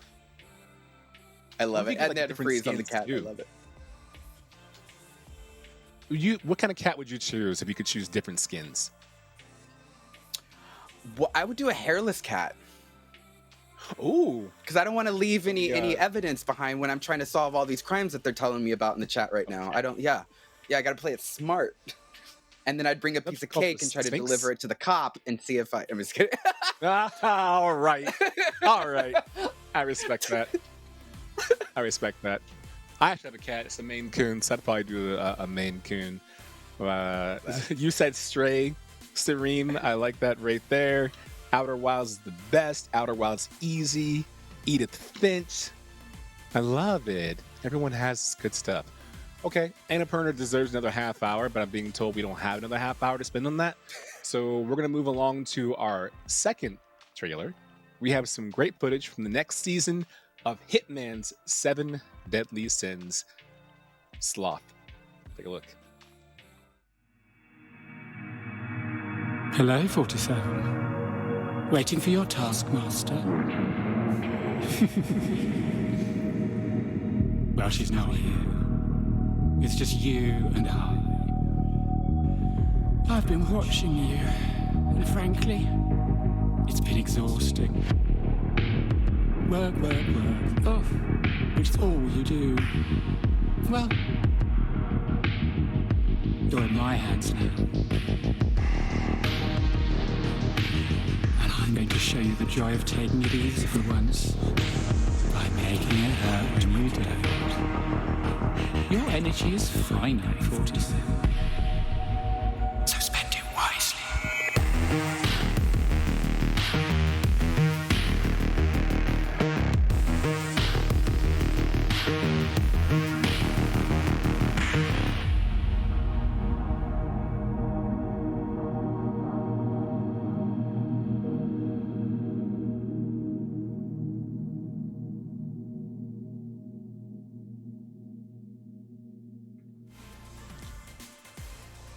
I like it.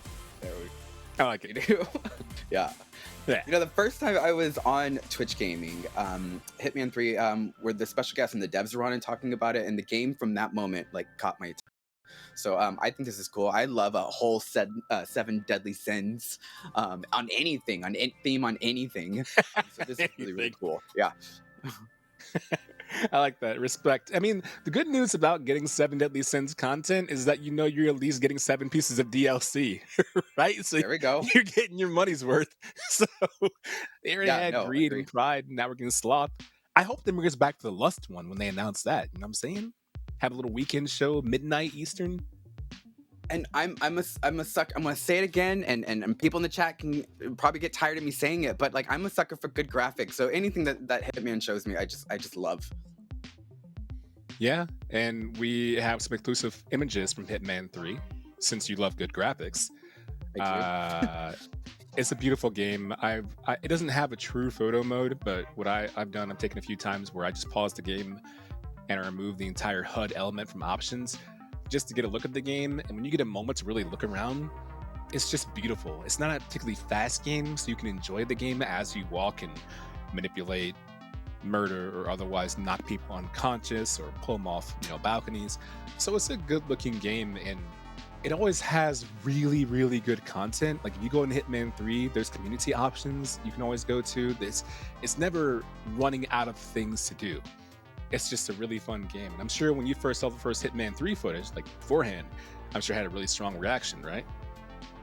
Yeah, because I didn't play it, and that was the first time I experienced it, was when I was on Twitch Gaming and the devs were there, and I was just like, oh wow, this is great. I've always heard about it, obviously, but yeah, I think it's great. It's cool. It's fun. And again, I am a sucker for anything Seven Deadly Sins content, so I'm excited for that. Sareem says that they're about 20 people off of a balcony. That may or might have happened in a recent VOD that took place. So, and Red Cacti, I agree with you as well. Have to agree, graphics look amazing.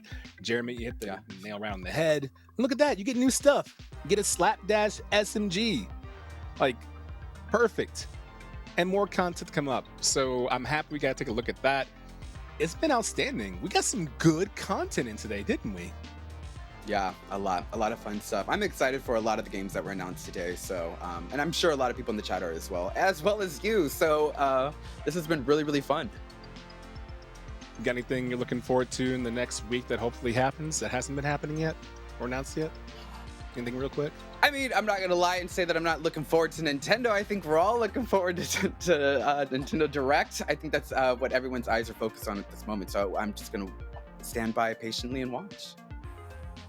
I'm with you. I know Capcom has their own thing coming up, and I hope that Mega Man Legends 3, I think it is going to be, happens for my really good friend Riggs. He's been asking for it for a long time, so I hope that happens for him. And maybe if that happens for him, maybe Sega will give me Yakuza. I don't know. I doubt it. But thank you everyone for joining us for the weekly. It's been a fun show. We had some fun guests, 12 minutes, discussions about video games, Naraka devs hanging out with us. We were our own guest. This is the best channel to be at, so please make sure you follow Twitch Gaming. There's a follow button down below so you can get notified for all the great content coming up. Thank you to all the producers, directors, everyone working behind the scenes. This has been a busy week for the Twitch Gaming staff, and they are hitting it like on the head. Like communication, the background work, it's not easy, and they're all super good at it. But since we can't promote them, promote ourselves instead. Jeremy, where can we find you? Right there on my video, you can see Just Jeremy. I stream 4 to 5 days a week, and I have a brand new show coming out exclusively on Twitch called Cosplay, where 10 cosplayers are going to compete worldwide and do various challenges each week, and fans are going to vote who wins and who goes home, and the winner gets $5,000. Casting has started for that at cosplaytv.com. I'm super excited, and I can't wait to see what the future holds. We're going to see. Yeah, like it. My name is Okadrian. I also go by Adrian FE. You can see me on GameStop monthly in the GameStop videos and inside the TVs or inside the store when you go in there and shop. I do things like Twitch Weekly, E3s. Used to have my own show in here till I'll hit the lab. Maybe we'll get a season 2 out of that. I have my own channel, of course, twitch.tv/Okadrian.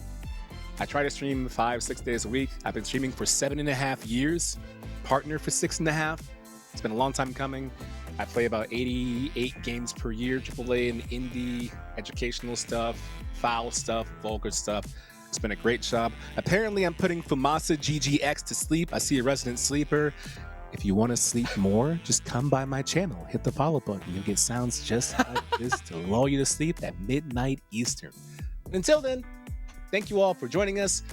It's not just about us, though. There's an entire roster of people here doing stuff like, I don't know, this person named Cup Noodle and Bruce Green. They're going to be closing up the weekend's events and hosting the Emote Awards. And I promise, you're going to want to see that. So stick around and stay tuned. We'll see you next time.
welcome back to the Twitch Gaming Gathering. Oh my gosh, chat, we did it. We did it. 2 full days of events. The show is not over though.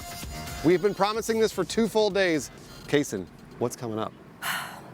The Emote Awards. Yeah, the We've emotes. been teasing this. Come on, I like the emotes. I really Yeah, do. the emotes. We have been teasing this for the past 2 days. We have tabulated all your PogChamps, all of your Bible thumbs, and all of your lols. The winners are selected, and we're going to reveal all of those moments soon. Okay. First, I want to share final thoughts. We've been here for 2 days. We have seen a lot of things. And we've also, you and I have talked off camera a lot today about what we wanted to see, what we got to see.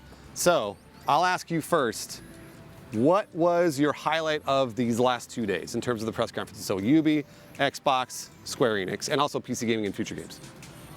I will say, for Xbox and Microsoft, I think it's great that because they did great together. They It did. was more so They did, yeah. not just the games as much as that was a big acquisition, and It we was. wanted to see what they were going to have in store. And I really think they delivered, Mm-hmm. and I look forward to see what's next from them. Square Enix,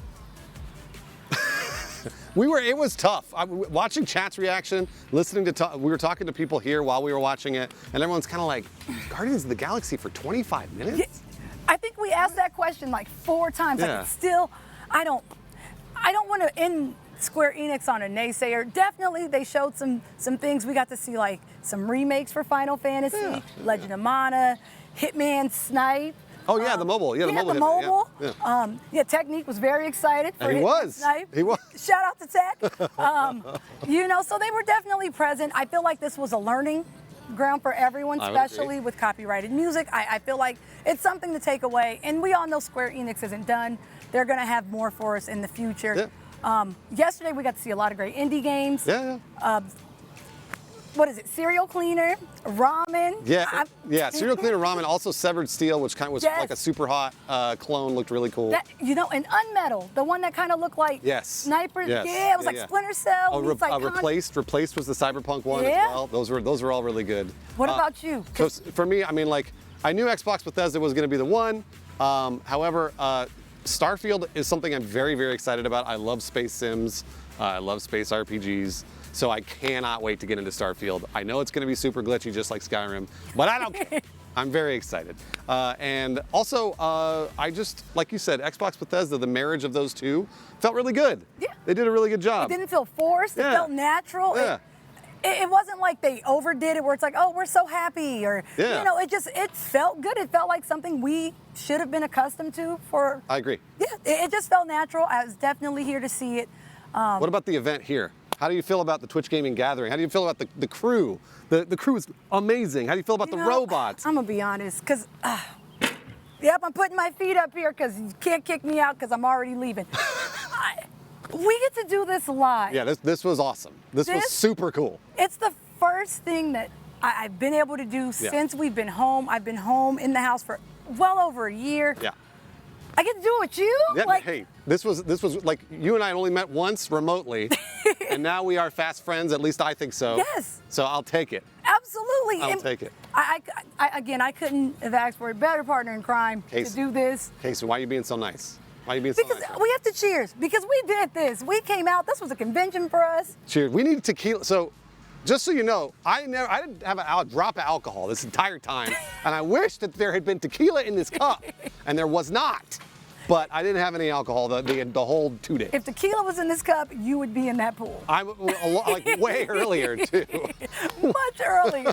So thank you again to the crew for being out here. We were all talking about how great it was to actually be in person. Yes. And obviously be safe, but just shoot something outside and be here in person with everybody. And despite that, even though we weren't all able to get together for E3, I really had a great time talking to the co-streamers, everyone in the robot. Thank you so much, co-streamers. You guys, Yes. you took a couple hours out of your day to co-stream this, to be part of the robot. They're actually right now behind us. We're going to talk to them in a few minutes, but thank you so much for taking your valuable time to do that as well.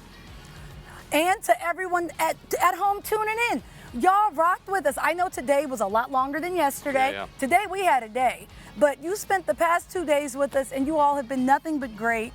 Thank you. We've definitely seen you in chat And I've had a great time with everyone. And to everyone that put this together, thank you. Everyone, I'm waving Thank you to very everyone. much. Thank you all. Thank you guys. Everyone They're at breaking Twitch down Gaming. right now. It's great. Yes. All right. So we gotta get some business out of the way. It is finally time for the emojis, the emote awards, or I think I called them the emojis earlier. Yes. It's easier to say.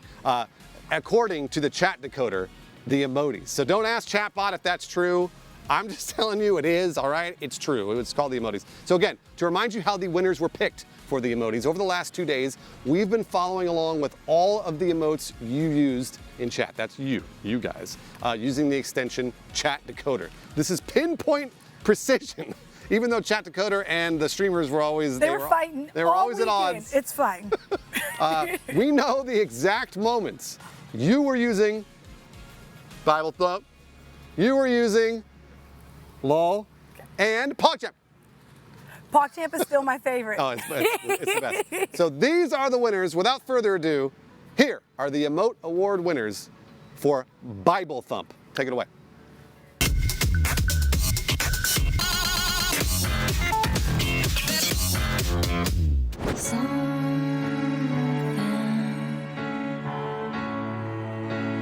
Happens every day.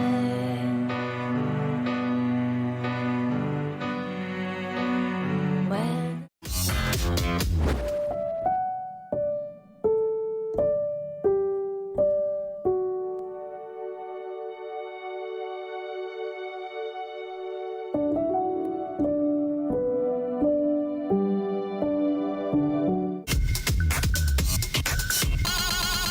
There's something else.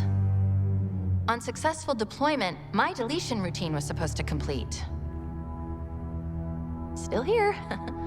Something stopped your deletion. We need to find out why. But this wasn't the mission. The missions changed. They always do. Are you sure?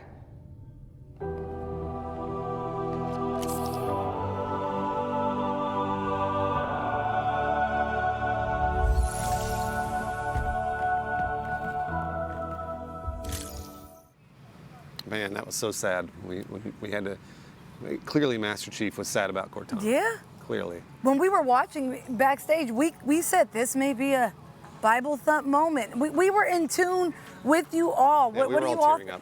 We have to ask you all, what do you think about your choices, your votes, for Bible Thump? I mean, look. I miss Cortana just like I miss Cortana every day, even though Cortana's a part of my PC. I miss Cortana every day. So when they called back to it for Halo Infinite, so sad. So sad. Commons Dark says, Cortana, you are my crush. I love it. I see you. All right, I see you. Well, maybe new Cortana will be your crush. You know what? From death comes life. New Cortana. So I don't know what her name was, but either way, we get it. We know why you were crying. Yeah. Are you tearing up right now? Just a little bit. We were doing so good. But see, I knew going into it, Bible Thump was going to make me sad. It's probably going to be our sadder moments. Yeah. But it's fine, all right? Let's get happier. Okay. Let's talk about our lows, Yeah, all right? please. Our moments that made you laugh. Yes. I love the, okay. Here are the Emote Award winners for the LOL category.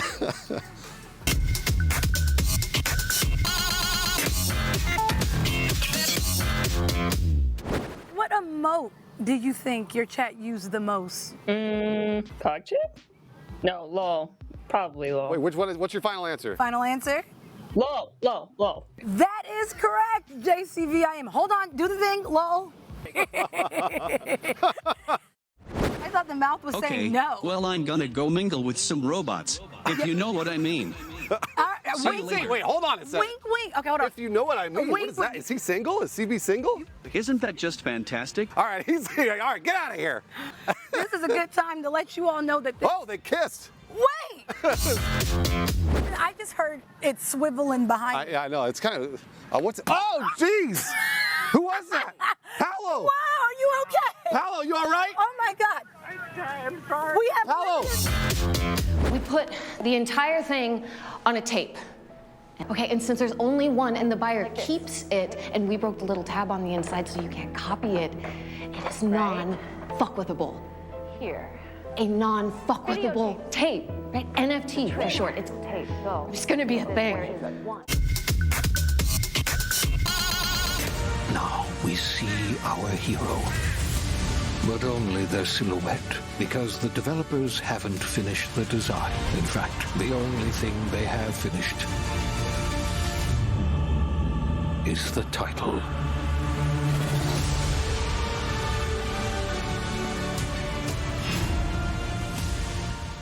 That's very deserving. Outer Worlds 2, Yes, that was one incredibly of my favorite deserving moments. of the Lola Moat Award.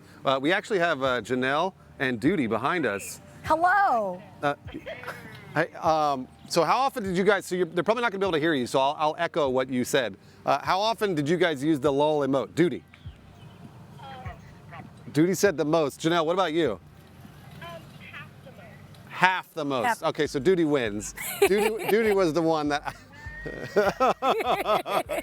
He's shouting, "Duty wins!" So way to go, chat. Way to go on those lulls. Outer Worlds and Devolver for sure. For sure. I feel like you all made great choices because I was here for him. Yeah. I noticed that y'all laughed when Paolo fell. I want you to know, I mean, I Bruce did too. almost lost a knee. I did. I mean, it looked like Paolo was diving for me. Thankfully, Janelle and Duty have not done that. They have not come after me. But you're stuck now in the grass, so you're going to be here with us forever. You're just hanging out now. Yeah. You're Well, one of us. You're screwed. And now, the moment we have been waiting for, the Emote Award winners in the PogChamp category. I'm excited for this. I will say, in chat, I read, Rational Comb said, Bruce, new PogChamp. Oh, wow. Yeah, you should. I'll take it. Right? I saw it. I'm just reporting the news. I am excited. I hope you are too. Let's take a look at the winners for the PogChamp category.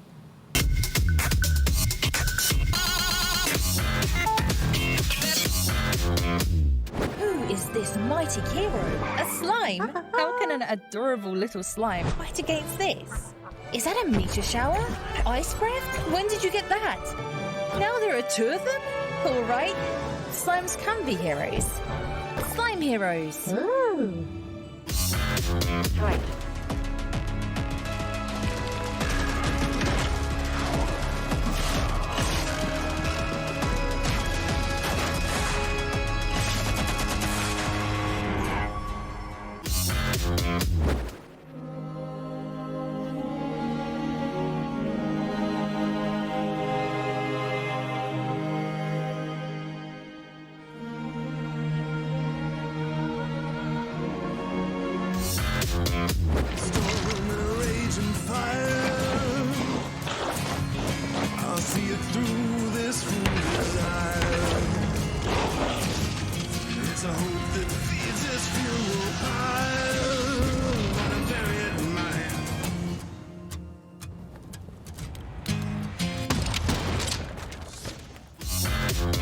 Something stopped your deletion. We need to find out why. But this wasn't the mission. The missions changed. They always do. Are you sure?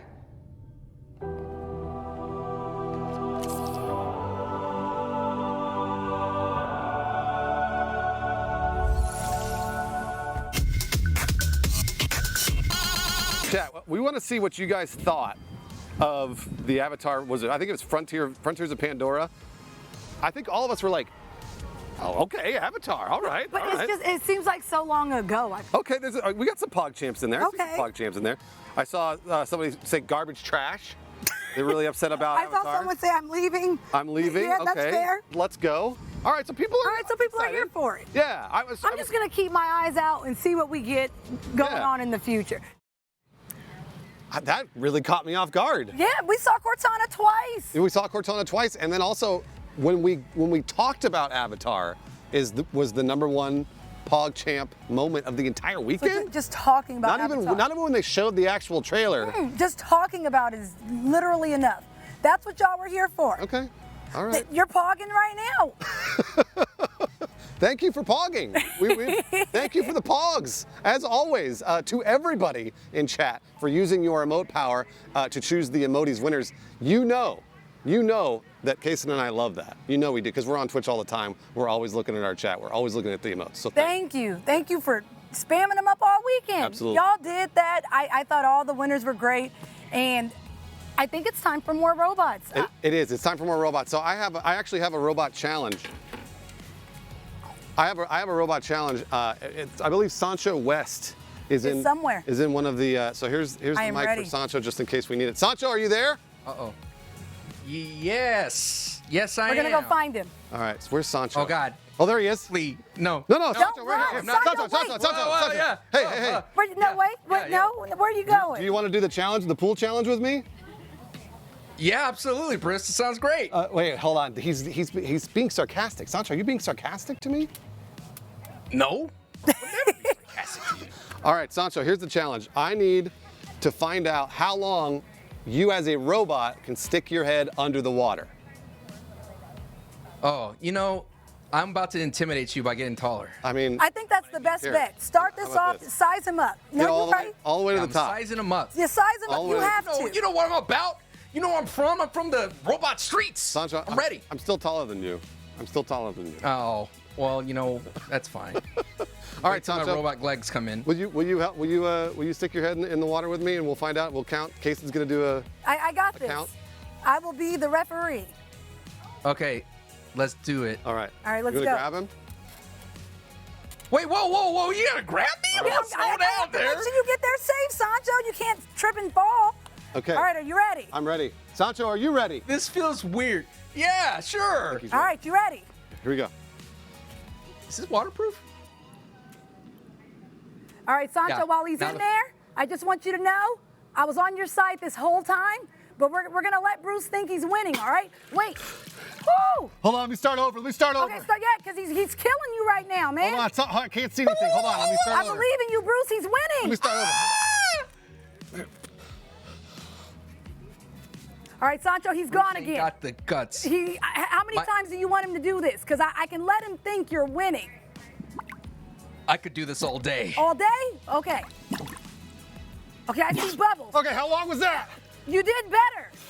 How long was that? That was 22.2 seconds. Wait, did Sancho do it? Did Sancho do Huh? it? You know Yeah, I about that. He changed his mind halfway through. What do you mean change his mind? He said that What do you mean he changed his mind? Sancho, as a changed my robot, mind. he was already superior. what do you mean?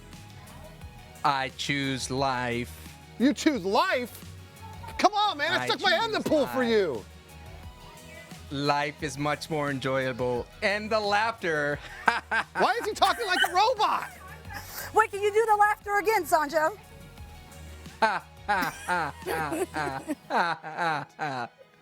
Well, all right. Never mind. I won. I won. Yeah. You, sir? You did, Bruce. Does- You won. Yeah, you, Bruce. Yes, Yeah, Bruce. Boy, everybody's humoring. Everybody's humoring me. No, you won. Go wipe your face. I'm going to tell Sancho, talk to him a little bit about what it's like to not be the winner. Sancho, we did that. Sancho, thanks for being here. Yeah, we did that. Thanks for being here. Hey, let's see who else is in robots right now, and let's not put Sancho on the screen. Let's see who else is in robots. Don't put Sancho on the screen. Thanks for having me. Thanks, man. Wait, firm handshakes Thank you. for the winners. Okay, Sancho. Oh, let me Okay, get the, Bruce is going to talk to robots with the microphone. Our plan came together. We did that. You did well. We did that. And I was here for the robot laugh. Thank you, Sancho. Sancho, did you get all your QR codes? I'm about to. I got a towel.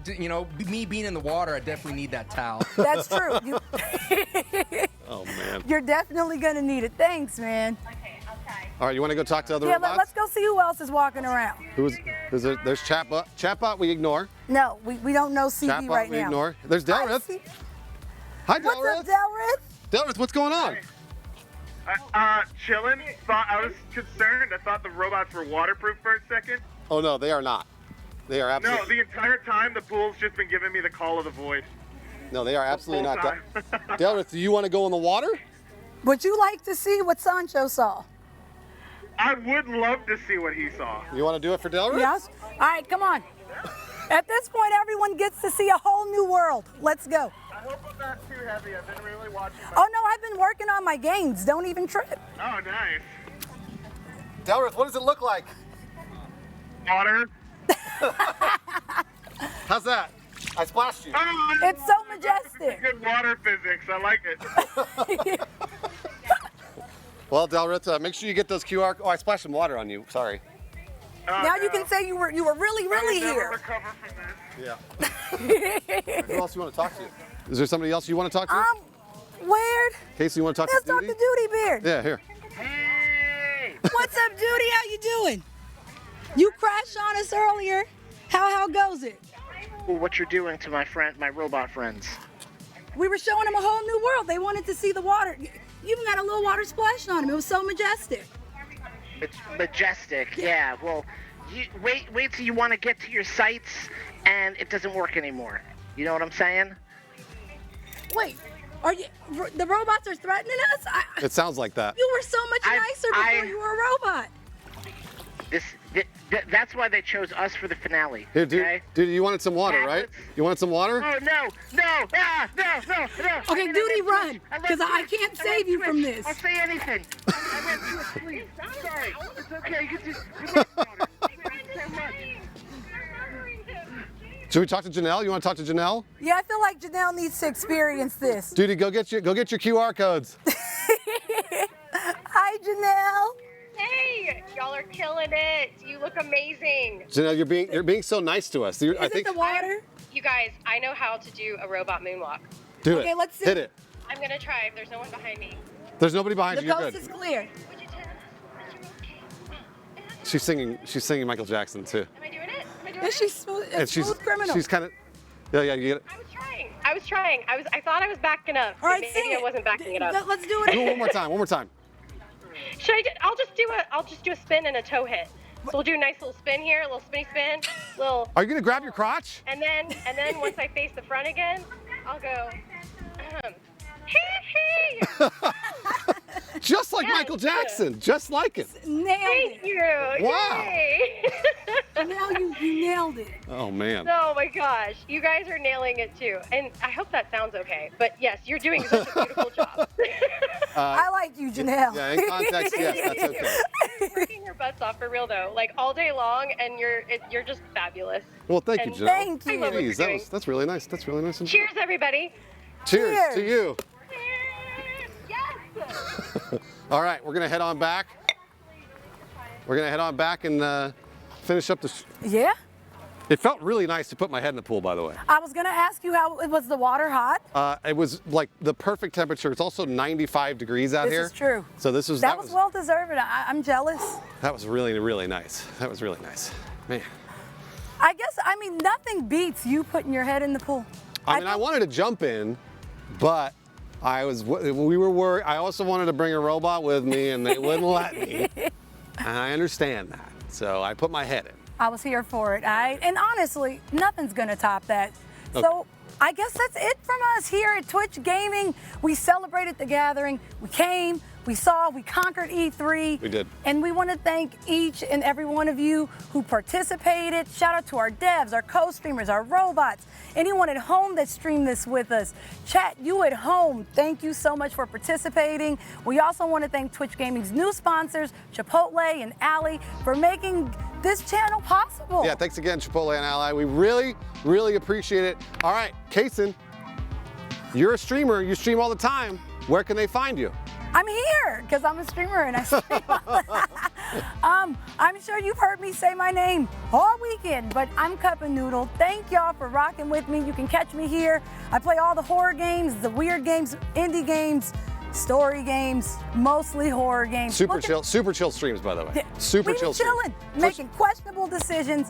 I look forward. I want to make sure seeing y'all. Cup of Noodle is CUPAHNOODLE. Cup of Noodle. Twitch.tv. That is me. All right. Where can everybody find you? It's just my name. Just my name. An E on the end of Bruce, an E on the end of Green. It's just Bruce Green. That's it. I love that. That's like the perfect way to say it. I got really lucky with that's my actual name, so I'll take it. Bruce Green. Twitch.tv/Bruce Green on basically every platform. YouTube, Instagram, the whole deal. All right, y'all heard it here. Bruce Green. E at the end of Bruce, E at the end of Green. I follow my friend, show him all the love. Before we say goodbye, make sure to check out more of Twitch Gaming, The Gathering this Tuesday. That's right. On this channel, Yeah. Twitch Gaming channel. It's gonna be Nintendo's Direct post show, and we're gonna be kicking off at 9 a.m. Pacific. Not us, but the Twitch gaming is going to be kicking off at 9 a.m. And make sure to mash the follow button here because we spent the weekend together and Twitch gaming always has something going on. And I don't know. Thank y'all for a successful weekend, Bruce. Thank you for rocking with me. Hey, high five. We can touch each other. We can actually walk around with our legs. We can breathe next to each other. It's terrific. It's fantastic. So thank you so much, chat, for sticking with us. Thank you so much to the devs, all the co-streamers and the robots who are taking time out of their day to make this amazing show. And of course, the amazing crew, all of the producers that we have been talking to all weekend long, and actually for the last 5-6 weeks at least, has consumed their lives. So thank you very much to everybody that has helped make the show possible. And that, of course, goes for you at home, too. Thank you, guys. Y'all be good. Until next time. We'll see y'all later.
Well, here we are. It's the end of the Twitch gaming gathering, and oh baby, what a show it was. 2 days of fun in the sun. I should have packed my solar panels for this one, ha ha ha ha joke. Seriously though, I just want to say thank you. Thank you to our fantastic hosts, our developer guests, our co-streamers and robot drivers, our sponsors and partners, our fantastic production team, and of course, you. Thank you so much for watching Twitch Gaming and being a part of our summer bash. If you want more like this, well, consider giving us a follow. That's it for me. Okay, bye-bye now.